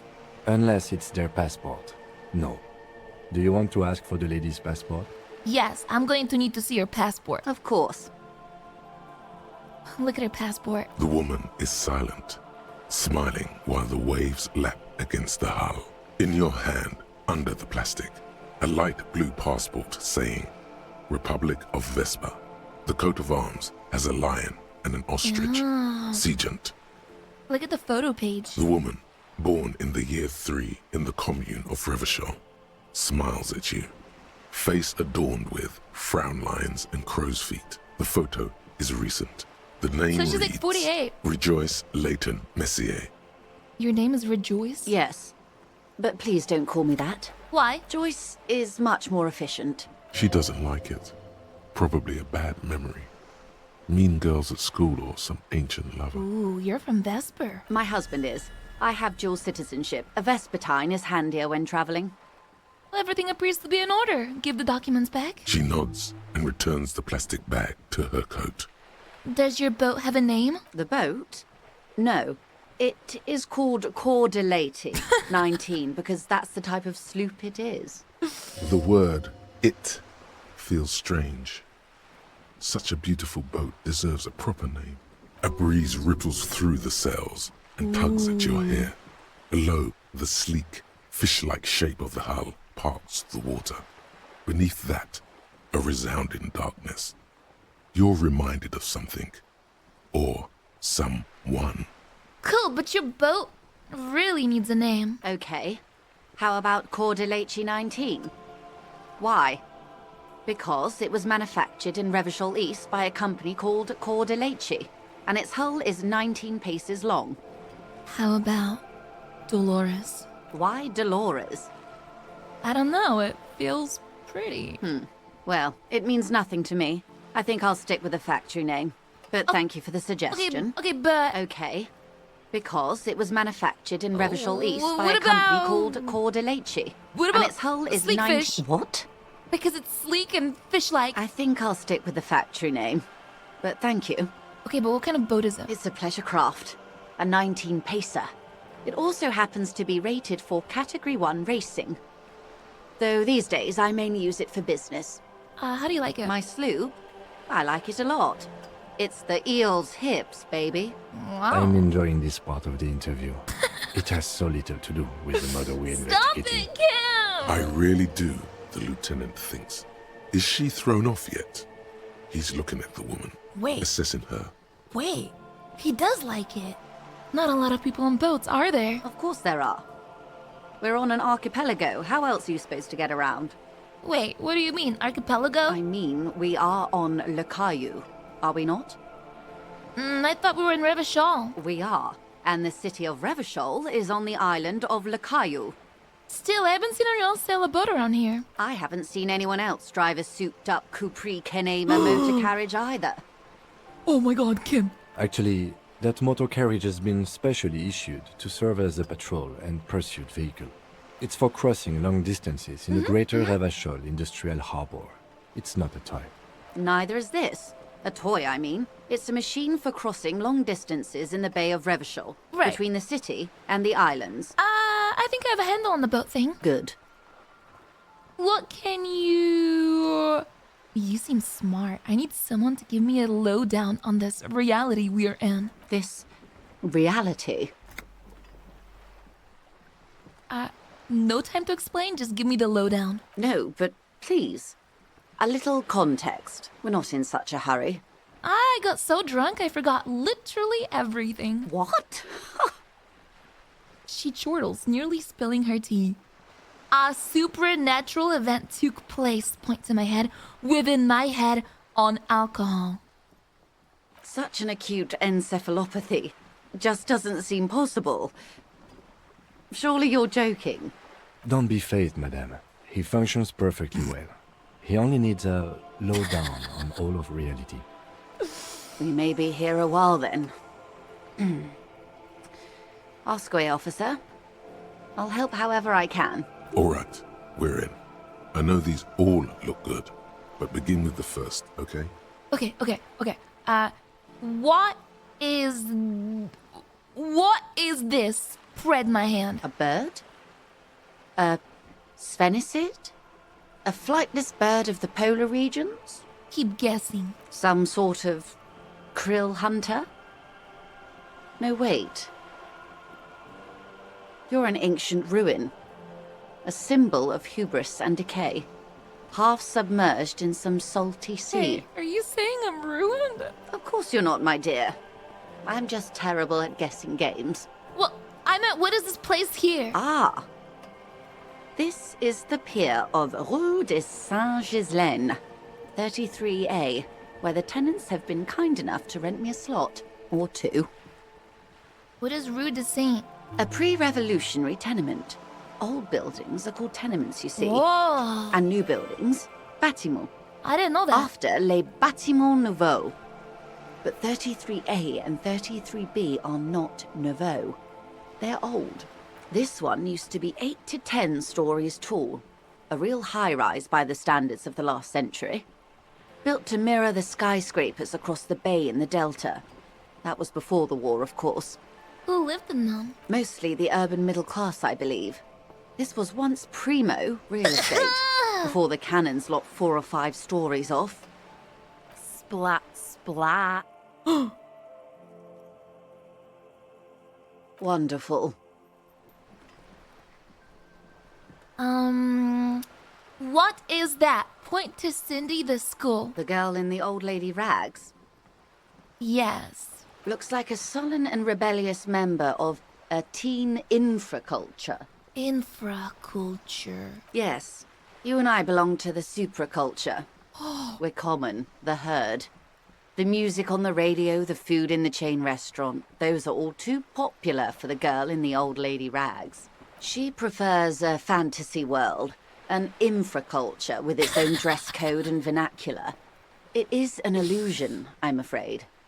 There is no refuge from the supraculture. Okay, now explain the same thing, but to a child. Young people who dye their hair funny colors and wear old people's clothes are stupid, and their little rebellion is self-defeating. True. All right. What next? What are you? What I am not is a basic term of reality. Everyone wants to talk about themselves. She will, in time. Where are we? We're in Martinez, baby. Baby? A casual term of endearment popular among the 50-plus crowd.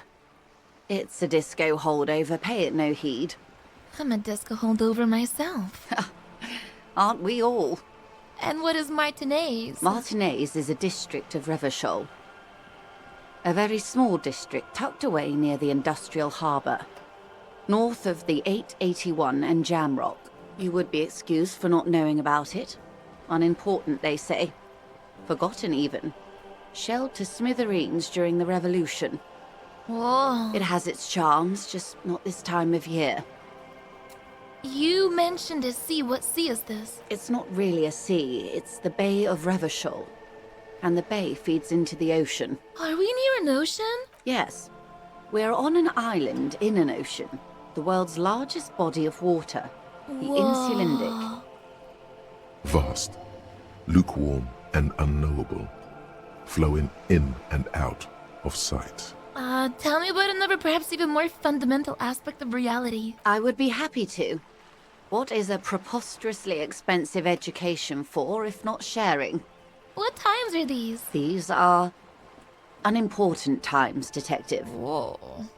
You and I were born after the dust had settled. 1,000th of a second too late. Too late for what? For the big time. The smile of a predator. No doubt what she's got in mind. You've got a predatory streak. All men are predators, dear. Oh, what the? Nothing much to be done about that. It's all a matter of where you get to file your teeth. What's the big time? The revolution. And what is this revolution I keep hearing about? It's quite easy. Every 100 years or so, our species gets together to decide what's next, who gets shot in the head, and who gets the mineral rights. It's a real kerfuffle. They are what they are. Who knows? An afterbloom may yet come. Anyway, enough sentimentality. What is... Is there anything else you want to know? What is acute encephalopathy? It's a neurological disorder caused by a lack of vitamin B in the brain. Symptoms include a retrograde amnesia. It's quite serious. You should get yourself checked out. How do I get vitamin B? She conveys it in short, cold bursts, trying not to invest too deeply in the condition of this doomed detective. What causes encephalopathy? Well, it's either bariatric surgery or long-term alcohol use. Oh, it's probably from surgery then. That seems unlikely. What this boils down to is, this reality thing is stupid. Blow this joint, grab a bottle, and drain that shit right down your throat. Yes, and perform autoerotic asphyxiation on yourself with your funny necktie out in the open somewhere. I have, somewhere to party right now. Leave. Of course. Well, I'll be here if you need me. Thought complete white morning. What?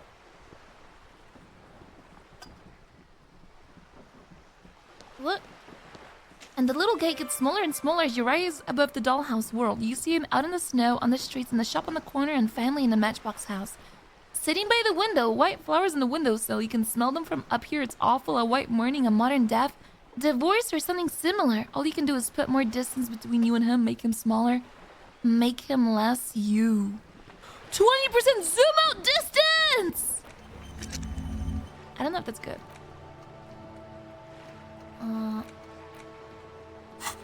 Whoa. This is worth more than I'll ever earn in my life. You're back. Good. What can I help you with? I've got some more questions about reality. More lessons in basic reality? My favorite part of the day. Go ahead. Ask me anything.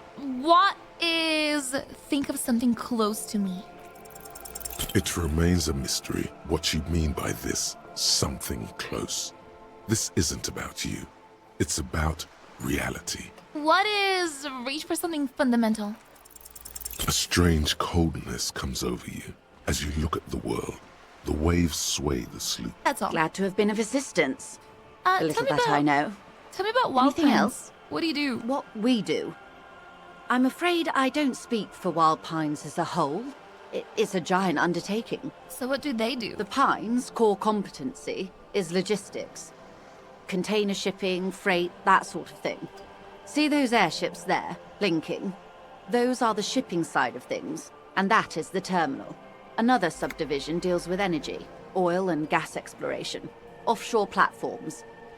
And how much money do you guys have? I'm not at liberty to discuss the company balance sheet, but I can tell you that last year, the company booked more than 20 billion real in revenue.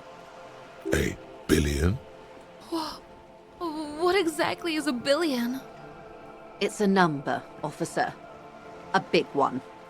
How is it made of? It's made of 1,000 millions. A million is made of 1,000 thousands. Wow. 20 billion is a large number, but the conglomerate employs 72,000 people. They all need to be paid. Then there are capital improvements, interest payments. A conglomerate the size of the Wild Pines is like a shark.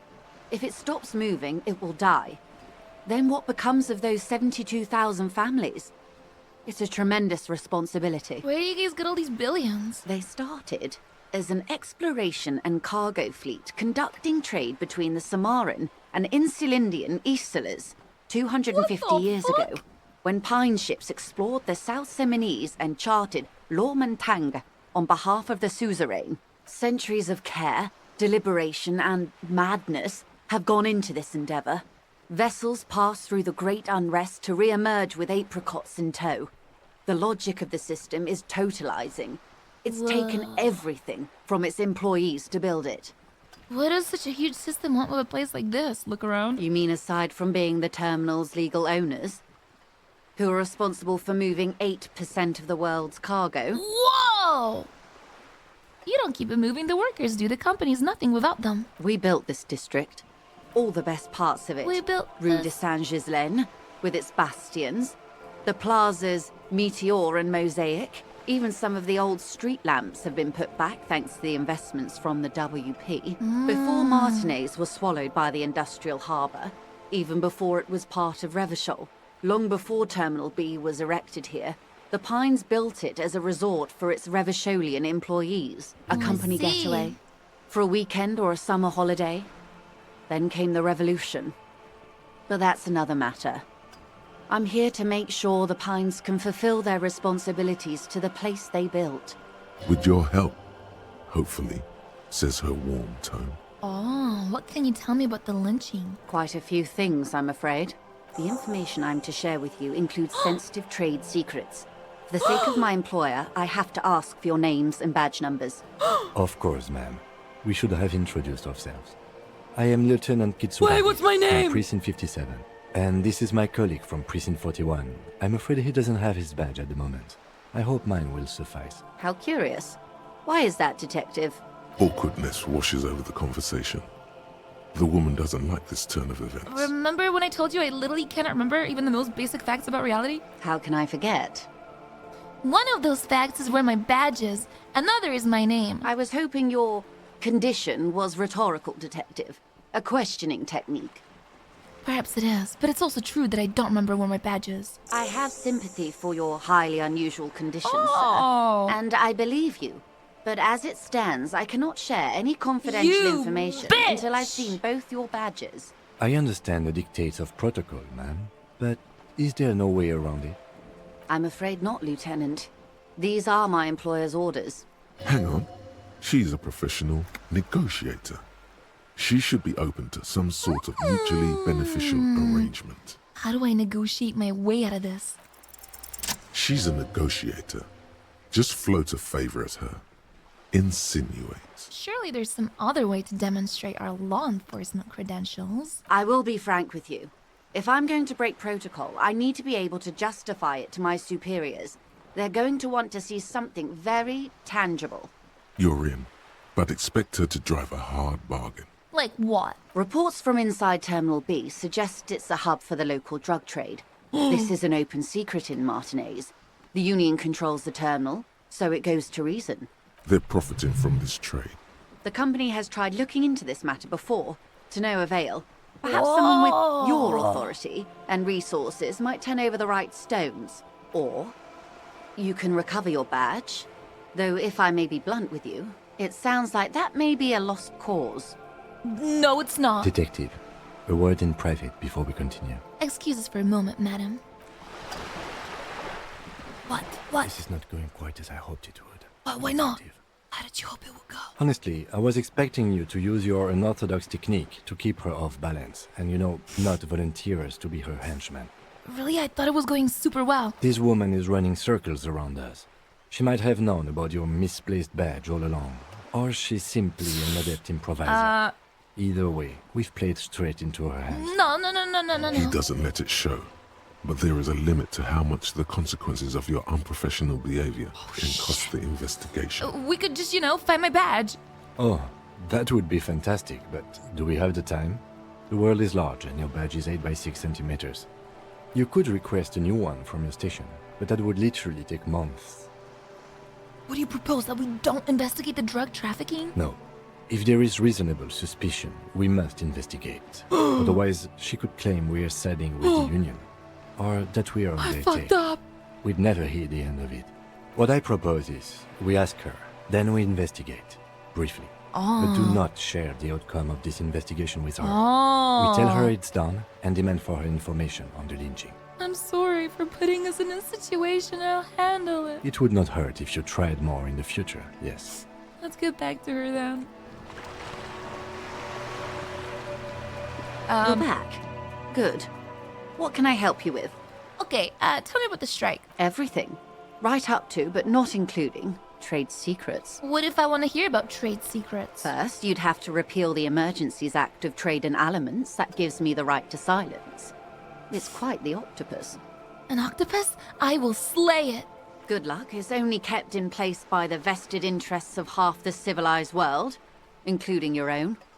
What the ma'am means is that the Emergencies Act and the RCM both get their authority from the coalition government. Oh. But I am derailing us. You wanted to know about the strike. What's your role in it? I believe the official title is Senior Labor Negotiator. In practice, I'm a grocery clerk. I relay the union's demands to Wild Pines and return with Wild Pines' counteroffer. And how are the talks going? Hi. They're not. That's the problem. The union stopped all negotiations a week ago, after that awful lynching took place. Now they won't even let me into the harbour. There's a 2-meter-20 racist behemoth blocking the gates. Oh, you mean Measurehead? Yes, Jean-Luc Measurehead. How are the talks going before the lynching? Let's say I was not making the kind of progress I'd hoped for when I first arrived. And when did you first arrive? I arrived 3 weeks ago. Yes, in the middle of February. The bay was still partially frozen then. I prefer to do these things on site, like the RCM. But the strike began in December. I wasn't the original negotiator here. I took over after Mr. Gaumont hit a wall with Mr. Clare, the union boss. Mr. Clare refused to speak with Gaumont despite concessions he'd granted the union in prior negotiations. Oh. This isn't the first time the union has gone on strike? Heavens no. There have been 2 prior strikes. Both times the union won significant concessions, including overtime pay and a medical plan. This time their demands are more, I guess you could say, aggressive. Actually winning. What are their demands? There are leaflets everywhere, and banners. What did they say again?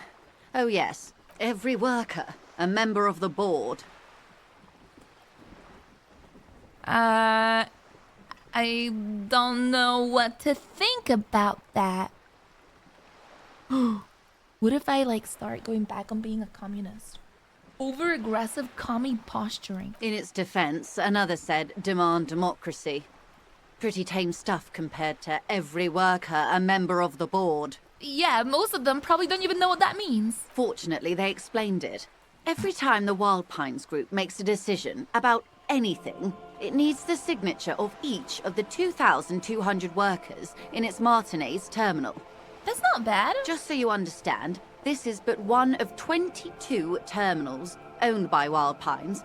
Essentially, not only are they kings of the company, they are also kings of the 72,000 employees of Wild Pines Group. That's pretty funny, I have to admit. They're having a blast. But how can they afford it? After 4 months, my assumption was they would prefer a more practical solution. What are you gonna do? I'm not sure. Naturally, I assumed that was just their opening position, a hard-nosed tactic with a side of mockery. But there's been no follow-up, just the same nonsensical slogan repeated over and over again. And now, people are getting lynched, I hear. Behind the whirling in rags. A disastrous situation if there ever was one. Excuse me, from whom did you hear about this lynching? I first heard it from the boyar at the gates. The one whose very name advertises his aversion to work. I think he said it was, "Call me mañana." This checks out. What happened to this, Gaumont? Mr. Clare told him to... How did he put it? Fuck off, midget. Gaumont is short of stature, you see. Cool. Yes. Extremely. Keep in mind, this is a negotiator Mr. Clare has worked with before, and who was more than fair with him and the Union. The scabs at the gate, did you put them there? The scabs? You mean the huddled masses of Jamrock, come to plead for work where the Union refuses to? Yes. If they were organized by Wild Pines or its affiliates, then it would be a company secret. I could not share it with you. Not right now, at least. Tell me about Mr. Clare. Everard Clare is a man of the utmost integrity. If you can say one thing about him, it's that he always puts the interests of the workers first. Well, that's a nice guy. Of course not. Okay, never Everard mind. is fantastically corrupt. I imagine he has a thick, viscous goo where you and I have blood. He can't be that bad. He is the most corrupt individual I have ever seen, and I deal with men like him for a living. If there is anyone more venal, more irredeemably nepotistic, then it's his twin brother, Edgar. Wait, there's two of them? Yes. Edgar looks exactly like his brother, except for that Oh. lazy eye. He also talks exactly like Everard does, and when one's term as foreman is up, the other takes over. Oh. It's how they circumvent the term limits, you see, with a funny little switcheroo. While in office, they've embezzled God knows how much of their workers' dues. Let's take this back to the strike. Of course. That's all I need. Of course. How Tell else can I me- help? Alright, well, tell me about this alleged drug trafficking. It's quite straightforward. Someone is using Terminal B to smuggle raw ingredients from the Samaran Isola into Revachol with the Union's blessing. Okay. Wild Pines has suspected it for years. Ingredients for what, ma'am? Meth and dextroamphetamine, GBL, and various synthetic psychedelics. Honestly, it might be quicker to say what you can't make from the stuff. Shit, yeah, baby. Yeah. It's the party pipeline. Why would you want to shut that down? Why are you trying to shut down the party pipeline? I assure you, officer, these are not the sort of parties you'd want to attend. She has no idea what kind of parties you've been to. Let me get this straight. The materials come from Samara to Revachol through the terminal? Yes. After they clear the terminal, we lose track. The actual production is taking place at various sites in and around Jamrock Quarter, north of here. Okay. Wild Pine seems to be well apprised of the local drug trade, ma'am. Do you mean to say the Union also produces the product? Sells drugs, I mean? We're in logistics. It's our business to know. And no. As far as the company knows, the Union does not produce it. They transport the ingredients for a cut. And you want us to investigate? Yes, but you won't get anything out of Everard and the Dock Workers Union. Still, every chain has its weak link. Am I gonna need bolt cutters for this? Unlikely, officer. I'm talking about the lorries. Once the ingredients reach Jamrock, they're distributed to a network of local manufacturers, well beyond our grasp. But in transit, they may be vulnerable. Perhaps you've noticed that a number of lorries are tangled in a traffic jam at the roundabout just now. Interview the drivers who are still hanging about. One of them might be waiting for a crucial shipment. I'll be explicit. If you find this driver, I will share company secrets with you. It's no coincidence the lorries are stranded there like that, is it? No. We asked East Motor Track to raise the drawbridge. The road company is a partner of one of our subsidiaries. However, this is a limited time opportunity. Once the complaint has been processed by the trade committee, they'll have no choice but to lower the drawbridge. Time! And the operation will continue. Oh god. Thousands of litres of raw ingredients will pour onto the streets of Revachol. Not the east across the river, but the west. The vulnerable, the weary. A cold breath rushes in from the bay, making its way down the alleyways and potholed streets. From Martinez to Jamrock. In the traffic you hear the clinking of glass vials, concealed beneath tarpaulin. Or is it just your teeth chattering in the cold? Shiver fucking misery. A lot of it. It comes in from large Samaran factories in South Safre, Sigai, and Sinyao. The literage they must get from this terminal alone must be oceanic. Well, at least this solves one mystery. What is that, Lieutenant? Why I had to call East Motortract and beg them to open a drawbridge for me. Whoa! I'd wondered since I first drove in, on my motor carriage. I am sorry for the inconvenience, Lieutenant Kisaragi, but we need them trapped here. This is a unique opportunity. I'm sure you understand. Why didn't you come to RCM earlier? We did. On more than one occasion. Apparently, there's some sort of inter-precinct disagreement about whose jurisdiction this area falls under. We know the company has launched its own probe into the union's alleged involvement. We also know it's come up empty. It's not just the RCM. No one's been able to find any hard evidence. Oh, that's weird. Well, here's your chance, officers. Okay, what proof do you have? How do you think they're financing this strike?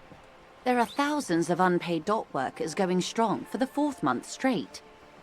There was a shakedown of local businesses preceding the strike. Many were squeezed to bankruptcy to fund it. With all due respect to these desert cacti, the contents of a few cash registers cannot provide for 2,000 men. The local businesses can scarcely provide for themselves. That's so smart, then. The strike is being funded with source ingredients for drugs. Precisely. Smuggled out of that very gate at night, most likely, then loaded onto lorries and driven to Jamrock. You simply need to find one driver who will open up to you. That bastard that felt like he was hiding something, but I failed my checks. It sounds like she tried looking into it herself, though she's clearly not the type your typical lorryman would confide in. Okay, I made up my mind about the smuggling investigation. Yes? We will take this case and probe the drivers and see what it yields. Excellent. According to my reports, there are at least 3 lorry drivers lingering near the roundabout. It may come to nothing, or it may just blow the case wide open. I can keep the drawbridge up for a few more days at least. You should have the time you need. In the meantime, let me know if there's any other way I may be of assistance. Okay, thank you. Oh my god. Rigorous self-critique. Here it is. Hard facts from the man you are. You once jerked off in the locker room and were caught. You held a young woman by the arm and kept her in your apartment for 20 minutes against her will. That's right. These are not flights of fancy. These are real deeds, Harry, emerging from the darkness of your past. You tried shooting a fleeing suspect in the foot, but hit him in the pelvis, crippling him for life. And, above all, you let life defeat you. All the gifts your parents gave you, all the love and patience of your friends, you drowned in a neurotoxin. Oh. You let misery win. Okay. And it will keep on winning till you die, or overcome it. Int and Psi red checks failures heal +1 morale. Fizz and Moi red checks failures heal +1 health. Oh my god. Oh my god. Oh my god. All I'm doing is white checks unlocked. Well then shit, I guess I'm gonna study, actually no I can't. Alright, well now that I got the money, to do that, let's fucking go pay my room. What's that? They said there was more construction here once decades ago.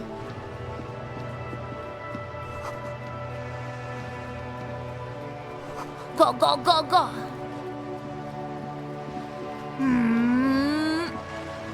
I don't understand how sometimes like I run, sometimes I don't run.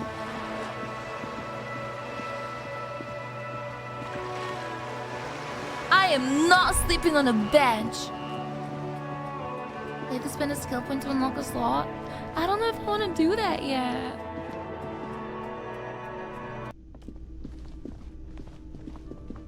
Alright, buddy, I got you your money. Can I help you? Yes. Have you... well? Slam the bills down on the counter? I hope you choke on it. Great. Perfect. I hope you enjoy your freezing cold room with the window you broke yourself.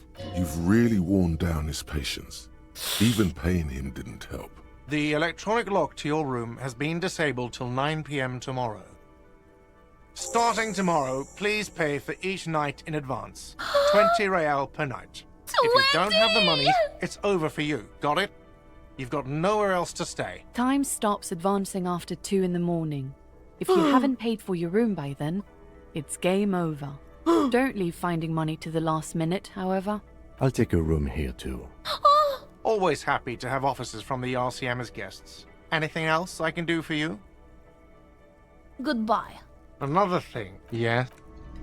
Oh my god, Kim, let's go! We're roommates-ish. More like neighbors. Alright. So now, maybe if I talk to him on the balcony? Hello? Yes? Never mind. I don't get it. They have to be like at 12, 10, go to my door? Why the fuck is it saying the balcony then? This is the door to the room you redecorated. Good night, Lieutenant. Just a moment. You had some questions earlier, I believe. And besides, we should discuss our progress on the investigation. Let's go out to the balcony. Alright, let's go. Yes. It's gonna be super romantic. How do I know how much he likes me? The air outside is brisk. The lieutenant is silent for a moment. He listens to the traffic hum. Then... Where shall we begin? We should talk about the investigation, first and foremost. But I also remember you wanting to discuss the RCM? I didn't know you smoked, Kim. I have a cigarette every night when I go over my notes. It's something of a ritual. Oh man, he looks so devastatingly cool with that cigarette. How did you get so cool, Kim? You mean this? This isn't cool. It's an unnecessary trial of will and unhealthy. The light of his cigarette illuminates a fleeting smile. Keeping the habit within the parameters he's given himself takes a lot of focus. It would be easier to simply quit. A cigarette is such a great idea. I think I'm gonna have one too. You're cold, Detective. Again, I only have exactly one every night. Below, the city trembles with its remaining lights. People are rushing home, running away from home, smoking, sleeping, singing in the shower. Edges of dining tables, hands, aprons flicker through windows before the lights go out. Right then, let it breathe. Yes, it's been a long and eventful day. How do you think today went? Well, we inspected the victim's body, so that's good. It was not easily approachable in that state, but we did it. Our inspection could have been more thorough, as it always can. What? But we have some I thought I did a good job. The body is still hanging from that tree, which is unfortunate. And there's still much to do at the crime scene. Yeah. He is not particularly satisfied with your progress, but he doesn't want you to feel completely discouraged. Probably out of fear that you'll just give up and keep drinking.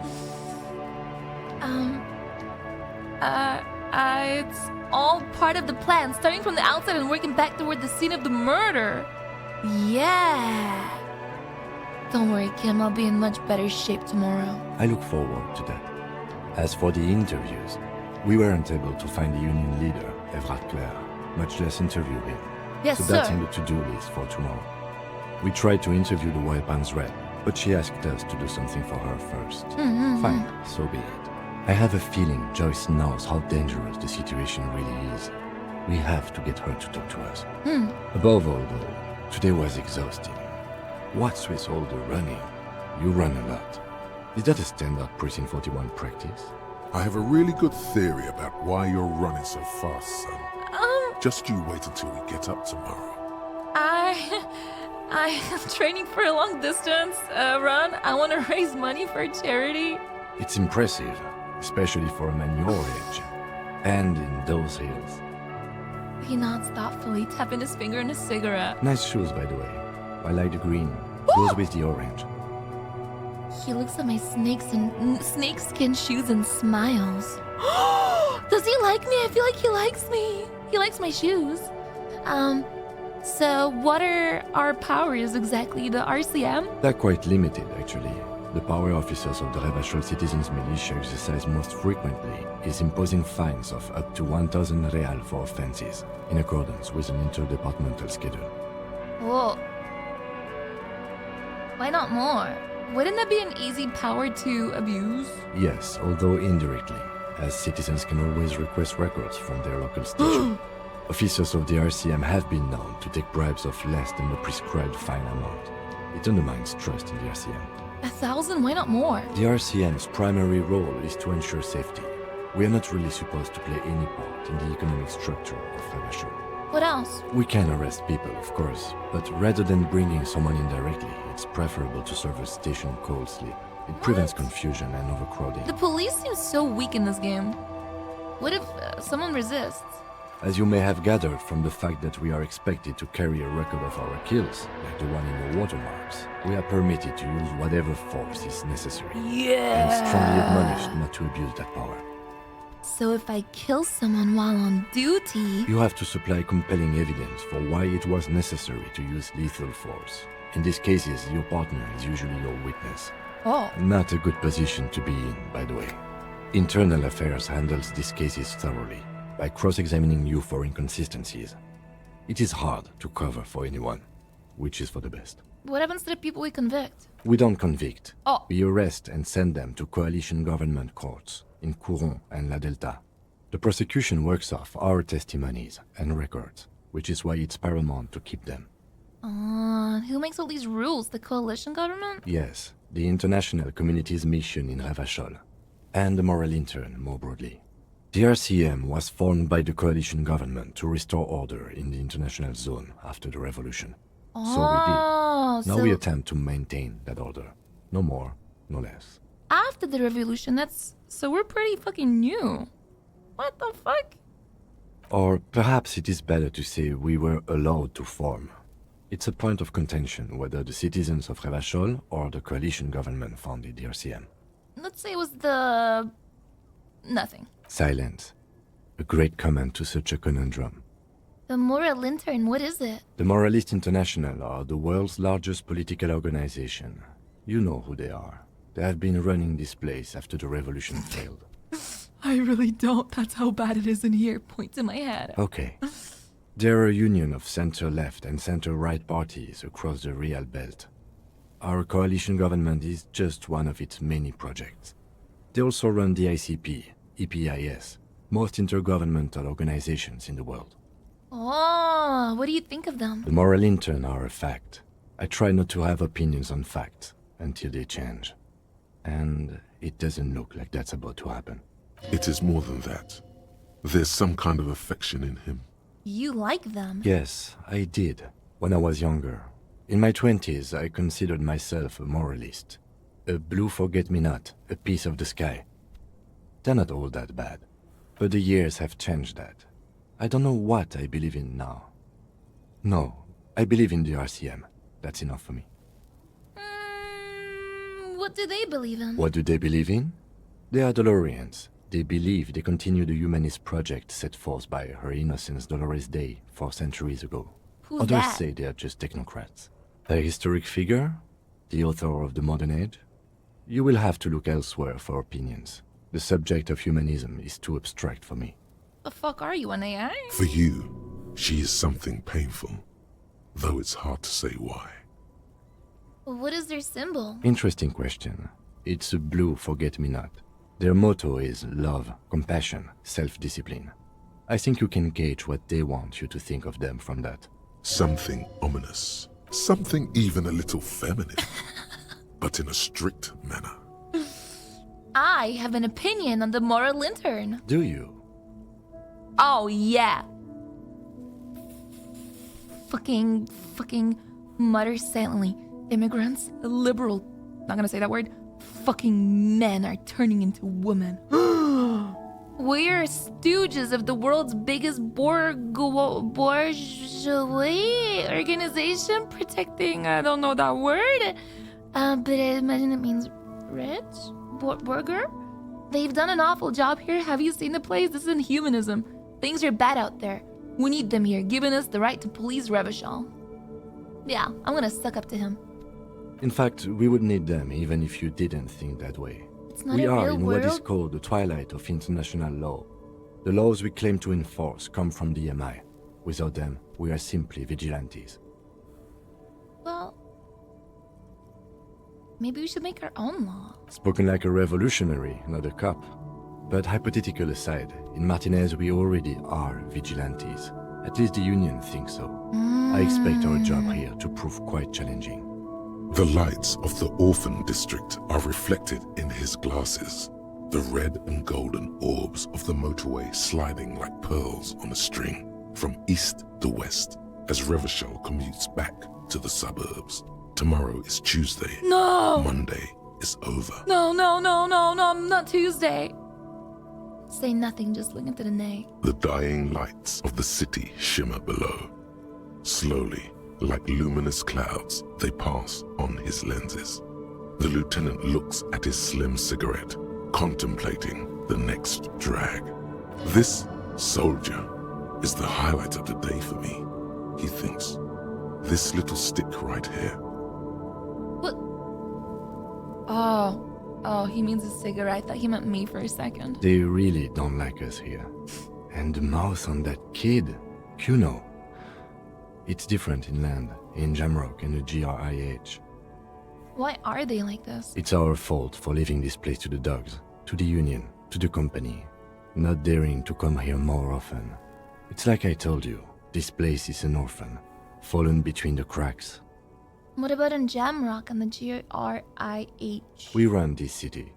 West of the river is RCM land. Woo! It's incredibly hard. Human beings are... But we are in control, and it's worth it. The organization works, our systems work. If they didn't, the city would disintegrate. I hope our investigation will help improve the situation here, at least do some good. Me too. But I wouldn't count on any drastic changes in our lifetimes. Thank you for this. Yeah, it's getting very cold now. Let's go. Damn. Kim is so cool. Alright, good night, Kim.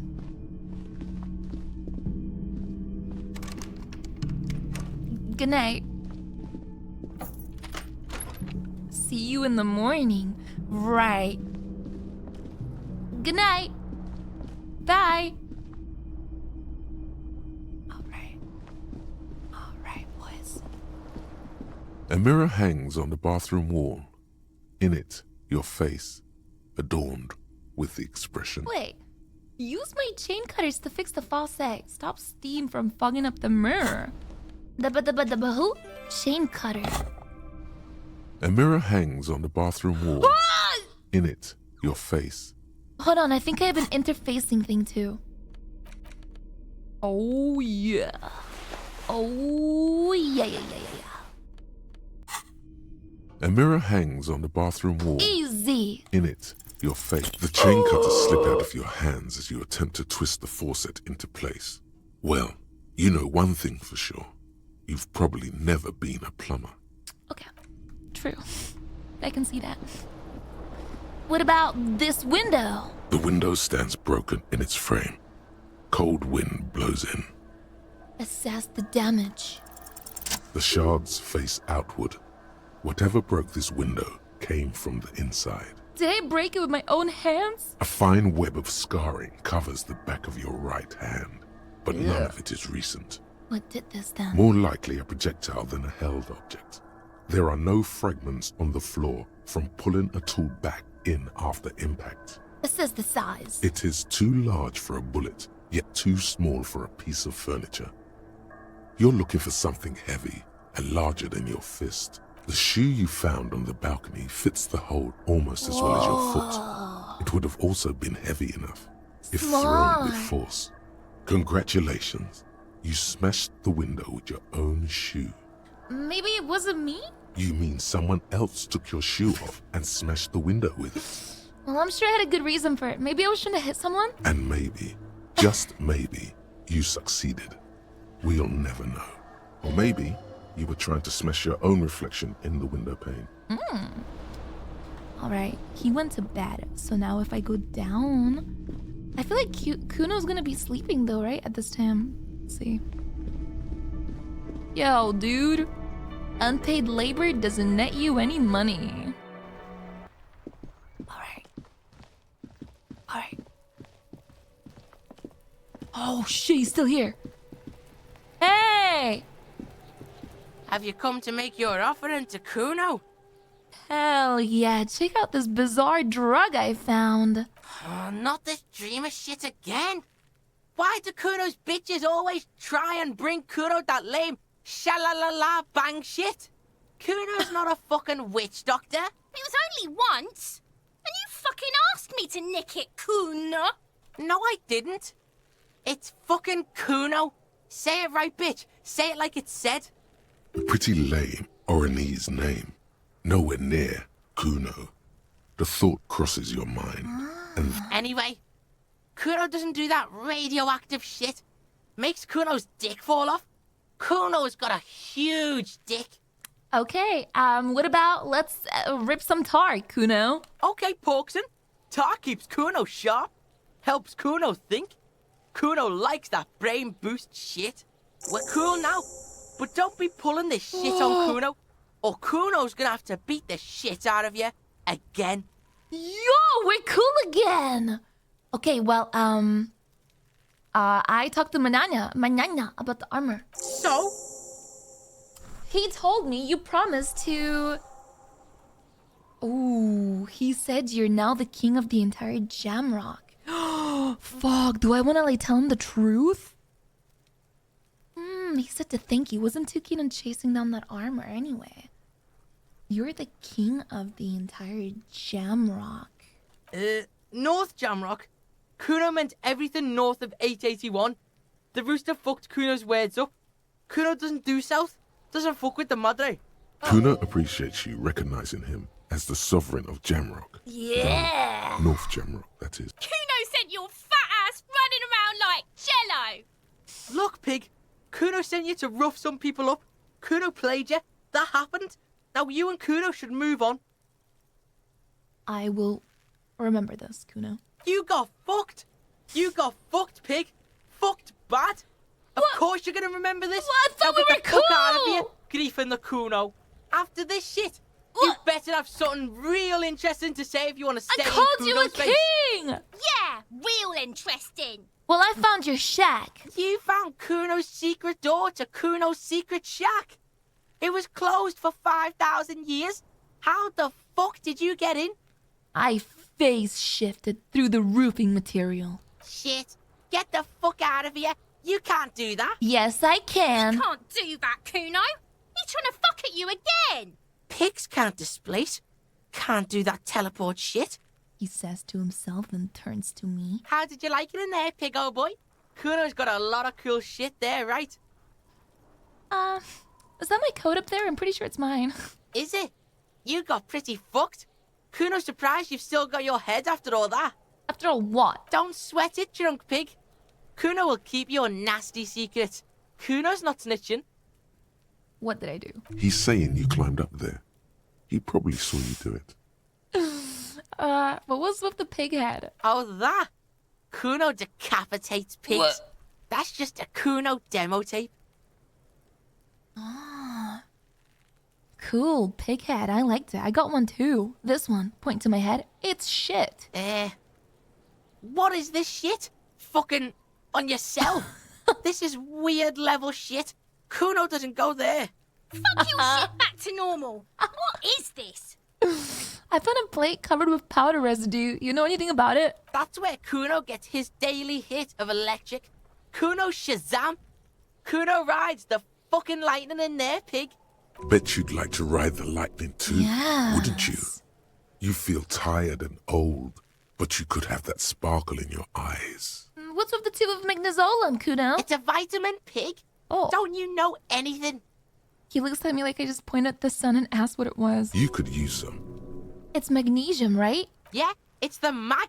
You fucking need that shit to stay on top of your game. Kuno goes through like a tube a day, rips mag like a motherfucker, and you could use a bottle. Oh, don't teach him, Kuno. He's gonna use it against you, Kuno. I know all about it. I rock it all the time. You're not getting this, Pig. It completely takes away the hangover. It's like you didn't do anything. Like you stayed home playing with your choo-choo. Fuck you, Pig. Don't do mag. You're gonna OD and you're gonna fucking die. Could I get into the harbor from the roof? Of course you fucking can. How do you think Kuno made all the docky boys his gimps? Just gotta fly, Pig. I tried that. It didn't go so well. Kuno knows. Kuno and C saw you shit yourself. It's okay, Pig. Not everyone can face the fear Kuno style. That's all there is to it then. Don't be a pansy. Just jump. Okay, Oh, that? were you trying to send me a Kuno message? Yeah. Watch your ass in Kuno's town, or Kuno's gonna fuck your head off. I've heard enough of this. Good call, Pigmeister. Don't come and talk to Kuno about his kingdom. Kuno, I have more questions about the crime scene. Yeah? The kingdom of Kuno? The fuck do you want with it? His clothes were in the trash container. What do you know about it? And how did they get there? Yeah, Kuno doesn't know shit about that. That shit is beneath Kuno. What? I need to know. It could be a lead in an investigation. Someone may have tampered with the murder scene. Listen. What? Kuno doesn't care about this small-time shit. Just listen. Kuno saw what you did there, dumpster diving. Sad shit. Kuno could hook you up with some sweet rags. Shit like Kuno's wearing. Your size, good price. 500 real. 500? Alright, entertain me. What's so great about these pants? Pig, these are found modulars. Liquid fit, performance crotch, urban survival shit. Made in Mirova by scientists. Pants scientists. Believe it, you need this shit. Whoa, he unzips his jacket to give me a quick peek at the plastic wrap pants. These could drastically improve your chances of survival in the urban wilderness. Coach Physical Instrument endorses these pants. They are tartan ready. I might be interested in the pants. Let's talk about this later. Alright, Pico. Shit's rolling. Don't do business with the Pig, Kuno. He's gonna steal all your money, Kuno. As you can see, Kuno and C don't trust you. Can't do business without trust. Okay. There's more to his distrust than being a pig. He feels threatened by something obscure in you. What that is, however, remains a puzzle. There was a mug in the trash. The fuck? A mug in the trash? Is this about the fucking clothes again? Yes. Does this racist mug have anything to do with it? Yeah. Kuno sees where this is going. Kuno's got that fast brain. You saying you pigs are after the mug fucker? 'Cause he's the clothes fucker? Oh. I can't hear you, Kuno. Speak louder, Kuno. That's exactly what I'm saying, Kuno. Someone has tampered with the crime scene, cleaned some of it up. Shit, that's tense. Someone's going to the beat-down basement, huh? Mug guy gonna get tied to the radiator. The kid may have something there. He's already come up with an interrogation technique too. Kuno doesn't know who put that shit in there. And if he did, he wouldn't squeal. But if you find out, maybe you can... Stop turning into a pig, Kuno. They're trying to get you hooked on the snitching. Get away from my Kuno. Hey! Yeah, get your bacon shit away. Kuno doesn't like to be seen with the popo. Get your shit done and out of Kuno's face. Yeah, whatever. Kuno doesn't give a shit. Okay, let's look about your shack again. The fuck do you Just want kidding. with good call? I'm Kuno off. doesn't fucking care. Oh my god. Oh my fucking god. You. I'll die before I squeal, pig. Hey, kid. What's this kid shit? Fucking mind games. I'd rather die than squeal. Get the fuck out of here, face. You got done. Talk to me. God fucking... I hate those two. But actually, I don't. I like Kuno. He's fun. Inland.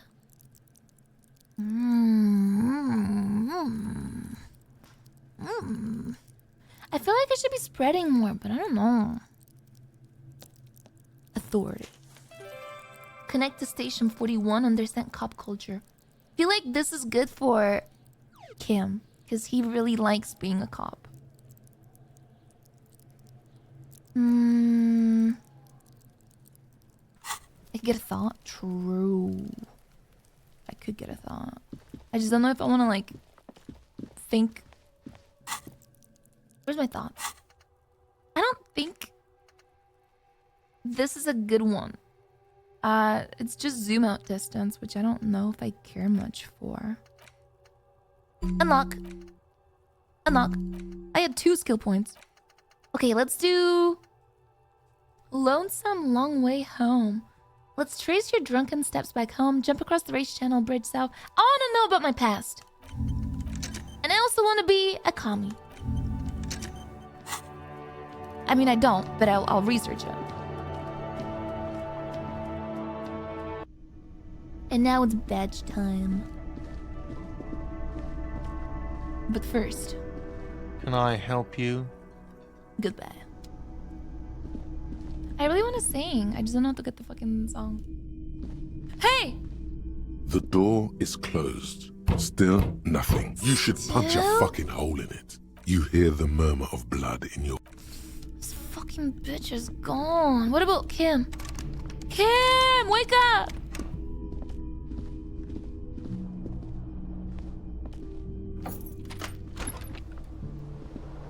There's a door that leads me into Kim's room.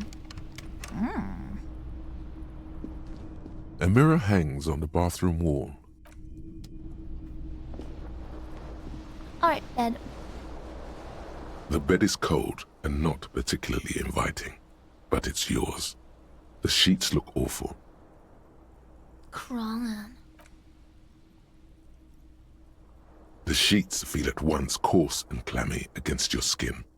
The bed sags beneath your weight as you stretch out and finally close your eyes.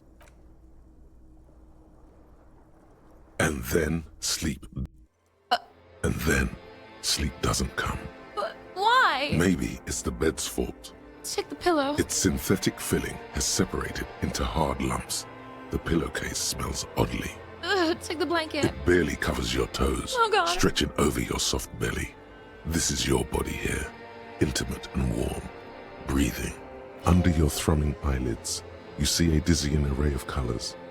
You won't get off this carousel quite so easily. I'm rolling over to the other side. It's a little better. Colors, scenes, and half-formed phrases still litter your mind. Part of you is still trying to solve the case, isn't it? Who killed him? Who? Something to do with, what was it that the lieutenant said? Union? And it's gone again. Your thoughts lost between the slowing brain waves. No more thoughts. Fall asleep now. Your breathing steadies. A great silence washes over you until your eyelids twitch in your sleep and images start forming. I wonder what off. Oh, what the fuck? Whoa. What?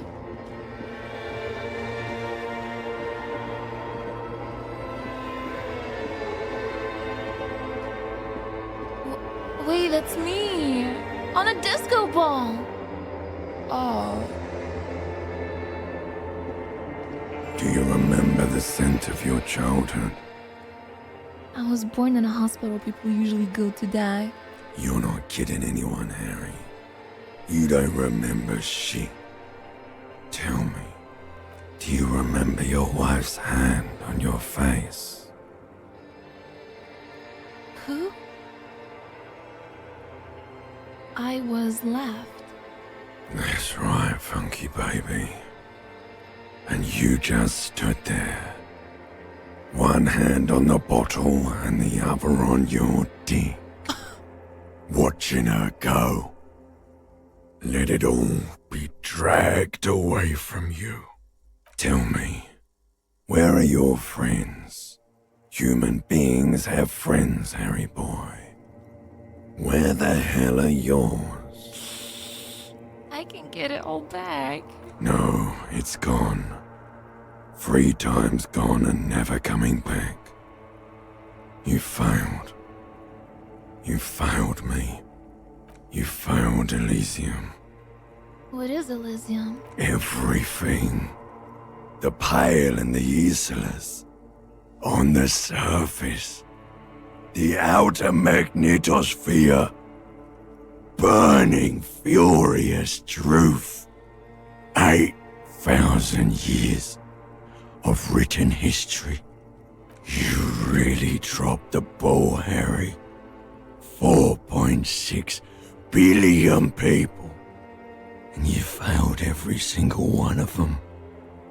You really fucked up. I can come back from this. You're not coming back from shit. Thrashing around in that high conductivity state of yours. Bumping into things and acting like a clown. Who are you kidding? I'm trying to solve this case. You're trying to what? I can't hear you. This is just a word dream now. Jumbled up garbage. The pictures are gone. The bed rises to meet you. A thin, sleep-like state. More glass than velvet, grinding in your head. So something is wrong. Sleep shouldn't be this bad, this dry, this unnourishing.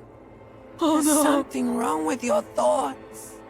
Some kind of new What's happening? type of hangover. There's another type. Oh yes, party boy, and it's worse than the one before.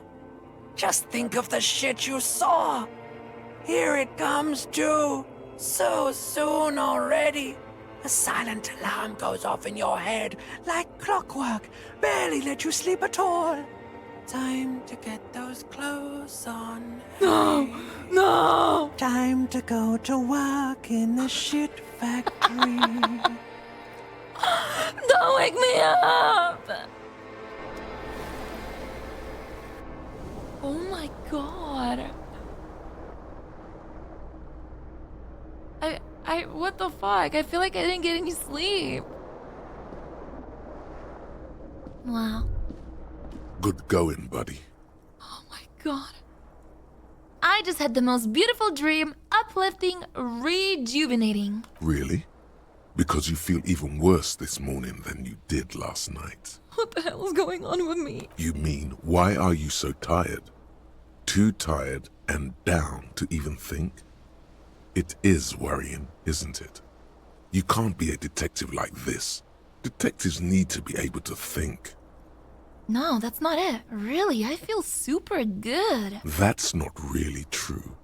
Your heart has finally pumped all the speed out of your system, Buster. Time to get some more. Don't do that. Stay strong. The hangover will wear off. You don't need to keep doing this to yourself. What speed? Speed is a potent central nervous system stimulant. It kept you propped up all day yesterday, despite your debilitating hangover. How else did you think you even got up from this floor? Is it bad to be addicted to speed? You got up from this floor because of a holy vow you made 16 years ago. With me. To wake up exactly 7:30 every morning until the day you die. Oh. Don't be silly. There was no vow. You were high on speed. That was the only reason you got up. You can't detect without Can? it. It's that simple. Yes, I can. I can take this. No, but like, I mean, I just feel so bad because I don't want to kill myself. I really like him. No, I can take this. I am not going to go looking for speed. Are you sure? Ready to live as this pathetic shell of yourself for days? Basically, a week. Let's be honest, 2 weeks. Maybe 3. You won't make it. Yes, I will. Half the town will be dead by then. You will be fired. That's a lie. I can do this without the speed. Half the town won't be dead. Suit yourself, slow, sad shell man. See how you do without your spark. I'm done being a fuck up. I'm gonna sober up for Kim. I may have lost my wife, but I've not lost him. A mirror hangs on the bathroom. Jesus. Okay, either way. It's dinner time for me. I just took my saliva. I'm starving. Save game. Is safe. Done. Alright, Alt F4. That was fucking fun, man. I really like that game. It was a little political, but I think it's gonna get easier to understand as I keep going. But thanks for coming. Thanks for the subs and the bits from hanging out. Tomorrow I'll be back. Tuesday I will not be back. So tomorrow I'll get another juicer in. Probably get like day 2 done. I'll try and do like a day a day. Okay, but thanks for coming. Yeah, I will see you tomorrow. So fuck you, and you can follow me on Twitter to Never Live tomorrow, or Discord. Either one works.